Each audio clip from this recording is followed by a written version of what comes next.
1:20 in the morning on New Year's Day. Magnus knew the time because of the fat clock, his mother's clock, which squatted on the shelf over the fire. In the corner, the raven in the wicker cage muttered and croaked in its sleep. Magnus waited. The room was prepared for visitors, the fire banked with peat, and on the table a bottle of whisky and the ginger cake he'd bought in Safeways the last time he was in Lerwick. He could feel himself dozing, but he didn't want to go to bed in case someone should call at the house. If there was a light at the window, someone might come, full of laughter and drams and stories. For 8 years nobody had visited to wish him Happy New Year, but still he waited just in case. Outside it was completely silent. There was no sound of wind. In Shetland, when there was no wind, it was shocking. People strained their ears and wondered what was missing. Earlier in the day, there had been a dusting of snow.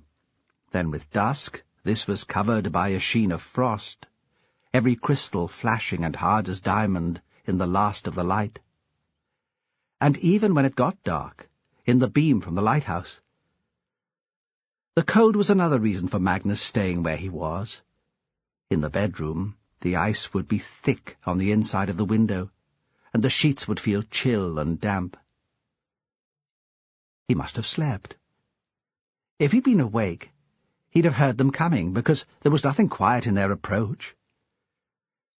They weren't creeping up on him. He'd have heard their laughter and the stumbling, seen the wild swaying of the torch beam through the uncurtained window. He was woken by the banging on the door.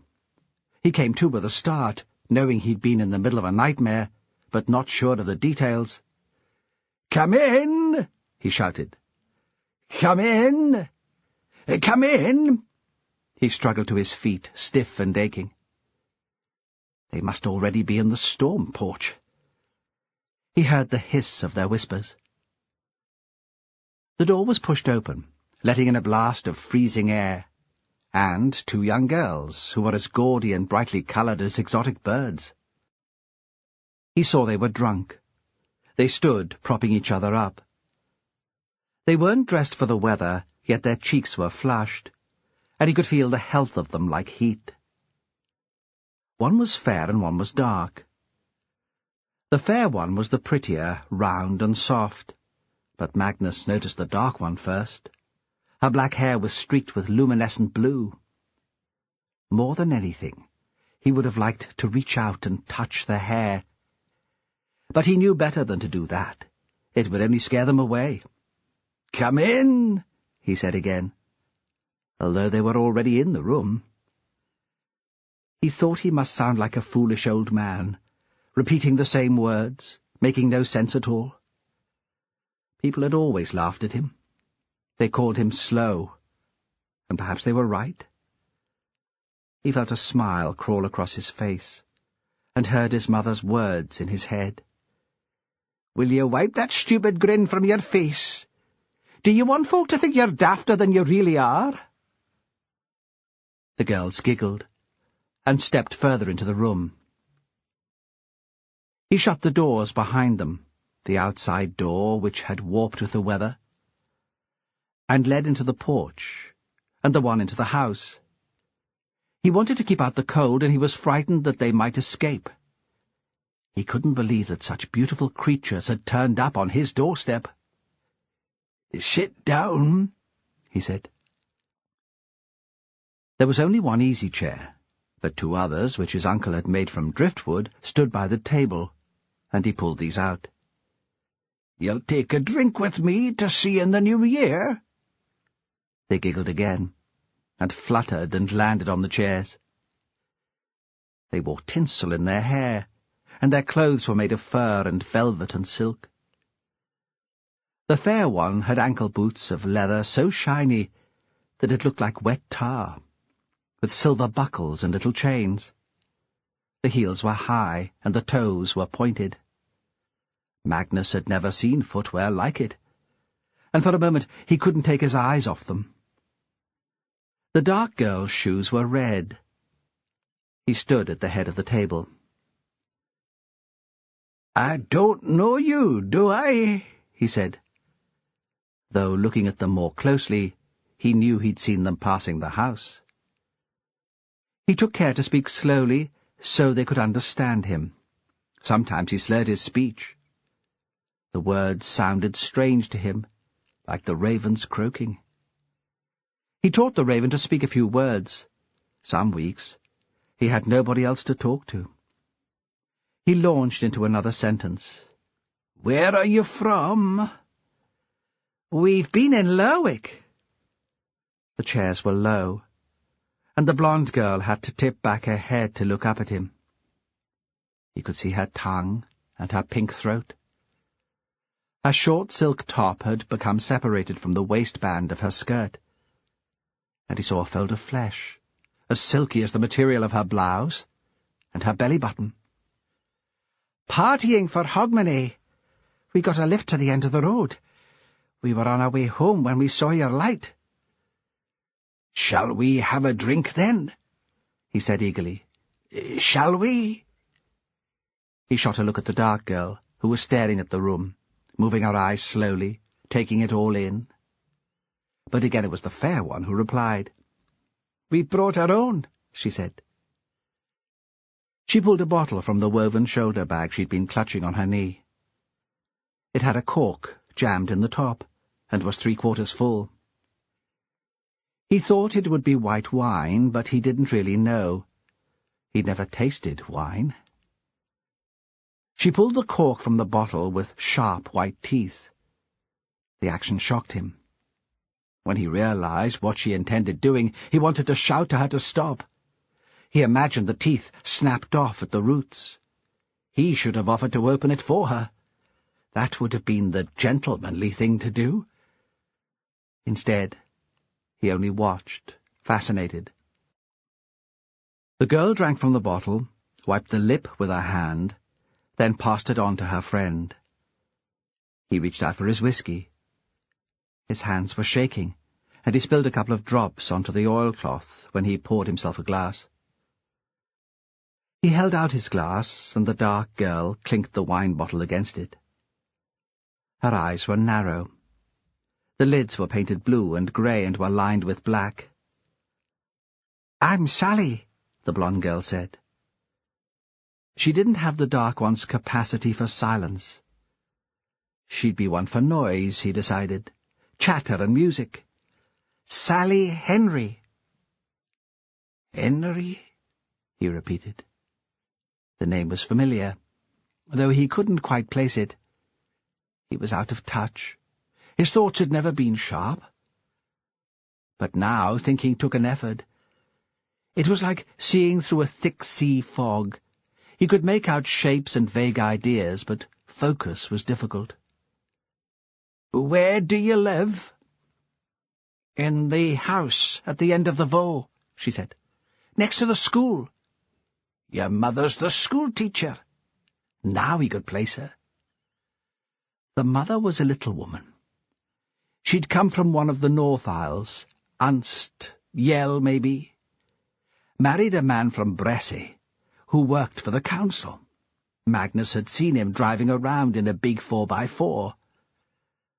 "Aye," she said, and sighed. "And you?" he said to the dark girl, who interested him more, who interested him so much that his eyes kept flickering back to her. "What do they call you?" "I'm Catherine Ross," she said, speaking for the first time.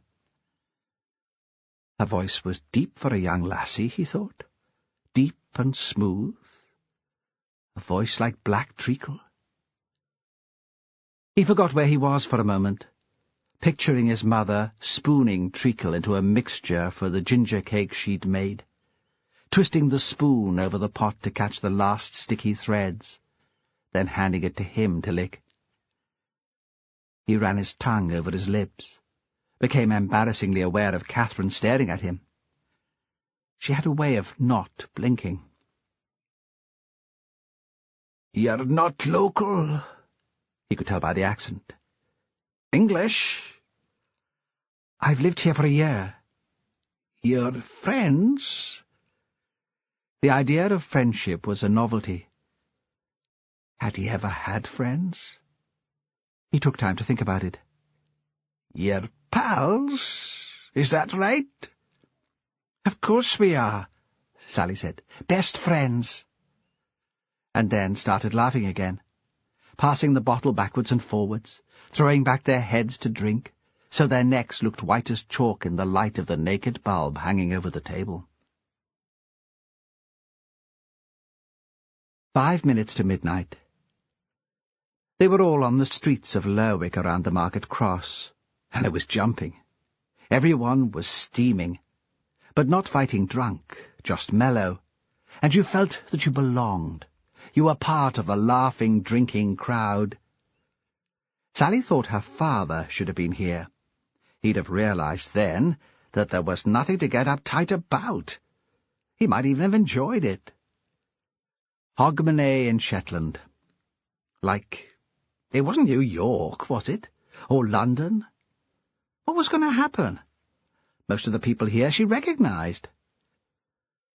The thud-thud of a bass came up through her feet and rolled around her head, and she couldn't work out where the music was coming from. But she moved along with it like everyone else. Then came the bells for midnight, and Auld Lang Syne, and she was hugging the people on either side of her. She found herself snogging a guy and realized in a moment of clarity that he was a maths teacher from Anderson High, and he was more pissed than she was. Later, she wouldn't remember what happened next. Not exactly, and not in sequence. She saw Robert Isbister, big as a bear, standing outside the lounge, a red tin in his hand, looking out at them all. Perhaps she'd been looking out for him. She saw herself sauntering up to him in rhythm to the music, hips swaying, almost dancing. Standing in front of him, not speaking, but flirting all the same. Oh, certainly flirting, she was sure of that. She put her hand on his wrist, didn't she? And stroked the fine golden hair on his arm, as if he was an animal. She'd never have done that if she'd been sober. She'd never have had the nerve to approach him at all, though she'd been dreaming of this for weeks, imagining every detail. He had his sleeves rolled up to his elbows, although it was so cold, and he wore a wristwatch with a gold bracelet.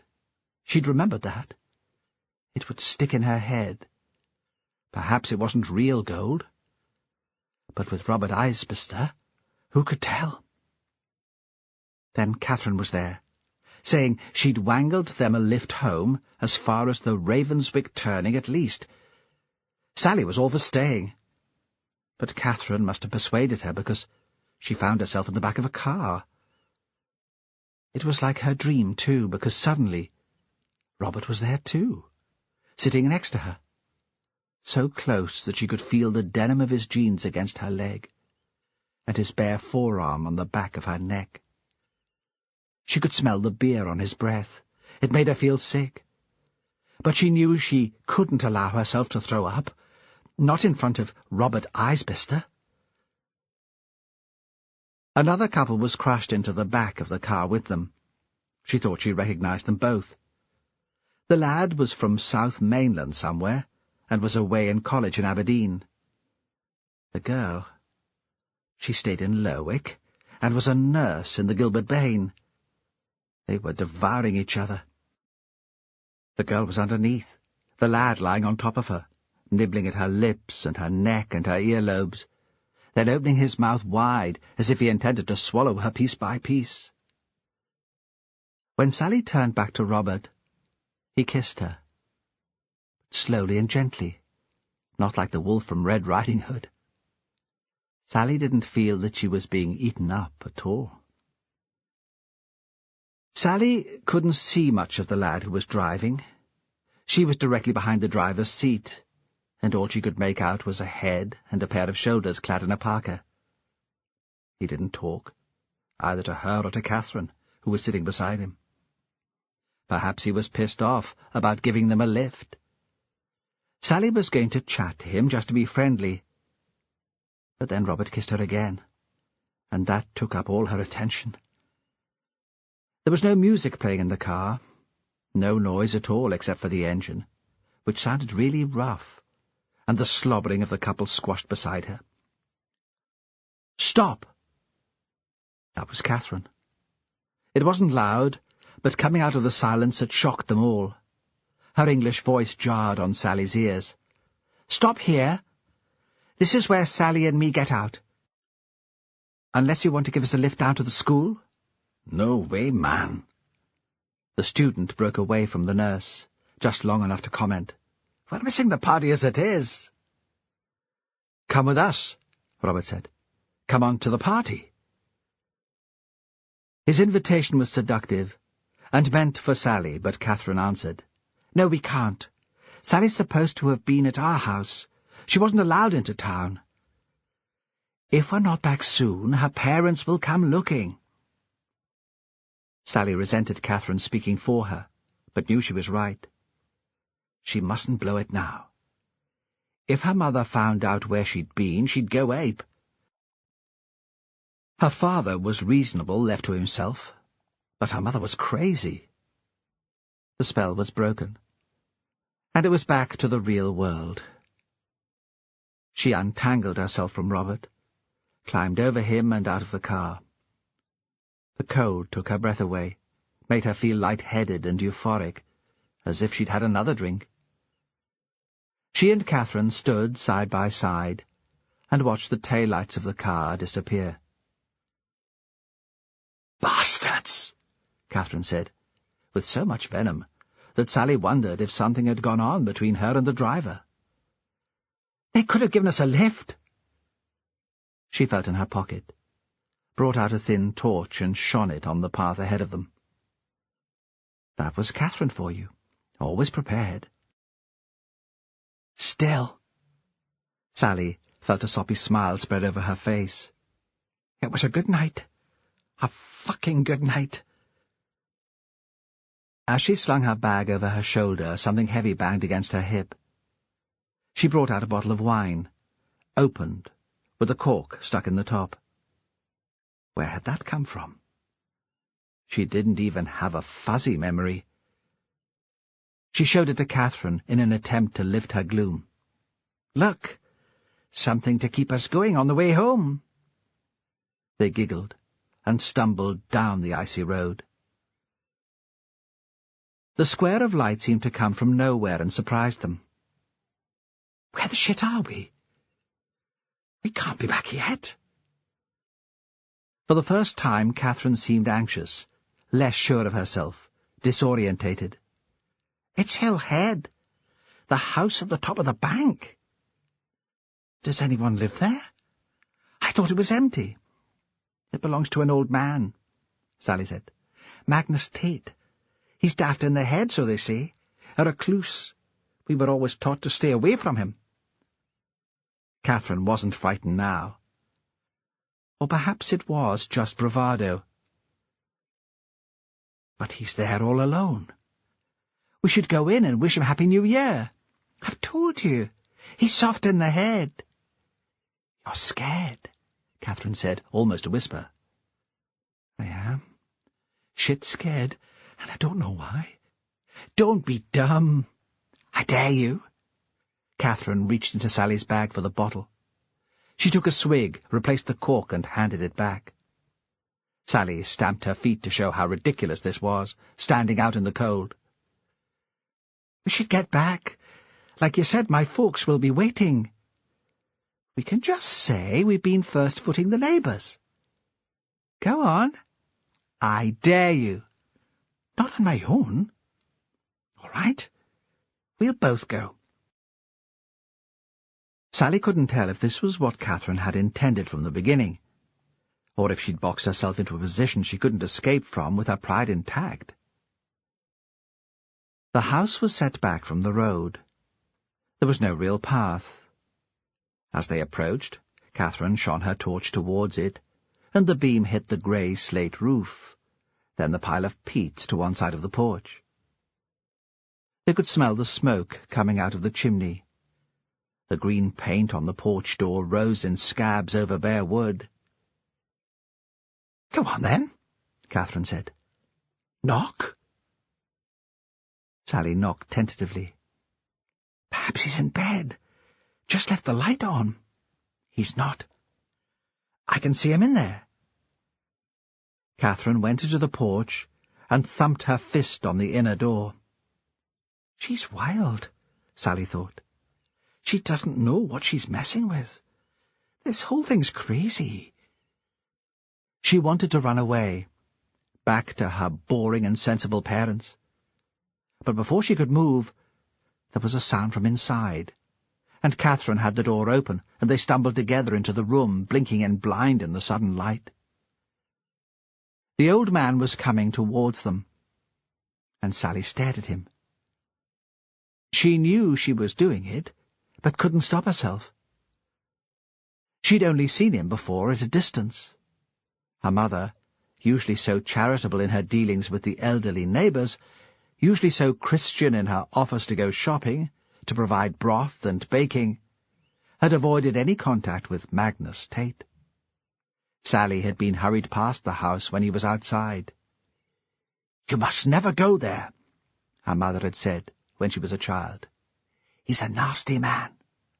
It's not a safe place for little girls." So the croft had held a fascination for her. She had looked across at it on her way to and from the town. She had glimpsed his back, bent over the sheep he was clipping, seen his silhouette against the sun as he stood outside the house, looking down to the road. Now, this close, it was like coming face to face with a character from a fairy tale. He stared back at her, and she thought he really was like something from a picture book. A troll, she thought suddenly.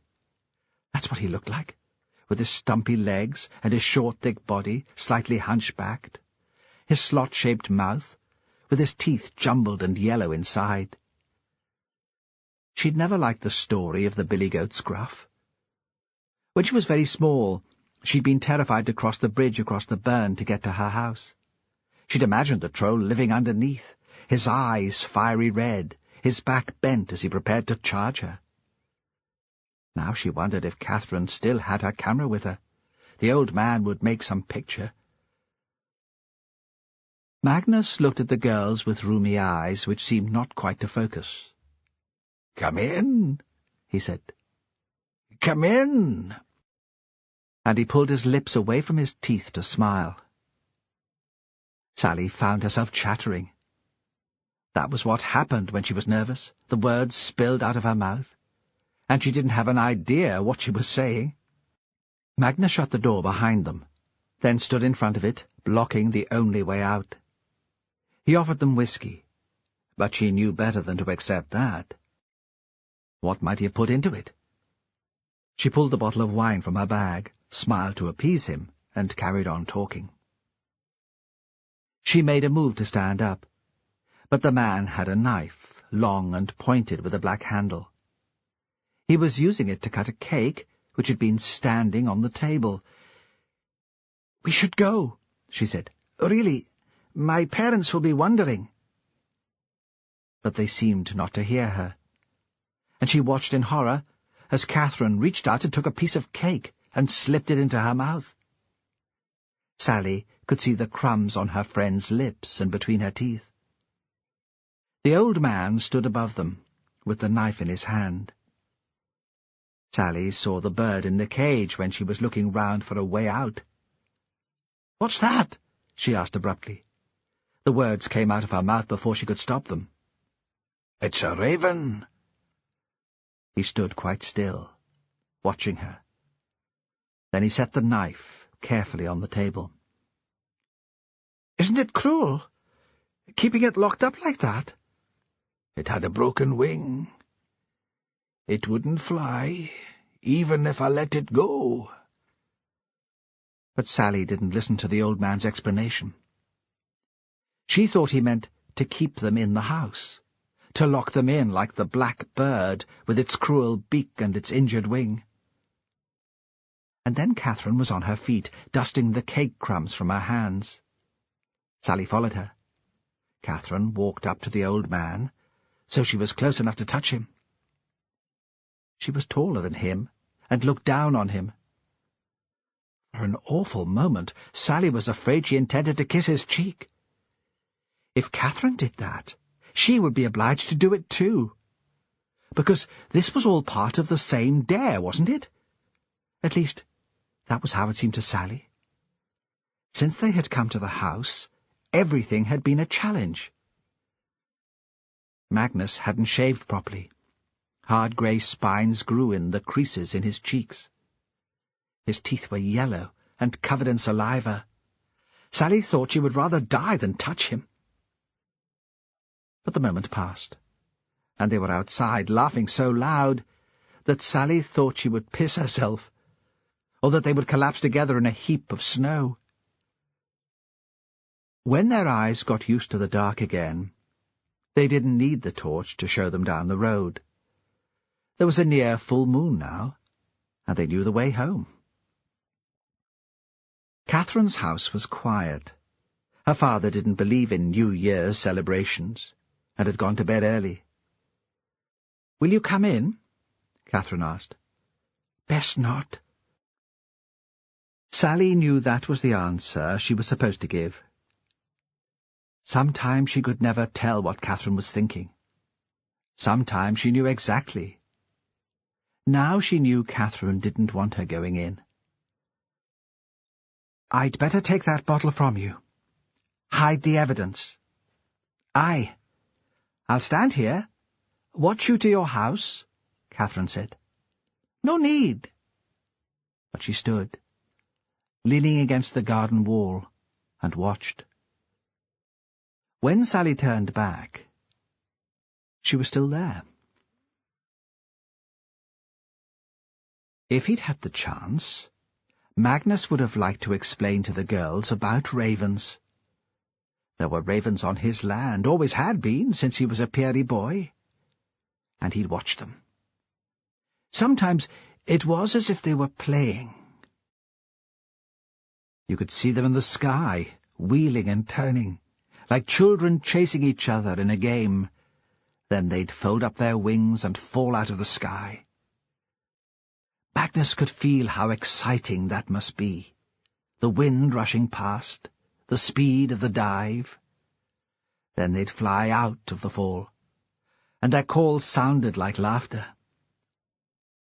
Once he'd seen the ravens in the snow sliding down the bank to the road on their backs, one after another, just as the boys from the post office did on their toboggans, until their mother shouted them away from his house.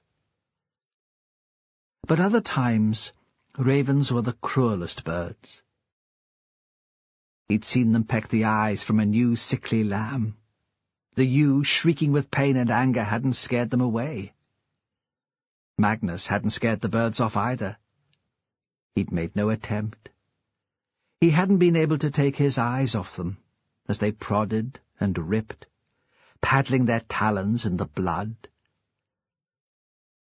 In the week after New Year, he thought about Sally and Catherine all the time. He saw them in his head when he woke up in the morning, and dozing in his chair by the fire late at night, he dreamed of them. He wondered when they would come back. He couldn't believe that they would ever return. But he couldn't bear the idea that he would never talk to them again. And all that week, the islands remained frozen and covered in snow. There were blizzards so fierce that he couldn't see the track from his window. The snowflakes were very fine, and when the wind caught them they twisted and spiraled like smoke. Then the wind would drop to nothing, and the sun would come out, and the reflected light burned his eyes, so he had to squint to see the world outside his house. He saw the blue ice on the Voe, the snow-plough cutting a way down from the main road, the post van, but he didn't see the beautiful young women. Once he did catch a glimpse of Mrs. Henry, Sally's mother, the schoolteacher. He saw her come out of the schoolhouse door. She had fat fur-lined boots on her feet, a pink jacket on, with the hood pulled up. She was a lot younger than Magnus, but she dressed like an old woman, he thought, like a woman who didn't care what she looked like, at least. She was very small, and moved in a busy way, scuttling as if time was important to her. Watching her, he was suddenly scared that she intended to come to him. He thought she had found out that Sally had been in the house at New Year. He imagined her making a scene, shouting, her face thrust so close to his that he'd smell her breath, feel the spit as she screamed at him. "Don't you dare go near my daughter!" For a moment he was confused. Was that scene imagination or memory? But she didn't come up the hill towards his house. She walked away. On the third day, he had run out of bread and milk, oat cakes and the chocolate biscuits he liked with his tea. He took the bus into Lerwick. He didn't like leaving the house. The girls might come when he was out. He imagined them climbing the bank, laughing and slipping, knocking at the door and finding no one at home. The worst thing was that he would never know that they had been. The snow was packed so hard there that they would leave no footprints. He recognized many of the other passengers on the bus. Some of them he had been to school with. There was Florence, who had cooked in the Skillick Hotel before she retired. They had been pals of a kind when they were young. She had been a pretty girl and a fine dancer. There'd been one dance in the hall at Sandwick. The Unson boys had been playing, and there'd been a reel when the music had gone faster and faster and Florence had stumbled. Magnus had caught her in his arms, held on to her for a moment, until she'd run off laughing to the other girls. Further down the bus was Georgie Sanderson, who'd hurt his leg in an accident and had had to give up the fishing. But Magnus chose a seat on his own, and none of them spoke to him or even acknowledged his presence. But that was how it always was. Habit. They probably didn't even see him. The driver had turned the heat full on. Hot air blew from under the seats and melted the snow on everyone's boots until water trickled down the central aisle backwards and forwards, depending on whether the bus was going up or downhill. The windows were covered in condensation, so he only knew it was time to get out because everyone else did. Lerwick was a noisy place now. When he was growing up, he'd known everyone he met in the street. Recently, even in the winter, it was full of strangers and cars. In the summer it was worse. Then there were tourists. They came off the overnight ferry from Aberdeen, blinking and staring, as if they'd arrived at a zoo, or a different planet maybe, turning their heads from one direction to another, looking all around them. Sometimes huge cruise ships slid into the harbour and sat there, towering over the buildings. For an hour their passengers would take over the town. It was an invasion. They had eager faces and braying voices. But Magnus sensed they were disappointed by what they found there, as if the place had failed to live up to their expectations. They had paid a lot of money for their cruise and felt cheated. Perhaps Lerwick wasn't so different after all from the places they had come from. This morning he avoided the centre and got off the bus at the supermarket on the edge of the town. Clickham Loch was frozen, and 2 whooper swans circled it, searching for a patch of open water to land. A jogger ran along the path towards the sports centre. Usually Magnus enjoyed the supermarket. He liked the bright lights and the coloured notices. He marvelled at the wide aisles and the full shelves. Nobody bothered him there. Nobody knew him. Occasionally the woman on the checkout was friendly, commenting on his purchases. And he'd smile back, and remember what it was like when everyone greeted him in a friendly way. After completing his shopping, he would go to the cafe and treat himself to a mug of milky coffee and something sweet, a pastry with apricots and vanilla, or a slice of chocolate cake so sticky that he had to eat it with a spoon. Today he was in a hurry. There was no time for coffee. He wanted to get the first bus home. He stood at the stop with 2 carrier bags at his feet. Although the sun was shining, there was a flurry of snow, fine like icing sugar. It settled on his jacket and on his hair. This time he had the bus to himself. He took a seat near the back. Catherine got on the bus 20 minutes later when they were halfway to his home. At first Magnus didn't see her. He'd rubbed a clear circle in the mist on the window and was looking out. He was aware of the bus stopping, but was lost in his dreams. Then something made him turn round. Perhaps it was her voice when she asked for her ticket, though he hadn't consciously heard it. He thought it was her perfume, the smell she'd brought with her into his house on New Year's Day. But it couldn't be, could it? He wouldn't smell her from the front of the bus. He lifted his nose into the air, but all that reached him was diesel and wet wool. He didn't expect her to acknowledge him. There was enough excitement in seeing her. He had liked both the girls, but Catherine had been the one who fascinated him more. She had the same blue streaks in her hair, but was wearing a long coat, a big grey coat, which reached almost to her ankles, and which was wet and slightly muddy at the hem. Her scarf was hand-knitted, bright red, red as new blood. She looked tired, and he wondered who she could have been visiting. She slumped on the front seat without noticing him, too exhausted, it seemed, to walk further up the bus. He couldn't quite see from where he was sitting, but he thought she had her eyes closed. She got out at his stop. He stood back to let her out first, and still, it seemed, she wouldn't recognize him. How could he blame her?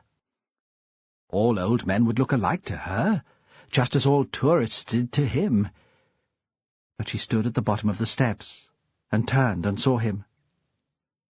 She smiled slowly, and held out her hand to help him down. She was wearing woolen gloves, so he couldn't feel her skin against his. But the contact gave him a thrill all the same. He was surprised by his body's response to her, hoped she didn't sense his excitement. "Hello," she said, in her black treacle voice. "I'm sorry about the other night. I hope we didn't disturb you." "Not at all." His voice was breathless with nervousness. "I was glad that you came by." She grinned at him, as if he'd said something to amuse her.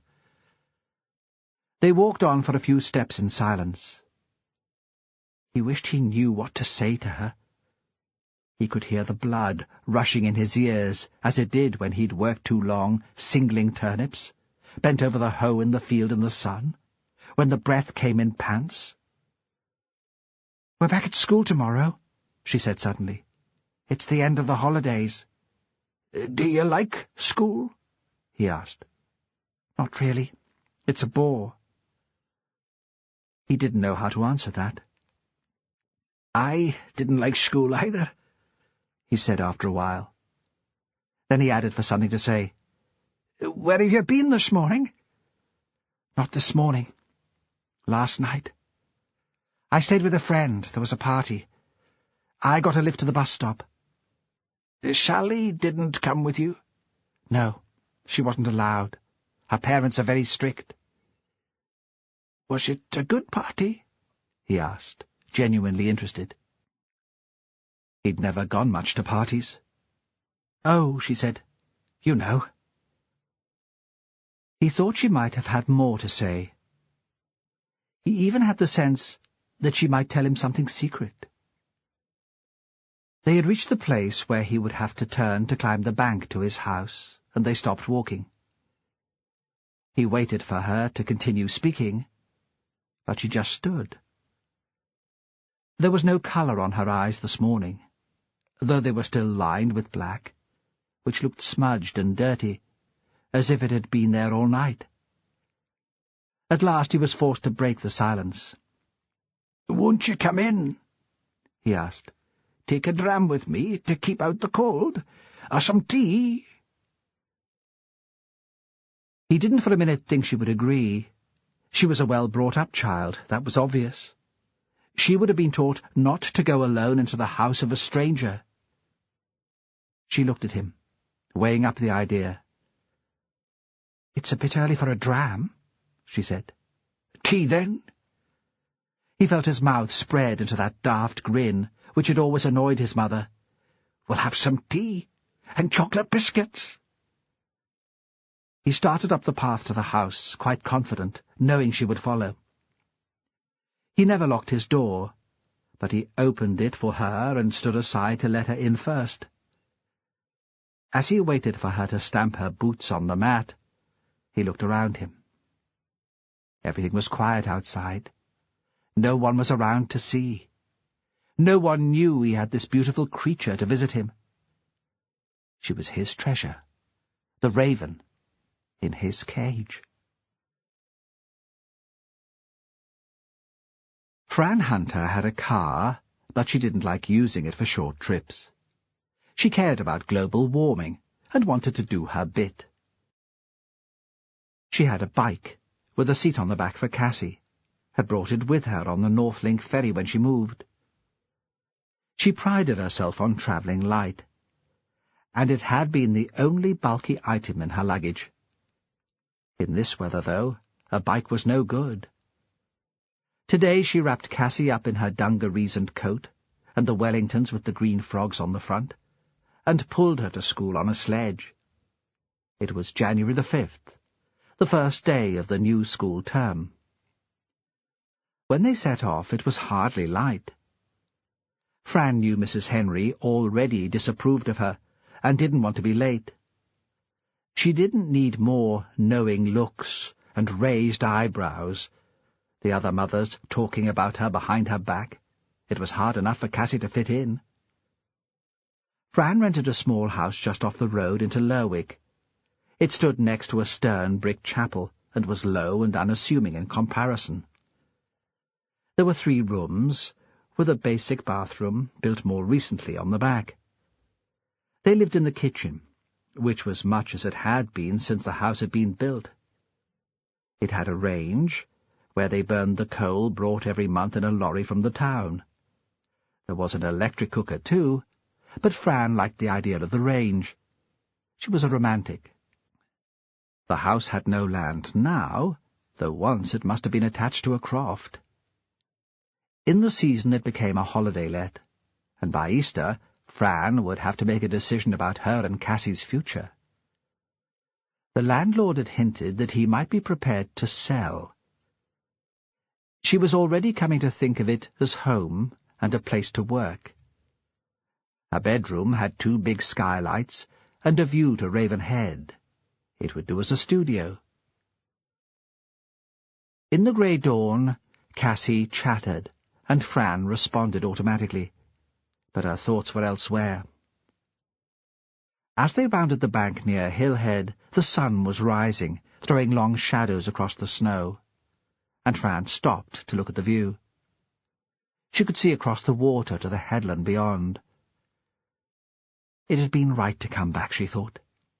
This was the best place to bring up a child. Until that moment she hadn't realized how unsure she had been about the decision.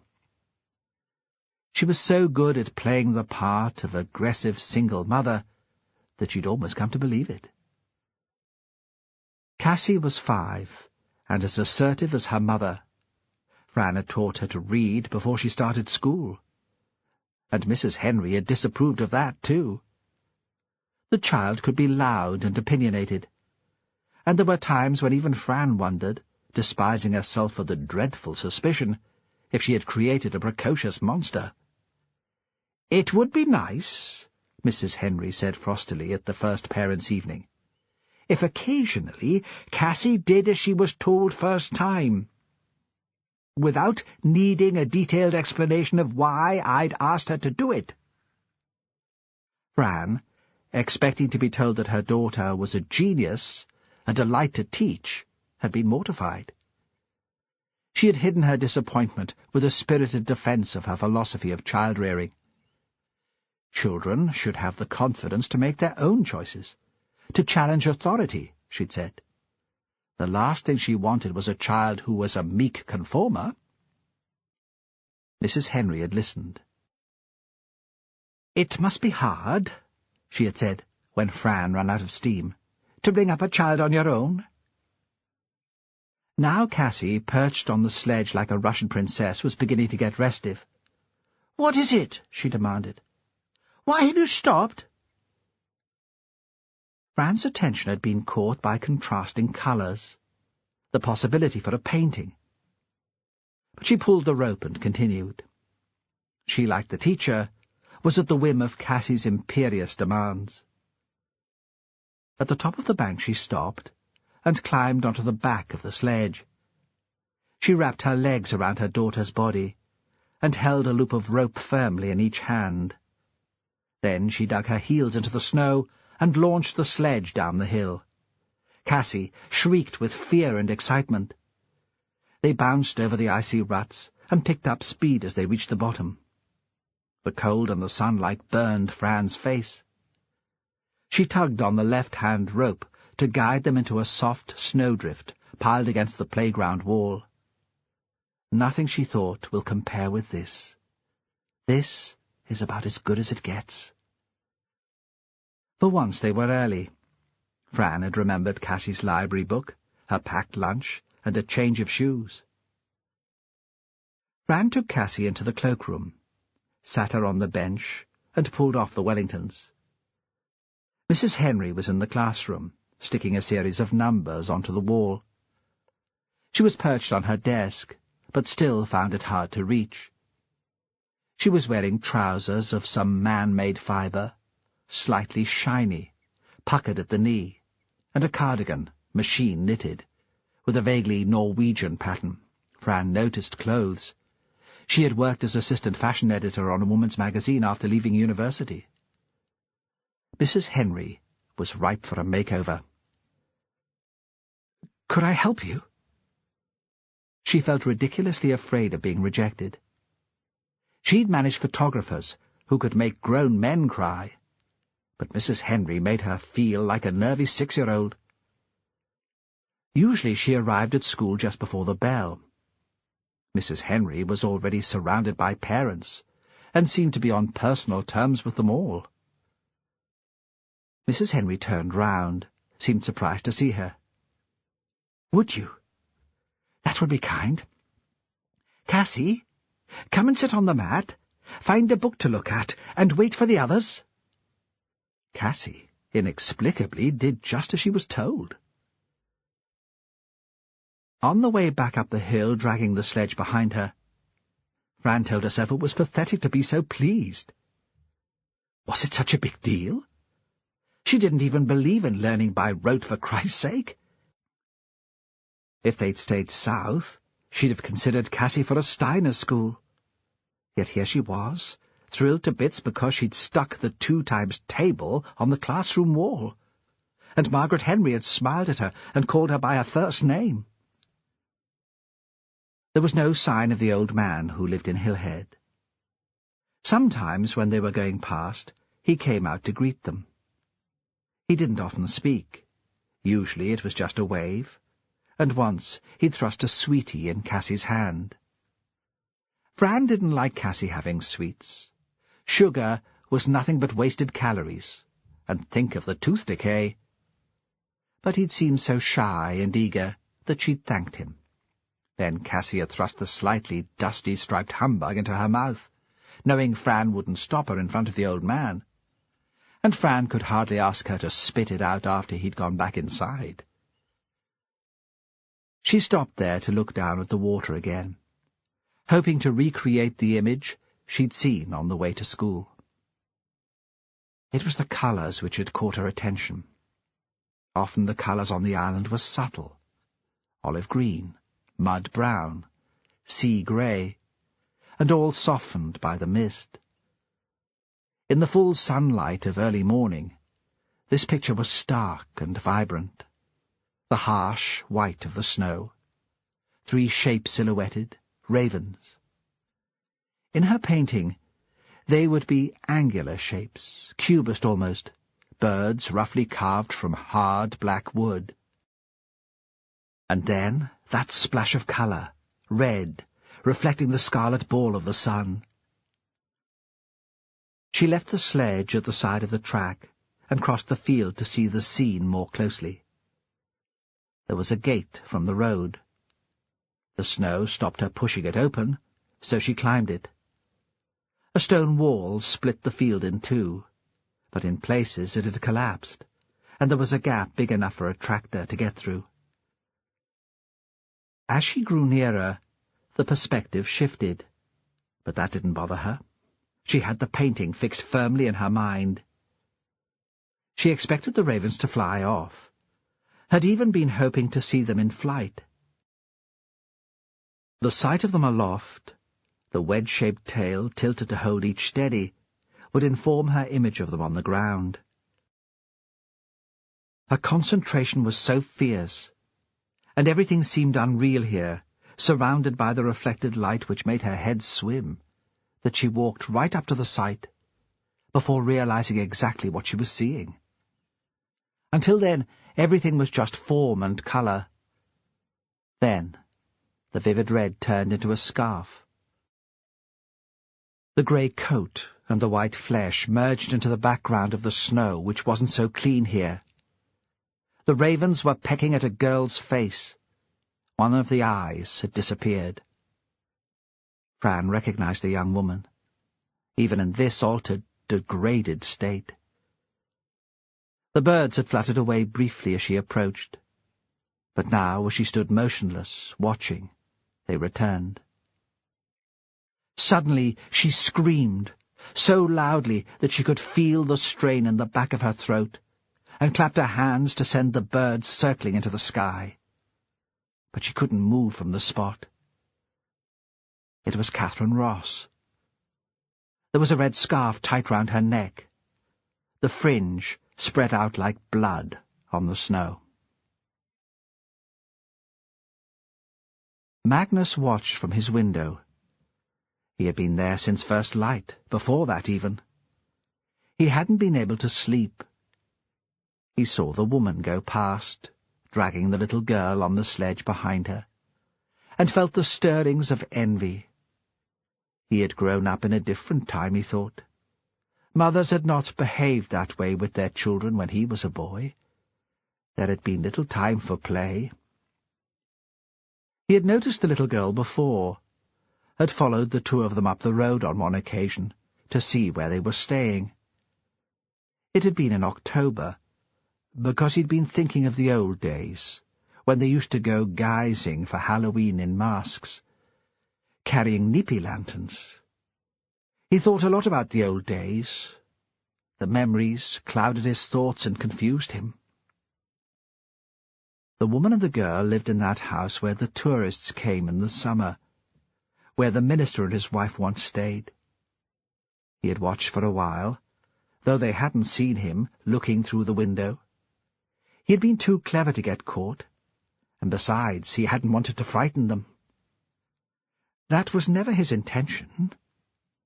The child had sat at the table drawing on big sheets of coloured paper with fat crayons. The woman had been drawing too, in charcoal, with quick, fierce strokes, standing next to her daughter, leaning across her to reach the paper. He'd wished he'd been close enough to see the picture. Once she'd pushed her hair away from her face and left a mark like soot on her cheek. He thought now how pretty the little girl was. She had round cheeks, red from the cold, and golden curls. He wished the mother would dress her differently, though. He would like to see her in a skirt, a pink skirt made of satin and lace, little white socks, and buckled shoes. He would like to see her dance. But even in trousers and boots, there was no mistaking her for a boy. He couldn't see down the brow of the hill to where Catherine Ross lay in the snow. He turned away from the window to brew tea. then took his cup back with him and waited. He had nothing to get on with, nothing urgent. He had been out the night before with hay for the croft sheep. He had few animals on the hill now. On these freezing days, when the ground was hard and covered with snow, there was little else for him to do outside. "The devil makes work for idle hands." The memory of his mother saying those words was so sharp that he almost turned round, expecting to see her sitting in the chair by the fire, the belt filled with horsehair round her waist, one needle stuck into it, held firm, while the other flew. She could knit a pair of stockings in an afternoon, a plain jersey in a week. She was known as the best knitter in the South, though she'd never enjoyed doing the fancy Fair Isle patterns. "What point is there in that?" she'd say, putting the stress on the last word, so she'd almost spit it out. "Will it keep thee any warmer?" He wondered what other work the devil might find for him. The mother came back from the school, pulling the empty sledge behind her. He watched her from right at the bottom of the hill, leaning forward, trudging like a man. She stopped just below his house and looked back across the Vaud. He could tell that something had caught her attention. He wondered if he should go out and call her in. If she was cold, she might be distracted by the thought of tea. She might be tempted by the fire and the biscuits. He still had some left, and there was a slice of ginger cake in the tin. He wondered briefly if she baked for her daughter. Probably not, he decided. That would be another thing to have changed. Why would anyone go to all that trouble now? The beating of sugar and marge in the big bowl, turning the spoon as it came out of the tin of black treacle. Why would you bother with that, when there was Safeways in Lerwick, selling pastries with apricot and almond, and ginger cake every bit as good as the one his mother had baked? Because he'd been preoccupied with thoughts about baking, he'd missed the moment when he could have invited the woman into the house. She'd already wandered away from the road. There was nothing he could do now. He could just see her head. She was wearing a hat, a strange knitted bonnet, as she slid down the dip in the field. Then she was lost to view altogether. He saw the 3 ravens, scattering, as if they'd been shot at. But he was too far away to hear the woman screaming. Once she disappeared from view, he forgot about her. She wasn't important enough to feature as a picture in his head. The teacher's man drove up the road in his Land Rover. Magnus recognized him, but had never spoken to him. It was unusual for him to be so late, leaving home. Usually he left the schoolhouse early in the morning and returned after dark. Perhaps the snow had altered his plans. Magnus knew the movements of everyone in the valley. There had been nothing else to take his interest since the death of his mother. From overheard gossip in the post office and the bus, he learned that Alex Henry worked for the Islands Council.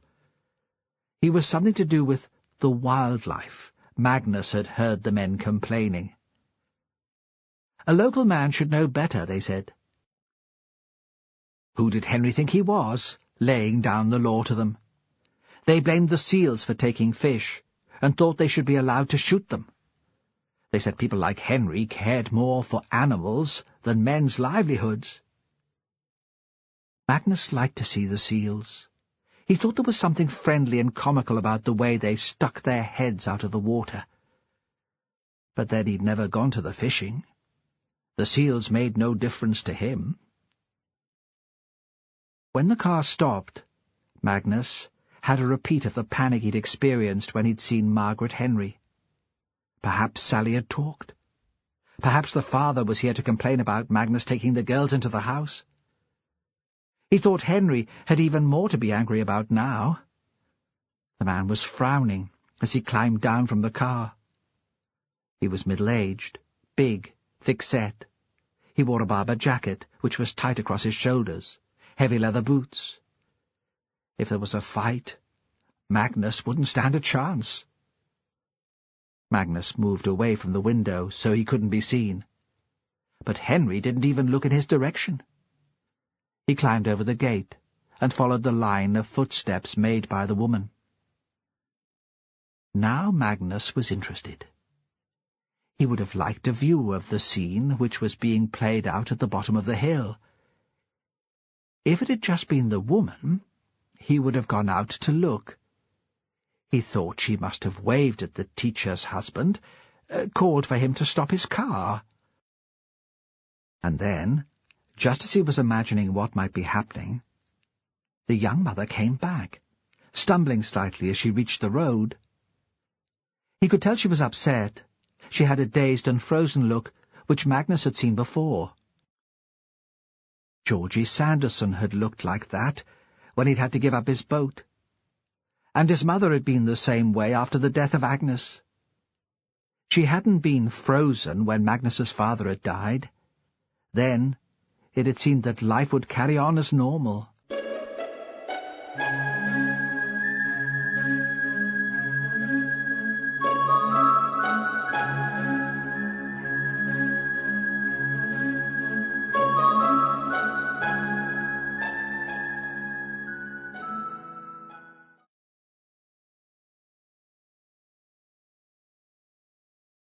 CD 2. It'll just be you and me now, Magnus. You'll have to be a big boy for your mother. She had spoken briskly, even cheerfully. There had been no tears. Magnus thought now that the woman had cried, though it was hard to tell. Sometimes the cold wind brought tears to your eyes. She got into the driver's seat of the Land Rover and started the engine. But the car didn't move off. Again he wondered if he should go out to her. He could tap on the windscreen.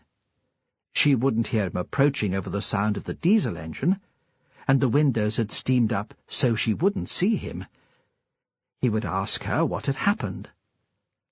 Once she was in the house, he would suggest that she might like to come back for a visit with the little girl. He began to plan what he might get for the girl to eat and drink. Those round little biscuits with the pink sugar icing, chocolate fingers. It would be quite a tea party with the three of them. And there was still a doll in the back, which had once belonged to Agnes. The fair-haired child might like to play with it. He couldn't give it to her to keep. That wouldn't be right. He had kept all the toys which had belonged to Agnes. But he couldn't see there would be any harm in her holding it and tying a ribbon into its hair. His dreams were interrupted by the sound of an engine. It was another Land Rover, this time a navy blue one, and it was driven by a man in a uniform. The sight of the heavy waterproof jacket, the tie, the cap, which the man put on his head when he got out of the vehicle, threw Magnus into a panic. He remembered the last time. He was back in the small room with the shiny gloss paint on the walls. He heard the furious questions, saw the open mouth and the fat lips. There had been two of them wearing uniforms then. They had come to the house for him early in the morning. His mother had wanted to come with them, had hurried away to find her coat, but they'd said there was no need. That had been later in the year. Not so cold, but damp, a squally westerly full of rain. Had only one of them spoken? He could only remember the one. The memory made him shake so violently that the cup rattled in the saucer he was holding.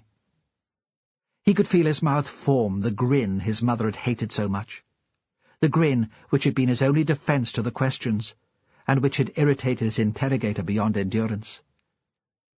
"Is it funny?" the man had shouted. "A young lass missing? You think that's a joke, do you?" Magnus hadn't thought it a joke, but the grin stuck, petrified. There had been nothing he could do about it. Neither could he reply. "Well," the man had screamed, "what are you laughing at, pervert?" Then He had lifted himself slowly to his feet, and while Magnus watched confused, as if he was nothing but an observer, he'd drawn his hand into a fist and smashed it down on Magnus's face, forcing back his head with a jolt that rocked the chair. There was blood in his mouth, and chips of broken tooth. The man would have hit him again if he hadn't been stopped by his partner. Now Magnus thought that blood tasted of metal and ice. He realized he was still holding the saucer, and set it carefully on the table. He knew it couldn't be the same policeman. That had been years ago. That policeman would be middle-aged by now, retired maybe. He returned tentatively to the window, resisting the first impulse, which had been to hide in the back room with his eyes shut. When he had been a boy, he had imagined that if he shut his eyes, nobody could see him. His mother had been right. He had been a very foolish child. If he shut his eyes now, the policeman would still be there, outside his house. The ravens would still be in the sky, tumbling and calling, their claws stained with blood. Catherine Ross would still be lying in the snow. Alex Henry had sent her back to sit in the Land Rover. She'd still been screaming when he came up to her. About the birds. She couldn't leave Catherine there with the birds. "I won't let them back," he'd said. "I promise." For a while she sat upright in the front seat of the Land Rover, remembering Catherine as she'd last seen her. There'd been a PTA meeting, the AGM, and Fran had asked Catherine to babysit. Fran had given her a glass of wine, and they'd chatted before she'd gone down to the school. Catherine had a poise and confidence which made her seem older than she really was. "How have you settled into Anderson High?" Fran had asked. There'd been a brief pause, a slight frown before Catherine had answered, "Fine." Despite the difference in their ages, Fran had hoped they might become friends.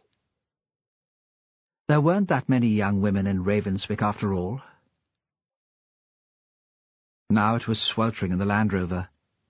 The heater was pumping out hot air. Fran shut her eyes to push out the picture of the girl in the snow. She fell suddenly and deeply asleep. A reaction to the shock, she thought later. It was as if a fuse had blown. She needed to escape. When she opened her eyes, the scene around her had changed.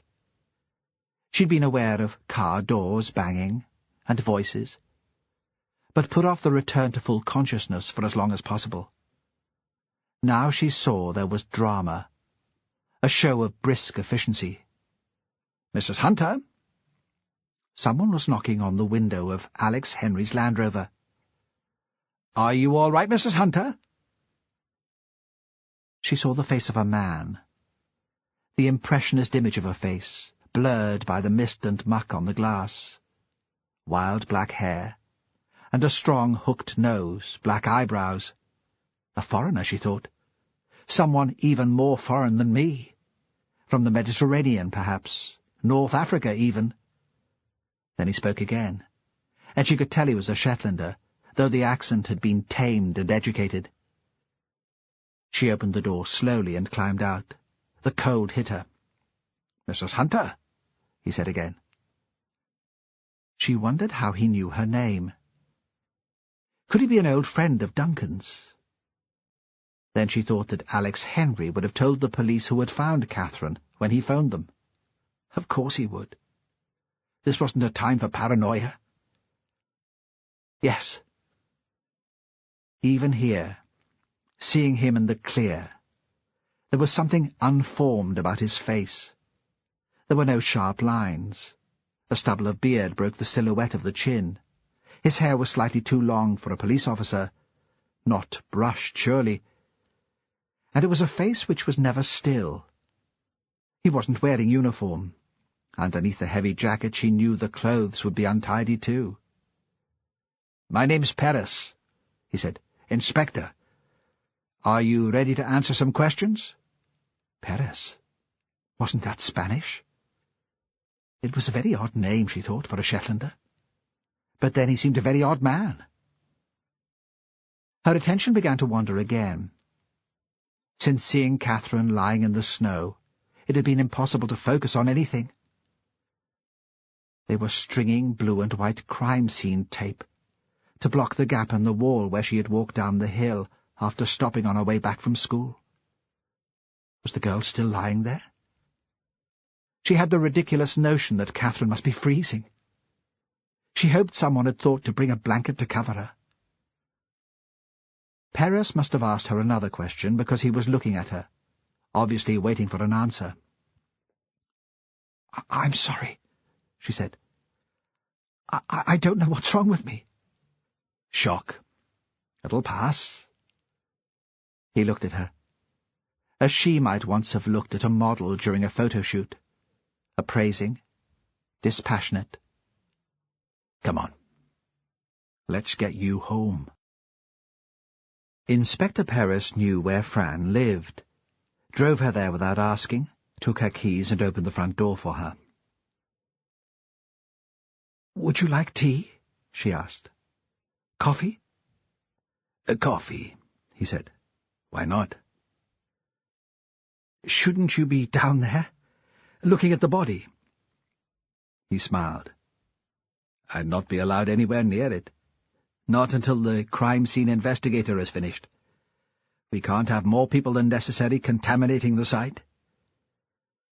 "Has someone told Ewan?" she asked. "That's the girl's father." "Yes, Ewan Ross. He's a teacher." "They're doing that now." She moved the kettle onto the hot plate and spooned coffee into a cafetiere. "Did you know her?" he asked. "Catherine? She came occasionally to look after Cassie when I was out. It didn't happen often. There was a lecture in the town hall by a visiting author I enjoy. A PTA meeting at the school. Once Ewan invited me down to his house for a meal." "You were friendly? You and Mr. Ross?" "Neighbourly, that's all. Single parents often stick together. His wife had died, cancer. She was ill for a couple of years, and after her death he felt he needed a change. He'd been headmaster of a big inner-city school in Yorkshire, saw the job here advertised, and applied on a whim." "What did Catherine think about that?" "It would be a bit of a culture shock." "I'm not sure. Girls that age, it's hard to tell what they're thinking." "What age was she?" 16. Nearly 17. "And you?" he asked. "What brought you back?" The question made her angry. How could he know that she'd lived here before? "Is that relevant?" she demanded. "To your inquiries?" "You found a body. The body of a murder victim. You'll have to answer questions, even personal questions, which seem to have no relevance." He gave a little shrug to show that it was part of the system, beyond his control. "Besides, your husband. He's a big man round here. People gossip. You can't have expected that you could slip back to Shetland unnoticed." "He's not my husband," she snapped. "We're divorced." "Why did you come back?" he asked.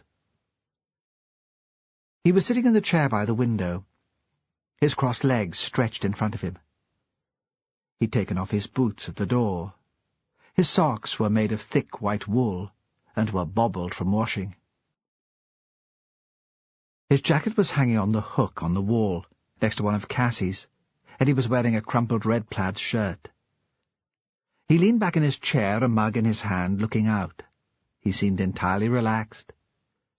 She itched to get a large sheet of paper and a stick of charcoal to sketch him. "I love it here," she said. "Because I stopped loving Duncan, it seemed contrary to deprive myself of the place. And it means that Cassie can maintain contact with her father. I enjoyed London, but it isn't a good place to bring up a child. I sold my flat there, and that gave me enough to live for a while." She didn't want to tell him about her painting, the dream that it could support them, the failed relationship which had triggered the move, how she'd grown up without a father and hadn't wanted to do that to her daughter. "Will you stay?" "Yes," she said. "I think I will." "What about you and Ross? Has he settled?" "I think he still finds it hard, coping without his wife." "In what way?" She struggled to find the words to describe the man. "I don't know him well. It's hard to judge." "But?" "I think he might still be depressed. I mean clinically depressed. He thought the move would change things, solve things. How could it, really? He's still without the woman he was married to for 20 years. She paused. Perez looked at her, expecting her to continue. "He called in the day I arrived to introduce himself. He was very kind, charming. He brought coffee and milk, some flowers from his garden. He said we were almost neighbours. Not quite, with Hillhead in the way, but he lived down the hill between here and the school. I'd never have realised on that first meeting that anything was wrong, that there was any sadness at all in his life. He's a very good actor. He hides his feelings very well. When he saw Cassie, he said he had a daughter too, Catherine. If ever I needed a babysitter, she was always desperate for cash. That was it. He didn't mention his wife at all. Catherine told me about that the first time she came to look after Cassie. When he invited me for a meal, I wasn't sure what to expect. I mean, a single woman of my age, sometimes men hit on you. Think you're desperate, try it on. You know what I mean? I hadn't picked up any of those signals, but sometimes you get it wrong. You went anyway, even though you were unsure of his motives. Yeah, she said. I don't have much of a life, you know. Sometimes I miss adult company, and I thought anyway, would it be so awful? He's an attractive man, pleasant, unattached. There aren't so many of those around here. Was it a good night? He smiled at her, in an encouraging, slightly teasing way. The style was fatherly almost, though there could scarcely be any difference in their ages. To start with, he'd gone to a lot of effort. It's a lovely house, do you know it? There's that new extension, all wood and glass, with wonderful views down the coast. Lots of photos of his dead wife. I mean, they were everywhere, which seemed a bit spooky. I wondered what it must be like for Catherine, growing up with that. I mean, would you think you were second best? That he wished you had died instead of your mother? But then I thought everyone deals with grief in their own way. What right did I have to judge? We sat down to eat almost immediately. The food was mind-blowing. I mean, as good as any I've had anywhere. We managed to keep the conversation going okay. I told him the story of my divorce, kept it light and amusing. I've had plenty of practice. Pride. It's hard to admit to the world that your husband has fallen passionately in love with a woman who's almost old enough to be your mother. Plenty there to joke about. He was drinking quite heavily, but then so was I. We were both rather nervous. She could see the scene quite clearly in her head. Although it had been dark outside, he hadn't drawn the blinds. So it was as if they were a part of the night-time landscape, as if the table was set on the cliff. The room was softly lit by candles. One lamp shone on a big photograph of the dead woman, so Fran had almost believed that she was present at the meal too. Everything was slightly elaborate, the heavy cutlery, engraved glasses, starched napkins, expensive wine. And then he started to weep. Tears ran down his cheeks. It had been silent at first.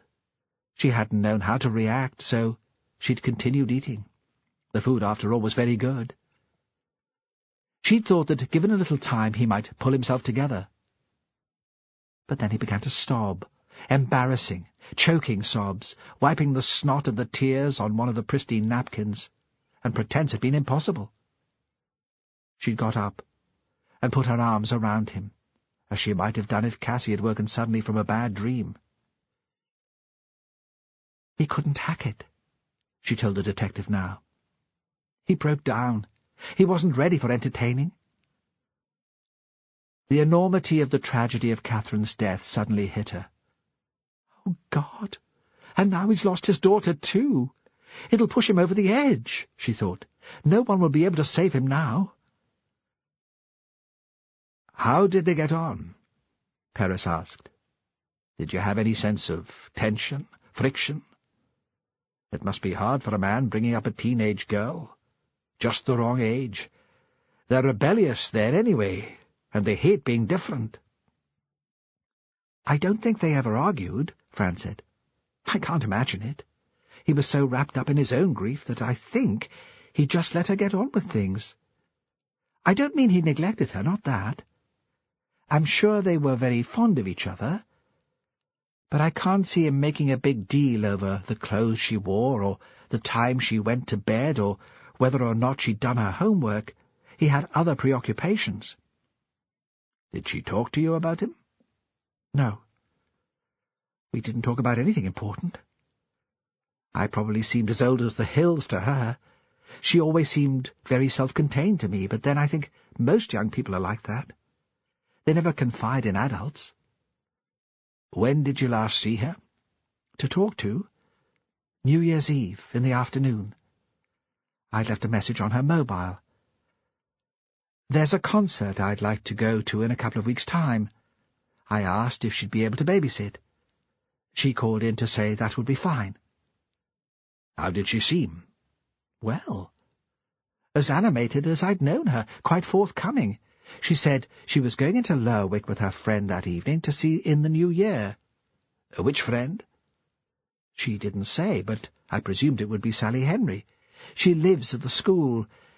They seem to knock around together." "And that was the last time you saw her?" "To speak to, yes. But I did see her yesterday. She got off the lunchtime bus. She walked down the road with the strange old guy who lives in Hillhead." The police came to Magnus at the only moment that day when he wasn't looking out for them. He was in the bathroom when they knocked at the door. His mother had got Georgie Sanderson to build a bathroom at the back of the house. It was when Georgie's leg was so bad that he couldn't go to the fishing any more. A sort of favour, because he hated being idle. And she would pay him for the work.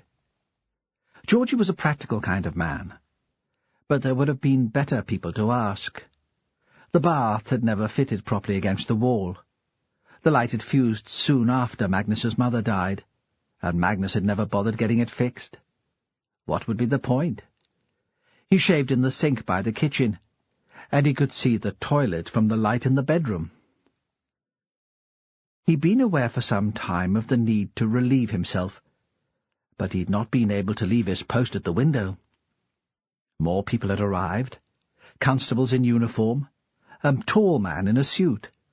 An untidy chap had gone up to the young woman sitting in Henry's Land Rover and taken her away in his car.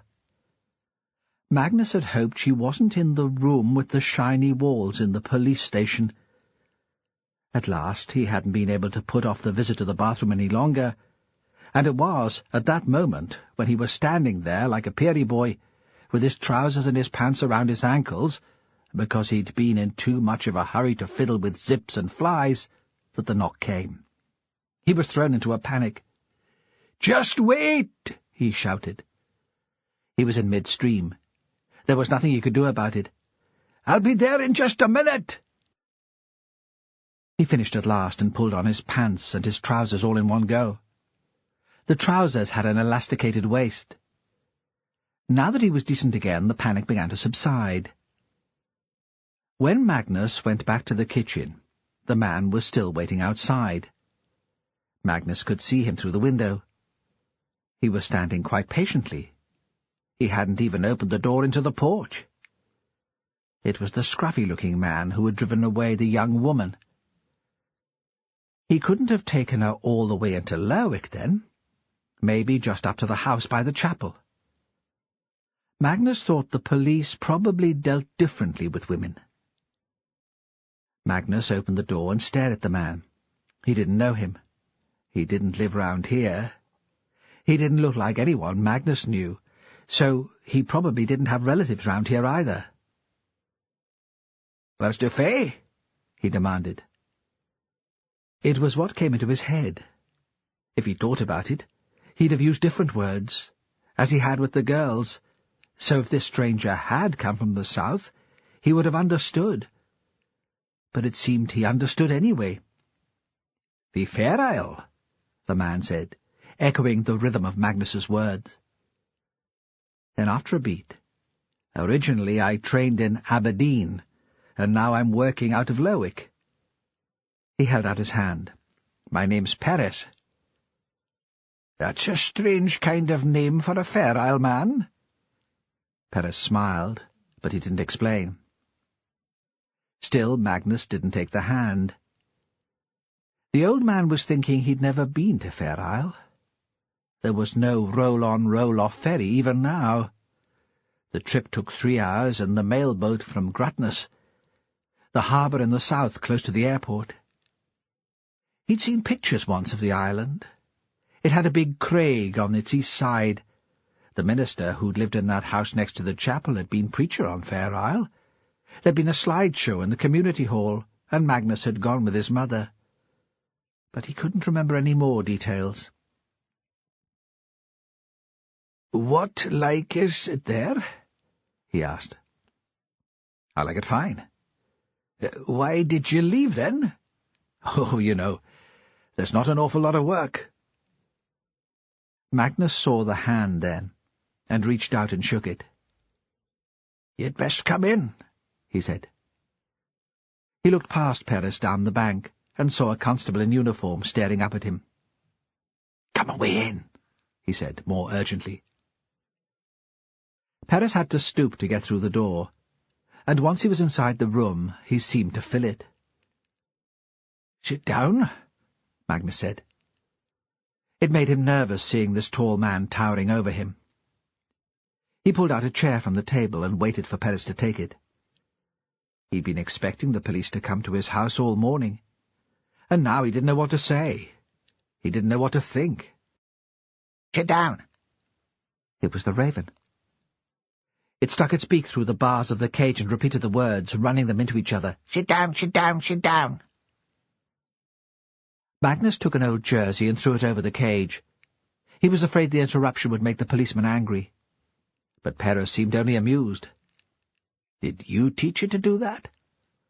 "I didn't know ravens could speak." "They're clever birds." Magnus could feel the smile appearing, could do nothing about it. He turned his head, hoping it would go away of its own free will. "Did you see the ravens down the hill this morning?" "They're always there," Magnus said. "There's been a death. A young girl." "Catherine." He couldn't help it.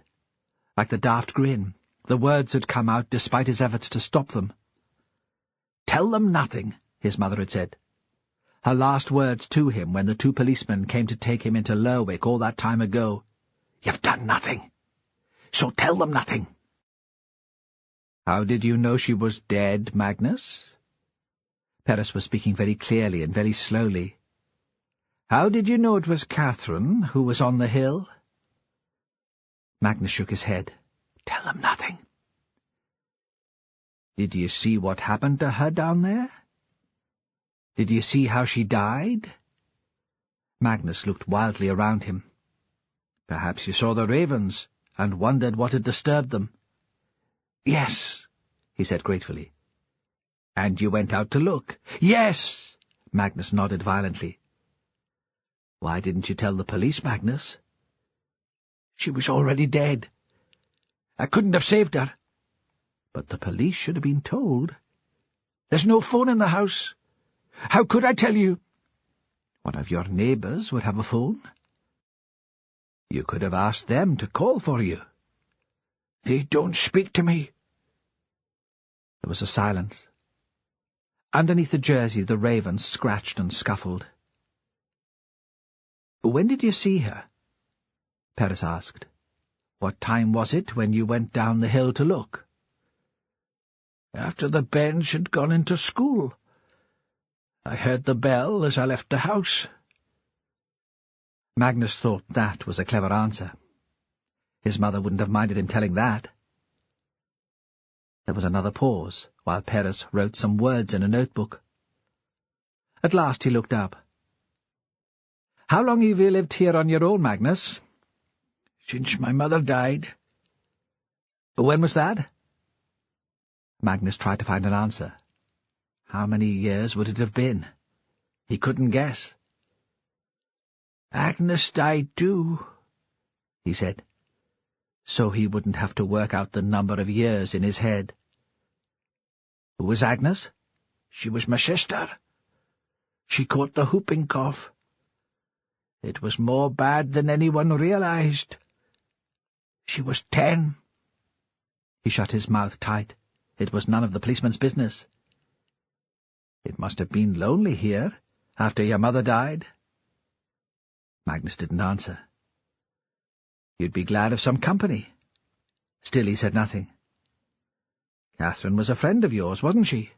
"Yes," Magnus said. "A friend." "You met her yesterday on the bus from town." "She'd been to a party." "A party?" Paris said. "All night? Are you sure?" Had she? That was right, wasn't it? Magnus had to think about it. He couldn't remember. She hadn't said much at all. "She looked tired," he said. "She'd stayed out all night. I think she said it was a party." "How was she dressed?" "Not in fancy clothes," Magnus admitted. "But then, they don't dress up much for going out these days." "When you went out to look at her on the hill, you'd have seen what she was wearing. Had she changed since you saw her yesterday?" "I don't think so." Then he wondered if he should have given a different answer, if the question had been a trick. "I remember the red scarf." "Did she tell you where the party was?" "She didn't say. She didn't notice me then, only later, when we both got off the bus together." "How did she seem?" Paris asked. "Tired," I said. "But sad-tired or happy-tired?" "She came into the house," Magnus said suddenly, "for tea." There was a silence. Magnus knew he'd made a mistake. He continued quickly. "She wanted to take my photo for a project. She wanted to come."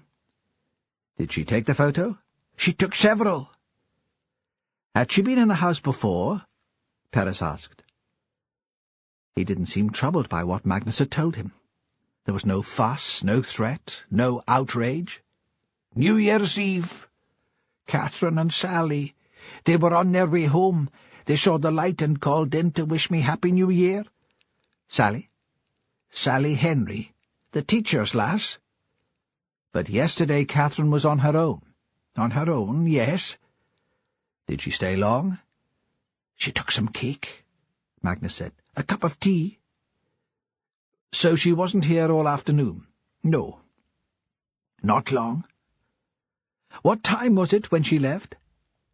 "I can't say for sure." Paris looked round the room. "That's a fine clock." "It belonged to my mother." "It keeps good time?" "I check it with the wireless every night." "You'd have noticed what time the girl left, surely. The clock sitting there on the shelf.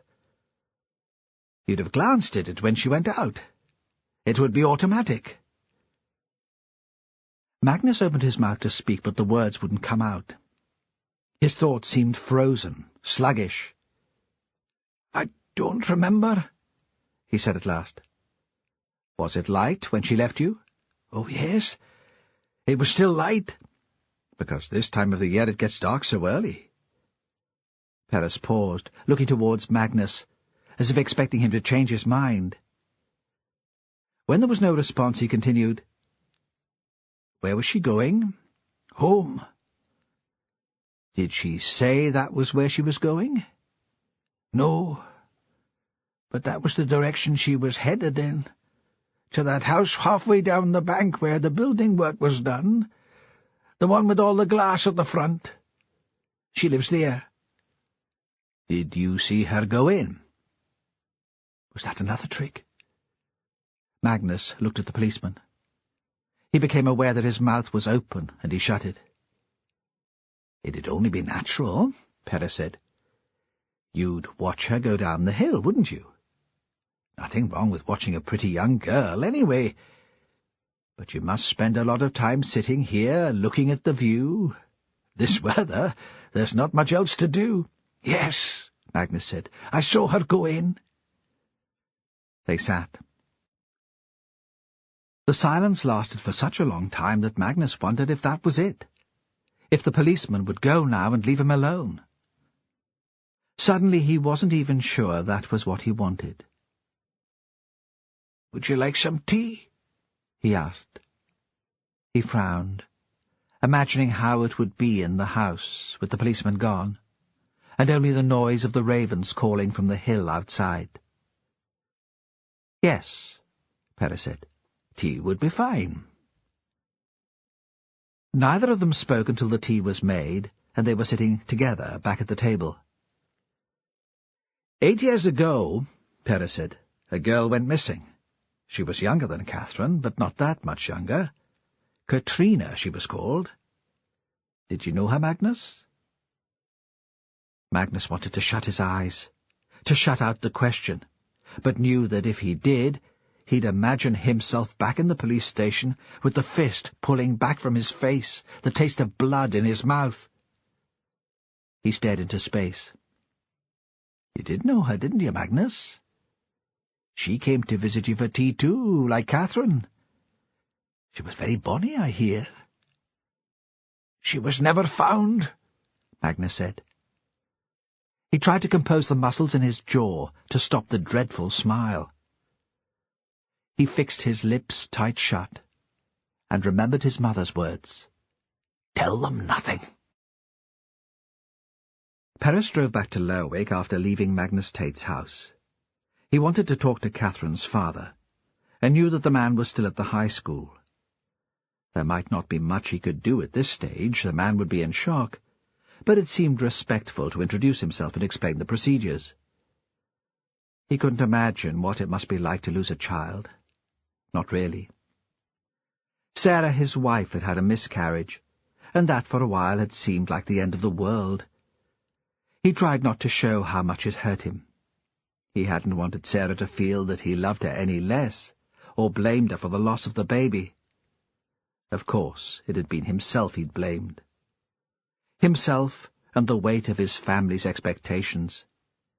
He'd felt that almost physically, pictured it as a crushing pressure, which made it impossible for the baby to survive. It would have been a boy. The pregnancy had been sufficiently advanced for them to know that. There would have been another Perez to carry on the family line. Perhaps he'd played the role too skillfully. Perhaps Sarah had thought he really didn't care. Though surely she must have known him well enough to realize it was an act for her benefit. It was from the miscarriage that he charted the breakdown of his marriage. Sarah grew grey and distant. He spent more time at work. When she told him she was leaving, it was almost a relief. He couldn't bear to see her looking so miserable. Now she was married to a GP and living somewhere in the borders. It seemed she'd had no problems conceiving with her new partner. There were already 3 children, and the Christmas card, it had been a very civilized divorce and they still kept in touch, informed him that there was another baby on the way. He imagined her sometimes, living in one of those solid country houses he'd glimpsed from the train south. He'd see her in a kitchen which looked out over woods and a meadow. She'd be giving the kids their tea, a baby on her hip, laughing. Not being part of that seemed a sort of bereavement, bad enough. What must it be like for Catherine's father to lose a real child? Ewan Ross was sitting in the head teacher's office, on an easy chair, next to a round coffee table. This would be where the head would sit when he came out from behind his desk to put anxious parents or nervous students at ease. The female uniformed officer beside him looked as if she longed to be somewhere else, anywhere else. Ross was an angular man in his mid-40s, greying.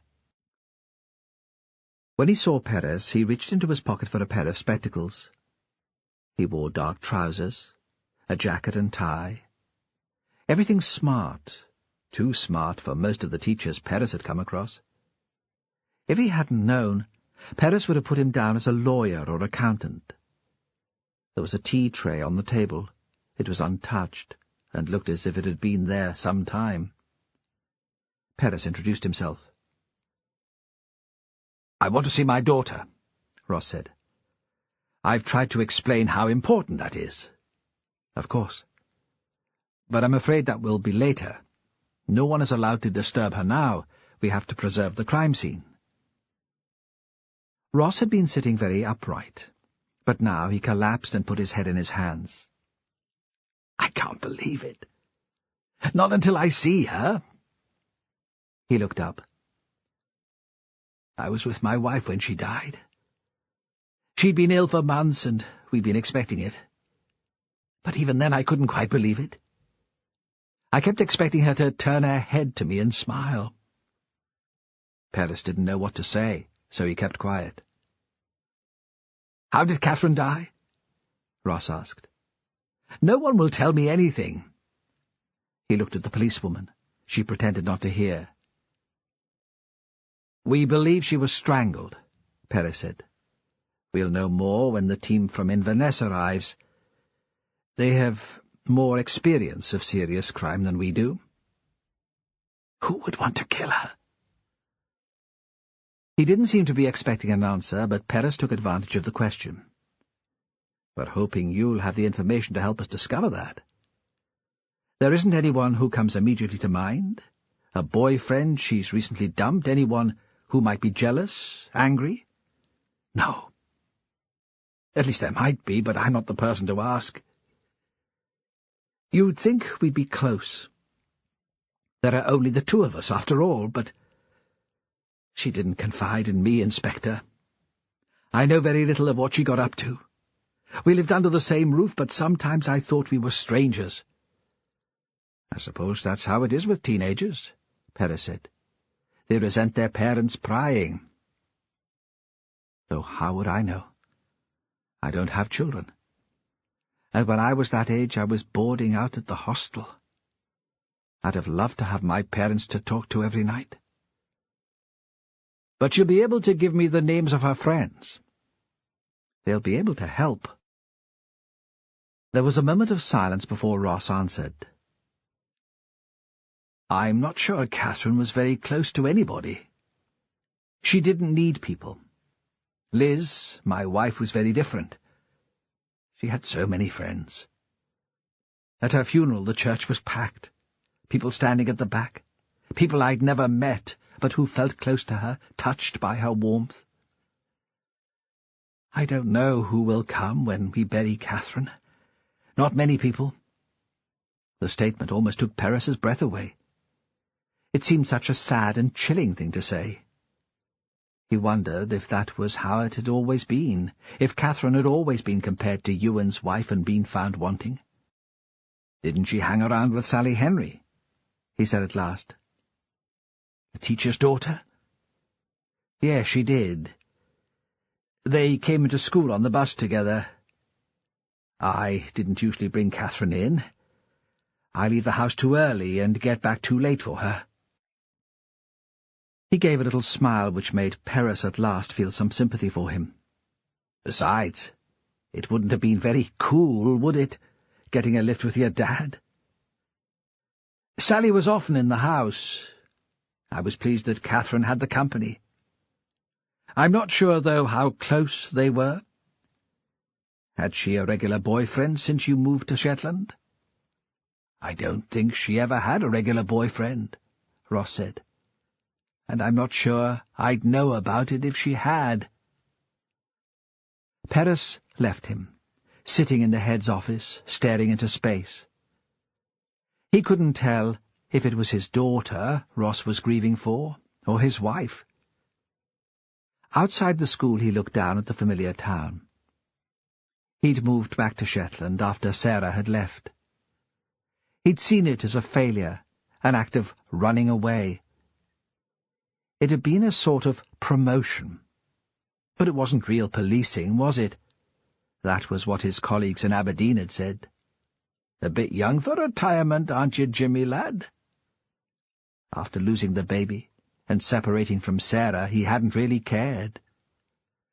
The big cases hadn't excited him any more. He'd stopped caring about the glory. And now he had a big case on his own patch, and he felt something of the old thrill.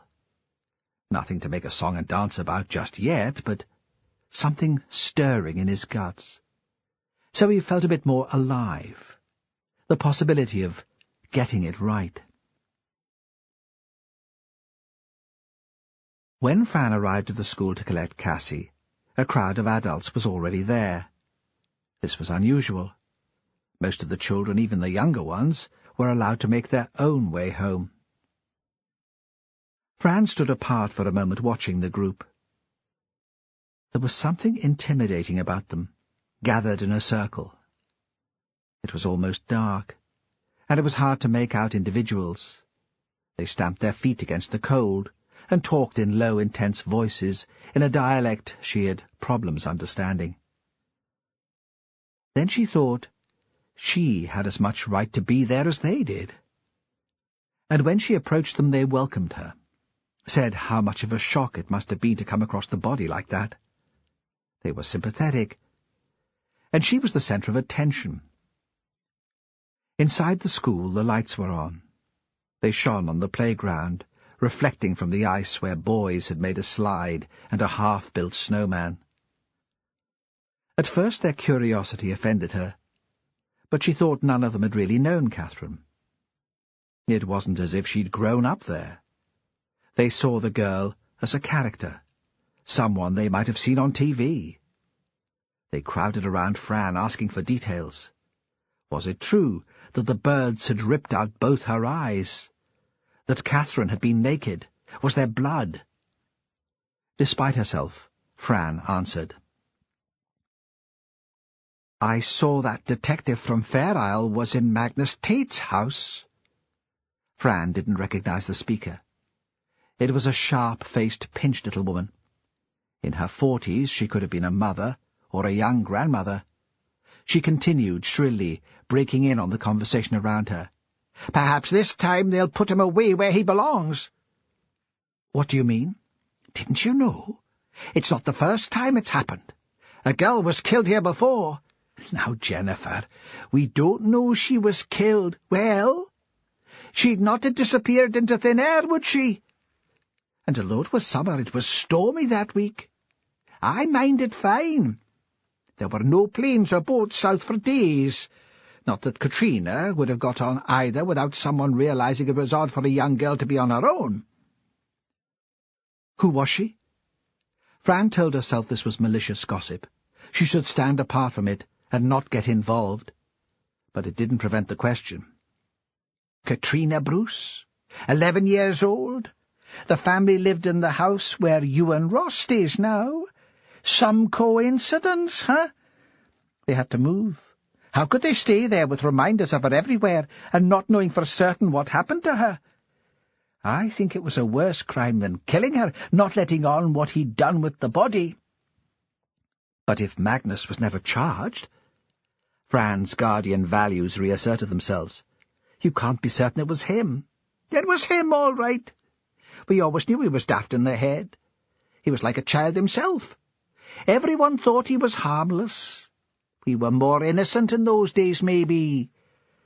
People thought they were doing a kindness, letting their children in to talk to him. We know better now. I let Cassie talk to him, Fran thought. Nobody warned me not to. She remembered Magnus hurrying out of his house to greet them, almost stumbling in his eagerness to catch up with them before they'd walked on. She shivered. Inside the school a bell rang and the children ran out. By the time they arrived home it was quite dark. This time of year, once the sun fell below the horizon, night came very quickly. She went in and drew the curtains before switching on the lights. She'd hurried Cassie past Magnus's house, tugging on the mittened hand, jollying her along with the promise of treats at home. She'd wondered how she'd react if Magnus came out, but wasn't put to the test. She'd glanced once towards Hillhead, thought she'd glimpsed a pale, staring face, and had looked quickly away. Perhaps she'd imagined it. Perhaps he'd already been arrested. Now she imagined what Ewan must be going through. The police would have gone to the high school and told him about Catherine's death. Surely they wouldn't expect him to look at the body, not lying where it was in the field. Paris had told her that it would be there all night, but perhaps he would want to see his daughter.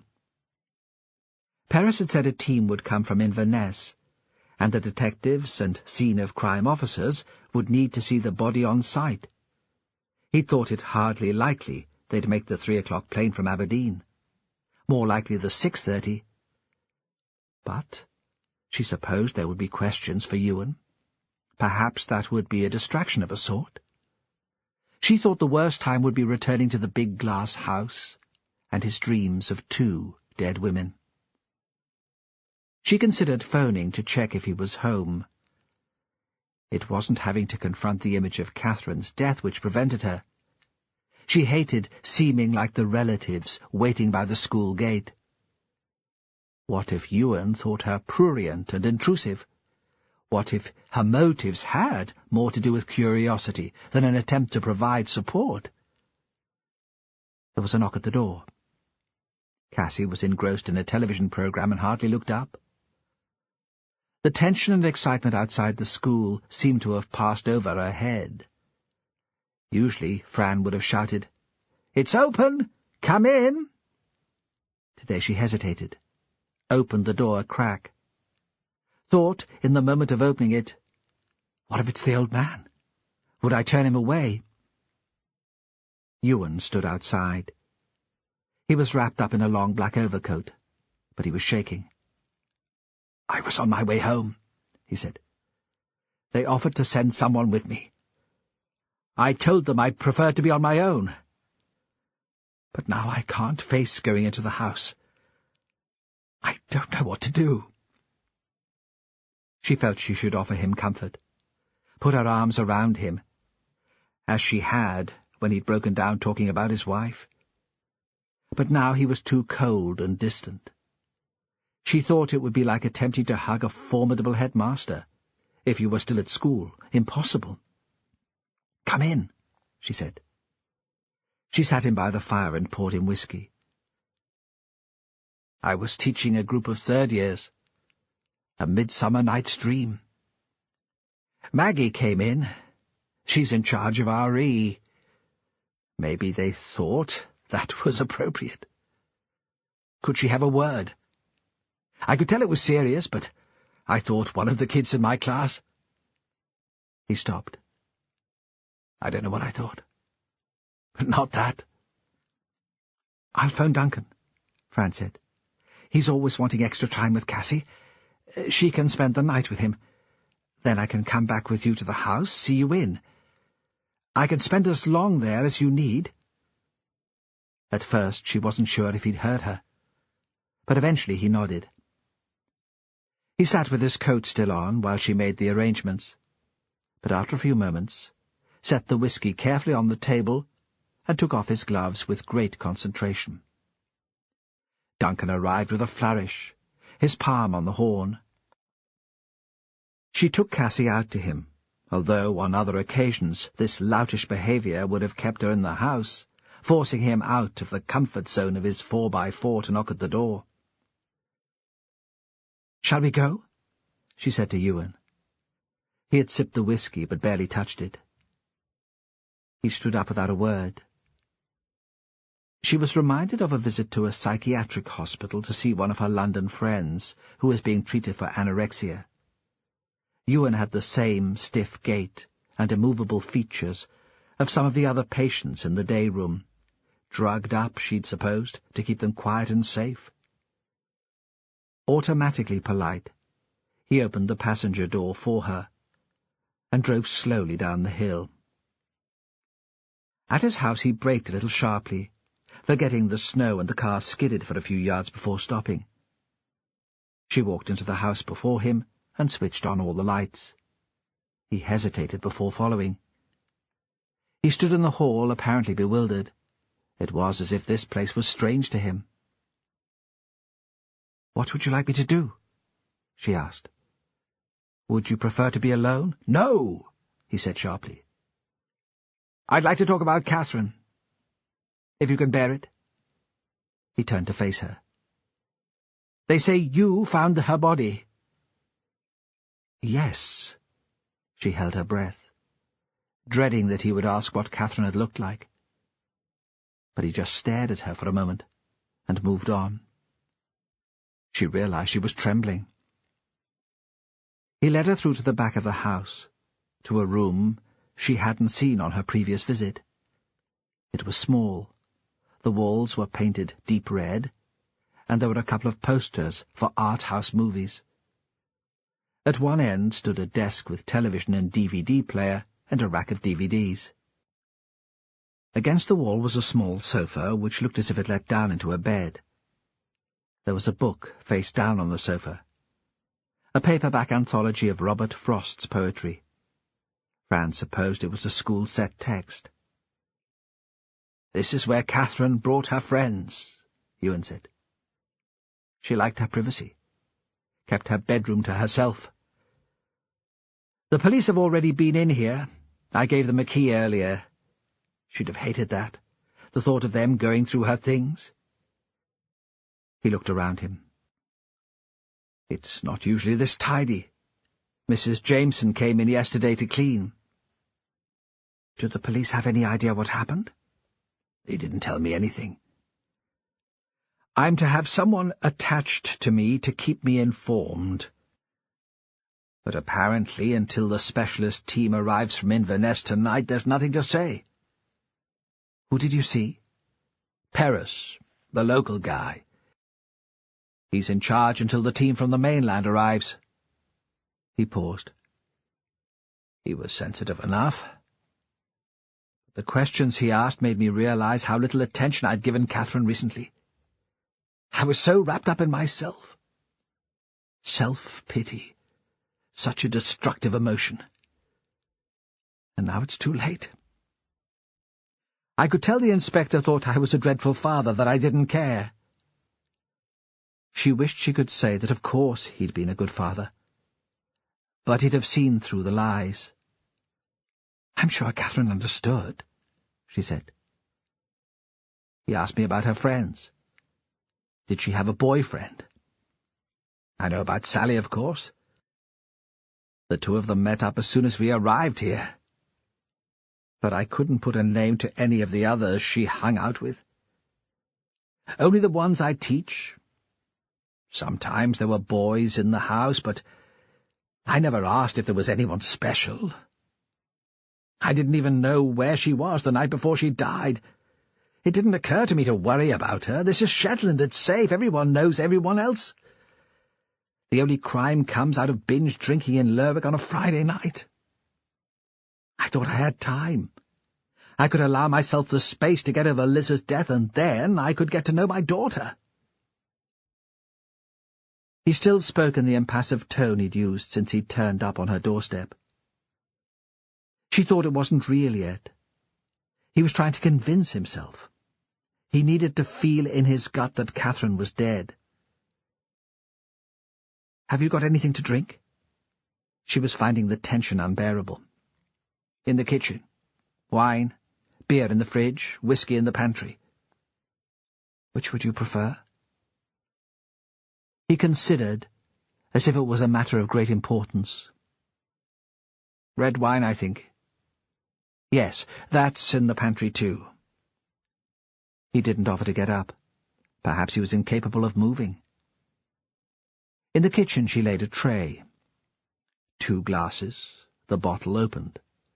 A plate with a lump of Orkney cheddar she'd found in the fridge, a tin of oatcakes, 2 small blue plates, and a couple of knives. She realized she hadn't eaten all day and she was hungry. When she returned, he was sitting in exactly the same position as when she'd left him. She didn't want to squeeze onto the sofa with him, and sat on the floor next to a low table. She poured the wine for him and offered the cheese, which he refused. At last, to break the silence, after all, he had said that he wanted to talk about Catherine, she asked, "When do the police think she was killed?" "I've told you. I don't know anything." He must have realized that he sounded rude. "I'm sorry. It's not your fault. That was unforgivable. It's guilt again." He twisted the stem of his glass. "I didn't see Catherine last night. I hadn't seen her for 2 days. That wasn't unusual. You know what it's like here. Transport is difficult. Last night I was late home.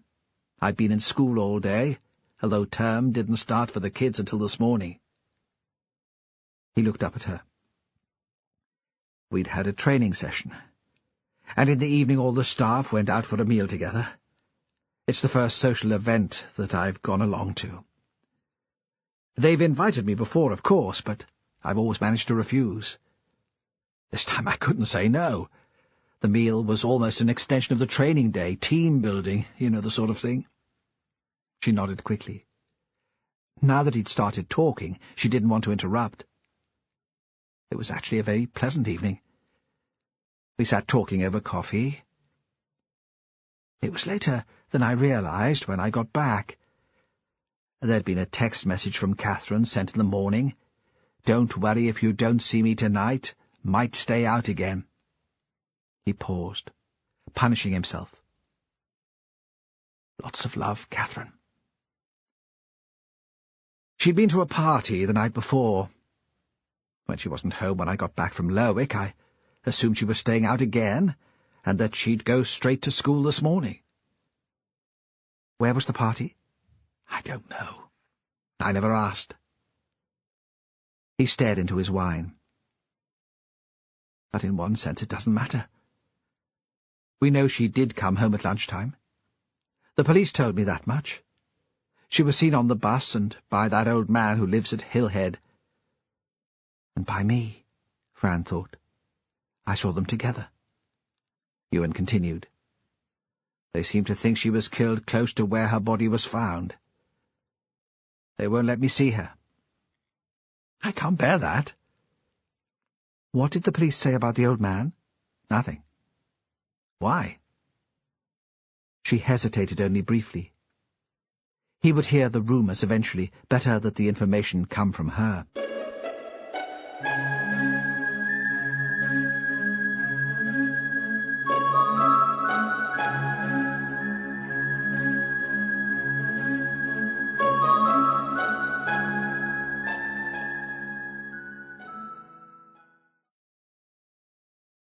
CD 3.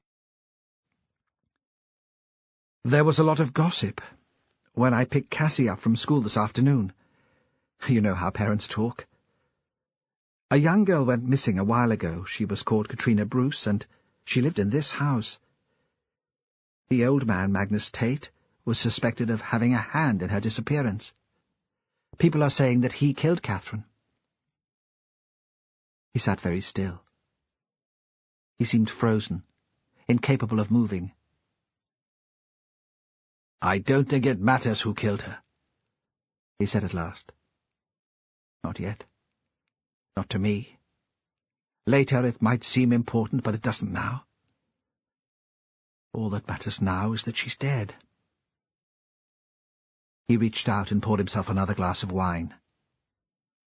Fran wondered at the difference in his mood tonight, and when he'd broken down, talking about his wife. She supposed this was shock. It didn't mean that he cared less for his daughter. Had he been this calm in his dealings with the police? What would Paris have made of it? Soon after, she said she would go home. He made no objection, but looked up, just as she was about to leave the room. "Will you be all right? Should I walk up with you?" "Don't be silly," she said. "There are police all over the valley." And it was true. As soon as she was on the road, she could hear the distant chug of a generator, and as she approached Hill Head, she saw that the crime scene was illuminated by big arc lights. A constable standing by the farm gate nodded to her as she walked past. When Sally got in from school, her mother told her about Catherine Ross, but rumours had been flying around Anderson High since midday, and it was all anyone had been talking about on the bus. Sally pretended it was a surprise, though. She spent her life pretending to her mother. It had become a habit. They discussed it, sitting together at the kitchen table. So Sally knew something was wrong. Her mother didn't like sitting without something to do, a pile of mending, or her knitting, or the ironing, or preparation for her work in the school. Often the table was spread with shiny white card, while her mother wrote out lists of words in thick black felt pen under various headings, nouns, verbs, adjectives. Margaret despised inactivity. It wasn't in her nature to make a drama out of the incident, but Sally could tell she was concerned, as close to agitated as she could get. "Your father drove past after Cassie Hunter's mother found the body. She was in quite a state, apparently, hysterical. He had to call the police. She refused to move." Margaret poured tea and waited for a response from her daughter. "What does she expect from me?" Sally thought. "Does she think I should cry?" "Your father thinks she was strangled. He heard a couple of police talking." Margaret set down the teapot, fixed her gaze on her daughter. "They'll want to speak with you, because you were friends. They'll want to know who she knocked about with, boys. But if it's too upsetting, you must say. They can't force you to speak to them." Why would they want to know that stuff? She was murdered. Of course there'll be questions. Everyone's saying that Magnus Tate must have done it. But there's one thing knowing who killed her and another proving it. Sally found it hard to focus on her mother's words. She found her thoughts slipping back to Robert Isbister. But that wouldn't do. It was important to concentrate. "When I speak to the police, will you be there?" "Of course, if you'd like us to be." Sally could hardly say then that it was the last thing she wanted. "I was never sure about that, Catherine." Her mother stood up. She sliced a loaf and began buttering the bread, making smooth, easy motions with the knife. She had her back to Sally.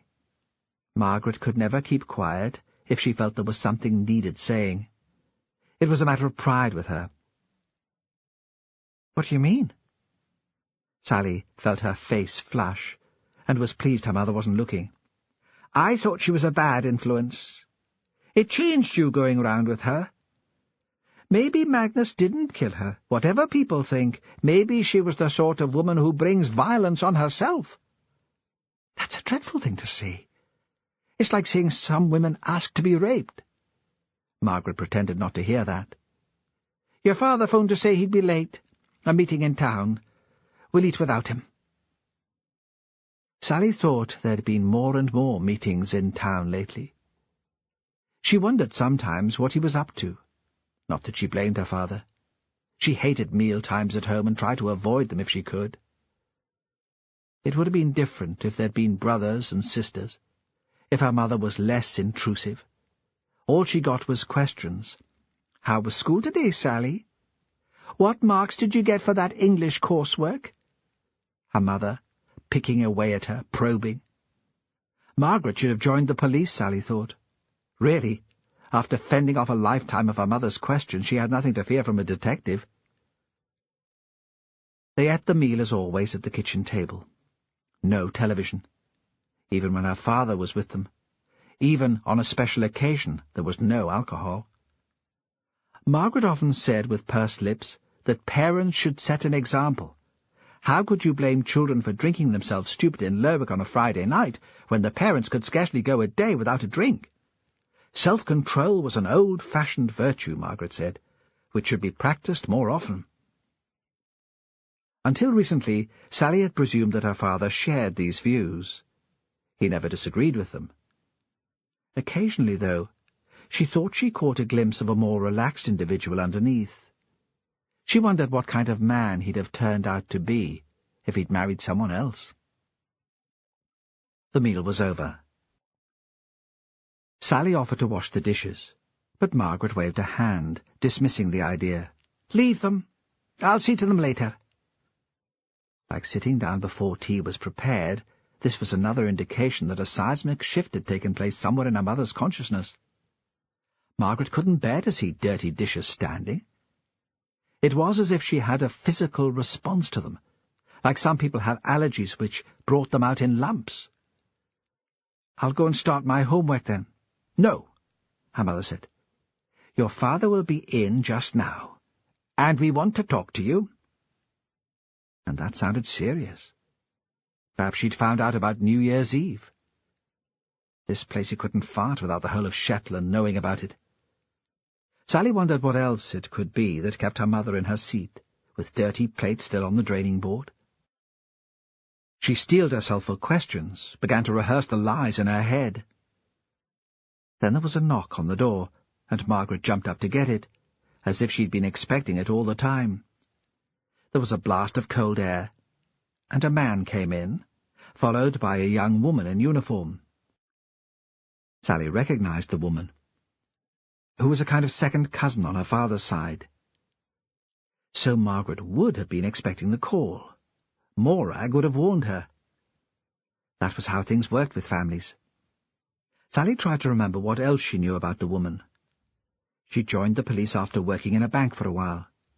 Margaret had had things to say about that, too. She always was a flighty young madam.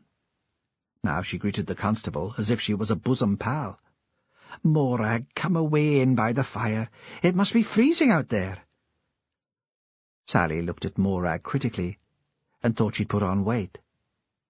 Sally was aware of how people looked. She knew it mattered. Didn't you have to be fit to work for the police? And there was nothing flattering about that uniform. The man was very big, not fat but tall. He stood just inside the door waiting for Morag to speak. Sally saw him nod towards her, encouraging her to take the initiative. "Margaret, this is Inspector Perez. He'd like to ask Sally some questions." "About young girl that died?" Margaret was almost dismissive. "She was killed, Mrs. Henry," the detective said. "Murdered. You have a daughter the same age. I'm sure you want him caught." "Of course. But Sally was a close friend of Catherine's. She's had a bad shock. I don't want her upset." "That's why I brought Morag, Mrs. Henry. A friendly face. Now, why don't we take Sally into another room so we don't disturb you?" Sally expected her mother to object. But something about him, the authoritative easy tone, the assumption that he'd get his own way, must have made her realize there was no point in putting up a fight. "Through here," she said stiffly. "I'll just put a match to the fire. Then I'll let you get on with it." The room was tidy, of course. Margaret couldn't abide clutter. She allowed the music stand and Sally's fiddle to stay out, either to encourage spontaneous practice or to give the impression to guests that they were a cultured family. But everything else was in its place. She never let her marking or preparation for school escape into here. Perez folded himself into a seat, with his back to the window, stretched out his long legs. Margaret had already closed the curtains. It was a ritual, one of many. In winter, as soon as she came in from school, she shut the curtains in every room in the house. Morag sat beside Sally on the sofa. Sally thought this was a pre-arranged move. Perhaps she was there to offer comfort. Oh, my God, Sally thought.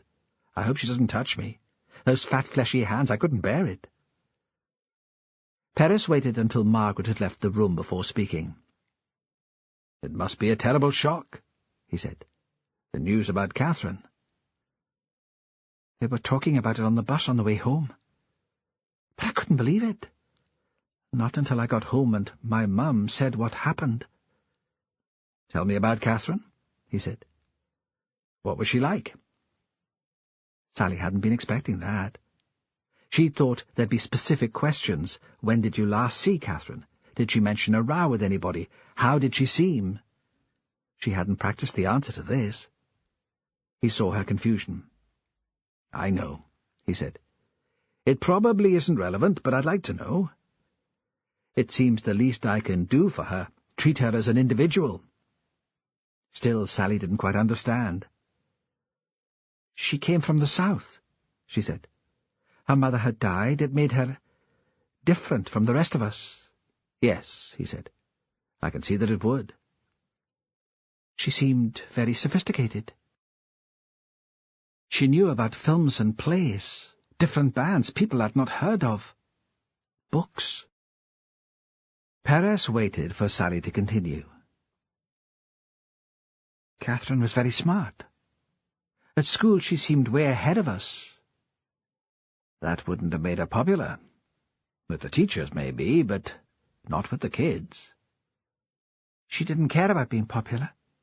At least, that was the impression she gave." "Of course she cared," he said. "Everyone does to some extent. We all want to be liked." "I suppose so."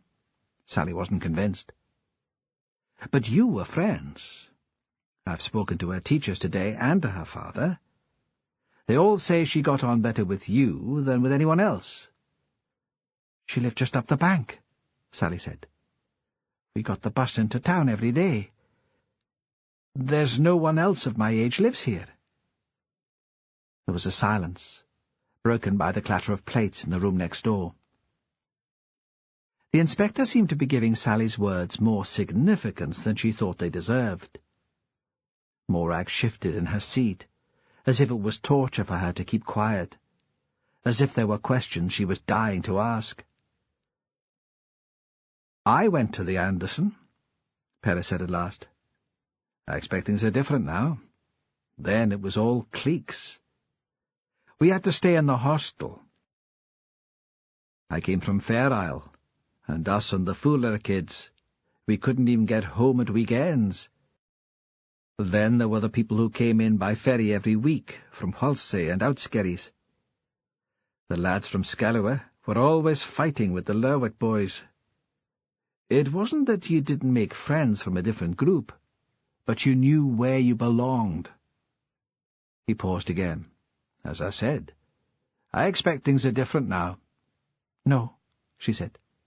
"Not very different." "You're saying you two were thrown together, then? You didn't hang around because you had much in common?"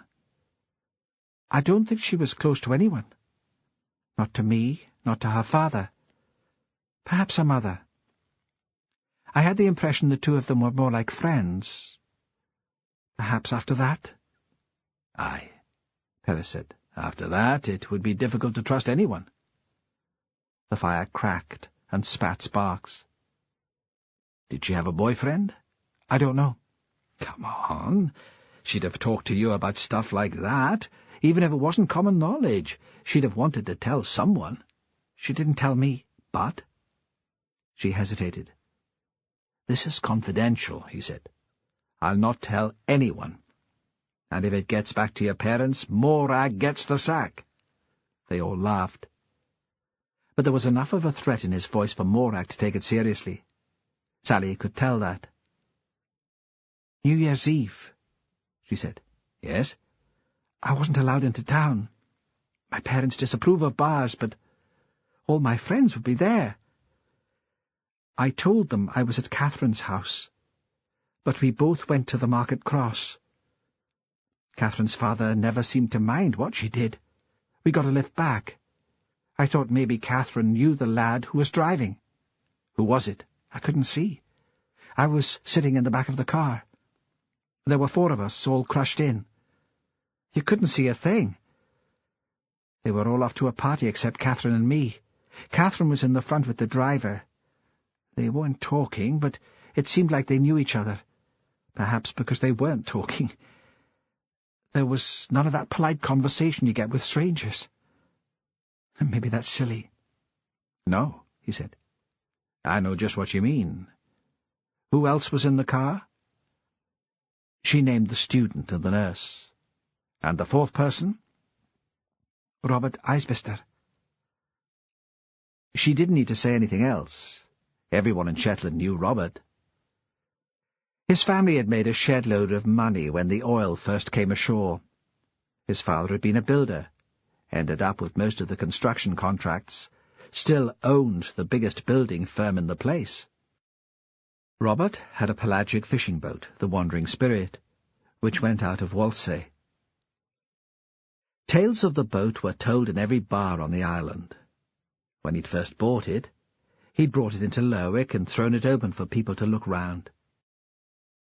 The cabins had leather seats and televisions with Sky TV.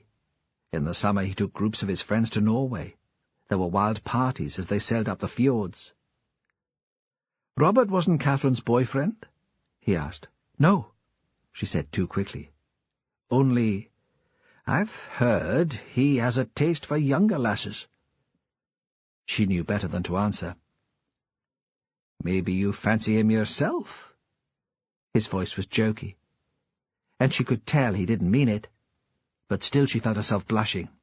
"Don't be daft," she said. "You don't know what my mother's like. She'd kill me." "You really can't remember anything about the car or the driver?" She shook her head. "Catherine was supposed to be at a party the night before she went missing. Were you there too?" "I've told you." Her voice was bitter. "I'm not allowed at parties." "Did you know anything about it?" "I wasn't invited. People have stopped bothering to ask me. They know I'll not be going." "Did anyone mention it at school today?" "Not to me." He sat looking into the fire. "Is there anything else you think I should know?"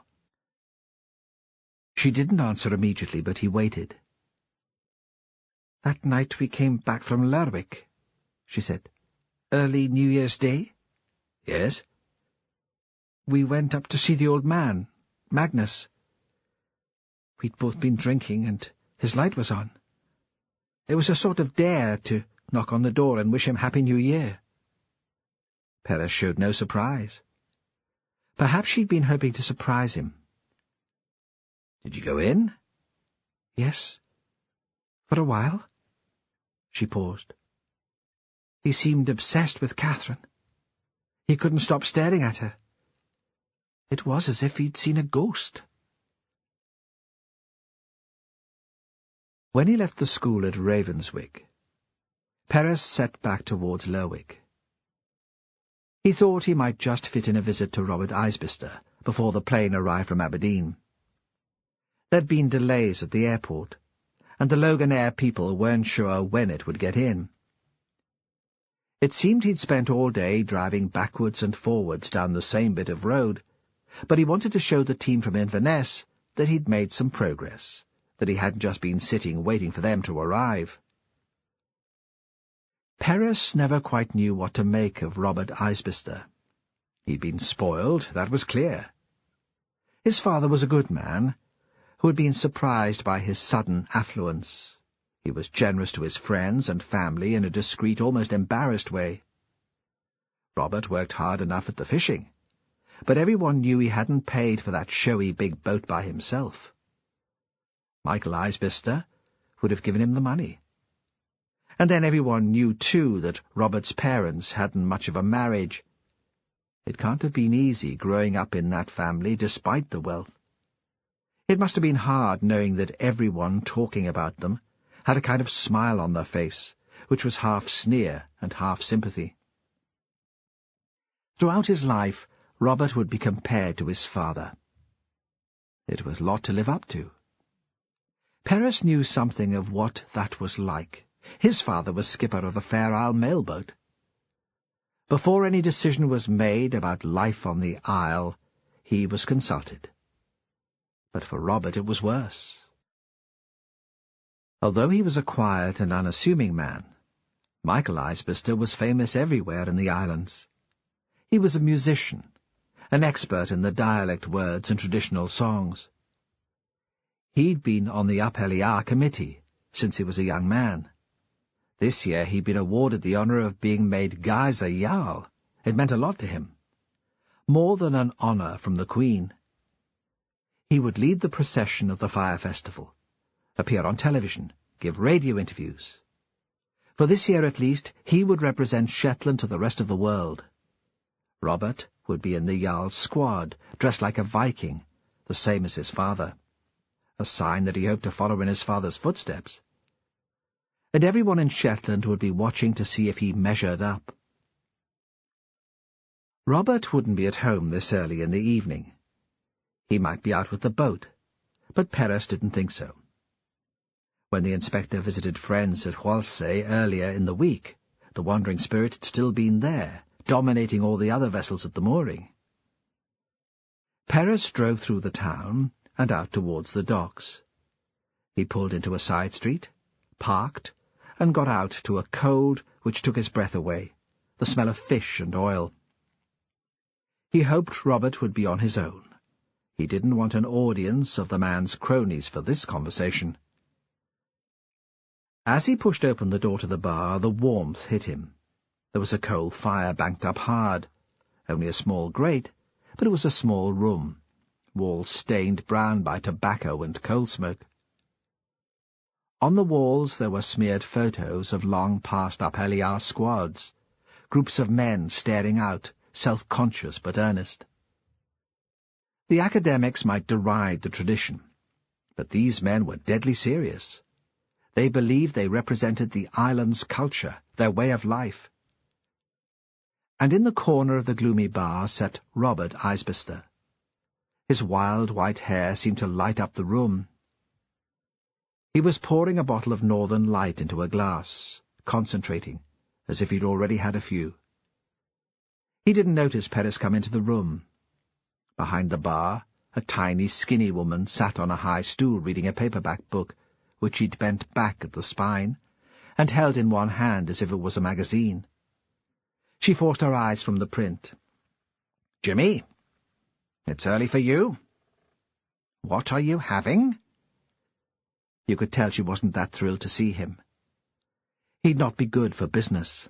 "Cook, please, May." He paused, looked at Robert. "I'm driving." Neither she nor Robert made any response. Perris took the glass and sat at Robert's table. May returned to her book. She was lost immediately. Sarah had read like that. There could be a volcano under the house and she'd not notice. Robert looked up, nodded. "Have you heard about the body they found at Ravenswick?" Perris said. No point in being subtle, not with Robert. "May said something when I came in." The words were slow, careful. Was that the beer, or another sort of caution? Robert enjoyed a few pints with the lads, but he didn't usually drink heavily this early on a weekday. "A friend of yours, I understand." Robert set down the glass. "Who was it?" "A young lass, Catherine Ross. You did know her?" The pause was a bit too long. "I'd seen her about. Only 16. A bit young even for you, Robert." It was a standing joke that Robert went for younger women. Perris thought it was because he'd never grown up. The big boat was to prove he was a man. He continued. "New Year's Eve?" "What about it?" "After the market cross you went to a party." "Aye?" "The Harvey girl's place in Dunrossness. You gave Catherine Ross a lift home, as far as the Ravenswick turn-off?" Robert turned his head, so Perris was looking into the pale blue eyes, bloodshot, worried. "I wasn't driving," Robert said. "I'm not that stupid." "Who was?" I don't know his name. A young lad still at school. Friend of Catherine's? I don't know. Maybe. Any idea where he comes from? Somewhere in the south? Quendale? Scatness? The family haven't been in Shetland long. You say you'd seen Catherine around. Where had you seen her? Parties?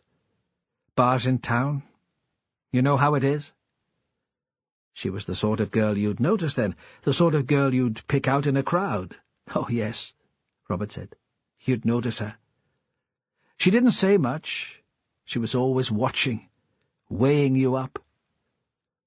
But you couldn't help noticing her. He picked up his glass, took a drink. Suddenly he seemed more relaxed. How did she die? He asked. Hypothermia? Was that it? Too much to drink and passing out in the cold? Did she drink a lot? Robert shrugged. They all drink too much, don't they? These young girls. What else is there for them to do in the winter? It wasn't hypothermia, Paris said. It was murder. Magnus had thought the police would come back for him. He sat all evening waiting, stiff and upright in his chair. 5 times cars went past, but none of them stopped. The blue and white tape still fluttered across the gap in the wall. The headlights caught it as they dipped down the hill. And Catherine was still there, lying under a tarpaulin. He hated to think of it. What would her body be like now? At least the ground would be frozen, he thought. There would be no decay, no animals or insects to tear into the flesh.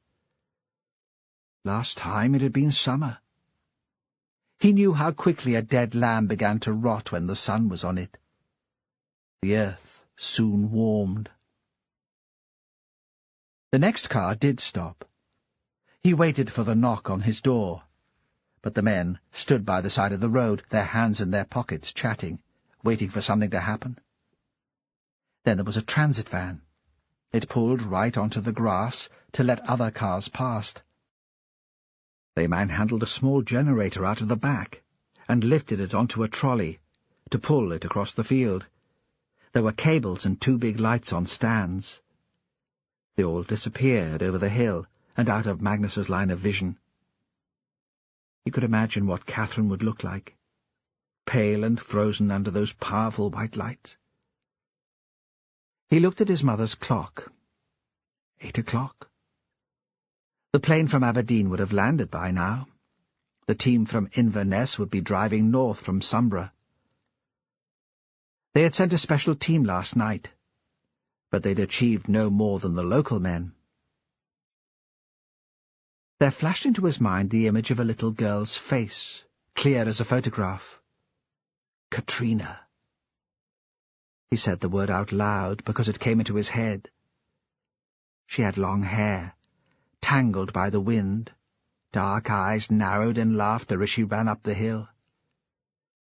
She'd opened the door without knocking, and in one hand held a bunch of flowers picked from the garden. That would have been the last day he'd seen her. He stood up, suddenly restless, and looked out of the window. The police were out of sight. He presumed they were nearer to the body. A patch of cloud shifted, and he saw there was a full moon. His mother always said a full moon made him dafter than usual. Its light formed a path on the still water. He realized he hadn't eaten all day and wondered if that was what was making him feel confused. It would be that, or the moon. In his mind he saw Katrina dancing on the road outside his house. It was a strange sort of jig, with her hands held above her head, her arms curved like a ballet dancer's. He imagined that she tilted her head in his direction and gestured for him to follow her. He knew that it must be his imagination. Even if she'd lived, Katrina would be a young woman now, older than Catherine. But he couldn't stay in the house. It was the moonlight on the water, and waiting all day for the police to come back. It was listening to his mother saying, "Tell them nothing," and the memory of the little girl. He put on his boots, fumbling with the laces in his rush to be out. He had a woolen hat which his mother had knitted, and the big jacket she'd bought for him in Lerwick just before she died. It was as if she'd known she'd die soon, and she didn't trust him to buy his own clothes. She'd brought back a pile of underpants and socks from the same trip, and he sometimes still wore those too. Out of the house he climbed away from the track until he reached the Lerwick road. In the house by the chapel there was no light. There was a gap at the bedroom window, where the drawn curtains didn't quite meet, but he could see nothing through it, only a ghostly reflection of his face in the glass. Reluctantly he turned away and started off again onto the hill. In the shadow of a dyke he stopped and looked back. The police hadn't seen him leave. Hillhead. In the moonlight he saw them surprisingly clearly in the field where Catherine lay. The scene spread out below him, and he could recognize individuals by the way they stood and the way they moved. They were blinded by the fierce white lights, and their concentration on the small body, covered by the tarpaulin shroud. When they turned away from the crime scene, it was to look out for headlights from the south. Soon the team would arrive from Sunborough. Magnus continued his climb. He walked slowly. He knew he had to pace himself. He'd had a winter of laziness since he'd last been up here. He felt the strain in his knee and a wheezing in his chest. The sunshine during the day had melted the snow in patches, so he could see the peat and the dead heather through it. He reached the top of the bank, and ahead of him there was nothing but bare hillside. They told him at school that once Shetland had been covered with trees. He couldn't picture it. Now the only trees were in folks' gardens. He thought this must be what the moon must look like, if you were standing on it, not looking at it from the earth. He stopped for a moment to catch his breath, and looked behind him again. The figures in the field looked less important from here. Beyond them he saw the silver ice on the Voe, and the houses of Ravenswick. If he had any sense, he'd go back to his bed. But something kept him moving. Was this how Katrina had felt when she couldn't stop dancing? He hadn't been sure he'd know the place. But now, approaching it even in this strange light, it was familiar. He'd spent much of his youth up here, working with his uncle, his father's elder brother, who had run the croft. Magnus had helped count the hill sheep, collect them in the crew for clipping, and bring them down the hill ready for slaughter. And in the early summer, this was where they'd come to cast peats. Hard work that had been, peeling back the turf from the bank and cutting into the dense, dark earth. The digging had been back-breaking work, and even worse was wheeling the peats down to the road in a barrow. Now, if they dug peat, and not so many did, they used a tractor and trailer. His uncle had been proud of him.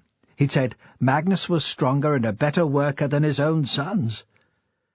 In those days, Magnus had had a father and a mother, an uncle and cousins. Then he'd had a sister. Now, he had nobody. He came to a small loch, where his cousins had come in the winter to shoot geese. You'd hear the birds flying in from the north, calling.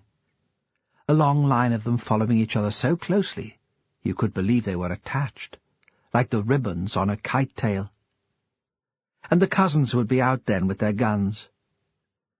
Magnus had never been allowed a gun. But afterwards his mother would cook the goose, and they'd all come together to eat it. Out on the freezing hillside, he had a picture of them, gathered round the table in the hill-head kitchen. And it was so real he could smell the goose fat, and feel the heat from the range on his face. Magnus wondered if he had an illness. All these daydreams reminded him of the scenes which play through your mind in a fever.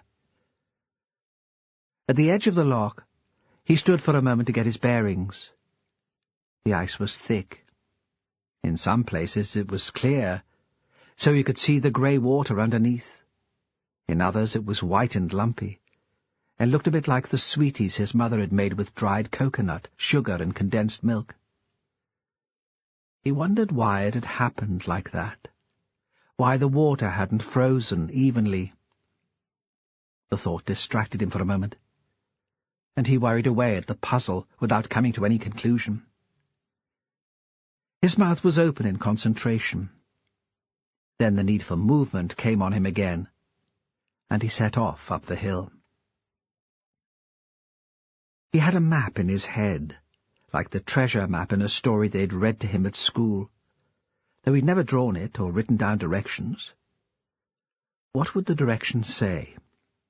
Walk west from the loch until you reach the gilly burn. Follow the burn up the hill to the gully where the land always slips after heavy rain. And it was just as he pictured it. When the thaw came, the burn would be full of peaty water. Now it was deep with soft snow. And he came to the peat bank and the mound of rocks which looked like a small landslide. It wasn't unusual for this to happen on the hill, especially after a dry summer followed by heavy rain. The water seeped into the cracks in the dry earth and loosened it, sending rocks and soil and peat spilling down the bank. Even in the snow he recognized the place. At last he lost the urge to continue moving. He stood with his face to the sky and let the tears run down his cheeks. He might have stayed there all night, but a distant explosion, a lifeboat maroon which seemed unusually loud in the still night, brought him to his senses. What would his mother say? "Going to be a baby, Magnus?" He made his way home because there was nothing else to do, crossing the steep peat banks crabwise, sure-footed despite the icy surface. The constables were still standing guard over Catherine's body, but the other man was sitting in his car, waiting, his eyes closed. The plane from Aberdeen must have been delayed. The van which had brought the lights and the generator had gone. As Magnus watched, one of the constables unscrewed the top from a vacuum flask, poured out steaming liquid, handed it to his colleague. "They'll be pals," Magnus thought. "Working together like that, up all night, it would make you close." He felt a vague nostalgic longing, which became almost unbearable. He wondered how it would be if he took his bottle of grouse out to them and offered them a dram. They'd welcome that, as it was so cold. And wouldn't they talk to him as they were drinking it, just to be polite? If it hadn't been for the detective from Fair Isle, he might have gone out to them, but drinking on duty probably wasn't allowed. He thought the constables would turn him down, with their boss watching. Then he remembered the police station, and the room with the shiny walls. He'd probably be better drinking on his own. He'd find it hard not to tell them everything. He was in the house, with a small glass of whiskey in his hand, when a small convoy of cars turned up. He didn't want to think what they might be doing to the girl with the hair the colour of a raven's wing. He took his drink with him to bed.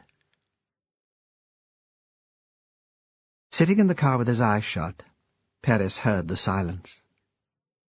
He was listening for the vehicles coming from the south, although he'd already confirmed that the plane from Aberdeen was running late. He didn't mind waiting. He was glad of the time to think, to consider the events of the day. Usually he had to focus on procedure. Even in Shetland there were targets to meet and forms to complete. Now he had nothing to do but wait and think. He could allow his thoughts to follow a path of their own. He wondered how it must have been for Catherine Ross, coming to Shetland as an outsider. He understood something of that, with his Spanish name and his Mediterranean features.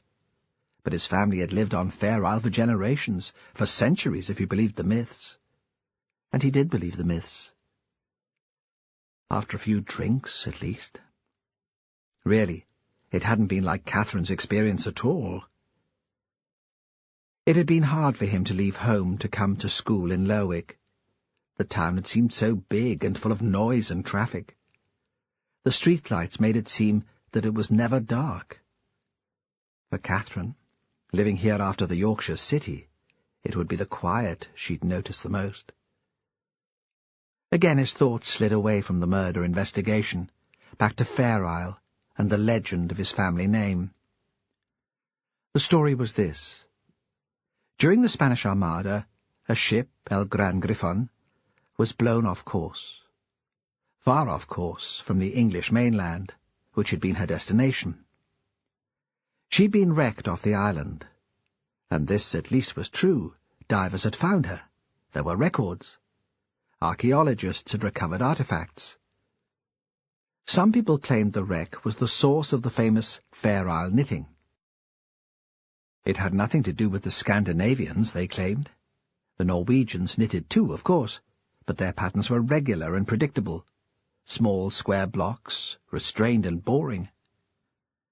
Traditional Fair Isle knitting was brightly coloured and intricate. There were shapes like crosses. It was the sort of design a Catholic priest might wear, splashed across his robes. These patterns, people said, had arrived with El Gran Grifon. More specifically, they had arrived with a Spanish seaman, a survivor of the wreck. By some miracle, Miguel Perez had managed to swim ashore. He had been found on the shingle of the South Harbour, scarcely alive, the tide still licking at his ankles. He had been taken in by the islanders, and of course there had been no escape. How could he get back to the heat and civilization of his native land? In those days it would have been an adventure to set off for the Shetland mainland. He had been stranded. What had he missed most, Perez wondered sometimes? The wine, the food, the smell of oranges, olives, and baked dust, the distilled sunlight bouncing off old stone. Legend had it that he'd fallen in love with an island girl. There was no record of her name. Perez thought the sailor had just made the best of it. He'd been at sea for months. He'd be desperate for sex. He'd pretend to be in love, if that was what it took, though surely love would have hardly come into it, even when it came to island couplings. Women wanted strong men who could manage a boat. Men wanted housekeepers, brewers, and bakers. Whatever the attraction between the two of them, they must have had a boy child, at least one, because since that time there had been a Perez on Fair Isle, working the land, crewing the mailboat, finding the women to provide more male heirs. Jimmy Perez shifted in his seat. The cold brought him back to the matter in hand. Catherine Ross hadn't been brought up in a small community of less than 100 people, many of them related. It would be new to her, this sense of living in a goldfish bowl, everyone knowing her business, or thinking they did. Her mother had died after a long illness. Her father, wrapped up in his grief, had been distant to the point of neglect. She must have been lonely, he thought suddenly, especially here, surrounded by people who knew each other. Even with Sally Henry down the bank, and some boyfriend they still had to trace, she must have felt terribly alone. That led him to think about Magnus Tate, because mustn't the old man be lonely too? Everyone was convinced that Magnus had killed the girl. The only reason he wasn't in custody already was that, once in the station, they'd only have 6 hours to hold him. It wasn't like in England, and no one knew when the team from Inverness would arrive. What if there'd been a fault with the plane, and it didn't turn up until the morning? They'd have to let Magnus go in the middle of the night. At dusk, Sandy Wilson, one of his constables, had asked if they should have a man posted at Hill Head. "Whatever for?" Perez had demanded. Sandy always provoked in him an unreasonable impatience. Sandy had blushed, chastened at the sharpness of the tone, and Paris had pushed home his advantage. How's he going to get off Shetland at this time of night? Swim? His house is surrounded by open hillside. Where do you think he's going to hide? Paris didn't know if Magnus was a murderer or not. It was too early to say. But the easy assumption of his colleagues that Tate had killed the girl annoyed him. It was a challenge to his professionalism. It was the sloppy thinking, the laziness which irritated him most. So a young girl had disappeared before, and Tate had been a prime suspect. As Perez saw it, the case had very little in common. If Katrina Bruce had been killed, her body had been hidden. Catherine's had been displayed, exhibited almost. Katrina had been a child. Perez had seen photographs still held on file. She'd looked younger than her age. Catherine was a young woman, sexy and defiant. Perez hoped that the team from Inverness would come with open minds. He planned to get at them before they were infected by the Shetland gossip and the locals' distrust of an old man who'd become an outsider. The silence was broken by the buzz of the small generator they'd brought in to power the lights. For some reason, Sandy must have started the engine. A couple of minutes later, Perez's phone rang. It was the constable who'd been sent to Sombra to meet the plane. "It's landed. We'll be on our way shortly." Perez was amused, but not surprised, that Sandy Wilson had been informed of the news before him. Brian at the airport and Sandy had been brought up on Halsey together. It was how things worked. There were 6 of them in the team from Inverness. 1 crime scene investigator, 2 DCs, 2 DSs, and a DI, who would act as senior investigating officer. The same rank as Perez, but with more experience, so he'd take charge. They came in 2 cars. Perez felt momentarily resentful at the intrusion on his daydreams. He felt soporific. It was an effort to move. He opened his door and stepped out. In the warmth of the car he had forgotten how cold it was. He was still feeling half asleep as the DI introduced himself, was aware of a loud, eager voice, and a knuckle-squeezing handshake. There wasn't a lot to do until the crime scene investigator went in. Jane Meltham was a cheerful, competent woman with a broad Lancashire accent and a dry black humour. They watched her open the boot and bring out her case. "What'll you do with the body when you've finished with it?" she asked. "It'll go to Annie Gowdry's mortuary," Perez said. "She's the undertaker in Lerwick. We'll keep it there until we can ship it south." "When'll that be?" "Well, it's missed the ferry tonight. We can't get it on a plane. It'll be tomorrow evening now." "No rush, then." She was climbing into a paper suit. "I hope this is big enough to get over my jacket. If I have to take off my coat, I'll freeze, and it'll be the pair of us you'll be shipping to Aberdeen." She pulled on the hood, clipping back stray hairs. "Don't the other passengers mind sharing the boat with the body?" "They don't know," Perez said.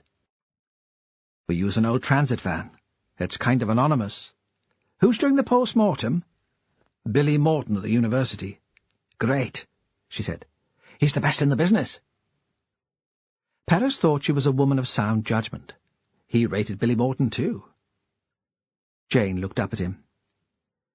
"You realise I probably won't get done tonight? I'll have to come back at first light." "I was hoping," Perez said, "we wouldn't have to leave the body. That's a school down there. The kids have to come past. And it's been out here for a full day already." "OK." He could tell she was considering the matter carefully. She wasn't one of those officials who make problems just for the sake of seeming important.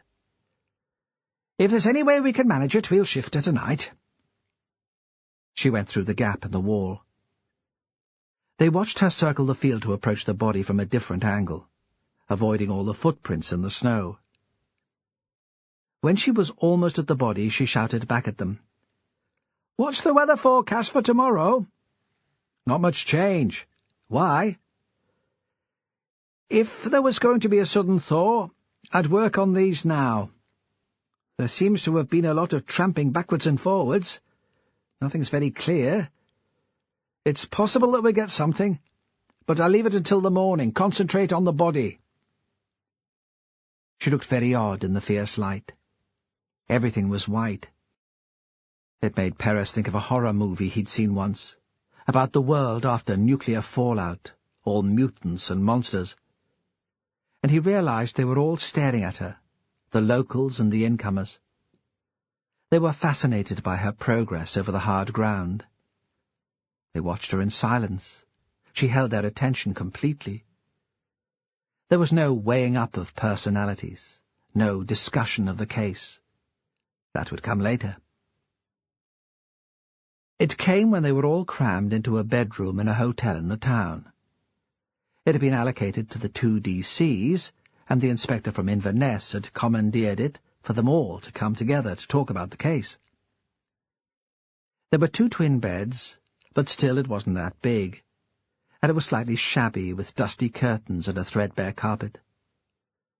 For some reason, Perez felt slightly embarrassed by it. Was this the best they had to offer the incomers? What would they think? Roy Taylor, the DI, had opened a bottle of Bell's, and they were drinking out of whatever came to hand. Teacups, plastic mugs from the bathroom, a polystyrene mug which had held airport coffee. Perez was sitting on the floor, watching. Taylor held centre stage from one of the beds. Perez hadn't decided yet what he made of him. He was young to be a DI, mid-30s. His hair was shaved very close to hide premature balding. It made his head look like a skull. This could even be his first case as SIO. He was certainly driven. Perez could tell that.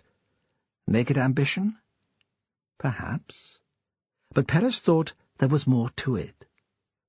From the moment he'd pulled the bottle of whiskey from his hold-all, the man hadn't stopped asking questions. And at first it was hard to make out what he was saying. He might work in Inverness now, but that wasn't where he was born. "I'm from Liverpool," he said, when Perez asked. "The greatest city in the world." Taylor listened to the answers as ferociously as he fired out the questions. He didn't take notes, but Perez thought the replies must be branded on his brain. It was as if he felt cheated because he hadn't been on the island early enough to carry out the initial investigation. Perez could imagine him pacing backwards and forwards in the terminal at Dice, counting the seconds to take off, swearing under his breath when he learned the plane would be late. Now Taylor got off the bed and stretched. He was standing on the balls of his feet and reached up towards the ceiling. Perez was reminded of an ape he'd seen in Edinburgh Zoo on a school trip. It had pushed against the bars of the enclosure, needing more space. Taylor was a man who'd always need more space, Perez thought. Stick him in the middle of an African savannah, and it still wouldn't seem enough for him. The boundaries must be somewhere inside his head. A stupid thought. He'd drunk the scotch too quickly. He realized they were all talking about bringing in Magnus Tate, about how they'd handle it, who'd do the interview. One local and one member of the Inverness team, they decided, and they'd play it gently. Taylor had looked at the Katrina Bruce notes. There'd been an implication that Tate had been roughly handled, he said. No one was going to play silly buggers like that this time. He wasn't having the case thrown out because one of his team lost it. And they were all one team now. He was including Shetlanders, too. He looked around and seemed to embrace them all in a sweep of his arm. Perez could tell that he meant every word of it. Anyone else talked like that, and it would make you feel like puking. Taylor could get away with it. He had them eating out of the palm of his hand. I don't think we should jump to the conclusion that Magnus Tate is a killer. Jimmy Perez hadn't meant to speak. Perhaps he'd been infected by Taylor's fervour. He sat in his corner, swirling the oily whiskey in his glass. "Why?" Taylor stopped stretching. He crouched, a hand on each side of his body on the floor to steady himself, reminding Paris again of an ape. His face was level with Paris's now. Paris listed the concerns, the problems he'd been worrying over as he sat in the car. The victims were different. If Tate was a killer, why had he waited this long to do it again? Catherine Ross was a streetwise girl from the city. She was physically strong. She wouldn't stand there waiting for Magnus to murder her. "If not Tate, who then?" Taylor demanded. Paris shrugged. All the circumstantial evidence pointed to Magnus, but he didn't want to sleepwalk into an arrest without considering the alternatives. "I don't have any theories," he said. "I just want to keep an open mind." "Was there a boyfriend?" "Maybe. She stayed with someone the night before she disappeared." "And we don't know who that was?" "Not yet. I've been asking around. He shouldn't be too hard to trace. A priority to find out, wouldn't you say?" Nobody answered. Suddenly Taylor stood up again. "I'm off to bed," he said. "Tomorrow's going to be busy. I need my beauty sleep, and so do you." Paris thought that Taylor wouldn't be one for sleeping much. He imagined him awake all night, walking backwards and forwards, caged in his room. Jimmy Paris walked to his house. It was only 5 minutes from the hotel. He stopped once to look across the harbour to a huge factory ship. The vessel was lit up, but there was no sign of anyone working. The narrow streets were empty. In the cold he felt sober and clear-headed. He lived on the waterfront, in a tiny house crammed between two bigger ones. There was a tide mark on the external stone wall, and in rough weather the salt spray whipped against even the upstairs window. The house was cramped, damp and impractical. There was no parking. If his parents stayed, he had to sleep on the sofa. He'd bought it on a romantic whim after Sarah had left, and he'd moved back to Shetland. He couldn't quite regret it. It was like having a home on a boat. Inside it was very much like a boat too, very tidy, everything in its place. He didn't care about his appearance, but he cared how the house looked. The walls of the living room were lined with horizontal wood panels, neatly fitted carvel fashion, painted grey, an attempt, he realized now, to hide the effect of the damp.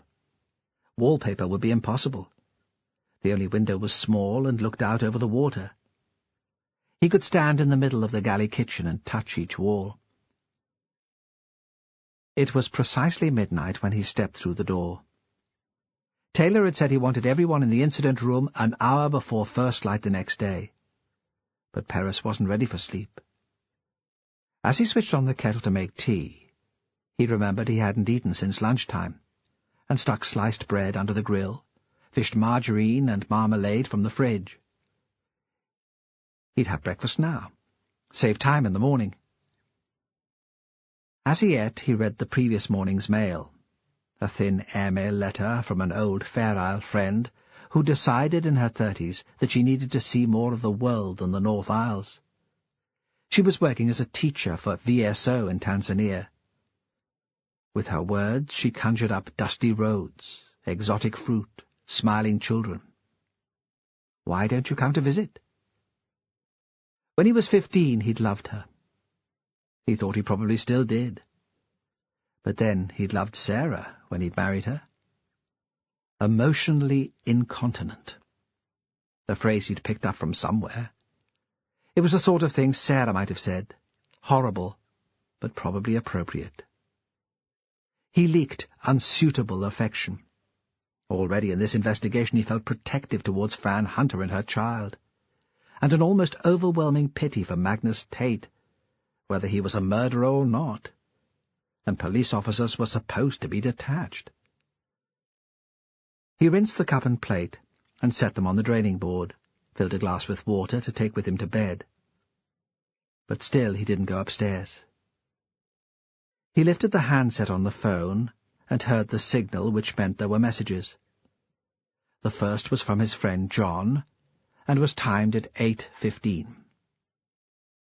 John was in the lounge, a bar in town, and was calling from his mobile.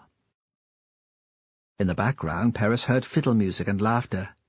"If you're free, come along, and I'll buy you that pint I owe you. But I guess you're probably tied up. Catch up with you soon." That meant news of the murder must be common knowledge. The second message was from his mother. She didn't bother to identify herself.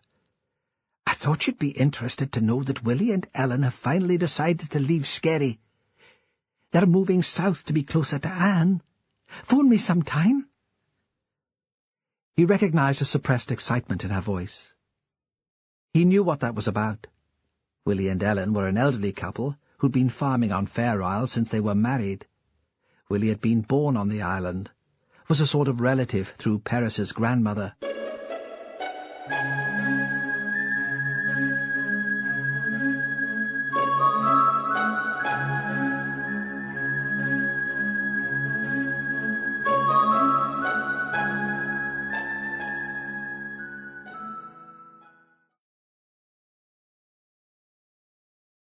CD 4.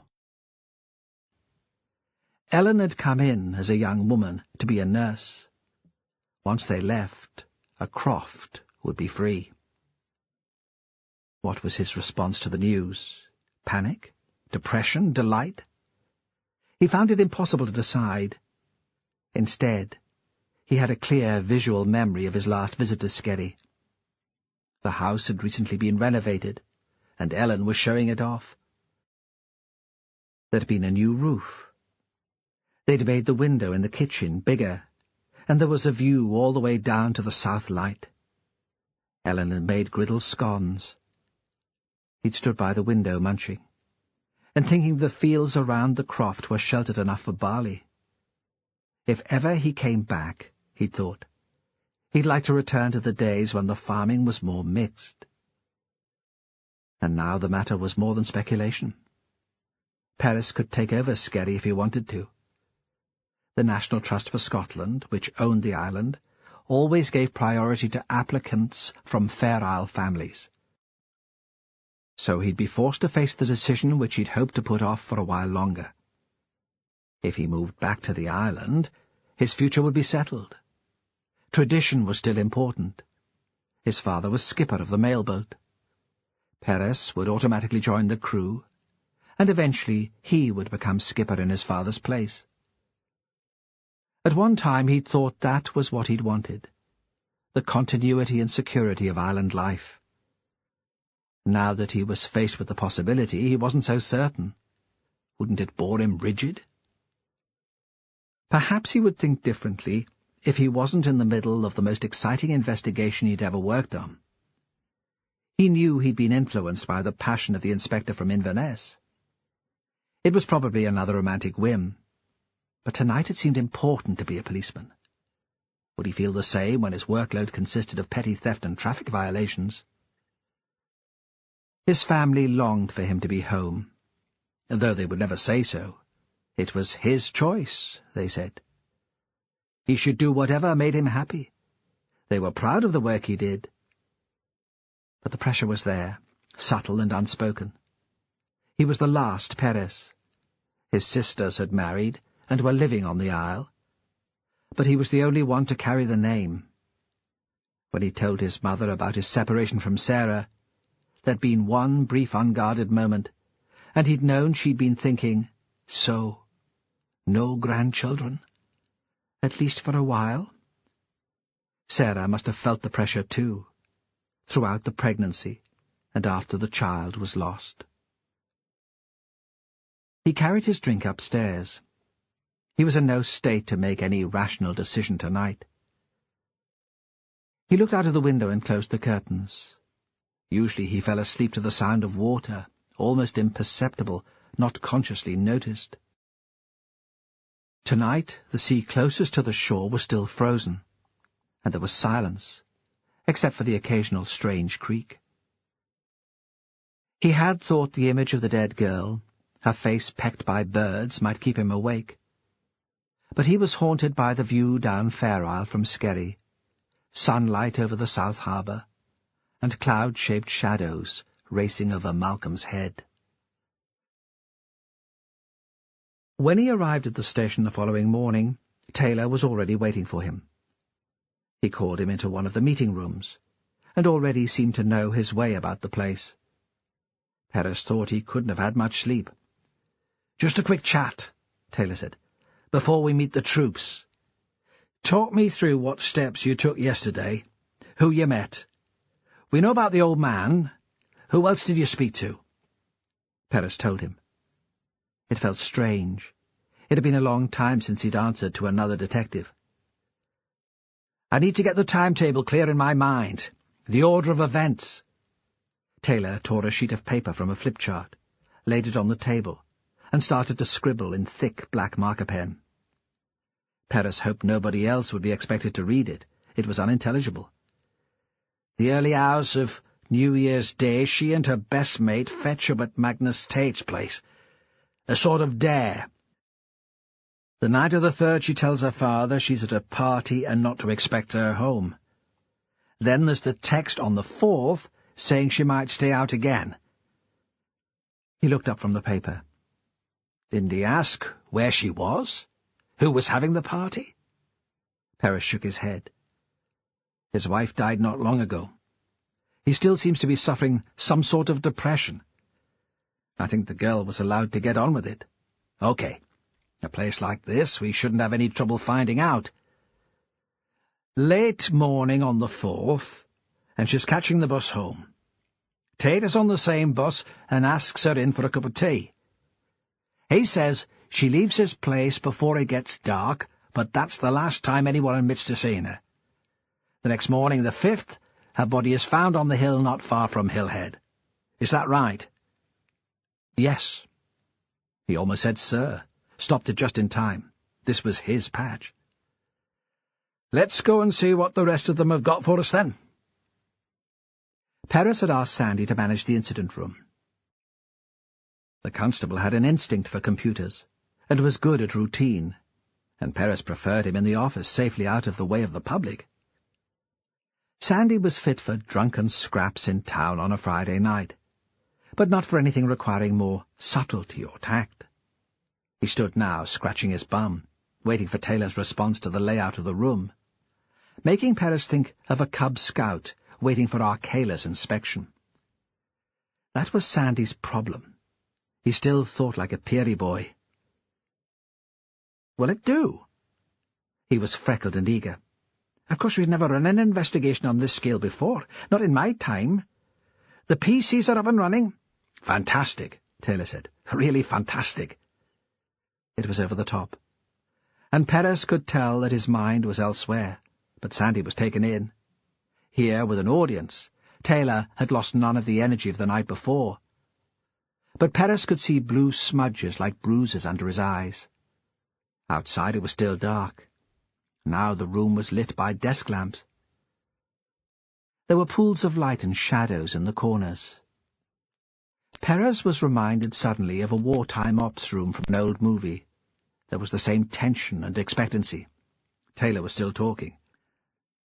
"I take it we've got a specified outside line with a number we can give to the public?" "It's just been connected." "I want it manned 24/7. Someone has the information which will lead to a conviction. I don't want a witness finding the courage to ring only to get an answer phone. They get through immediately to a real person, understood?" "There'll be lots of folk pointing the finger at Magnus Tate," Sandy Wilson said. "Pointing the finger's not enough. We're polite, but we make it clear we need evidence." Taylor paused for a minute to check that he had their attention. "I've decided to use the Inverness team to work the phone. They can take it in shifts. This is a unique situation, and we have to be sensitive to it. Our callers might want to stay anonymous. Fat chance of that if there's someone they know answering the calls." He looked quickly round the room. "Everyone agree?" The question was a formality. They all knew the decision had already been made. Taylor perched on a desk at the front of the room. I take it the body's been moved? It's at the undertaker's. The CSI was happy enough to release it. It'll go south for the post-mortem on this evening's boat. Jane Meltham will go with it to be there for the PM. What did the girl have on her? A bag, keys, purse? No bag or keys. A purse in her coat pocket. Morag searched her bedroom yesterday and found a small handbag. No keys there either. That's weird, wasn't it? That she didn't take her keys with her? How would she get back into the house? People don't always lock up here. Not unless they're going to be away for a while. Perhaps she did have them, but they dropped out of her pocket when she was killed. I'd like a fingertip search of the fields around the scene. How do we manage that? Do we have to ship in more personnel? In the past we've organised a search through the Coast Guard, Perez said. They made the Cliff Rescue Team available. I'm not sure if it was officially sanctioned. Bugger official sanctions. We know how long it'll take to get more people up here. A gale or a blizzard, and we've lost any evidence which might be there. Can I leave you to sort that? Get them out on the hill as soon as practicable. Sure. There was no other possible answer, though Perez wasn't sure how long it would take to call the team members in. Then, I want you to go to the school. In full flow, Taylor talked very quickly, the words tripping over themselves. Sometimes he couldn't find the right phrase, but continued anyway.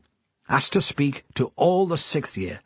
I don't know, perhaps a special assembly, if you can organise it, something formal, to emphasise how important their help would be. Do it today, while they're still in shock, before they have time to get used to what's happened. He was sitting on the desk in front of them, swinging his legs like a child who couldn't keep still. There should be a lot of sympathy for the father.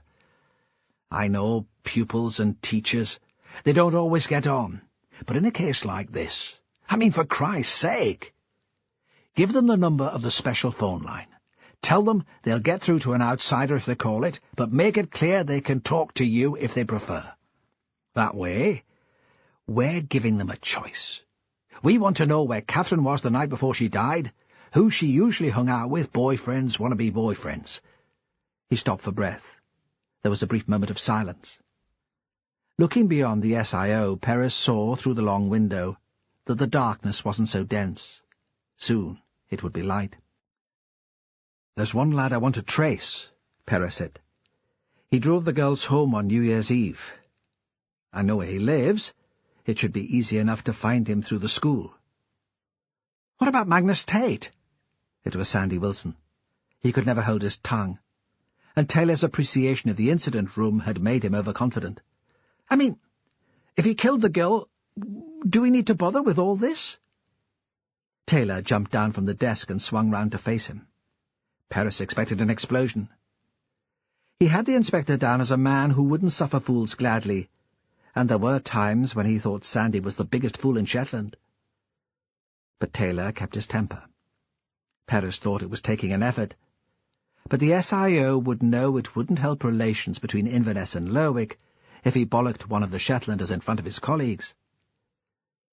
"We can't close off any options at this stage of the case," he said evenly.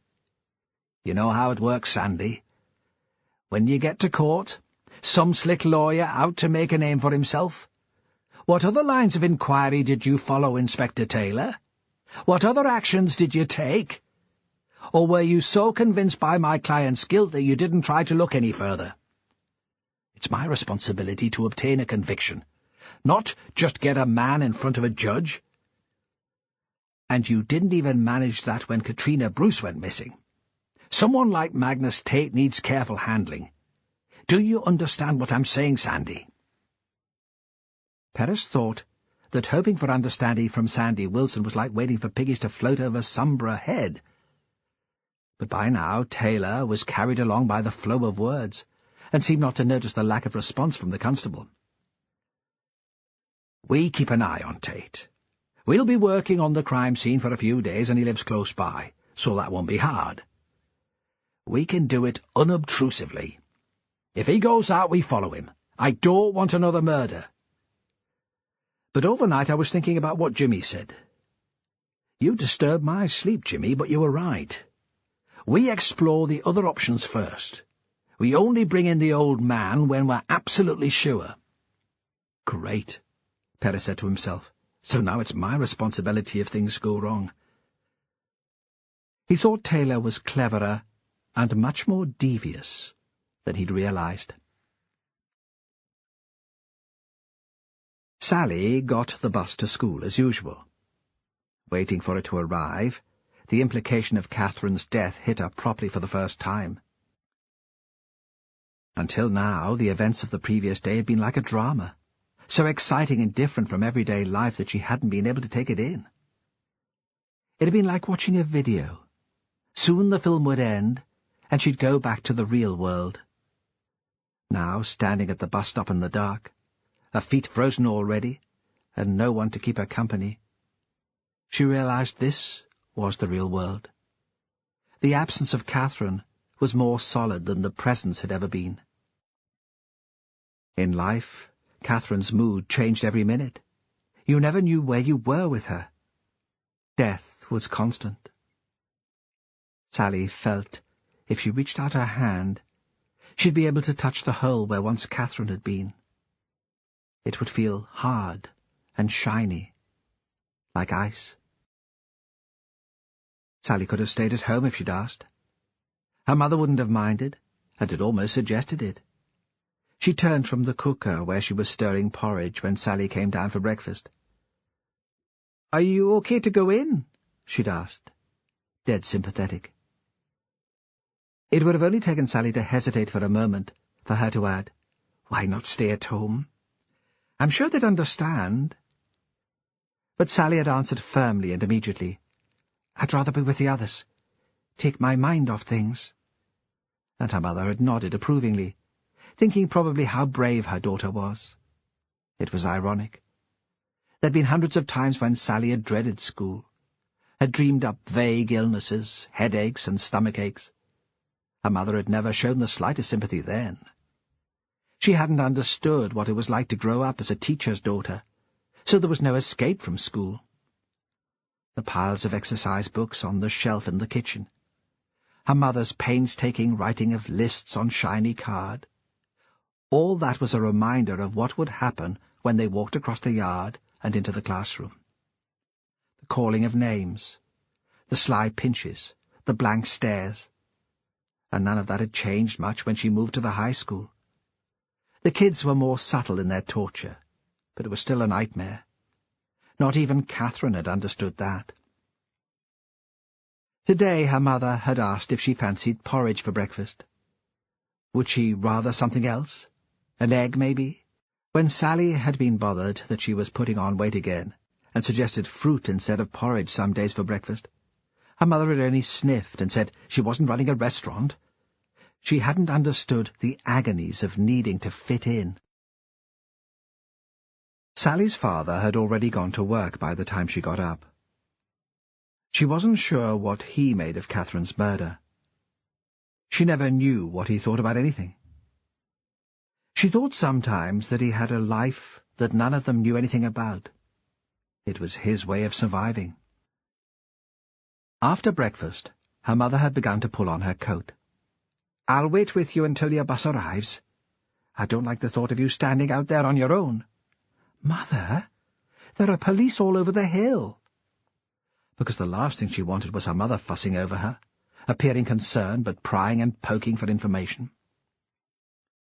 Robert Isbister took up so much room in Sally's head, it'd be hard not to let something about him slip.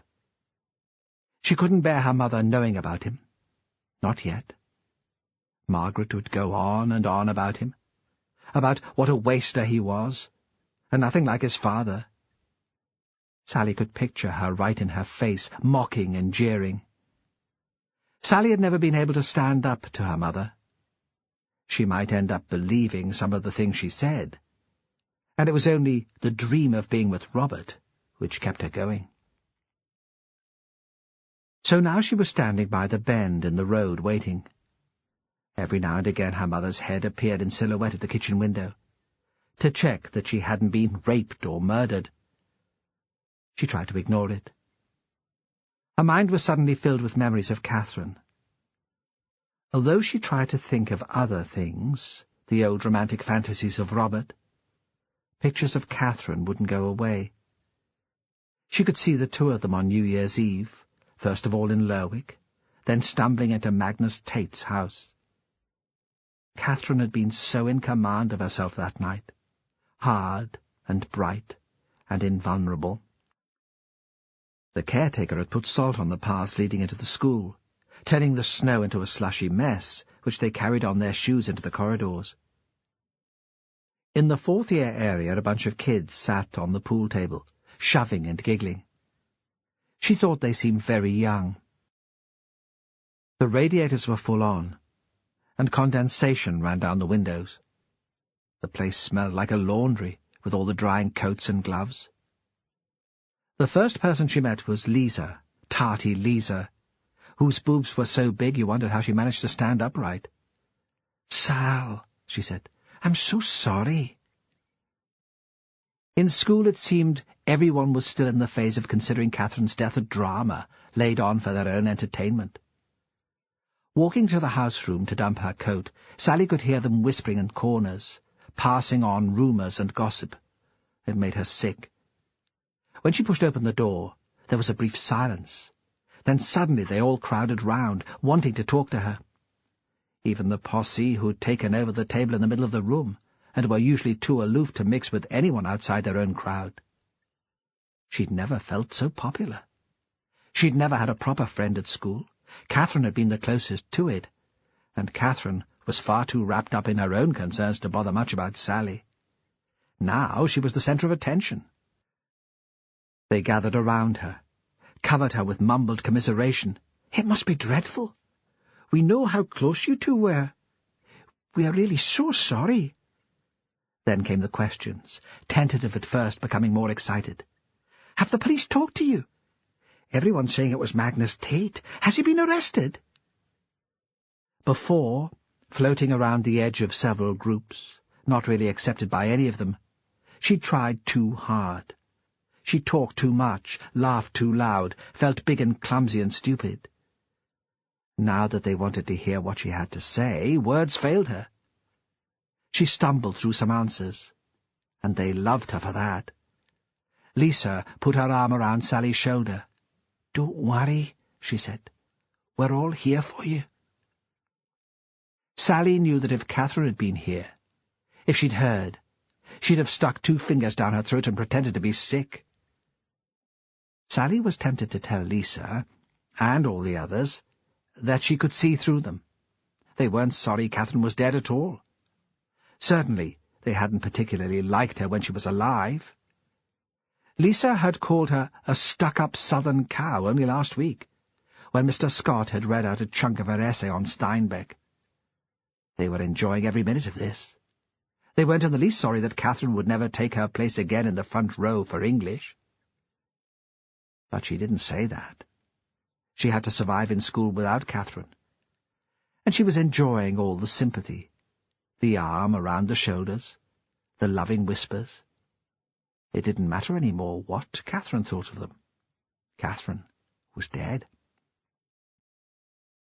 A bell rang, and they wandered off to first lesson, leaving the posse in the house room, gagging for more. She and Lisa had English, and they walked together.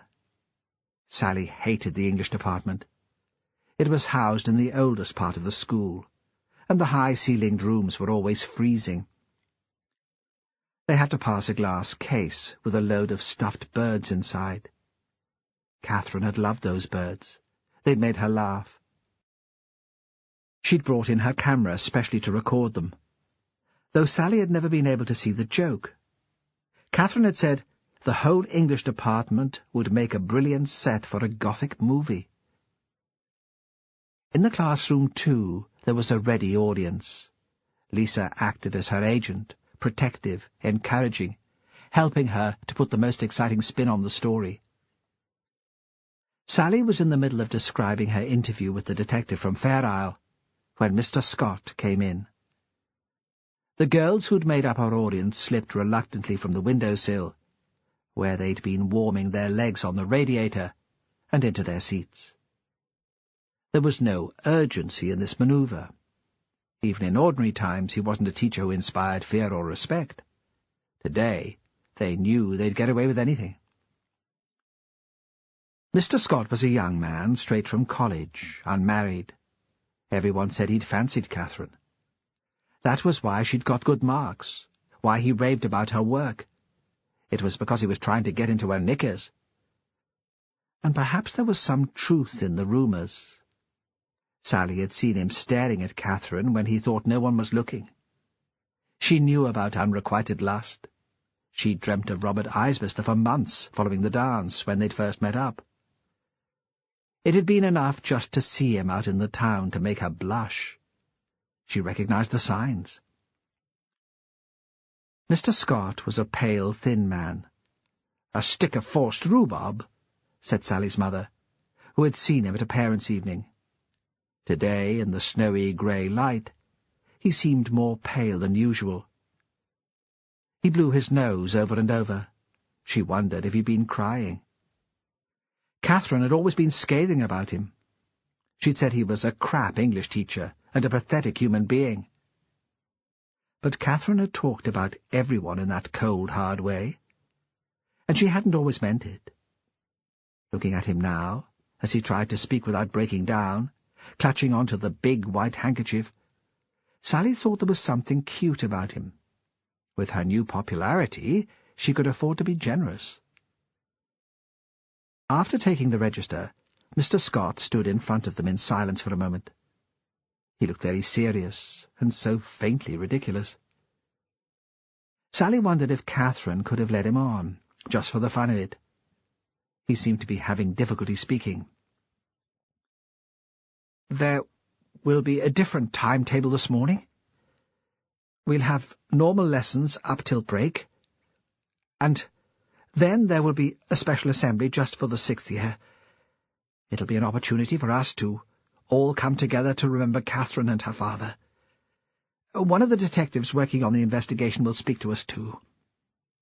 He paused, looked bleakly, rather theatrically, around the class. "I know everyone will be deeply upset by this tragedy. If you need to speak to someone today or in the future, the staff will be available to talk to you. Specialist counselling can be provided if we think that would be helpful. You don't need to be alone in your grief. We're all here to support you." Sally imagined Catherine pulling her face, rolling her eyes towards the ceiling. She realized with astonishment that next to her, Lisa was enjoying a good cry. There were a lot of tears at the special assembly. Even some of the boys seemed to get caught up in the emotion of the occasion. Some must have been genuine. Apart from Sally, Catherine had found it easier to get on with boys than girls. But even the deadheads, the thugs, the footballers and the bullies seemed moved. At one point, Sally thought she was the only person in the hall with dry eyes. In the end, she dabbed at her cheek with the tissue, just so she wouldn't seem hard-hearted. She wondered if there was something wrong with her. Why couldn't she cry? But she knew Catherine wouldn't have cried either. She would have mocked the hypocrisy and the sentiment. "Maudlin rubbish," she'd said one evening, when they'd been watching the telly in her little living room, and there'd been a fuss about a rock star who'd been killed in a car crash. Sally hadn't known what maudlin meant, and had looked it up in the dictionary. Now, refusing to be taken in by the false grief, she muttered the same words under her breath like a chant.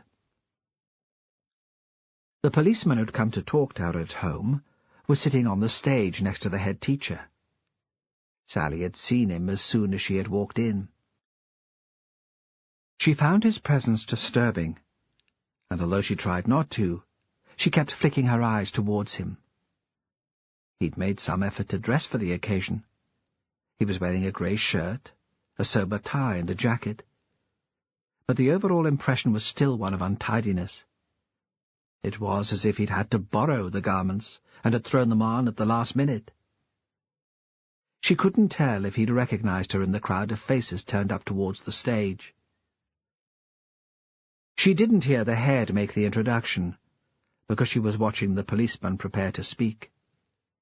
He was straightening his tie, collecting up the papers he'd put on the floor by his seat. She sensed his nervousness, felt a tightening in her own stomach. He stood up, looked out at them, and said how sorry he was about the way Catherine had died. It was a double tragedy for them, because they all knew Catherine and her father.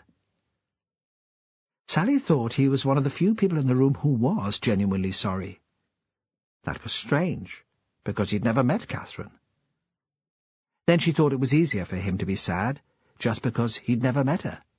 In his mind, she could be anything he wanted her to be. But now he was saying how important it was for the police to know the real Catherine. Now, when we're suffering such shock, we can't imagine why anyone would want to kill her. We just want to remember her kindly. But this isn't a time for kindness. It's a time for honesty. It's important for me to understand everything about her. Perhaps there were parts of her life which she would have preferred to keep secret. She doesn't have that choice now.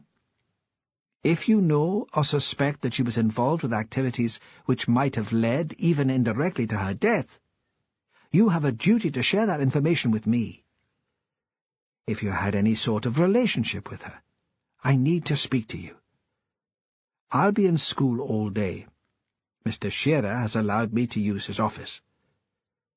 If you prefer to speak anonymously to an officer who doesn't usually work in Shetland, that can be arranged too.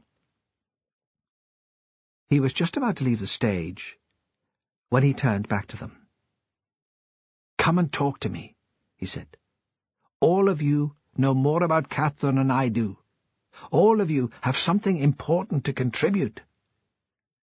Then he was gone, and throughout the room came the hiss of subdued whispering. There were none of the cynical comments which were the usual response to an adult's lecture. Sally had no doubt they would queue up outside the head's office to talk to him. They would want to play their parts in the theatre. She wondered what he would make of what they had to say. Standing on the stage in the overheated hall looking down at them all, Paris thought this was a waste of time and effort. Sandy Wilson was probably right.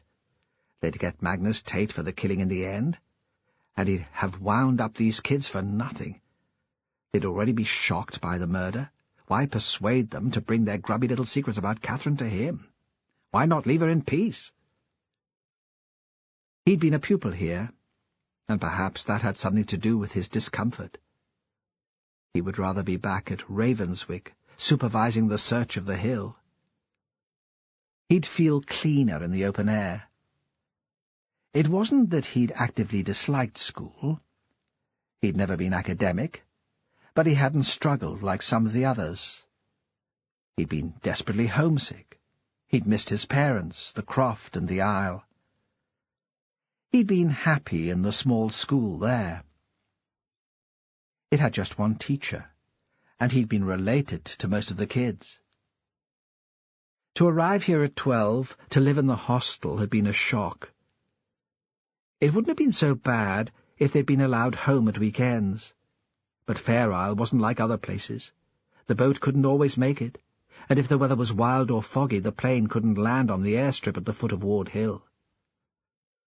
He'd been here for 6 weeks the first time, feeling abandoned, despite his mother's regular phone calls.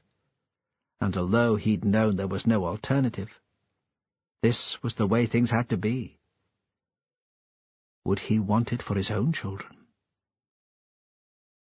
Sitting behind the headmaster's desk, he remembered his first home visit, October half-term. He'd worried all week that a storm would blow up. But it had been one of those still, dry autumn days with a taste of ice in the air. They'd been allowed off on the Friday morning, because that was when the boat went. The bus had taken them to Grutness, and they arrived in time to see the Good Shepherd approach from the south. His grandfather had been skipper then, and his father had been one of the crew. Squashed beside his father in the wheelhouse, Jimmy had decided he would never go back to Lerwick, They couldn't make him. He sat eating his grandmother's date slices, which seemed to taste somehow of salt and diesel, quite determined. Though, of course, when the time came, and he'd stood with the other children in the dark early morning at the North Haven, he'd got onto the boat without a fuss. He couldn't show his parents up. He knew it was the awareness of the imminent vacancy at Skerry which triggered the memories, not just the noise and the smell of Anderson High. He'd have to speak to his mother about it this evening. She wouldn't expect a decision immediately, but he'd have to work out what tone to take. He couldn't raise her hopes if there was no possibility of his applying for the croft. That was still at the back of his mind when there was a knock at the office door. He felt out of place behind the headmaster's desk, impudent for being there. There was a pause. He realized a response was expected. "Come in!"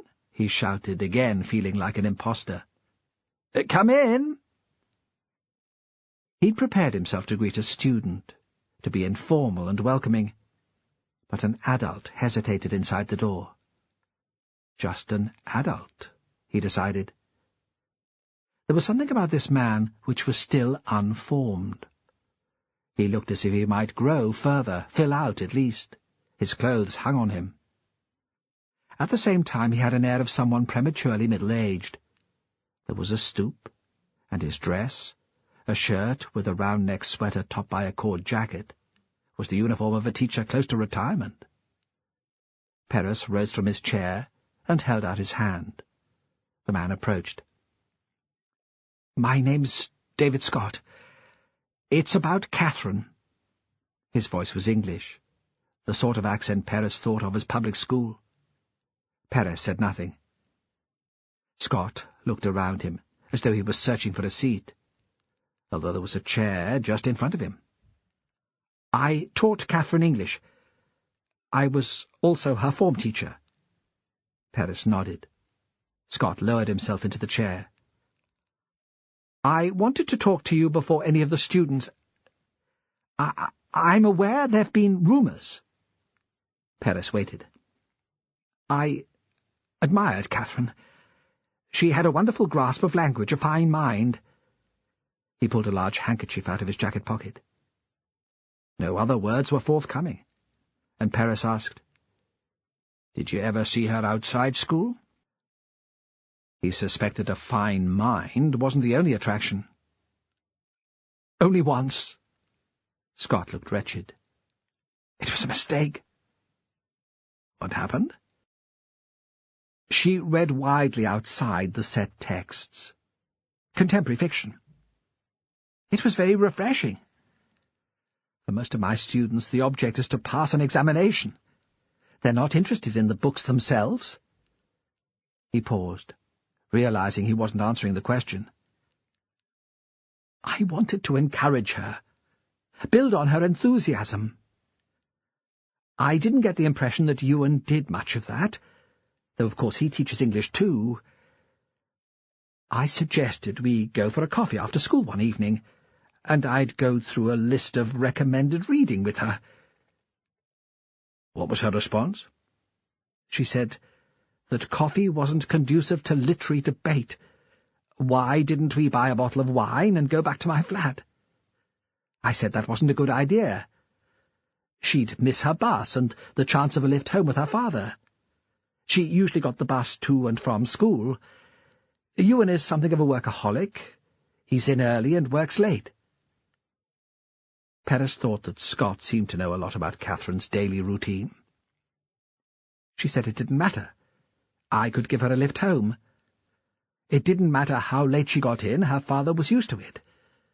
Or if I didn't want to do that, she could stay over with friends. "And did you agree? To the wine and the intellectual conversation?" "I didn't think there would be any harm in it." Which, of course, was nonsense.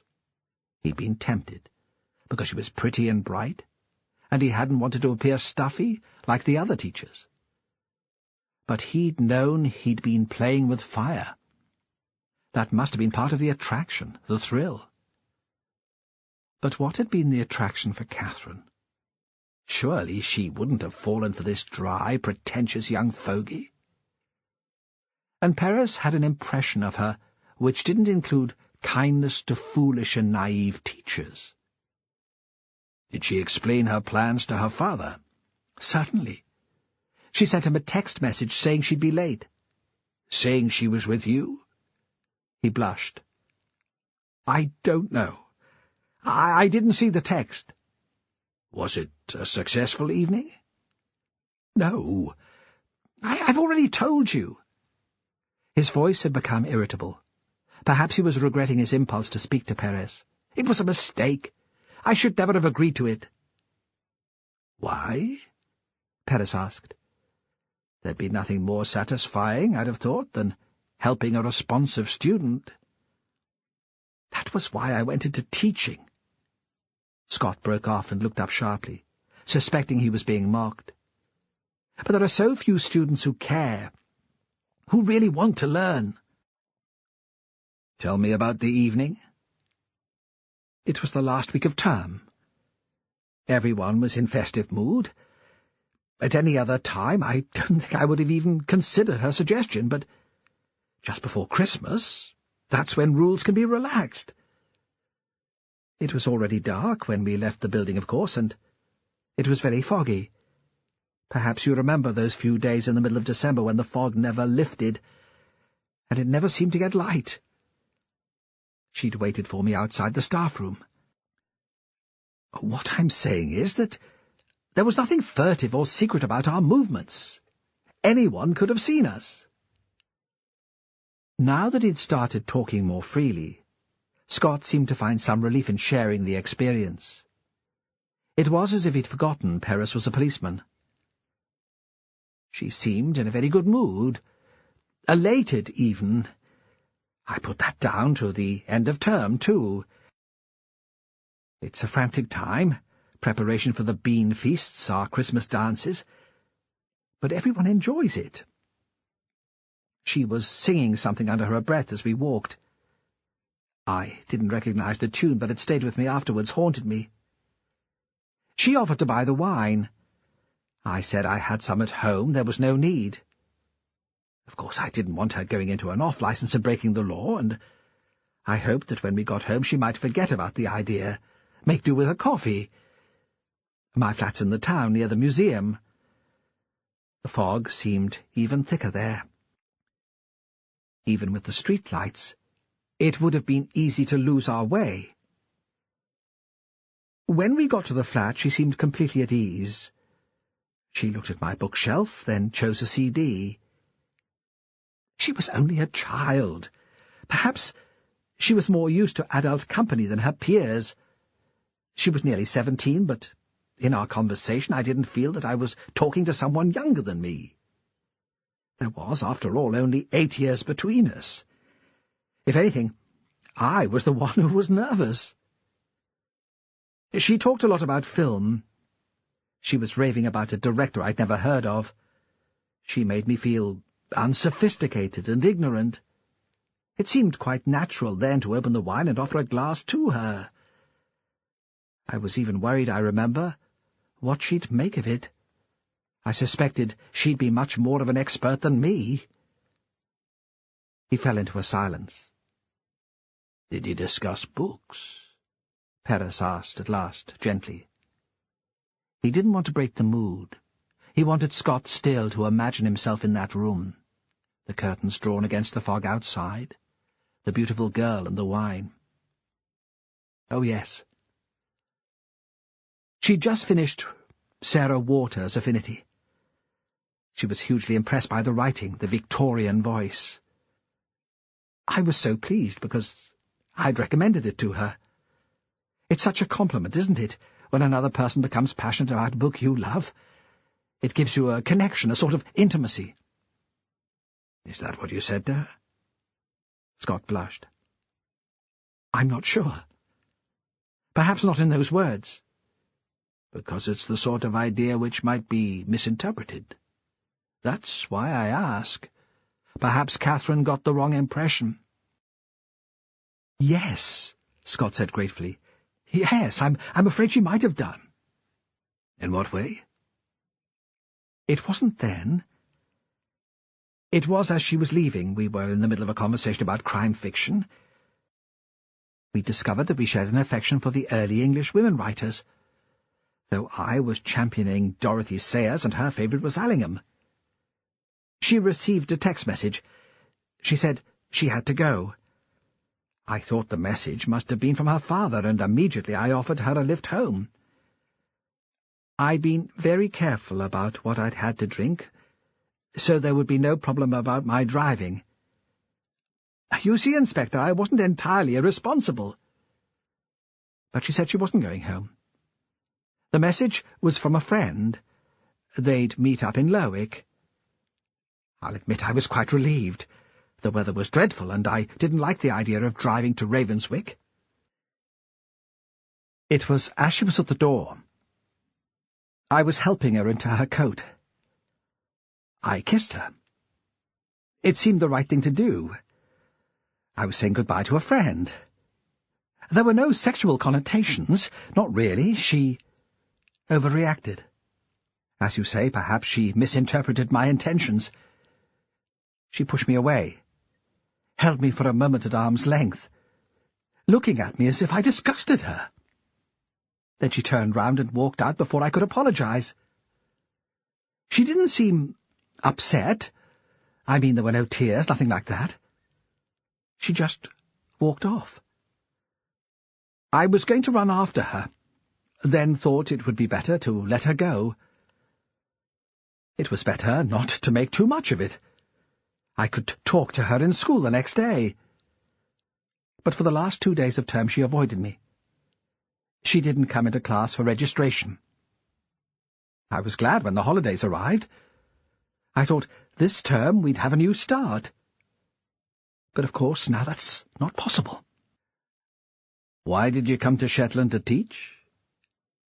The sudden change in tone seemed to bring Scott back to the present. He smiled wanly. I suppose, he said, I wanted an adventure. I thought there'd be so much scope. It would be ground-breaking work. Ah, you thought you were bringing culture to us ignorant natives. And I wasn't sure that I'd be able to hack it in a city school. If Catherine hadn't been your student, how would things have been different between you? Perez threw out the question as Scott was preparing to leave. The teacher stood for a moment considering. I'd have been honest with her and told her how I really felt. That I was devoted to her. And I was prepared to wait. He gathered up his bag and left the room. Perez knew the answer was a piece of self-dramatic nonsense. But he couldn't help being moved. There'd been a dignity in Scott's words. He told himself it was the emotional incontinence at work again. Really, there was no reason for him to feel sympathy. Another knock on the office door broke into his thoughts. It opened, and a slender boy with an anorak bundled under one arm came in. Another English voice. "Excuse me, sir. They said you wanted to see me." "I gave Catherine a lift back to Ravenswick on New Year's Eve. My name's Jonathan Gale." As he took the chair, Perez saw how upset he was. His eyes were red. Another man who had fallen for Catherine. It seemed she had made fools of them all. Fran waited until mid-afternoon before going to fetch Cassie from Duncan's house. When she woke up, the police were still in the field where the body had been. Men in waterproofs were walking across the moor behind her house in a straggling line. She didn't want her daughter asking questions about what they were doing. She wasn't ready yet to explain. She phoned Margaret Henry to tell her that Cassie wouldn't be at school. "She stayed at her father's last night. I thought it would be best." "Of course," Margaret said. "It must be a worry for you, living so close to Hill Head." "We'll all be glad when it's over, when the man's behind bars," as if there was no question about the identity of the culprit. Duncan was the nearest thing there was to a crown prince of Shetland, Fran thought. She hadn't realized that when she married him. Hadn't realized it would be like a commoner marrying into royalty. His family had lived in the islands for generations. They owned land and boats and farms. He lived in a big stone house which was almost a castle. A ruined castle until the oil had come, and the family had leased access land for the pipeline to the oil companies, at prices which meant that Duncan would never have to work again. He did work, though Fran had never been sure exactly what at. He called himself a consultant. Never mind the oil, he'd said soon after they met. The island's future would depend on tourism, ecotourism. He set himself up to represent Shetland all over the world, advising local businesses, encouraging indigenous arts and crafts. He had an office in Lerwick, and he went out to meetings with important people in Glasgow, London, and Aberdeen. He seemed to have power, and that was part of the attraction. There was a sexual charge in the speed of his driving, and the international calls on the mobile phone. She'd been seduced by all that. She'd met him when she'd been sent to Shetland to take photographs for an article on a young designer from Yale, who was selling her exciting knitwear to exclusive shops in New York and Tokyo. Not to London.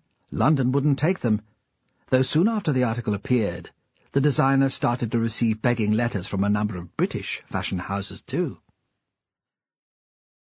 Duncan had pitched the original idea of the story, in his role as consultant, Fran presumed, and had been there to meet her at the airport.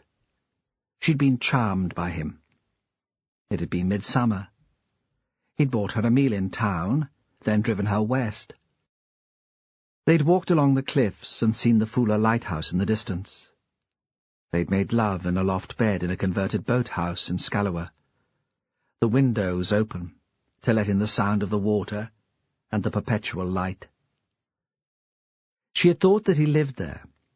Hadn't realized then it was only one of the buildings he owned and let out to tourists, only part of his empire. Fran had thought that was it, had never believed she'd see Duncan again. She'd flown home, the next morning exhausted and a bit ashamed.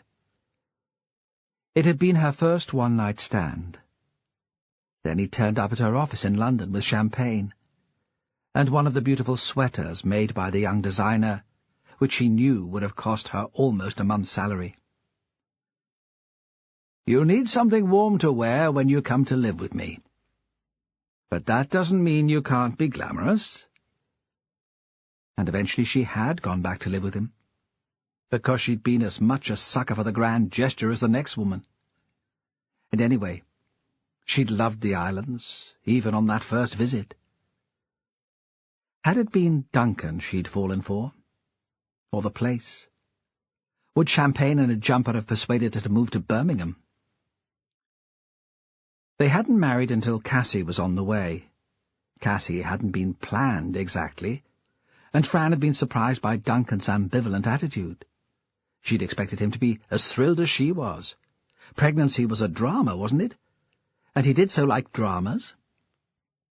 "I suppose we should marry, then," he'd said tentatively, almost as if he was hoping she'd suggest another option. "Why?" she'd cried. She was an independent woman after all. "We don't have to get married. We can stay as we are. Only there'll be a child." "No," he'd said. "If there's a child, then we should marry." It was a proposal of sorts. She had dreamed of his proposing to her, but had imagined something wonderful. Paris, at least. Then, when Cassie was 6 months old, Fran had caught him in bed with another woman, an older woman, another Shetland aristocrat who could trace her family back to Norwegian rule. She, too, was married. It seemed the relationship had been going on for years, certainly before Fran had arrived to take her photographs. Most of their friends had known about it, taken it for granted.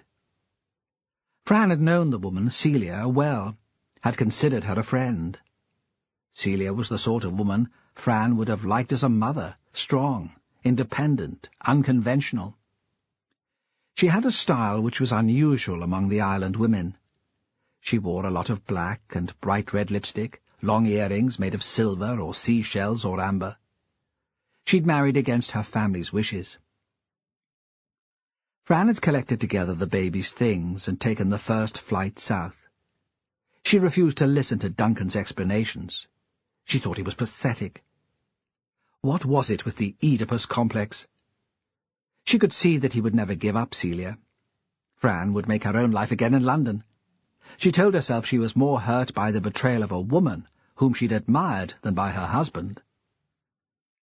Then, when Cassie was approaching school age, Fran had experienced some sort of crisis of her own.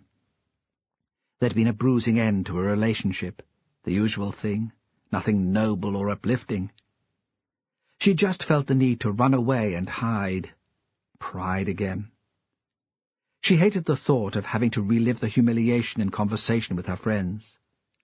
Shetland was as far as she could go. And it wasn't fair on Cassie, after all, to deprive her of her father's company. He might be a screwed-up little shit, but he loved his daughter. She'd never known her father.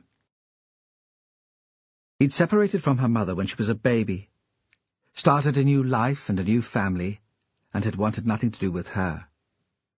It still hurt. She wanted better than that for Cassie.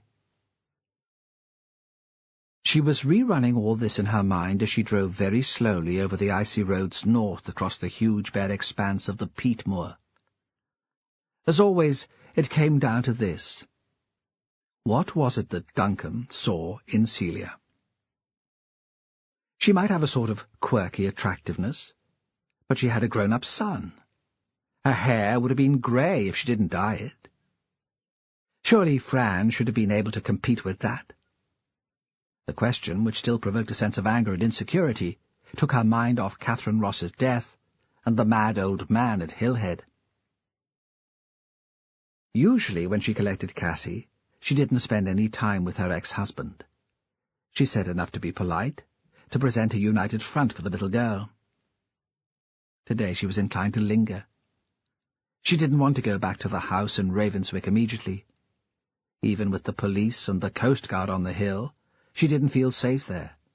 In London there had been muggings and rapes in her neighbourhood, a shooting once in her street. Yet she'd never felt this exposed. Duncan's house was built on low ground close to a wide sandy bay. It was huge, a 4-story granite and slate Gothic heap, a house from a fairy tale with a turret at one corner. It was built into the slope of the hill and sheltered from the prevailing winds. There was a walled woodland on one side of the house, mostly scrubby sycamores growing in the shelter of the valley, but the only trees for 20 miles. She remembered when she'd first seen the house. Duncan had made her keep her eyes shut until they came to this point. Then she'd opened them, and it was all part of the fairy tale. She'd imagined herself living there when she was old and surrounded by grandchildren. Here in the shelter of the hill, the road was clear of snow. The sun was coming out. Driving towards the house, Fran saw that Duncan was on the beach with Cassie. They were collecting driftwood, pulling it above the tide line. Duncan always lit a big bonfire for Apeliar. She realized that the festival was almost upon them. It was held in Lerwick on the last Tuesday of January every year. For some people in the south, that was all they knew of Shetland, the pageant of men dressed as Vikings, and the longboat paraded through the streets before it was burned. Postcard images promoted by the tourist board to boost the number of winter visitors. The main event was in town, but other communities held their own celebrations over the winter too. As she drove through the big stone gateposts, she lost sight of her husband and child on the beach. She parked by the front door. Celia seemed to spend as much time at the Hall as she did in the house on the edge of Lerwick, which she shared with her husband. It seemed she didn't object to Duncan's many flings. She indulged him as she did her grown-up child. Fran still found it hard to be civil, and to avoid her walked around the house to the beach. The garden was held back from the sand by a whitewashed stone wall. Beyond the wall, someone had collected a pile of seaweed to rot down for compost. They had given up the search for wood. Duncan was skimming stones over the shallow water. Cassie was drawing with a stick in the sand, frowning in concentration. She heard the sound of Fran's boots on the shingle and turned round with a squeal of joy. Fran looked at the picture in the sand, already blurring at the edges, where the water was seeping underneath. Who is it? It was the drawing of a person, a stick figure with enormous fingers carefully counted, and spiky hair. She hoped Cassie would say it was her. She knew there should be no competition for their daughter's affection, but it always crept in, the old insecurity. She couldn't bear it if Cassie had been drawing Celia. "It's Catherine. She's dead." The girl squinted down at it. "Can't you tell?" Fran looked furiously over Cassie's head towards Duncan. He looked exhausted. His eyes were red and his face was drawn. He's getting too old for the lifestyle, she thought. He shrugged. "I didn't say anything. We were in the shop in Bray this morning and people were talking. You know what it's like." Cassie chased away, arms outstretched, zigzagging back towards the house. They followed her more slowly. What were they saying? He shrugged again. She could have hit him. "Everyone's very shocked. It's like when Katrina disappeared, the whole community holding its breath, waiting for the nastiness to go away so they can get back to real life." "Katrina was never found," she said. "People forget. Life goes on." "They won't forget this. Not two girls." "Why don't you come and stay here for a bit?" he said suddenly. "Both of you. I'd be happier. We could still get Cassie to school in the morning, and pick her up. It's not so far, just until it's over." "What would Celia make of that?" "She's not here just now," he said. He paused. "There's some domestic drama with the boy. She's gone home." Something about his voice made her wonder if there was more to it than that. "Feeling lonely, are you?" she said spitefully. "Need a bit of company in the evening?" "I can get company whenever I like," he said. "You know that. This house has had more parties than anywhere else in Shetland. I worry about you. I want you to be safe." She didn't answer. They caught up with Cassie by the kitchen door. She was trying to pull off her Wellingtons, balancing on one leg. Duncan took the girl into his arms and threw her into the air, catching her again at the last minute.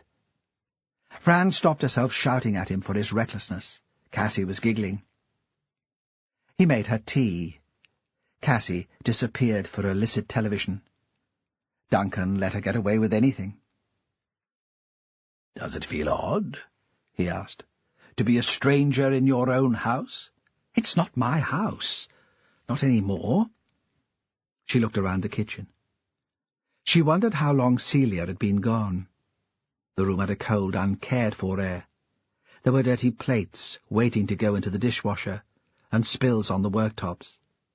Celia was tidier than her. "It could be." "Don't be silly, Duncan. Do you expect Celia and me to take turns to make supper?" "She's not coming back."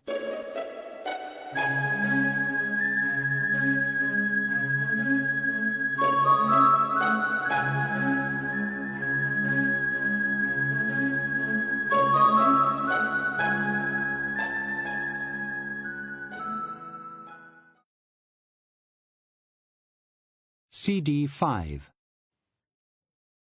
He had his back to her, but she could feel his pain, found herself feeling a moment of pity before the satisfaction. He could still get to her. What was it?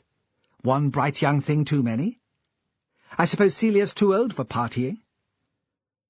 Though she couldn't really believe it, Duncan and Celia had fallen out before. She'd always come back. I wish I knew. Something like that, I suppose. He opened a blue cake tin, which stood on the workbench, and seemed surprised to find it empty. "Sorry," she said. "You'll have to find yourself another live-in housekeeper." "Come on, Fran. You know it's not like that." "That's just how it seems." He was standing with his back to the window. She could see the bay beyond him. Was briefly intensely tempted. All this could be yours. The house, the beach, the view. "I'd met the girl," he said suddenly. She was distracted by her desire for the place, confused. "Which girl?" "Catherine. The girl who was murdered." "How did you know her?" "She came here." What was Catherine Ross doing here? She thought of Catherine as a schoolgirl, not the sort of person Duncan would usually mix with. But then in Shetland, Duncan knew everyone, even the kids. "She came to a party," he said slowly. "It wasn't long ago. A couple of days after New Year." "Was she here with her father?" "Nothing so respectable. She turned up one night. I thought Celia knew her, so I let her in. You know what it's like, open house? Not that I'd have turned her away. At one point I was talking to her about film. That was her ambition, she said, to be the first major female British film director. In 10 years everyone would have heard of Catherine Ross. That was how I remembered the name. They've such confidence at that age, don't they? She must have come with someone." He fancied her, she thought. Only 16, but that didn't matter to him. 50 or 15, he didn't care. "Perhaps. I really don't remember, or didn't notice. It was the end of the evening by the time we had the conversation. I'd had a lot to drink. Celia had just told me she was going and wouldn't come back." "Did Catherine spend the night here?" "Probably. Most of the guests did." He looked up at her sharply. "But not with me, if that's what you're thinking. She was only a child." "I saw her the next day getting off the bus. And the morning after that I found her body. You'll have to tell the police. They're trying to trace her movements." "No," he said. "What would be the point? What could I tell them?" He didn't ask her to stay again, and when she rounded up Cassie to collect her things, he made no protest. Sally Henry saw Inspector Perris leaving the building. She was just coming out from a classroom on her way to get the bus, and he was there, standing just inside the main door. He seemed lost in thought. She'd seen some of the 6th year queuing up earlier in the day to speak to him. She'd have liked to ask him if it had been useful, sitting in the head's office, listening to stories about Catherine. But she didn't have the nerve, and anyway he was hardly likely to tell her. He must have realized eventually that he was in the way, just standing there, blocking the flow of the kids who were on their way out, and he walked off. He had a padded jacket over his suit, and most of them seemed not to recognize him. She wondered if she should follow him to his car. He was more likely to talk to her when there was no one else listening in. She was Catherine's friend. She had a right to know what they discovered. Her phone rang, and there was the usual scramble to get it out of her bag, so she didn't see which way he went. She didn't get a chance to look at the display before she answered, so it was a surprise, a delight to hear Robert's voice. She'd only seen him once since New Year, a brief fumbled meeting one afternoon when she was supposed to be in town shopping. She'd plucked up the courage to phone him and suggested they get together. She hadn't been sure he'd known who it was at first. "Sally," she'd said. "Sally? You do remember New Year's Eve?" He'd been in the pub at the time, so perhaps that explained why he'd seemed so muddled. Since that meeting, she'd texted him a couple of times, but there'd been no reply. That didn't mean anything, though. If he was out in the boat, he could be out of range, and there were places in Shetland where reception was crap. Most of the smaller islands were impossible. "Hi," she said. She knew better than to ask why he hadn't been in touch. She'd read the magazines. There was nothing more likely to put off a man than a nagging woman. She tried to keep her voice low and husky. She turned away from the crowded lobby into the corridor, which was empty, except for a cleaner with a bucket and mop right at the other end. She shut her eyes to block out the boring details of school life, pictured him. "Any chance of meeting up?" He kept his voice light, but he really wanted to see her. She could tell that. "When?" "I'm in town," he said. 10 minutes? "I don't know." How could she explain about the school bus, and her mum calling out the police if she wasn't on it? Because she'd always been paranoid? But after Catherine's death, she'd turned seriously weird. How could she explain all that without sounding like a 6-year-old? It might be awkward. "Please, babe. It's important." And then he seemed to guess the sort of problem she might have, which proved to Sally just how sensitive he was. How he wasn't at all the boorish lout everyone made him out to be. "Just one drink, and then I'll give you a lift home. You'll still be back ahead of the bus." That was probably true, because the bus zigzagged all over the place to drop kids off, and Archie the driver was about 104 and drove so slowly sometimes she thought it'd be quicker to walk. "Okay," she said. "Why not? One drink." They met in the back bar of one of the town centre hotels. Not in the bar near the docks where he usually drank. Upstairs in the dining room there was a funeral tea. Through the open door she saw a trestle table covered with a white cloth and plates of sandwiches curling at the edges. Elderly people dressed in black. The voices were becoming loud and a little desperate. One of the women was weeping. Robert was waiting. She was pleased. Her only visits to pubs had been with Catherine, on occasional illicit visits to town. She wouldn't have had the nerve to go in by herself. Before setting out, she stopped to put on some slap, just a bit of powder to hide the spot which might be starting by the side of her nose, and some mascara. But all the same, you must be able to tell that she'd just come straight from school.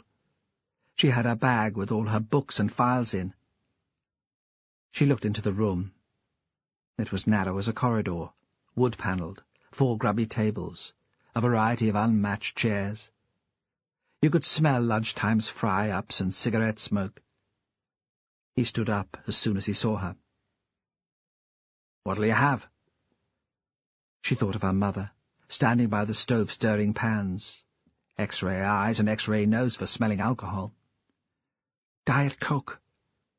He nodded and went straight to the bar without touching her. She supposed he was thinking of her, being discreet.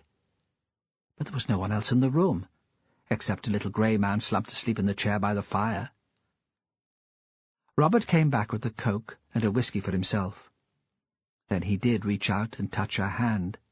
She grasped his, rubbed the fine gold hairs with her thumb. "How are things?" he asked. He seemed anxious. Usually he walked into a bar as if he owned the place. That's what Sally loved most about him, that confidence. It sort of rubbed off on her. It cancelled out all the snide remarks from the kids at school about her being the teacher's girl. When she was with him, she ought to feel she owned the place too.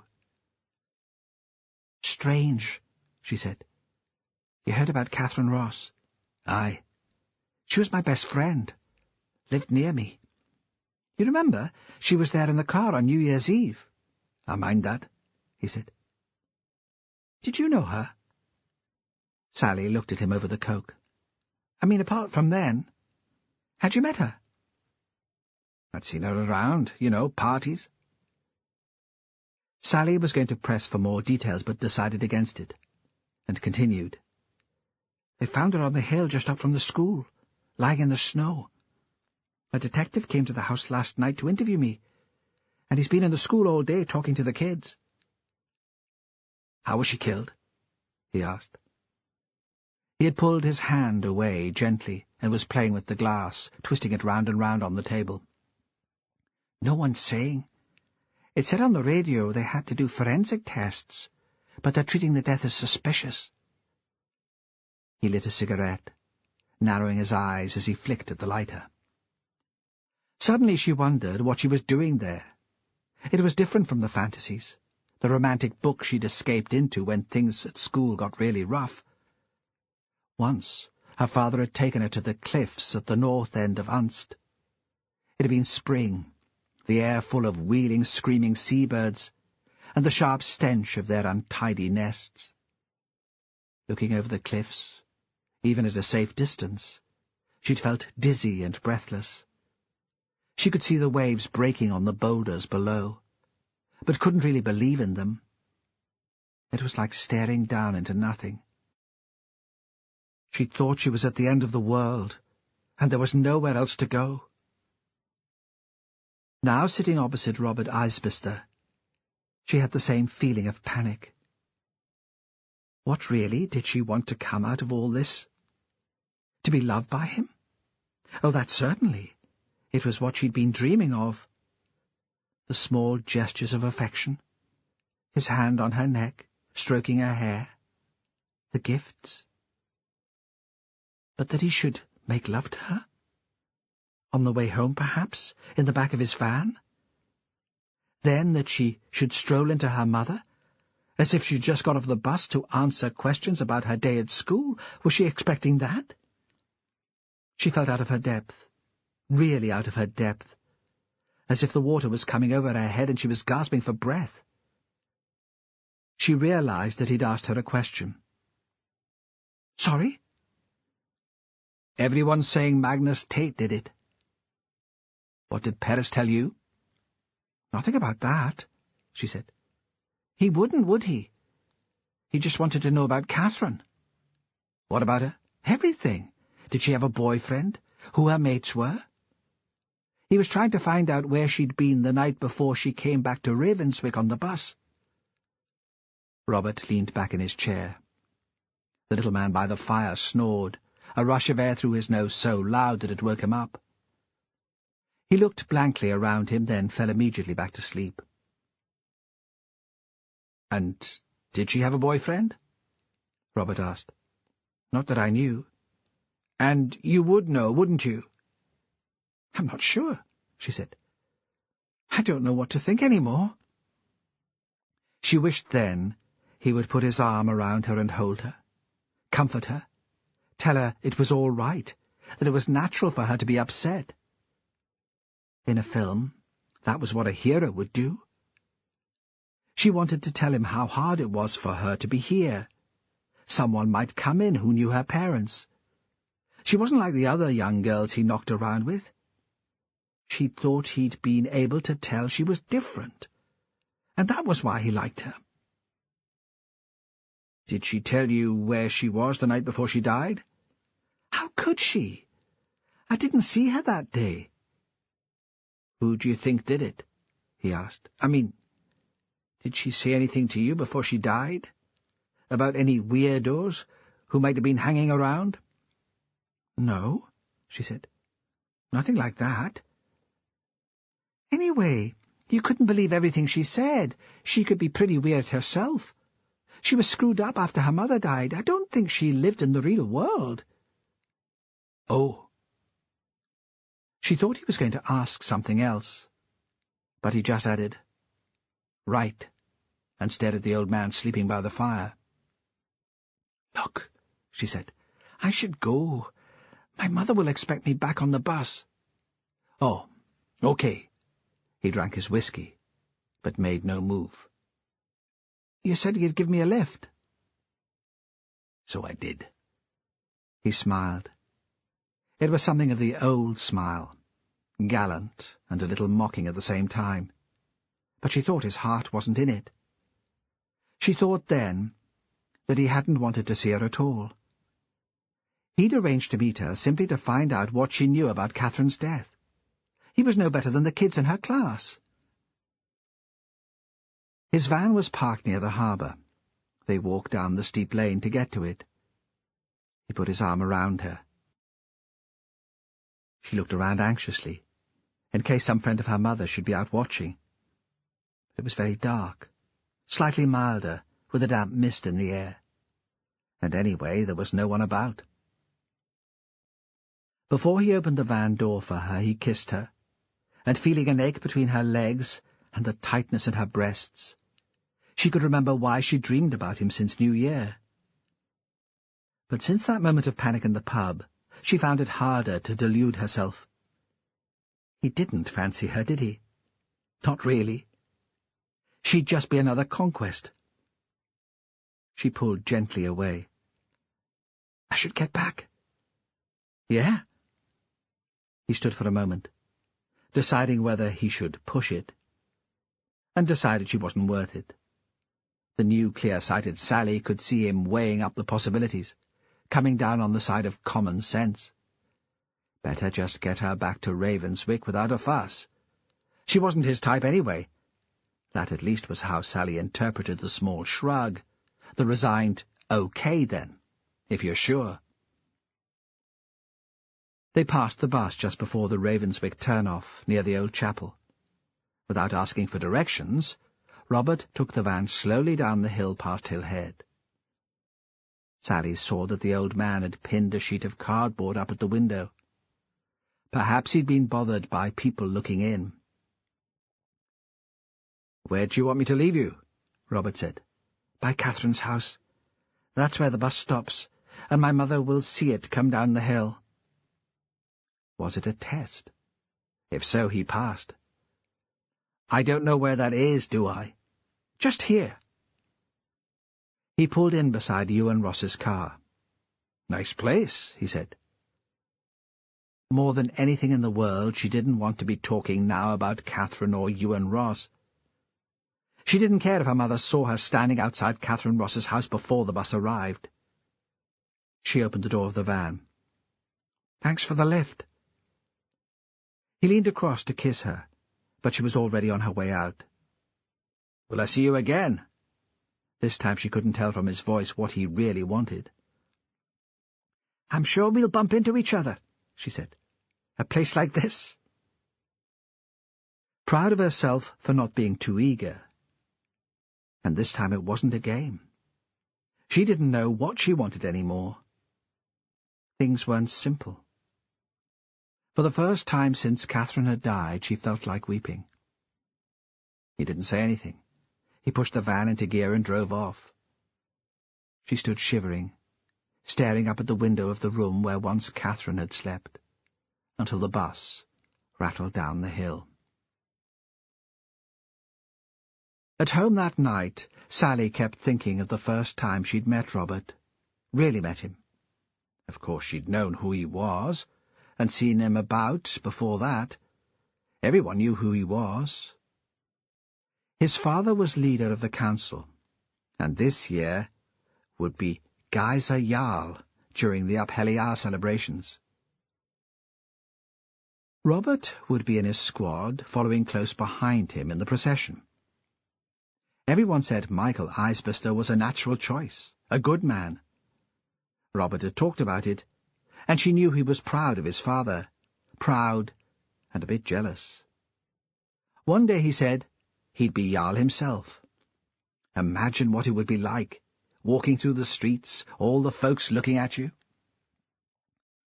She'd first met Robert to talk to touch, in the autumn at a dance in the hall, to support some charity her father was working with. Something to do with rare plants or dolphins. It was always a cause like that where her father was concerned. She hadn't wanted to go. What would they say at school when they found out? They didn't give her such a hard time now Catherine was on the scene, but even so, they could make her life pretty miserable. Her mother hadn't been keen either. But although you always thought of Margaret as being the strong one, when it came down to it, her father usually got his way, and Margaret had turned out anyway, in martyr mode.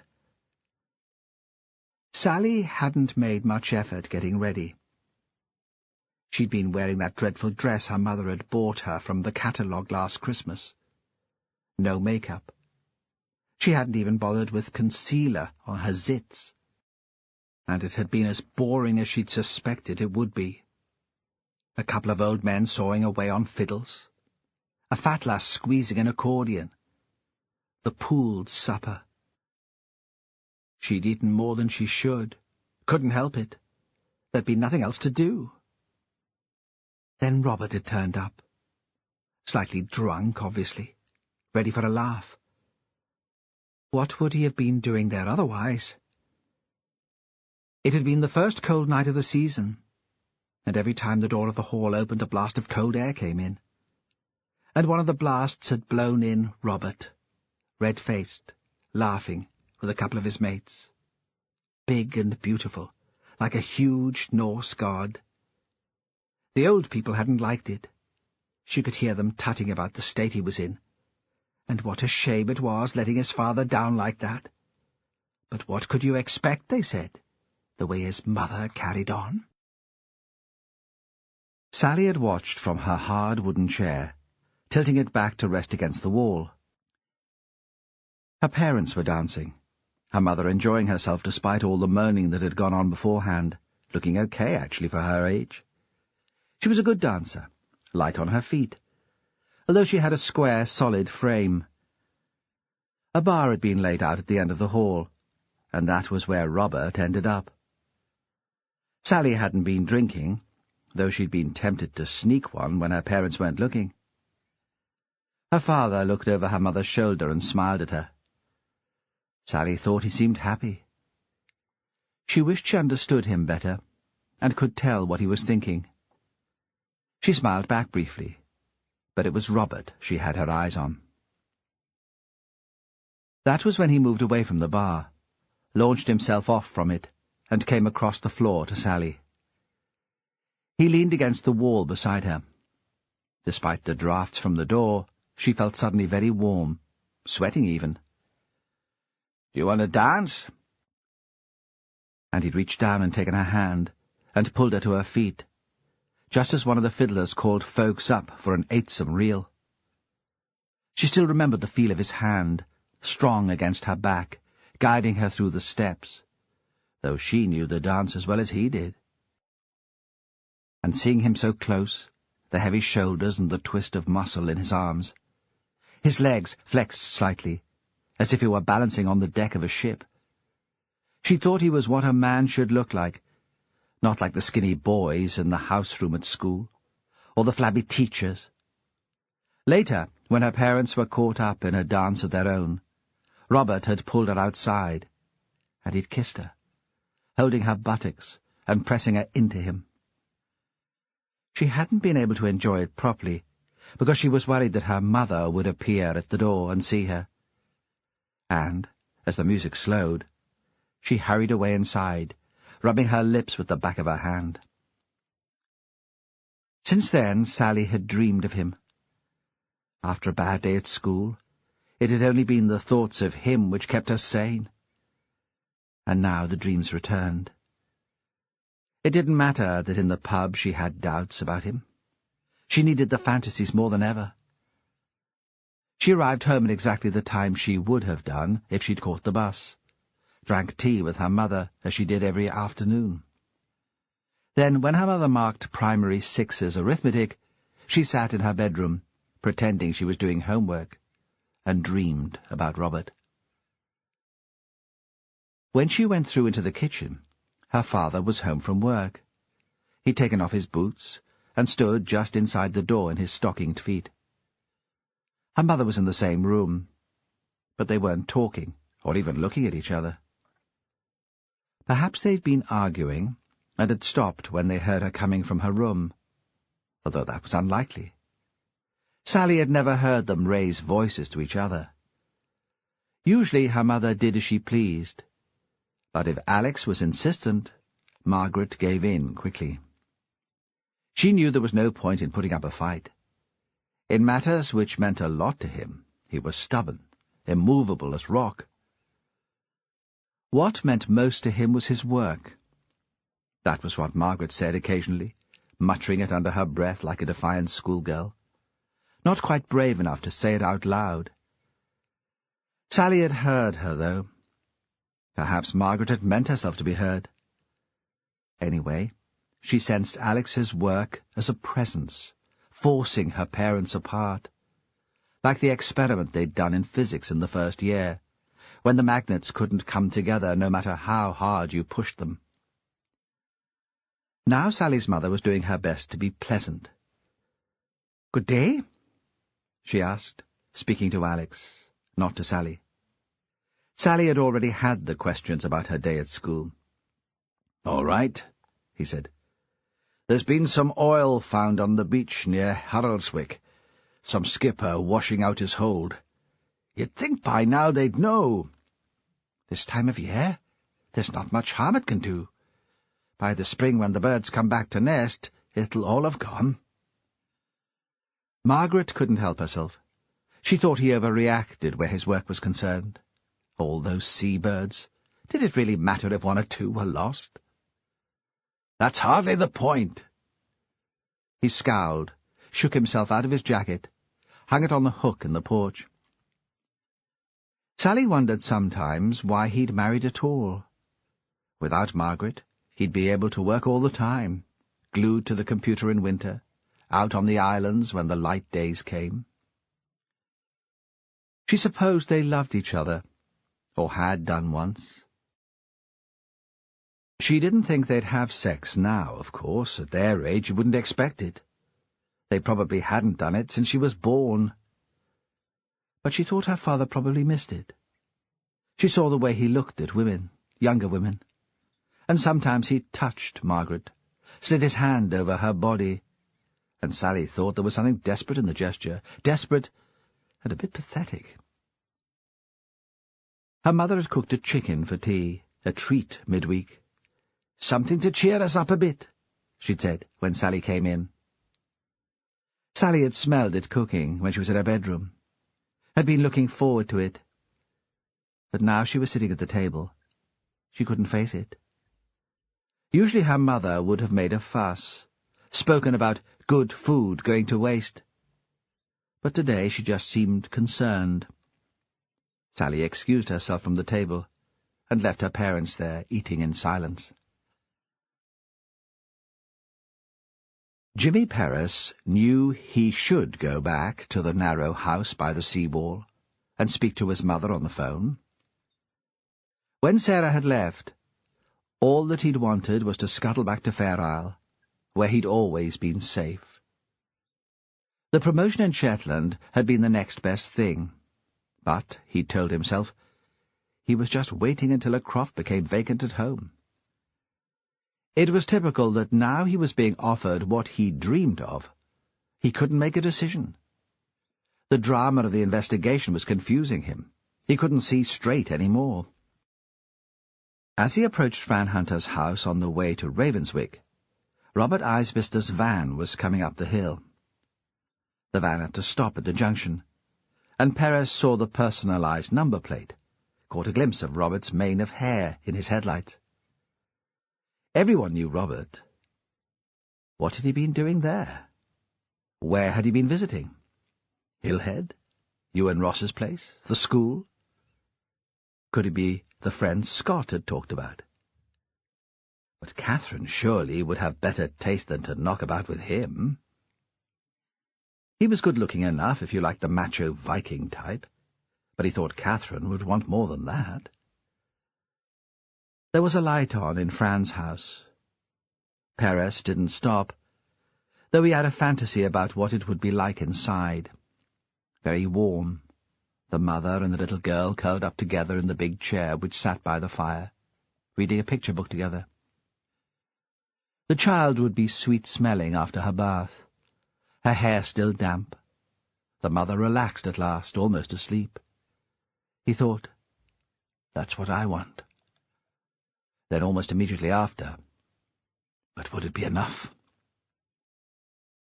He was still considering this as he drove down the Ravenswick road, and he passed Hillhead without noticing if Magnus was around.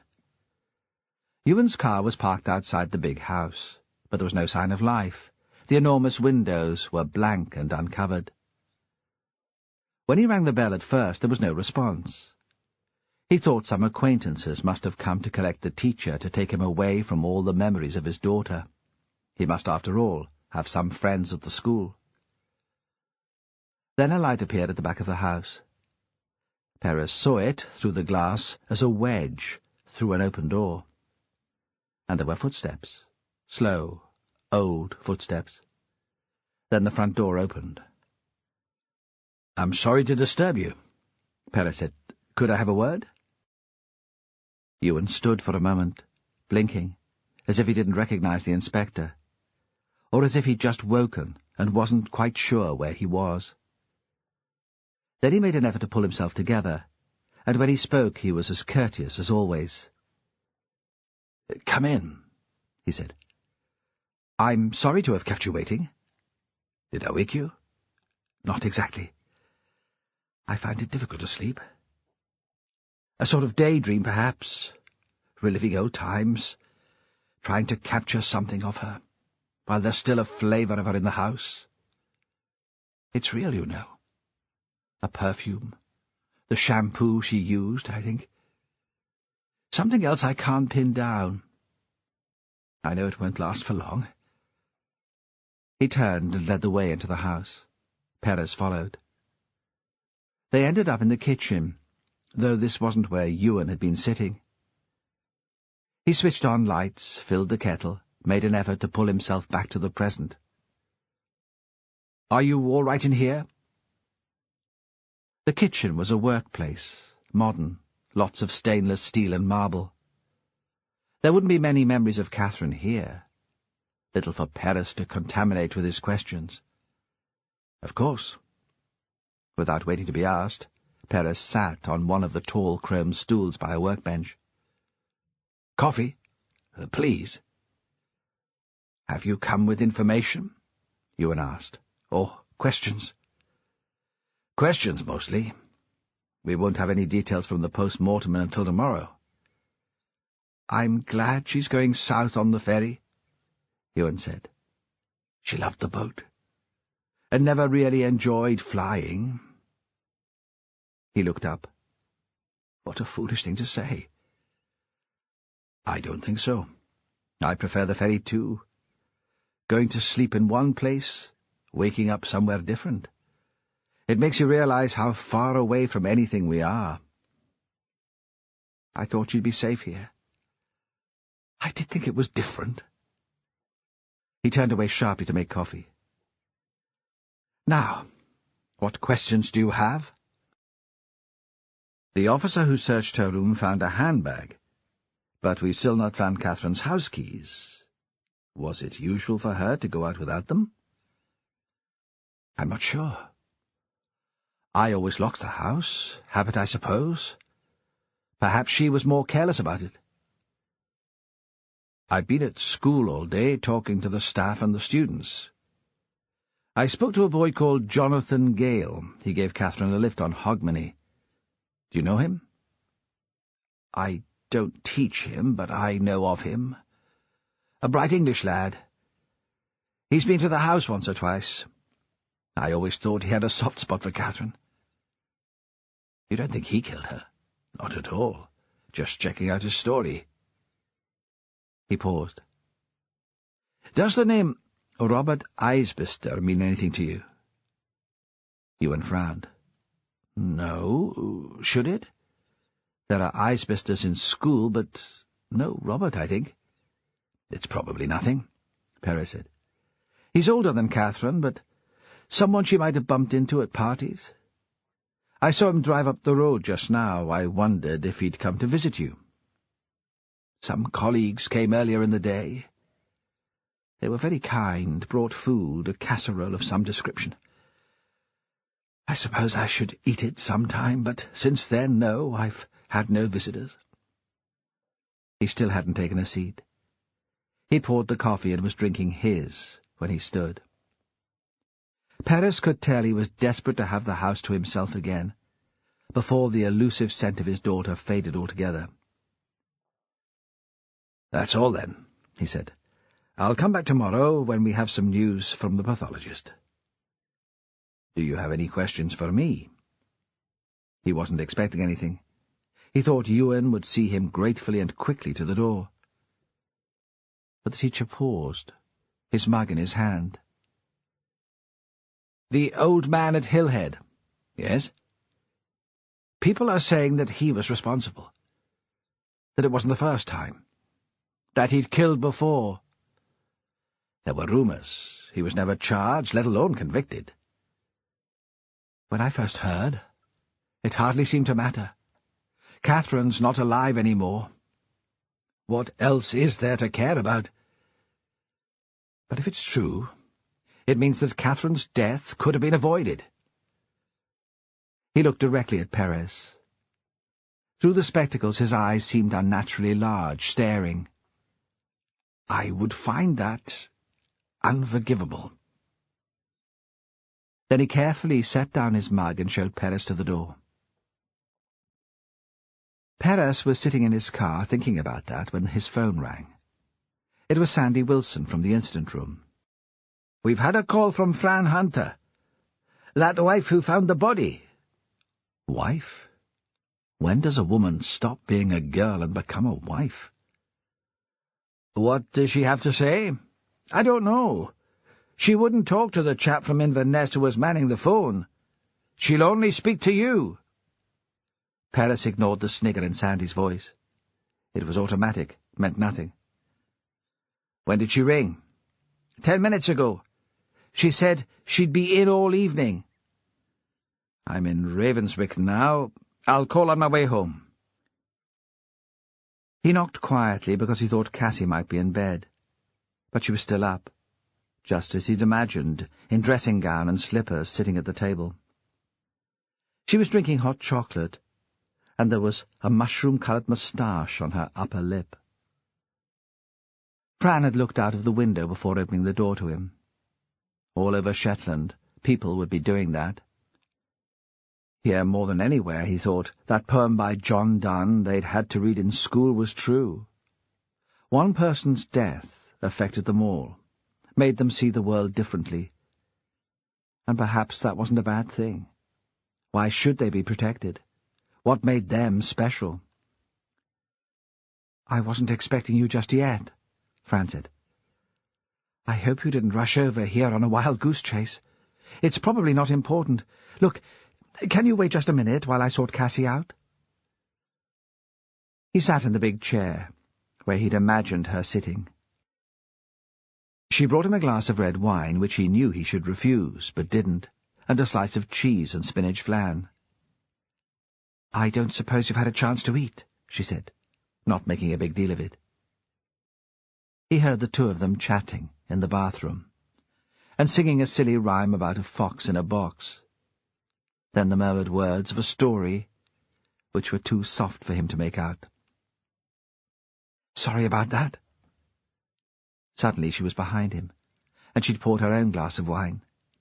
He realized he probably dozed off. "You wanted to talk to me?" He stood to give up the chair, but she shook her head and sat on the floor, looking into the fire, so he couldn't see her face. "It's probably nothing. You probably already have the information." "Tell me anyway." "Cassie stayed with her father last night. I went to collect her this afternoon." She hesitated. "I know where Catherine was the night before I saw her get off the bus with Magnus Tate. Duncan told me." "He hasn't been in touch," Perez said, non-committally. "Not as far as I know." "He wouldn't. He'd see it as an inconvenience, having to go into Lerwick, maybe make a statement. That's what he's like, always busy, always hustling." "We've only put out a general request for information so far," Perez said. "There'll be a big press conference tomorrow. Everything takes much longer to organize than people realize." "She was at a party at the Hall. One of Duncan's open houses. Half of Shetland will have been there. You'll be able to confirm it." Perez had been to Duncan's parties, They were legendary. No invitations, nothing formal ever. Word would get out. A do at the heart tonight. The parties never got going until late. When the bar started to think about closing, then he'd get a taxi or a friend not quite as pissed as everyone else and drive up the island. You never knew who you were going to see there. Often musicians. Duncan liked to encourage local talent. That was how he described it, though Paris was never sure what the kids with their fiddles and guitars got out of the event, besides a hangover and a sense that they'd brushed against celebrity. Because occasionally you'd bump into a minor star as you passed round Duncan's bottle of Highland Park, an actor on holiday, or a politician up for some conference, a small-time director or producer, only the arty set had ever heard of. Duncan liked to encourage the arty set, and sophistication. Perhaps that's what the kids felt they got out of it. The guests dressed differently, talked about different things. It wasn't like going to a dance in the village hall. Did Duncan say who she was with? He didn't seem to know. I think he was even more out of it than usual. He'd had a row with Celia. Celia Isbister, Robert's mother. That was the way things worked in Shetland. It wasn't necessarily significant. People were related in complicated and intimate ways. Coincidence couldn't be allowed to appear sinister. Do you know if Robert was there? I don't know. Duncan didn't say. Quite often he was. Her voice was dry, slightly hostile. You don't like him? He's a spoiled rich kid. Hardly his fault, I suppose. Not a kid any longer. Shame he still acts like one. She turned round, brushing Paris's knee with her shoulder. Look, take no notice. I hardly have an unbiased view of that family. His mother wrecked my marriage, at least Duncan wrecked it. She was complicit. Only it seems she's had enough. She's walked out too, gone back to Michael full-time. Convenient, just before Apeliar. She'll be there to support him in front of the cameras. Everyone will say what a lovely family they are, Duncan on his own again. Poor lonely Duncan. For the first time he thought she must have started drinking before he'd got there. Did Catherine ever mention knowing him? Robert? No. And Duncan? No, but then she wouldn't, would she? She must have known he was my ex. Even new to the place, she'd have picked up that bit of gossip. And you can't imagine Duncan would have a flame with Catherine. She was only a child. But as she spoke, he saw that she was considering the possibility, and not dismissing it out of hand. Perhaps she'd considered it before. Can you tell me anything else about the party? Did Duncan mention any of the other guests? No. But I had the impression he was in such a state about Celia that Posh and Bex could have wandered in and he'd not have taken any notice. Not like him at all. Paris stood up reluctantly. Different circumstances, and he'd have stayed to share the rest of the bottle with her. Suggested that they might go out sometime. The film club. She was an arty woman. It might be the sort of thing she'd like. By the end of the week, knowing him, he'd probably have told her he loved her. It was probably just as well that she was involved in a murder case, and he couldn't even kiss her on the cheek as he walked out. Magnus sat upright in his chair and listened. He couldn't see outside the house.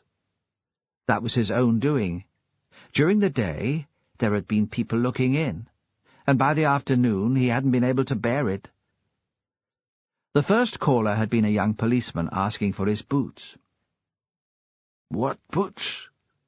He hadn't understood. Was it a trick to stop him going out?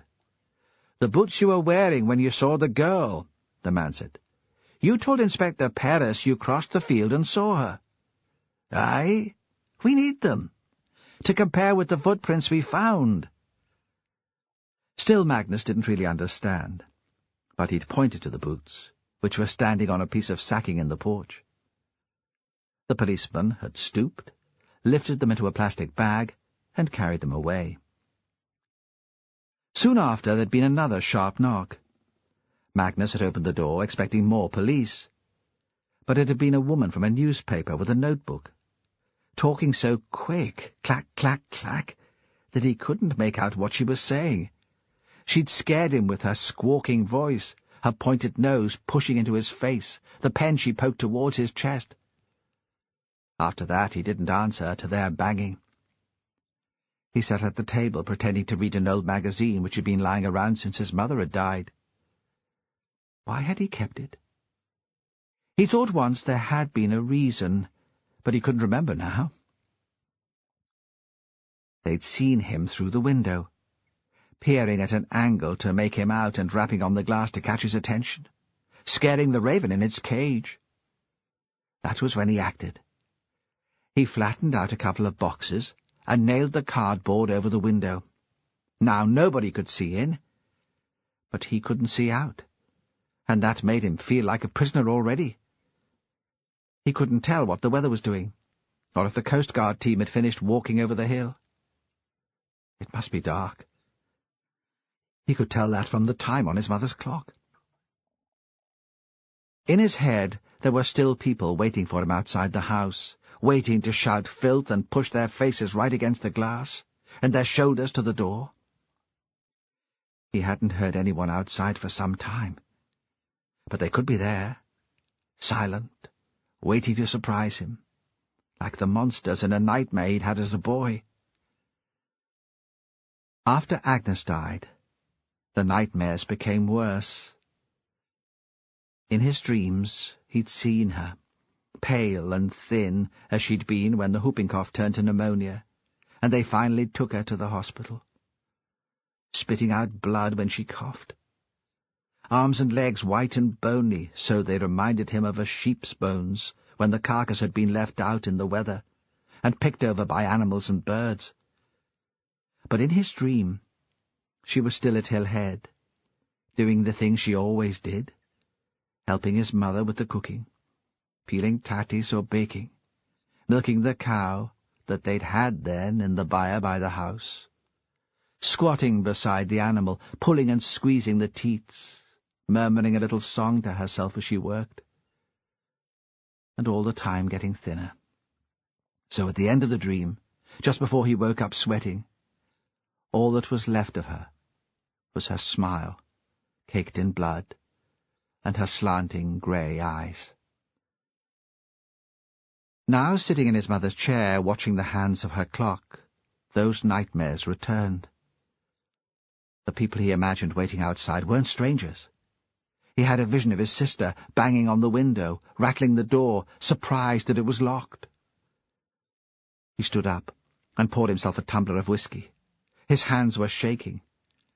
He was going daft sitting there. Anyone would be the same, locked in a room with no view out, just waiting for the police to take him. He shook his head to clear it of the foolishness, and tried to remember Agnes as she was when she was well. He'd always been ungainly and slow, but she was dainty as a bird, flying across the fields on the short cut to school, her hair streaming behind her. "Look at your sister," his mother would say, trying to shame him. "She's younger than you, and she doesn't break everything she touches. She's not a big, clumsy fool. Why can't you be more like her?" He pictured her in the schoolyard skipping. 2 other girls were holding the ends of the long rope, and Agnes had been jumping, not chanting the rhyme, but frowning in concentration, counting the steps in her head. He watched, proud of her, so proud that the grin had spread across his face and had stayed there all day. She'd been wearing a cotton print dress, faded from too much washing, and so short now that when she jumped you could almost see her knickers. Had Katrina been one for skipping? It bothered him that he couldn't be certain. He'd seen her sometimes in the schoolyard, when he'd found reason to walk down to the shore, to pull out a useful piece of driftwood, some netting or a barrel. Mostly she'd been standing surrounded by 2 or 3 of her chums, chatting and giggling. Those had been different times, he thought. It wasn't like when he and Agnes were children. When Katrina was growing up, she had television in the house, and there'd been catalogues to buy modern clothes from. There'd been more to play with than an old piece of rope. The oil had come to the islands, and there'd been money for computers and fancy games, and the teachers had taken the children on trips south. Once there'd been a school trip to Edinburgh. A couple of the mothers had gone, all dressed up for the adventure, and Mrs. Henry, the teacher, standing there with her sheet of paper when the bus came to take them to the airport, ticking them all off, though surely she must know them all. Katrina had loved the city. She talked about it for days when she got home. She came up to Hillhead specially to tell Mary Tate about it, and he'd broken off from his work to listen. He'd never left Shetland, and asked so many questions about the buses and the big shops, and what like it was to travel on a train, that Katrina had laughed at him and said one day he should go to Edinburgh. It was only an hour on the plane. The next time she'd come to Hillhead was the day she disappeared. It had been dreadful weather, an awful wind for the season, not cold but fierce, blowing from the southwest. And her mother had sent her out, and she'd been bored. So she'd landed up here, teasing and tormenting, wicked, as if the wind had got inside her and made her flighty and wild. But he didn't want to think of that day. He didn't want to think of the peat bank and the pile of rock on the hill. It would bring the nightmares back. Roy Taylor had called the meeting for mid-morning, not first light. He'd hoped to have some feedback from the pathologist by then, though he knew he was pushing it, and now it was 10:30 and he was still waiting. He'd asked Billy Morton to ring him from Aberdeen as soon as he had anything useful to report. They had the crime scene investigator's report, at least. Nothing back from the lab yet. That took bloody days, even fast-tracked. Jimmy Perris sat quietly on a desk at the back of the room, listening to Taylor explaining about the delay and how frustrated he was by it. You had to listen carefully because of the unfamiliar Scouse accent, the strange mangled vowels. The inspector had grabbed their attention from the beginning. He had the stage presence of a fine actor or a stand-up comedian. He was compulsive viewing. Perris wished he had that sort of presence, the same ability to motivate his team. Outside the weather was milder, and there was the beginning of a thaw. In the lulls in conversation, Perris thought he could hear the dripping of melted snow. The clouds, which had lurked out to sea all night, had rolled inshore, and the room was almost dark as during the last team meeting at daybreak. Taylor was going through the evidence of the crime scene investigator. Besides the constable, who was first called to the scene, there are 3 sets of footprints, he said. Constable?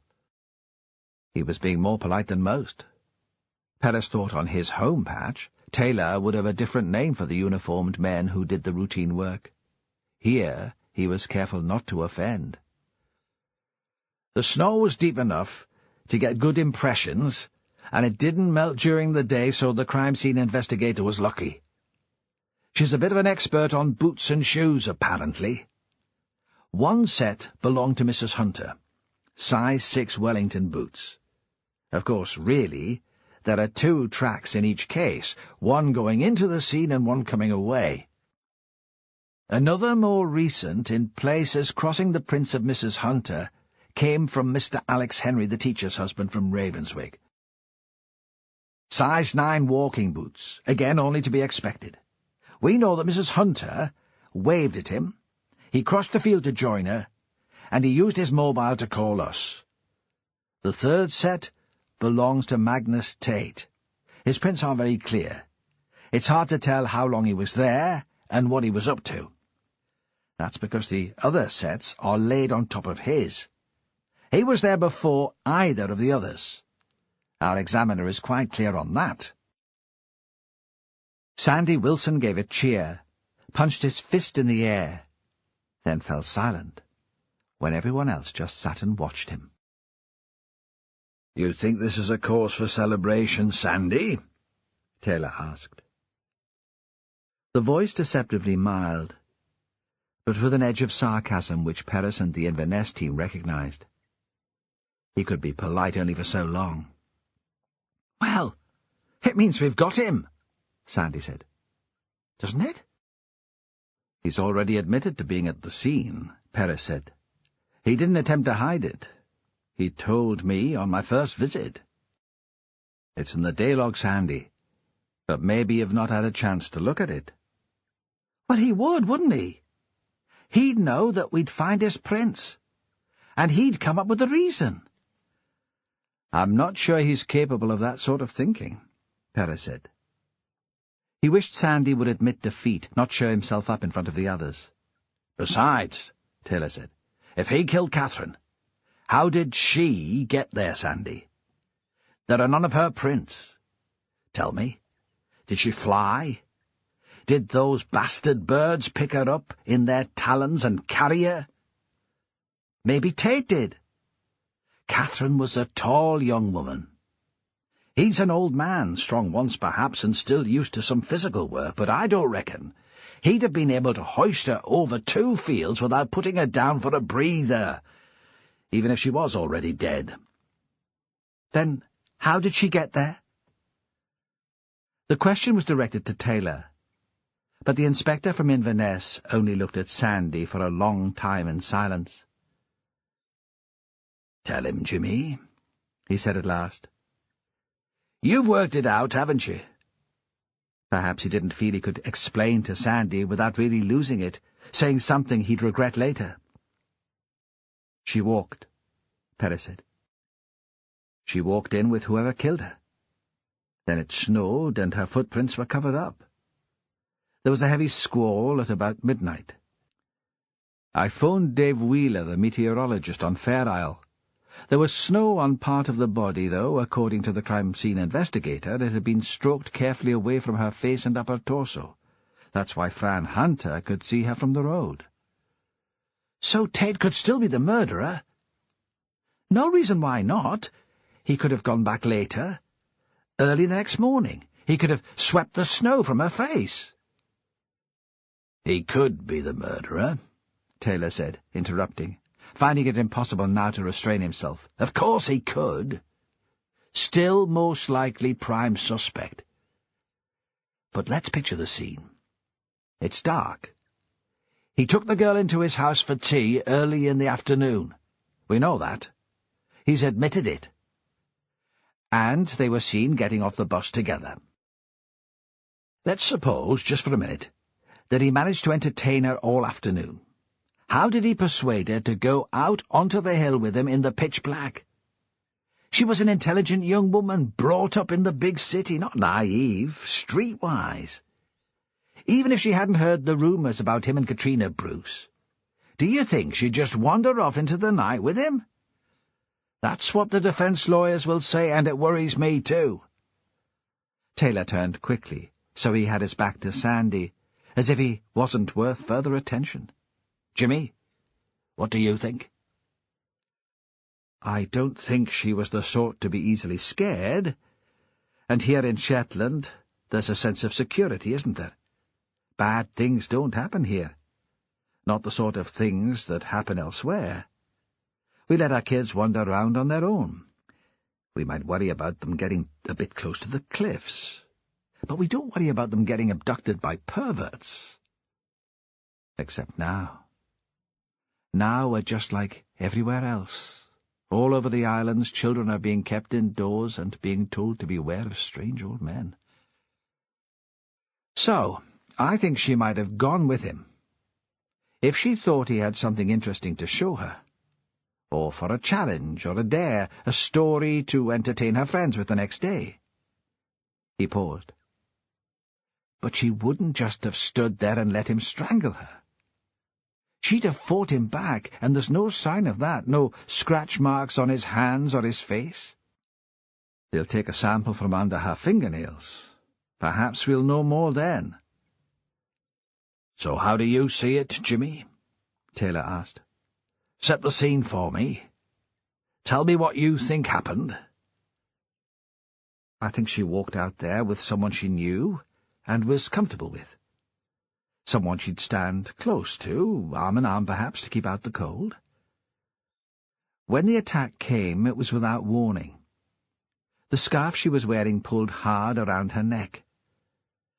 She'd still try to fight, but perhaps it was so sudden that she didn't stand a chance.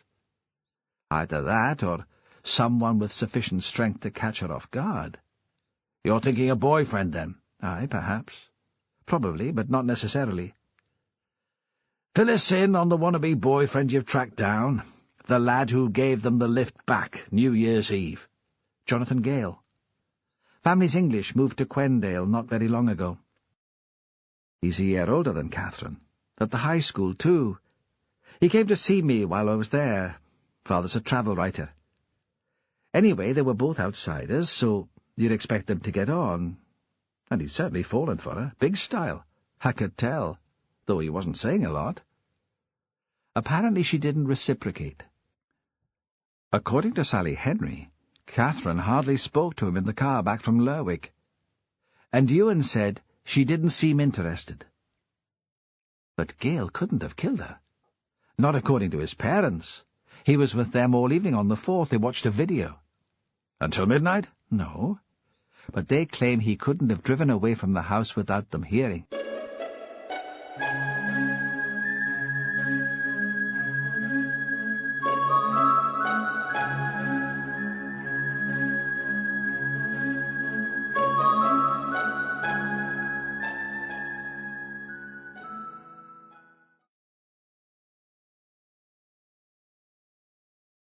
CD 6. He wanted to say he talked to the lad and liked him, but didn't think Taylor would be impressed by that. Instead he went on. It wouldn't have had to be a boyfriend. It could have been anyone she'd not be scared of. Her father?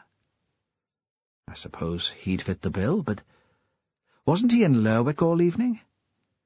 And what would be the motive? God knows. But we've checked with his colleagues, and he was a bit out with his timing. It wasn't as late as he said in his statement when he left town. It isn't necessarily suspicious, but he could have killed the daughter before the snow set in. Taylor began his habitual pacing. Paris wondered irritably if they couldn't give him something to slow him down, Valium, or those little cannabis cookies Sarah used to make when she was at college. What did she call them? Hash brownies. I know where Catherine was the night before she fetched up on the bus with Magnus Tate. That might help. Taylor stopped abruptly. For God's sake, man! Why didn't you say so before? Where? Paris was tempted to say that he hadn't been able to get a word in, but let it go. At the Haw. One of Duncan Hunter's parties. There was a mutter of recognition, almost of amusement from the Shetlanders. Taylor, though, was not amused. Is this supposed to mean something to me? Duncan's a sort of local playboy, businessman, entrepreneur. He throws famous parties. We've all been to them at one time or another. Though few of us can remember much of what went on. Isn't the woman who found the body called Hunter? Duncan's her ex-husband. Any significance there? Only in the fact that it was she who told me the girl was at the Haw that night. Duncan wasn't going to bother letting us know. Hard to keep it quiet, I'd have thought. Taylor was scowling, trying to make sense of it. Paris thought he was like an anthropologist, coming to terms with some remote tribe's rituals and mores. I mean, I take it she wasn't the only person there.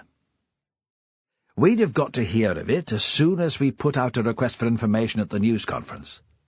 I don't think we need assume Duncan was trying to keep it quiet, Paris said. He's the sort who thinks rules are for other people. Like I said, he just couldn't be asked to pick up the phone. An arrogant bastard. Aye, something like that. Should one of us go to speak to him? One of us? One of the outsiders? The team spirit hadn't survived long. Let me speak to him first, Perry said. If I think he's messing me about, one of you could have a shot. They sat for a moment in silence. Even Taylor's thinking was showy, energetic. Looking at him frowning, you could imagine the synapses jumping and fizzing. A phone rang. Sandy answered it. Boss? Diffident now, though he still wasn't entirely sure what he'd done wrong. Professor Morton from Aberdeen. The inspector took the call in his office, and while they were waiting there was an edgy silence. Paris wandered over to the window and looked out at the town. The straight lines of the grey houses were blurred by the rain which was coming down now in hard straight lines. When Taylor returned he was carrying an A4 writing pad. He'd made notes, very detailed, Paris saw, the writing small and cramped. Caroline Ross was strangled, he said. Not manually, but with the scarf we found with her. Just as we thought, no sign of struggle, time of death not very helpful, between 6 p.m. and midnight, the night of the 4th. She'd had quite a bit to drink soon before she died, very little to eat. Almost certainly she was killed where she was found. He looked towards Sandy. And if a scientist says almost certain, that means 110% definite. Otherwise she was a healthy and fit young woman. He paused. Any questions? Any trace of recent sexual activity? Paris asked the question before Sandy could find another, less delicate way of phrasing it. No, Taylor said. Nothing like that. He paused again. She was a virgin. The two of them met up together after the rest of the team had dispersed. Taylor's idea. Anywhere we can get a decent coffee in this place? Paris had taken him to the Pieri Cafe in the narrow lane up from the harbour. Downstairs was full with middle-aged women in anoraks, taking a break from shopping and the weather. A couple of young mums were deep in conversation in a corner. One of them was discreetly breastfeeding, the child's head almost hidden by a baggy sweater, and Paris wondered how it could breathe. Upstairs they found a table. There was so much background noise that no way could they be overheard. So, Taylor said, what do you think? I mean, I'd always assumed that if Tate was involved, the motive would be sexual. But there was nothing. Doesn't mean he didn't kill her. Perhaps he liked them innocent, Taylor said. We thought Katrina and Catherine had nothing in common. But there was that, being untouched. You wouldn't know, though, to look at Catherine. First names both starting with C. Taylor was getting into his stride. Both living in the same house. That's some coincidence. Maybe, Perry said. Still doesn't mean it was Tate. What's he like, this Duncan Hunter? Paris shrugged. I can't stand the man. Doesn't mean he gets his kicks killing lasses. Would he have been around when Katrina Bruce disappeared? He's always been around. Big fish in a little pond. His ego had not survived in the big world outside. Taylor's smile was mocking. So, what's he done to you? We were at school together. Big mates at one time. And then? Paris shrugged again. I'd best go to see him. See what he's got to say about Catherine. Do you want me to do it? No. He'll say nothing to you. Taylor looked slightly wistful. It was like a recent non-smoker taking in the fumes. He liked being senior investigating officer, but he missed being out there talking to people, getting a feel for the case. "Come and see me when you get back," he said. "Let me know how you got on." Paris nodded, eased himself from the chair, and out into the street. At the time, Paris thought Duncan had saved his life. That was what it felt like. He was 13. It was September, the start of a new school year, and it was like having to get used to Anderson High all over again. Classes, and living in the hostel, and only being able to talk to his family on the phone. After a summer of being on the Isle, helping his dad with the sheep and the boat, it was like being in prison. Worst of all was being back with the two Fuller lads, who'd made his life a misery during the first year, and who hadn't forgotten what fun that was over the holidays. During the week it wasn't so bad. There were other kids who boarded weekly. There was a bit of a buzz about the place. More staff on duty. Weekends were a nightmare. Other kids looked forward to the weekends. Jimmy Paris hated them. He anticipated them with dread. He imagined himself at the wheel of a small boat, and a huge wave rising up on the horizon and bearing down towards him. Inevitable, unavoidable. And when Friday night did arrive, he counted off the minutes until it was Monday morning, doing the schoolboy sums in his head, working out the percentages of misery time past and the nightmare still to come. Then Duncan Hunter took a liking to him. How had that happened? Was there one moment of recognition, the realization that they might be friends? Paris couldn't remember. He had one image in his head. A breezy, sunny day. The water in the harbour whipped against the tide into tight little waves. He and Duncan would have been nearly 14, and there'd been a joke. Paris couldn't remember which of them had told it, but he remembered the pair of them laughing. Duncan had been laughing so hard, he'd had to put his arm around Paris's shoulder to stop himself falling over. Paris had tipped back his head, and it seemed the sky was wheeling around them because the clouds were blown so fast. And when he'd straightened up, spent and dizzy, there were the two Fuller boys, sullen and resentful, because he had a friend, an ally, and they'd have to find someone else to torment. Then Paris started looking forward to weekends, too. On Friday nights he'd go with Duncan in the bus to North Mainland, and they'd walk together down the long drive to the Hall. When he'd first seen the house, he couldn't take it all in. It was bigger than anything he'd ever seen. "Which part do you live in?" he asked. Duncan didn't quite understand. "The rooms near the shore are so damp. We don't use them much. And there's no staff, not really, so no one sleeps right at the top."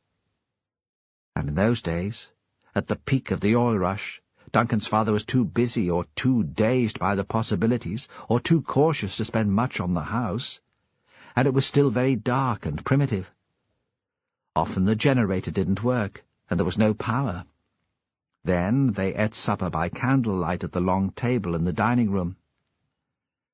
Paris first got drunk in the Hall, and touched a girl's breasts for the first time. That was when Duncan's parents were away in Aberdeen.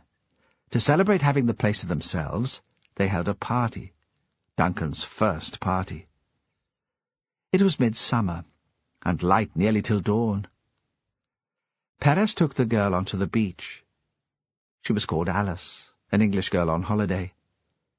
They sat watching the sun not quite set, leaning against the whitewashed wall around the house, and Paris slipped his hand under her shirt.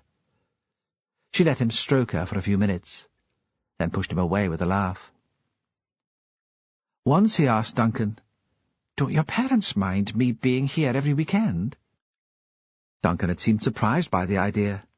"No. Why should they? They know I like it." Perhaps that was the first time Paris had been aware of the gulf between them. Whatever Duncan liked, he got. He considered it his right. The gap was more noticeable when Duncan spent a few days with him on Fair Isle. There was nothing you could put your finger on. Duncan was charming, polite to his parents. There was a dance at the hall, and he joined in, swirling the middle-aged women off their feet, so they giggled and said he was a rascal and should come back another time.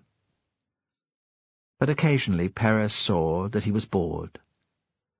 Some of the comments were patronizing. He knew the whole family, himself included, were relieved when they waved Duncan off on Loganair. And now? Now, as he told Roy Taylor, he couldn't stand Duncan Hunter. He hated the fake shows of friendship when they met, the remembered incidents from their childhood, which were always discussed, because in the present they had nothing in common to talk about. That wasn't the only reason for the dislike. There was something more concrete, too. Blackmail. But that was never discussed. He knocked at the front door of the hall, not expecting to find Duncan in. These days Duncan spent as much time in Edinburgh as he did in Shetland. Perhaps Celia would be back. Duncan had a way with women. Most of them returned in the end. Perez hoped it would be Celia who opened the door.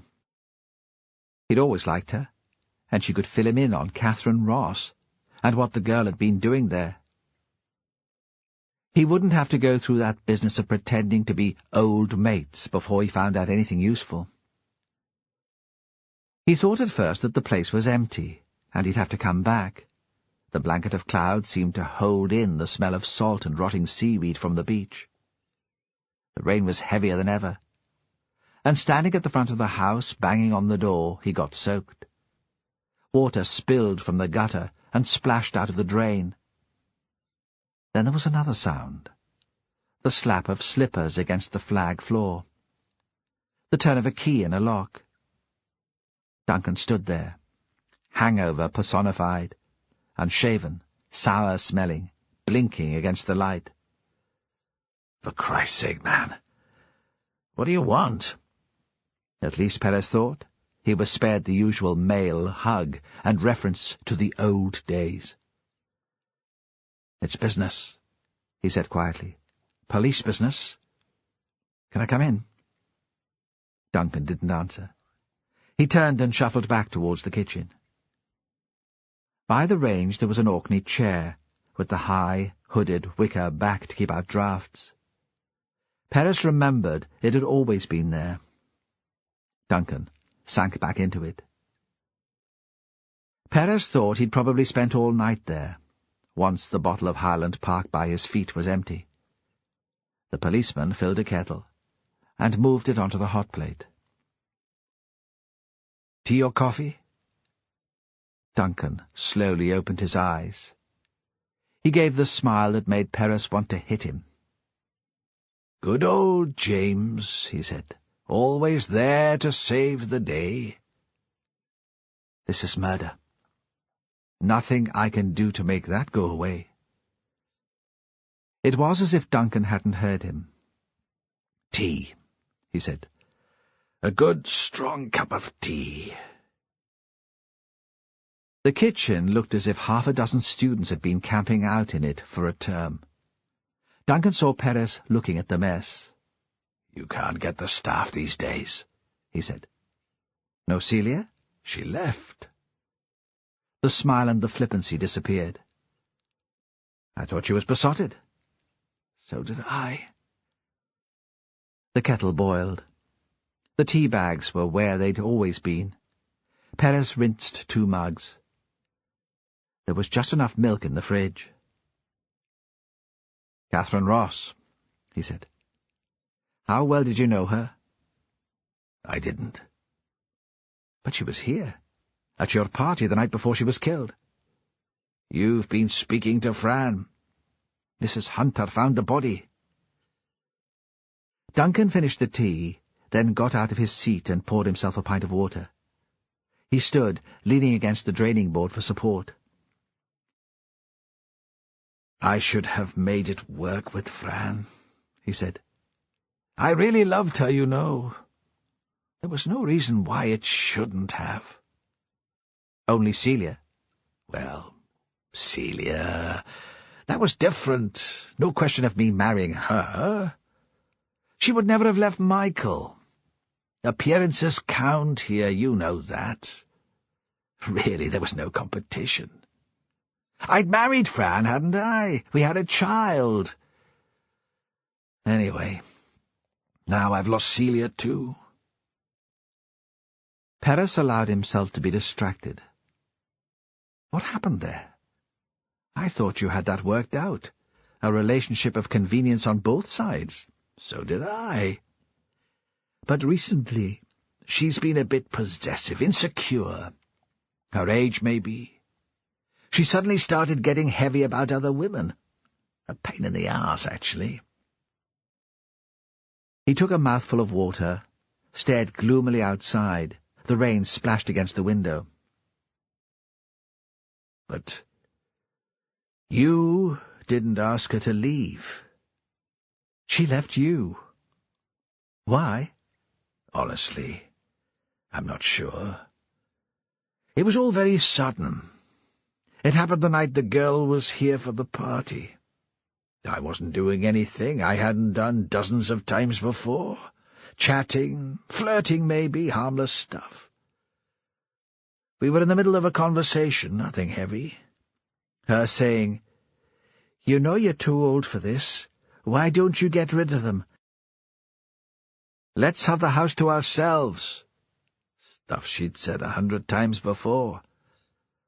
And I promised, like I always did, this is the last time, the last whore party. You're right. I should be thinking of settling down.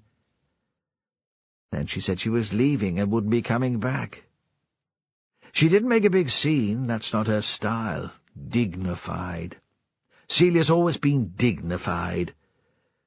She packed a bag, and then I heard her car. I knew she meant it. I knew I'd really blown it. Did anything happen?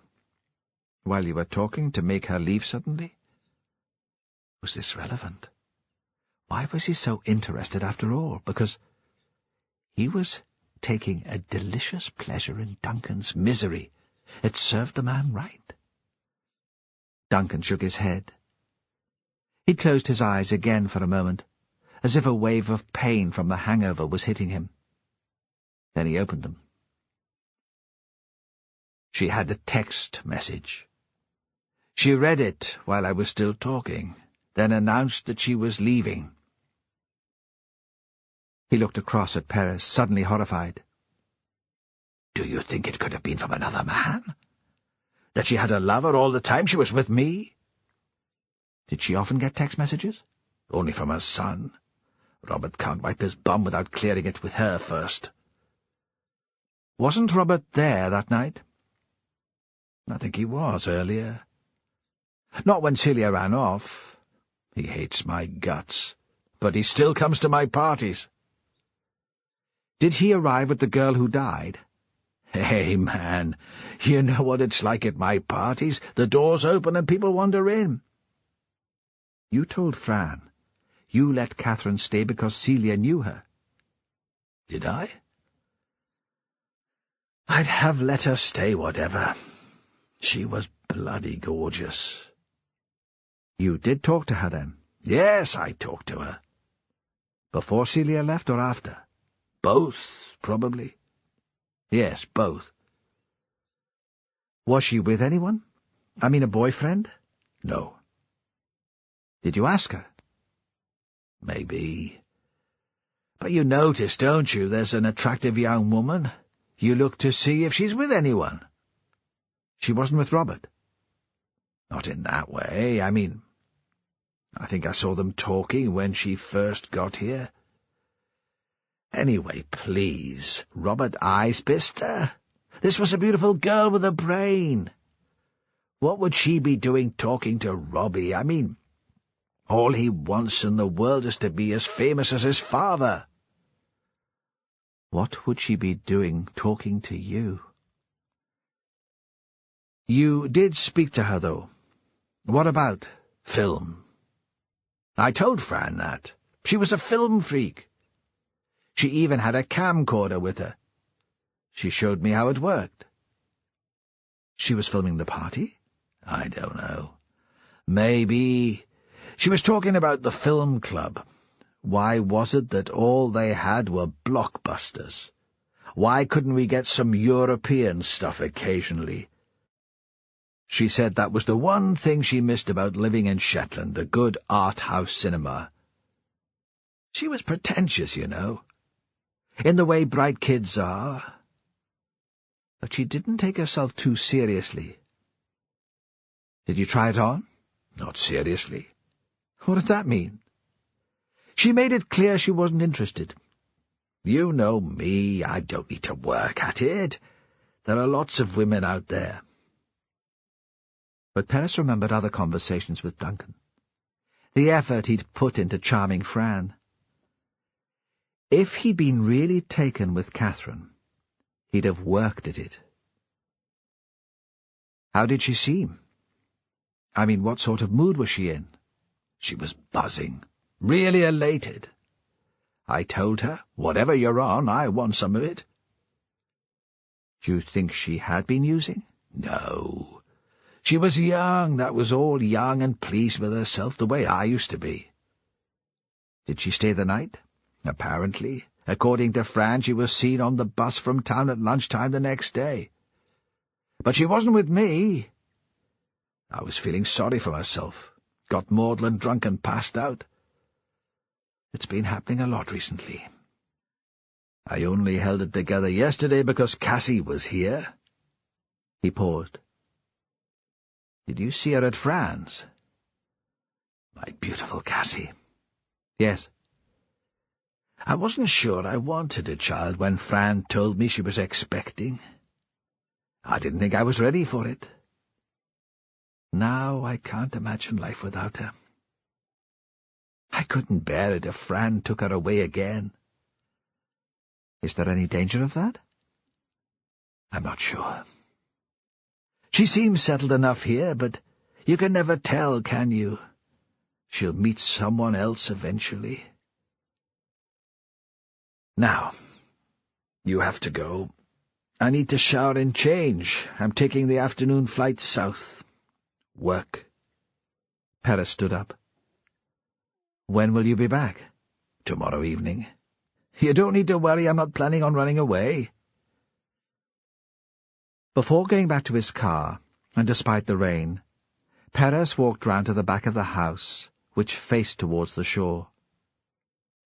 He stood for a moment, trying to find some shelter under the wind-stunted sycamores, and looked down at the beach where he'd sat with Alice.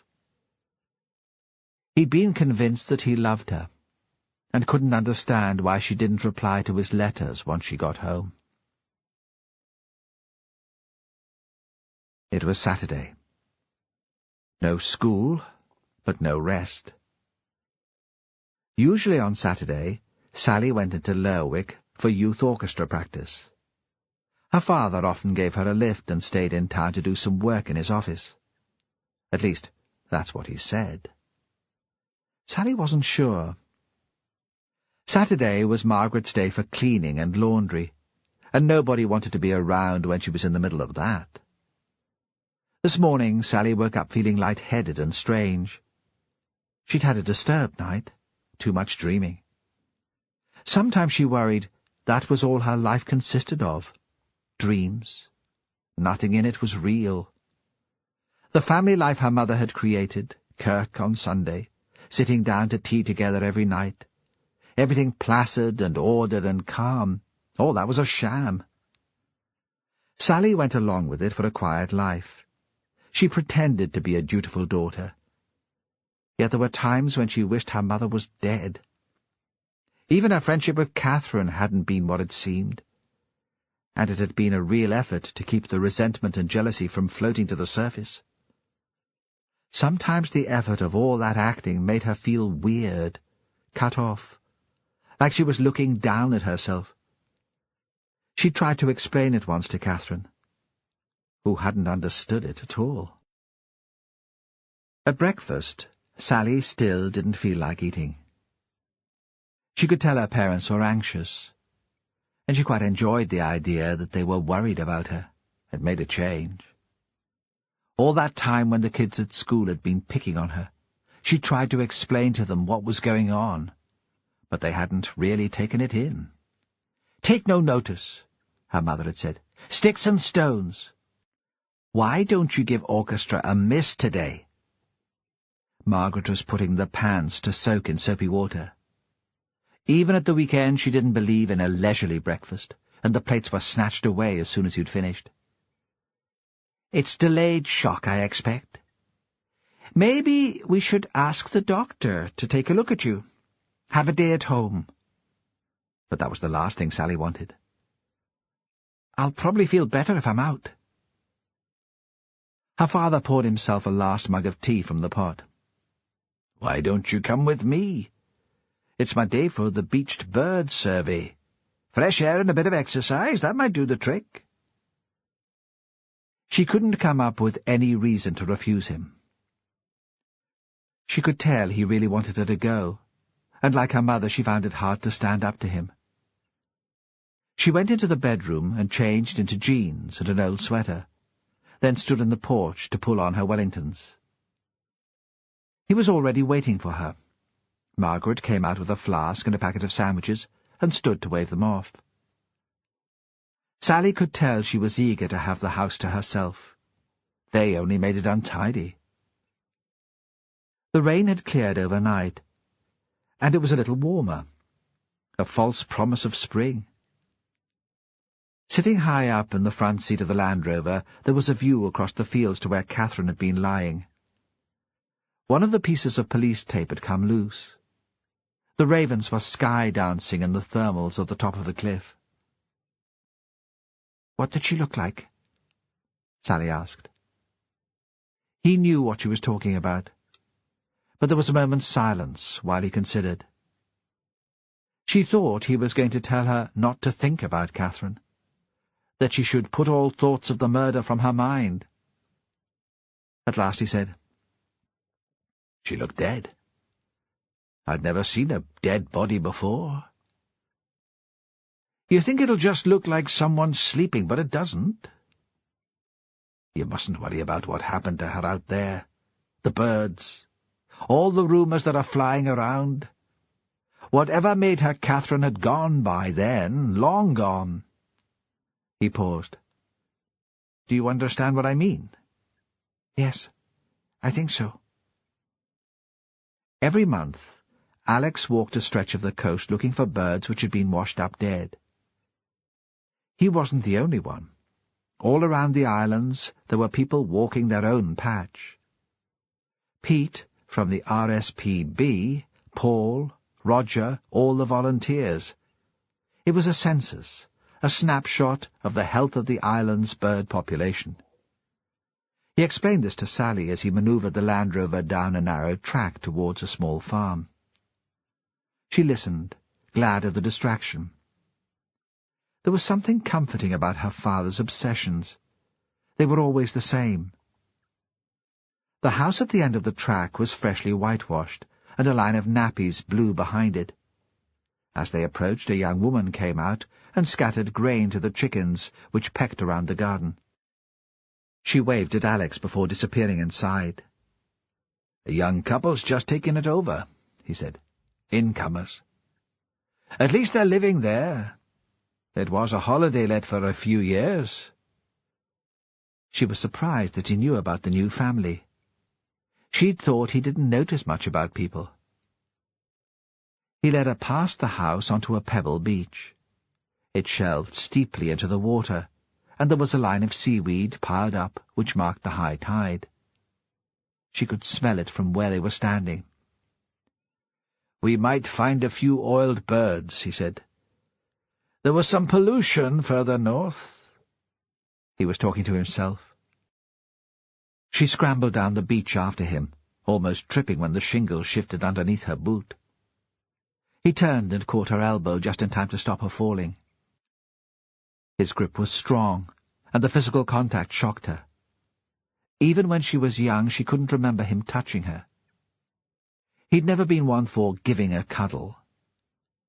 Once he realized she was firm on her feet, he pulled his hand away and walked ahead of her, his head bent to look at the shore. Almost immediately he found a long-tailed duck, freshly dead, and held it out, stretching the wing carefully so she could see the individual feathers. "It's been oiled," he said. "Not badly, but enough to kill it." She didn't know what to say. She couldn't pretend to be sad about a dead sea duck. She wandered down to the water, let it wash over her Wellingtons, until he'd moved on. She stood looking out over the grey sea, letting her mind go blank. When she caught up with him, he had another corpse in his hand. "Guillemot," he said. He turned it over, felt along the bone between its wings. "There's no fat at all. Precious little muscle." She expected him to drop it into the black bin bag and continue walking. But he couldn't help explaining about it. About climate change, the melting polar ice, the effects it seemed to be having on plankton and sand eels. "The food for sea birds is disappearing," he said. "Last summer, puffins, red-throated divers, Arctic skuas, raised no young at all." Sally understood why her mother resented his passion. He cared too much about it. And it was all too big. How could they compete with his concern for the whole planet? Even the brutal murder of a schoolgirl seemed insignificant in comparison. Sally remembered then that Catherine had wanted to interview her father. She'd heard him speak on Radio Shetland and been impressed by him. And she hadn't been impressed by many people. They'd been sitting in the little living room at the back of the Ross house, doing some homework, the radio on in the background, when his voice had suddenly filled the room. Sally had been excited despite herself. "That's my dad." She couldn't remember now what he'd been talking about. Overgrazing, maybe. That was his party piece. And Catherine had said, "He's so committed. He really cares about that stuff, doesn't he? Do you think he'd let me interview him?" And she'd sounded as passionate as him, very alive. It was difficult now to think that had gone. It seemed as if Alex had read her thoughts. "You must miss her. That Ross girl." Sally remembered how lonely she'd felt, waiting for the school bus. "Yes," she said. "I miss her a lot." "I didn't know her, not really, but she seemed a strange kind of girl." "I liked her." "You mustn't be scared," he said. "I wouldn't let anything bad happen to you." It was the first time she thought there might be anything to be scared about. "Did she ever interview you for her project?" Sally asked. She'd have expected Catherine to tell her if she had, but with Catherine you never knew. She had her own secrets. He frowned. "What project would that be?" "Something we were doing for school, about Shetland. Her impression of it as an outsider, I think. She wanted to talk to you about your work." "No," he said. "She never did that." Something about his voice made Sally think that he would have liked that, and he was sorry it had never happened. Robert phoned her when they got back to the Land Rover. She was sitting in the passenger seat on her own, fiddling with the radio, trying to get some decent music. Alex had gone to chat to the woman in the farm. The new people were interested in natural history, he said. He'd get them to look out for more oiled birds on the beach. She watched him walk up to the front door. He opened it without knocking and took his boots off, leaving them on the step. And that was when Robert phoned. It couldn't have been better timing. Almost as if he'd been watching, waiting until she was on her own. "Do you want to come out tonight?" "I can't." She didn't have the energy to make up an excuse to get away from her parents. It would be a nightmare without Catherine to cover for her. When, then? I don't know, she said. Give me a ring next week, during the day. If I'm in class, I'll call you back later. She wanted to ask what he'd been doing, to chat, to make ordinary conversation. But he said, I don't know when it'll be. I'm taking the boat out. Then he hung up.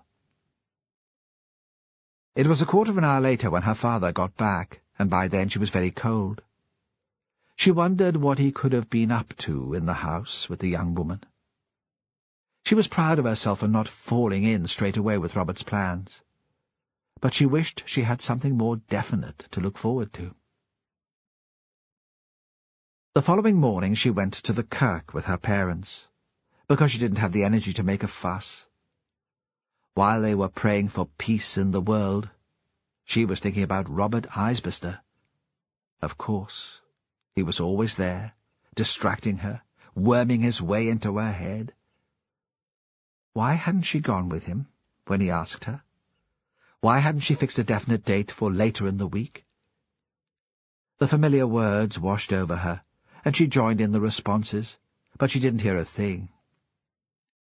She wondered if her father, dressed in a suit, scrubbed and polished, was listening, or if his mind was elsewhere too. Afterwards, while her parents stood chatting, the minister came up to her and patted her hand.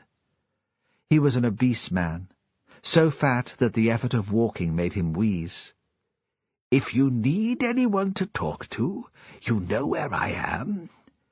This must be a very difficult time." She could hardly say he'd be the last man in the world she'd confide in, so she just thanked him and hurried off to wait outside. Sundays followed the same pattern. After the service came Sunday lunch. Margaret always put the joint in the oven and peeled the potatoes before they set out for the kirk, so when they got back there wasn't too much to do. They were driving back down towards the school after the service, and Sally was lost in thought when Margaret said, "Should we ask Mr. Ross to have the meal with us? It must be dreadful for him sitting on his own in that great house. There'd be plenty of food." Sally was horrified. She tried to imagine Mr. Ross sitting at their kitchen table while her mother hacked at the overcooked meat and picked away at him with her questions. "I think it's too soon," Alex said. "He'd see it as an intrusion. Maybe later." Her mother seemed to accept that, and they ate as usual, on their own. They were sitting by the fire when the phone went. Margaret was knitting, but had her eyes glued to the omnibus edition of a soap which she pretended to despise but always watched. Sally had just finished the washing up. Her father had changed out of his suit and was reading. He got up to answer the phone, but her mother set down her knitting and said, "It's all right. I'll go. It'll probably be a parent." Margaret liked speaking on the phone, even better than she liked watching bad television. She felt in control with the receiver in her hand, important. She had a special voice, calm and a touch patronizing for parents. But she came back almost immediately and seemed a little put out. "It's for you," she said to Alex. "That detective." Paris met Roy Taylor for lunch in the bar of the hotel where the Inverness boys were staying. Taylor had suggested it. "Just a chat," he'd said. "You can fill me in on your meeting with Hunter. We can think where we want to go from here." Paris didn't mind. Sunday was his mother's day for a long phone call, and he still didn't have an answer for her. He stuck his head round the door of the incident room on his way through town. Taylor had done the news conference, and the phones had been ringing ever since. There was nothing useful, though, not at this stage. Mostly it was people reporting cars they didn't recognize on the road south from Lerwick on the night of the 4th. Some people who'd seen Catherine at the party at the Hall. The bar was full of people eating Sunday lunch. Most of them recognized Perez, but they could see he was busy and didn't bother him. Taylor seemed depressed. He listened to Perez's story of the interview with Duncan Hunter in silence. He'd bought drinks as soon as they'd come in, but most of his pint was left untouched. They were sitting in a gloomy corner where no one could overhear them. "I've phoned Mr. Ross and asked him to find the camera for us," Perry said. "If Catherine was filming the party, we might be able to identify more of the people there." Taylor looked up from his beer. "I thought we'd have made more progress by today. I'd hoped it would all be cleared up by this weekend. It's turned out to be more complicated than I'd hoped." Perry saw the Englishman had come to Shetland, thinking it would be a simple case that he'd sort it quickly and return home in glory. Taylor took a quick gulp from his pint. "Is there anything we've missed?" "Alex Henry," Perry said, "the teacher's husband. We got a statement from him because he was second person on the scene, but nobody's really talked to him. If we are linking the murder of Catherine Ross with Katrina Bruce's disappearance, maybe we should. He stays right beside the house where both girls lived." "He was living there when Katrina went missing." "Margaret Henry has been teaching at Ravenswick for years. She taught the girl. There's a statement in the file. She might even have been the last person to see her before she vanished. She claimed to see Katrina run up the track towards Hill Head that afternoon. It was a Saturday, no school." "Was he interviewed at the time, too?" "Only briefly. Everyone was convinced Magnus Tate was the killer." "Tell me about him." "There's not a lot to tell. He's a scientist, conservation officer for Shetland Islands Council. It's his job to monitor the natural history, consider planning applications. The post was created with oil money originally. He seems conscientious. He's made a few enemies, you know, the sort of thing, objecting to house building on the grounds that a marsh with rare plants in it would be drained. The fishermen hate him, because he's threatened to prosecute them for shooting seals. He's quiet, a family man, a bit of a loner, maybe." "We'll go and see them, then, shall we?" "You want to come?" "Go on, Jimmy. Let me." And Taylor smiled, pretending to be a kid, begging to be let into the big boys' gang. Paris didn't say that as he was the SIO, he could do what he liked. "I'll phone him. This afternoon, okay?" "Don't you have a life, Jimmy? Someone you want to spend your Sunday afternoon with?" "Nothing that won't wait." Alex Henry had an office in the museum, a solid grey building close to the library up the hill from the harbour. He said he'd meet them there. When they arrived, the light was on and the door was open. He was standing by, a tray in the corner, with a kettle in his hand. "I was making tea," he said. "Is that all right? There's only powdered milk." He was a squat, thick-set man. Perez could see him on a boat. He'd have a low centre of gravity, and he'd keep his balance in a storm. He was wearing a hand-knitted sweater and baggy jeans, bought through a catalogue without trying them first. "You didn't mind not coming up to the house, Jimmy?" he said. "It's been a difficult time, especially for Sally. Everywhere we go there are reminders." "Not at all." His office was very small, and they sat in the museum itself, surrounded by exhibits, models of Brochs and Viking boats, chairs and spinning wheels. There was a special display about Apelliar. That wouldn't be long, Paris thought. It was always a nightmare to police. The island's full of visitors, the fire, the booze. "How can I help you?"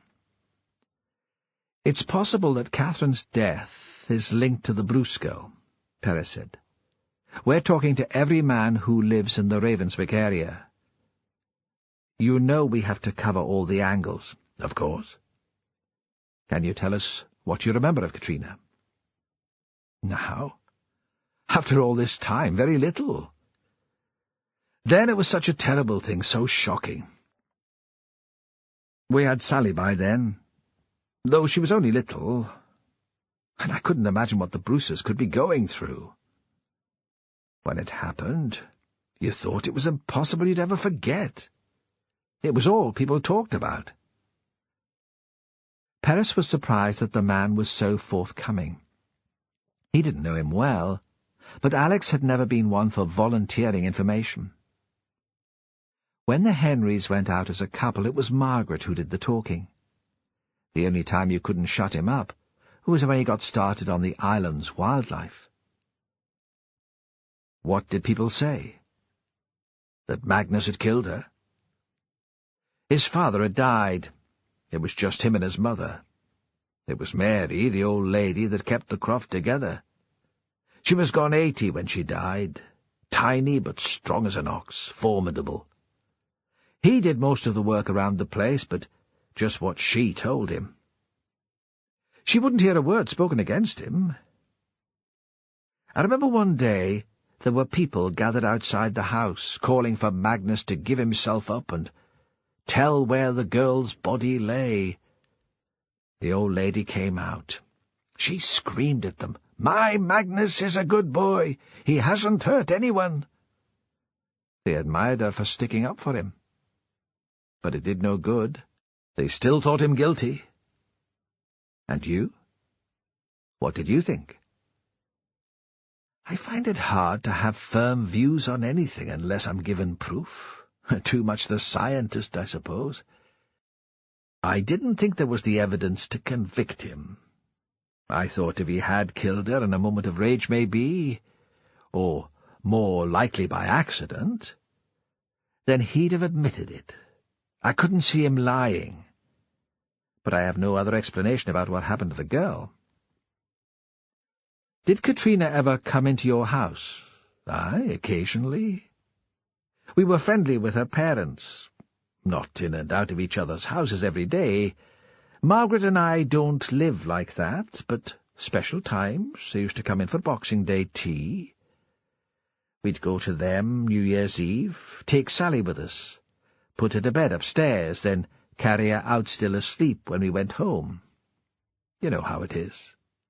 Oh, yes, Perez thought. I know how it is. Is that how it'll be for me on Fair Isle?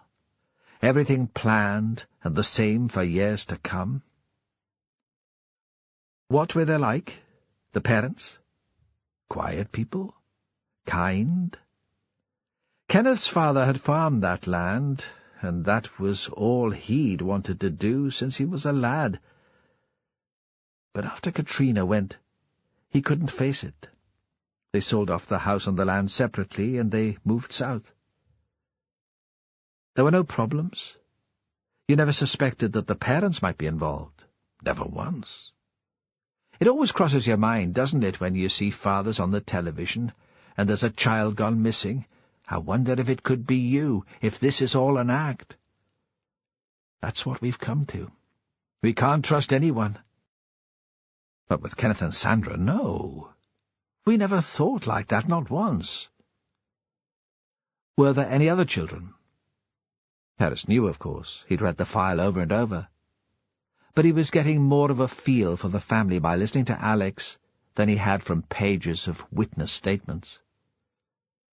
There was a Pierie boy, Brian, 2 years younger than Katrina. Margaret taught them both. Where were you that day, Alex? The day Katrina went missing?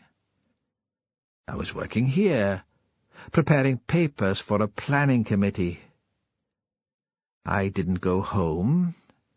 I had a meeting the next day in Kirkwall, and went straight down to Sombra to get the plane out.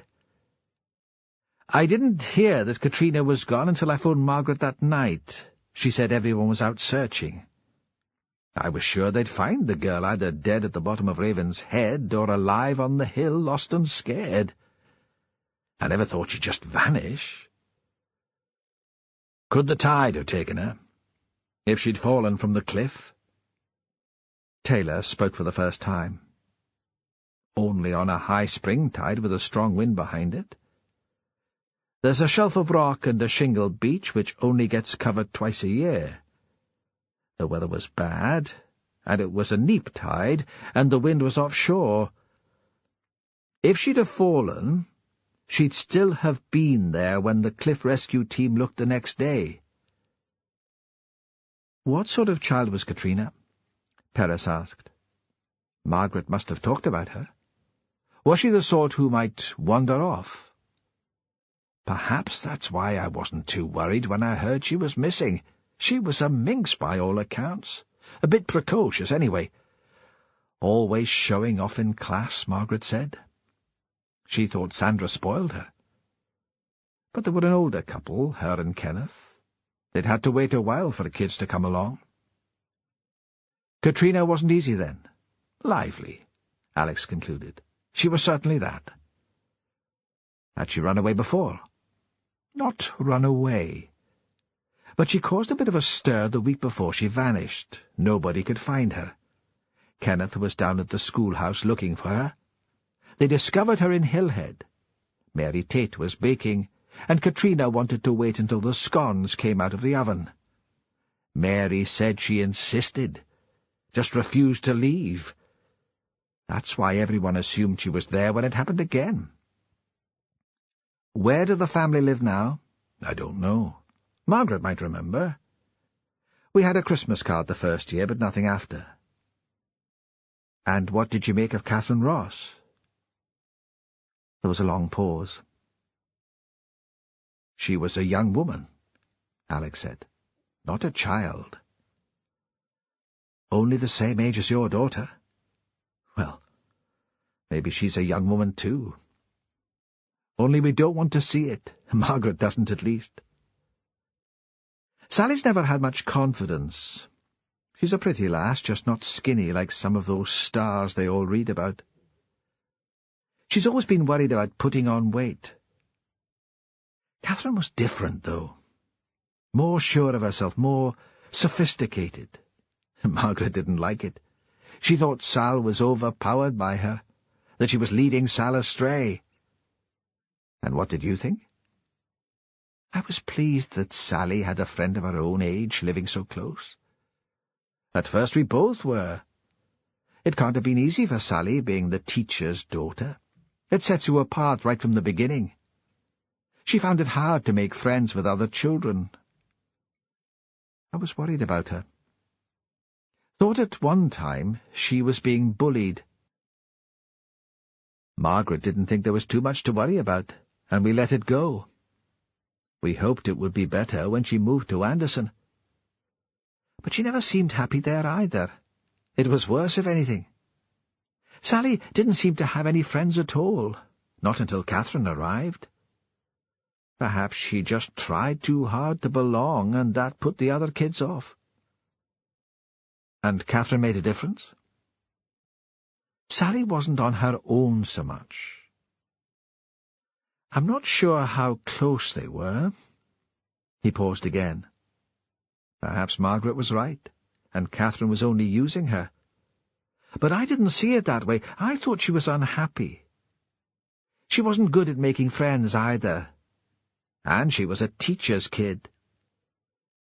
Is there anything else you can tell us about her? I don't think so. She wasn't an easy girl to know. She was always polite. You could tell she'd been well brought up. But she was never relaxed. She wanted to make an impression. Perhaps her father could tell what she was thinking. I'm not sure anyone else could. Perez thought the girl had fascinated him. Those weren't the sort of things you'd normally say about your daughter's friend. Alex had wanted to understand her. Did you ever meet her on your own? Alex looked shocked. No, of course not. Why would I? What were you doing the evening before Mrs. Hunter found her body? It was another late night. A meeting of the Natural History Society. Their visiting speaker had let them down, so I gave a talk. He looked up. There were 30 people there. It wasn't a brilliant speech, but they'll remember it. What time did you get home? I went for a drink with them after, one drink. So it was probably about 10:30 when I got in, perhaps a bit later. Was it snowing then? No. There was even a gap in the clouds, a bit of moonlight. The snow came later. Did you see anything unusual when you drove down the hill? A body in the field, do you mean? I'm sorry. I've thought about it. I didn't notice anything. But that doesn't mean it wasn't there. The road was very icy. I was concentrating on getting down the bank in one piece. Was there a light on in Hillhead? He thought. I'm sorry. I don't remember. He paused. There was light in Ewan's house. There's that big glass extension. The blinds weren't drawn. Did you see anyone inside? No. No one. Is that all, Mr. Henry? Or is there anything you think we should know? Alex paused again. So Perez thought this time the open question might come up with something. Occasionally it worked, but the man just shook his head slowly. No, he said. I'm sorry I can't help. Which, Perez thought, didn't quite answer the question. Fran had acquired a dog. One of the mothers at school had turned up with it the evening before. She'd been tentative. We don't want to intrude, but we thought she might be a comfort. There's no harm to her, but she makes an awful lot of noise when she's disturbed. We thought being on your own and so close to where the body was. Fran had invited the woman in, offered her wine, which she refused, and tea, which she accepted. Fran had intended this as a polite introduction to refusing the gift. In London she'd always hated dogs. They crapped on the pavements and whined. The woman talked about their respective children, about the school. Oh, she's a great teacher, Margaret Henry. She stands no nonsense. Fran didn't offer her own opinion. Neither did she discuss the murder. But when the woman stood up to go, the dog stayed. Fran had the sudden superstitious feeling that if she rejected the offer, she would be setting herself up for something dreadful to happen. An attack on the house. On her and Cassie. She imagined the parents talking about it afterwards in the playground. It was her pride, you see. We offered her the dog to look after her, and she turned it down. So Fran had a dog called Maggie, a mongrel with a lot of collie in her, black and white. Cassie was delighted. She had pestered often for a pet, and spent the evening tormenting the animal, who accepted the treatment with such equanimity that Fran thought it unlikely she would be much good as a guard dog. Now it was Sunday afternoon, and Cassie was at a school friend's birthday party.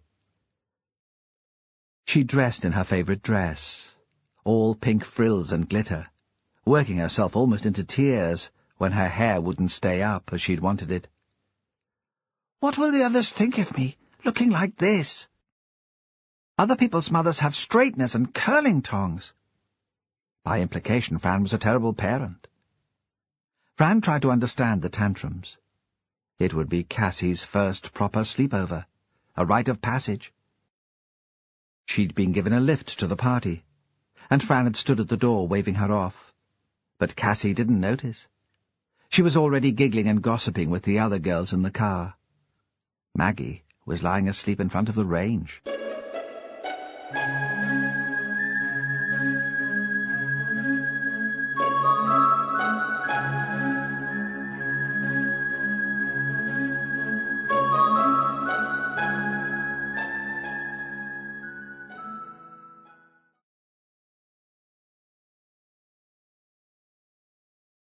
CD 7. Fran began work again on a pen and ink drawing she'd started earlier in the week. It was inspired by Raven Head, the patterns on the rock face, the shingle beach below. She'd begun with a clear vision of how she hoped the design would work, but now she found it impossible to concentrate. There was a prickly restlessness which felt like caffeine overload. She'd caught Cassie's frenetic mood. In a moment of frustration, she screwed the paper into a ball and threw it onto the fire. She felt she'd been trapped in this one room for days. If I was in London, she thought, I'd call someone. We'd meet in a bar for a late lunch, a couple of glasses of wine. There'd be people around, noise, gossip. If I'd found a body there, I'd talk it out of my system. The image wouldn't sit in the back of my mind, contaminating every thought. It wouldn't float in front of my eyes when I was trying to draw. She pulled on a pair of Wellingtons and a coat, and opened the door. The dog followed.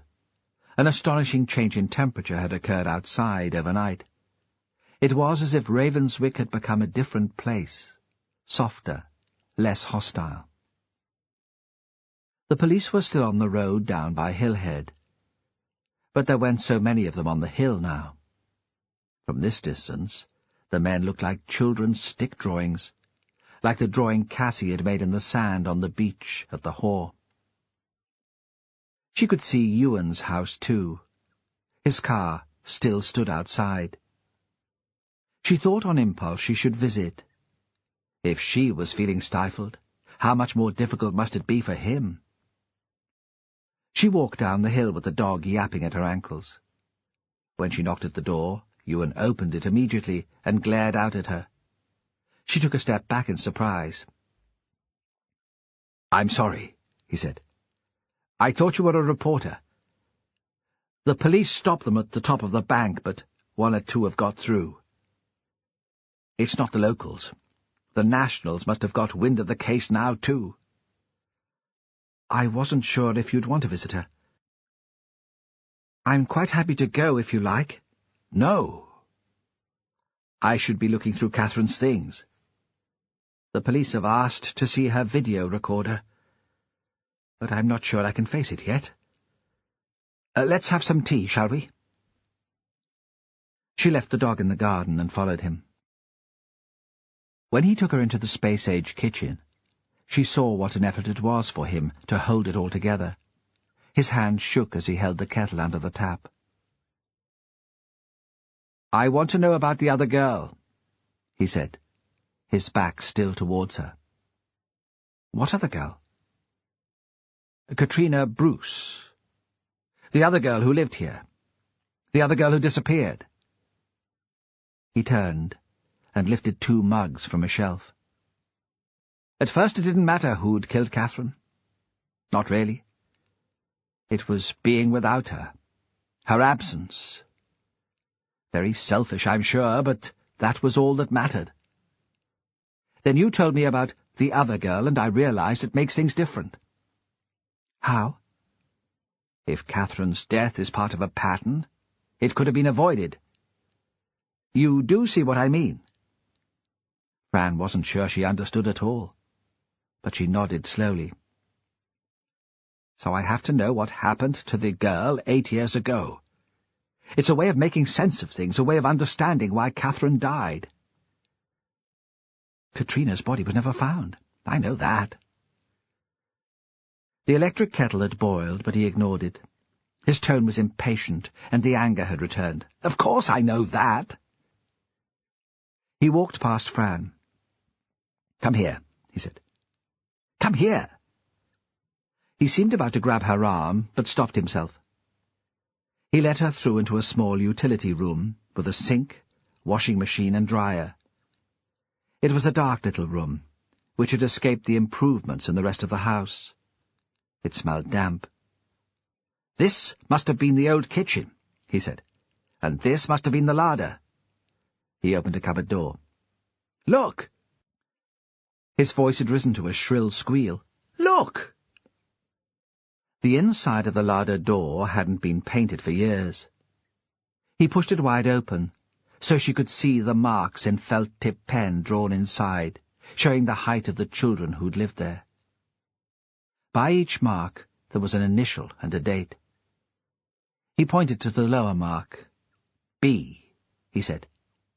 "That's for Brian. Her younger brother. I asked the detective. He told me his name. This is Katrina." The mark was pink. This is how tall she was a month before she died. She was small for her age. Fran was moved despite herself.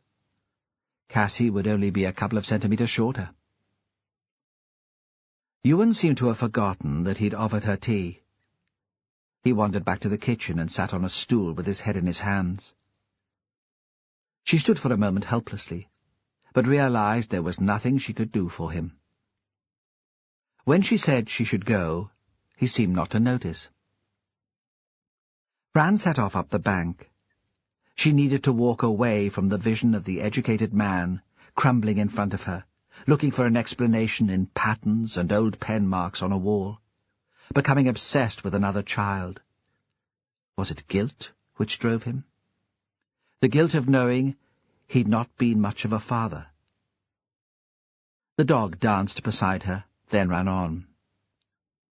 She came to an area of flat ground before the land started to rise steeply. Everything here was soggy. The ditches full of melted snow, the peat soaked and spongy. There was a pale sunshine which reflected from the standing water, the pools and puddles which had appeared overnight. They ran together into one wide, shallow lake. She splashed through it, thinking, Cassie would love this.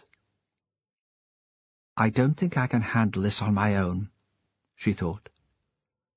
It wasn't just the big things, like Catherine and her father. There was other stuff she'd have liked to discuss with friends. Men, for instance. She missed having a man in her life. Would have liked to have admitted that, joking, weighing up the possibilities. Here it was impossible to talk about it. People wouldn't understand. She missed even the trivial conversations about clothes, diet, holidays, the stuff she despised when it was part of her life. She'd always thought of herself as an independent woman, strong. Now, for the first time since moving back to Shetland, she longed for the company of her women friends. Here she'd always be an outsider. Always. Cassie might grow up with a Shetland accent, marry a local man. But people would never forget that her mother was English. It would have been different if Fran had stayed married to Duncan. There would have been acceptance of a kind then. Now she couldn't see how it would work out. Of course, there were other incomers, expat English, hundreds of them like Ewan and her, trying to forge a life for themselves in the islands. Some of them tried so hard to be local that they made themselves ludicrous with their spinning lessons, their music and attempts at dialect. She saw them gathered in the cafes and restaurants in town, in their elaborate Fair Isle cardigans and hand-spun woolen sweaters. She met them at the film club and the book festival. Other incomers preferred to keep themselves apart. For them Shetland was a temporary exile, and soon they'd return to civilization with tales of the cold and the isolation. Both groups mixed mostly with their own kind. She couldn't see herself fitting in with either of them. So, is this how it'll end? She thought. I'll become pathetic, lonely and middle-aged, living only through my art? But already the exercise was lifting her mood. There was a childish pleasure in kicking out at the water as she walked through it. The last thought was self-mocking. And what was wrong, after all, with living through her art? She began climbing the hill, following a dry stone wall. She'd never been this far before. Usually on walks she had Cassie with her, and the girl couldn't walk at this pace. She grizzled and whinged to return as soon as they were out of the house. Here, high on the moor, the effect of the rain and the melted snow was more dramatic. It ran in waterfalls down gullies in the rock and through the peat, picking up the soil and shale, scouring out a path down the hillside. It would take only one heavy rainstorm to cause more severe landslides. She'd heard Alex Henry talk about it on the radio. Part of the problem was overgrazing, he'd said. There were just too many sheep loosening the root structure of the grass, pulling away the fabric of the land. It was a good thing the system of subsidies would change, and there'd no longer be a payment for every animal. She thought it had been a brave thing to say. It wouldn't make him friends among the farmers. He was a local, and perhaps he was more isolated than she was. She'd heard the parents muttering about him in the school playground, and wondered if he had any real friends at all. The dog had run on, unaffected by the gradient. Now she stopped and was barking. Fran called to her, but she refused to return. Fran followed her across the hill, sliding occasionally where the ground was bare and muddy. Maggie was at the top of a steep peat bank. The rain seemed to have loosened a pile of rocks and boulders, exposing the black peat below. The dog was scrabbling into the debris. Fran called her again. She turned, but still she didn't move. The sun came out from behind thin cloud, and shone more brightly than it had all day. It was low against the hill now, and the light seemed unnatural, sulphurous. The dog and the boulders and the hillside seemed hard-edged, drawn by a heavy hand. Breathing heavily, Fran reached the dog. She began swearing at her, and told her she'd never wanted her in the first place. Then she stopped, and caught hold of her collar, and pulled her away. There was something under the pile of rock. A shoe. The leather was discoloured, and the buckle was tarnished. It was a child's shoe. The dog was going crazy, barking and jumping, and Fran thought she would strangle herself. She was still trying to keep hold of the collar. There were a few tatters of clothing, yellow cotton, and then the waxy outline of a small foot, pale against the black, fibrous peat. Paris's mobile rang when he was on the landline to his mother.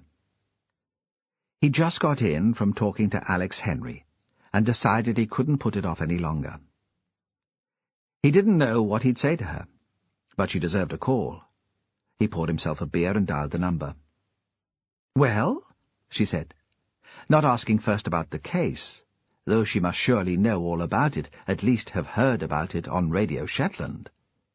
"What about Skerry?" "Have you decided?" Her voice was calm. She wouldn't want to put him under pressure, but he could sense her excitement. More than anything, she wanted him back at home. Perhaps she wanted that even more than grandchildren. If she'd asked first about the case, if she'd realized how important his work was, not only to him but to the victims' families, he would have responded differently. But he felt a stab of resentment, because her world was so restricted. Its limits were the edge of an island 3 miles long and 2 miles wide, the North Light and the South Light, Sheep Craig and Malcolm's Head.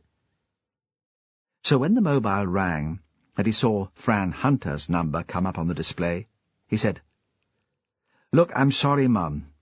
That call's urgent. Something to do with the Ross case. You can imagine what it's like here, manic. I'll have to take it." "Of course," she said, contrite, because she could imagine it. "I'm sorry. I know you've other things to think of. I'll ring you back. This evening, if I can make it." Again he regretted being so abrupt. "We'll talk about it then."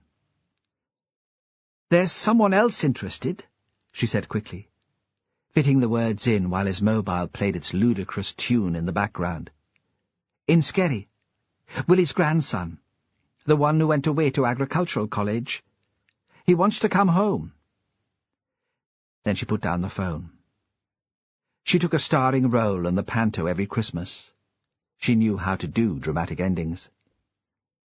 "Hello?"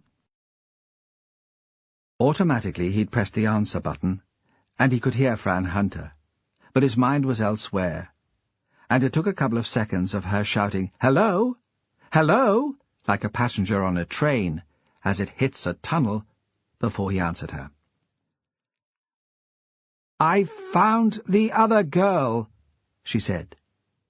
when she realized he could hear her. The words came singly. They dropped one by one into his ear, pebbles thrown from a cliff into water. "I found the other girl." By then he was sufficiently aware of how serious this must be. He could tell by the dull, flat tone of her voice, so he didn't have to ask her what she meant. Perez found her on the road outside her house, looking out for him. She'd shut the dog inside, and she was jumping up at the window. It was almost dark. There was just a light grey strip over the horizon to the west. "I'll take you up," she said. "It'll take you ages to find it on your own." He thought she looked like a child herself, huddled inside her jacket, the hood pulled right down over her forehead and zipped up over her chin, so all he could see were the eyes. "I have to wait for a colleague." He'd left a message at the hotel for Roy Taylor. His phone had been engaged. Perez knew his life wouldn't be worth living if he went on without the English detective. "He'll not be long." "Oh." She looked very pale. "Shall we wait inside?" "Are you okay?" "What do you think? I've just found a body. The second in a week." He was surprised by the sharpness in her voice and wasn't sure what to say. "I'm sorry," she said. "It just seems weird. I mean, why me again?" "Where's Cassie?" The coincidence of the first name struck him, and he was astonished that he hadn't realized it before. Another girl whose name started with C. "At a party. Otherwise, she'd have been with me." She turned to him to make him understand what a nightmare that would have been. He wondered if he should say something, warn her never to let the girl out of her sight.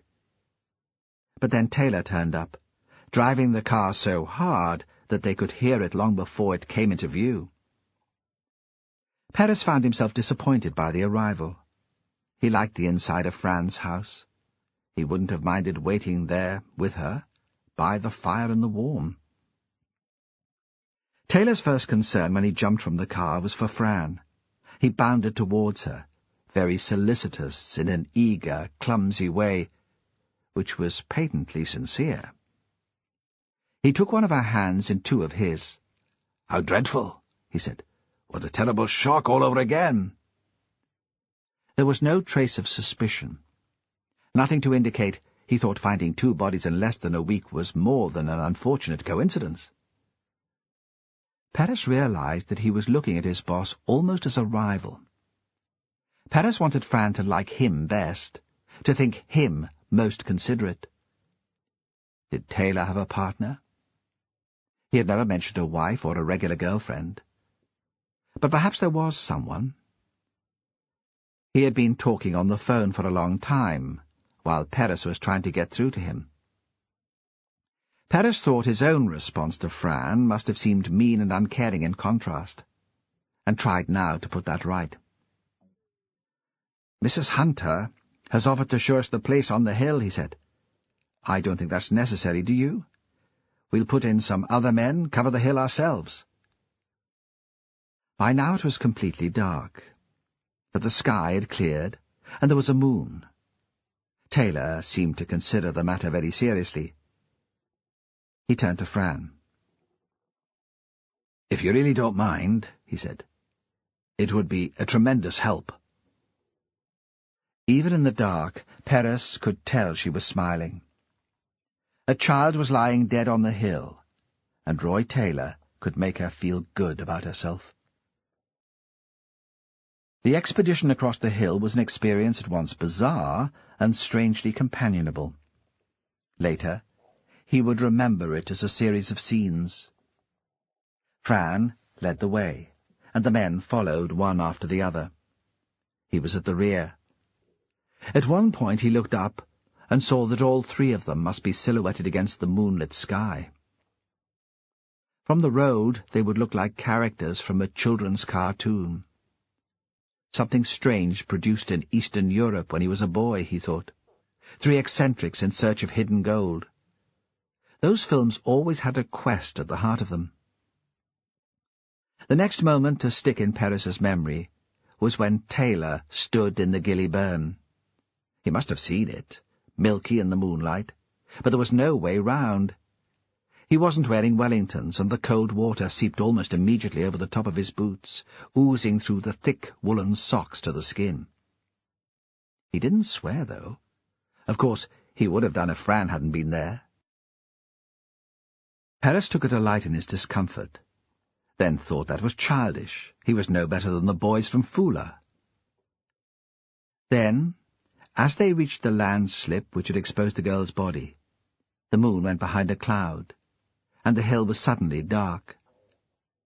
Paris shone his torch, and that was how they first saw Katrina Bruce, caught in the torchlight, very theatrical, the star-centre sage lit by one spot. Her clothes were in tatters, but she was perfectly preserved. Paris thought of the fairy story, Sleeping Beauty. That had ice and blood in it, too. If I kiss her, he thought, she'll wake up. She'll turn into a princess. Magnus Tate knew that they would come for him as soon as he saw the cars on the Lerwick Road, and the pinpricks of light moving over the hill. He wouldn't have known the police were there if he hadn't gone outside. He hadn't heard any unusual noise. He'd woken suddenly from one of his nightmares, panting and sweating, and had climbed out of bed because he couldn't bear the thought of going back to sleep and living the dream again. Then he thought there would be nobody outside his door, not at 2 o'clock in the morning. He could see the time on his mother's clock. The journalists would be in their beds now, surely. It would be a chance to go outside. He needed to remember what it looked like out there. He was going mad locked up in the house. It was making him upset, and the nightmares were always worse when he was upset. He went back to the bedroom and pulled on some clothes. Then he went out. He couldn't remember the last time he'd spent so long indoors. Even when he was ill with a sore throat and cough, which came sometimes, he still liked to be in the open air. Then he thought it was probably the day after Katrina went missing. That was the last time. He'd been shut in all day then, too. People had gathered outside the house, and they'd all been angry, more angry than the folks there yesterday, because Katrina belonged, didn't she?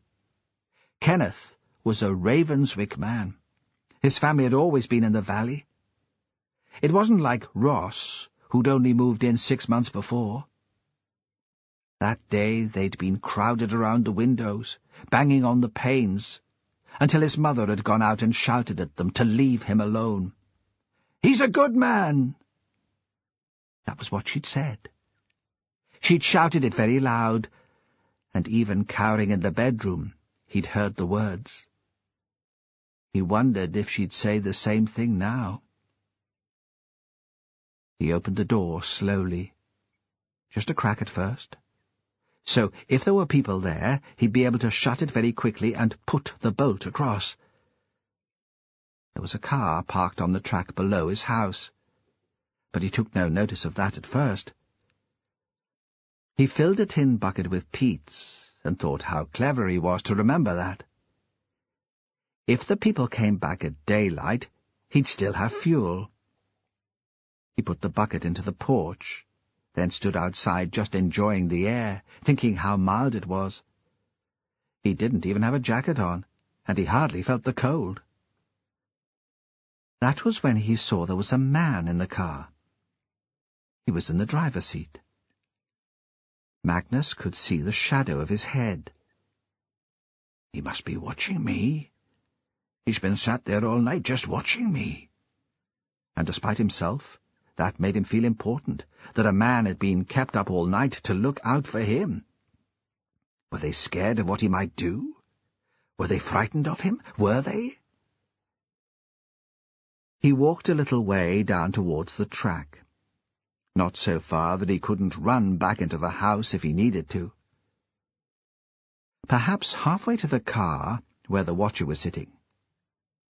He thought of him as the watcher, though he couldn't tell what he was up to. He walked there to see what the man would do and to stretch his legs. Then something made him turn round.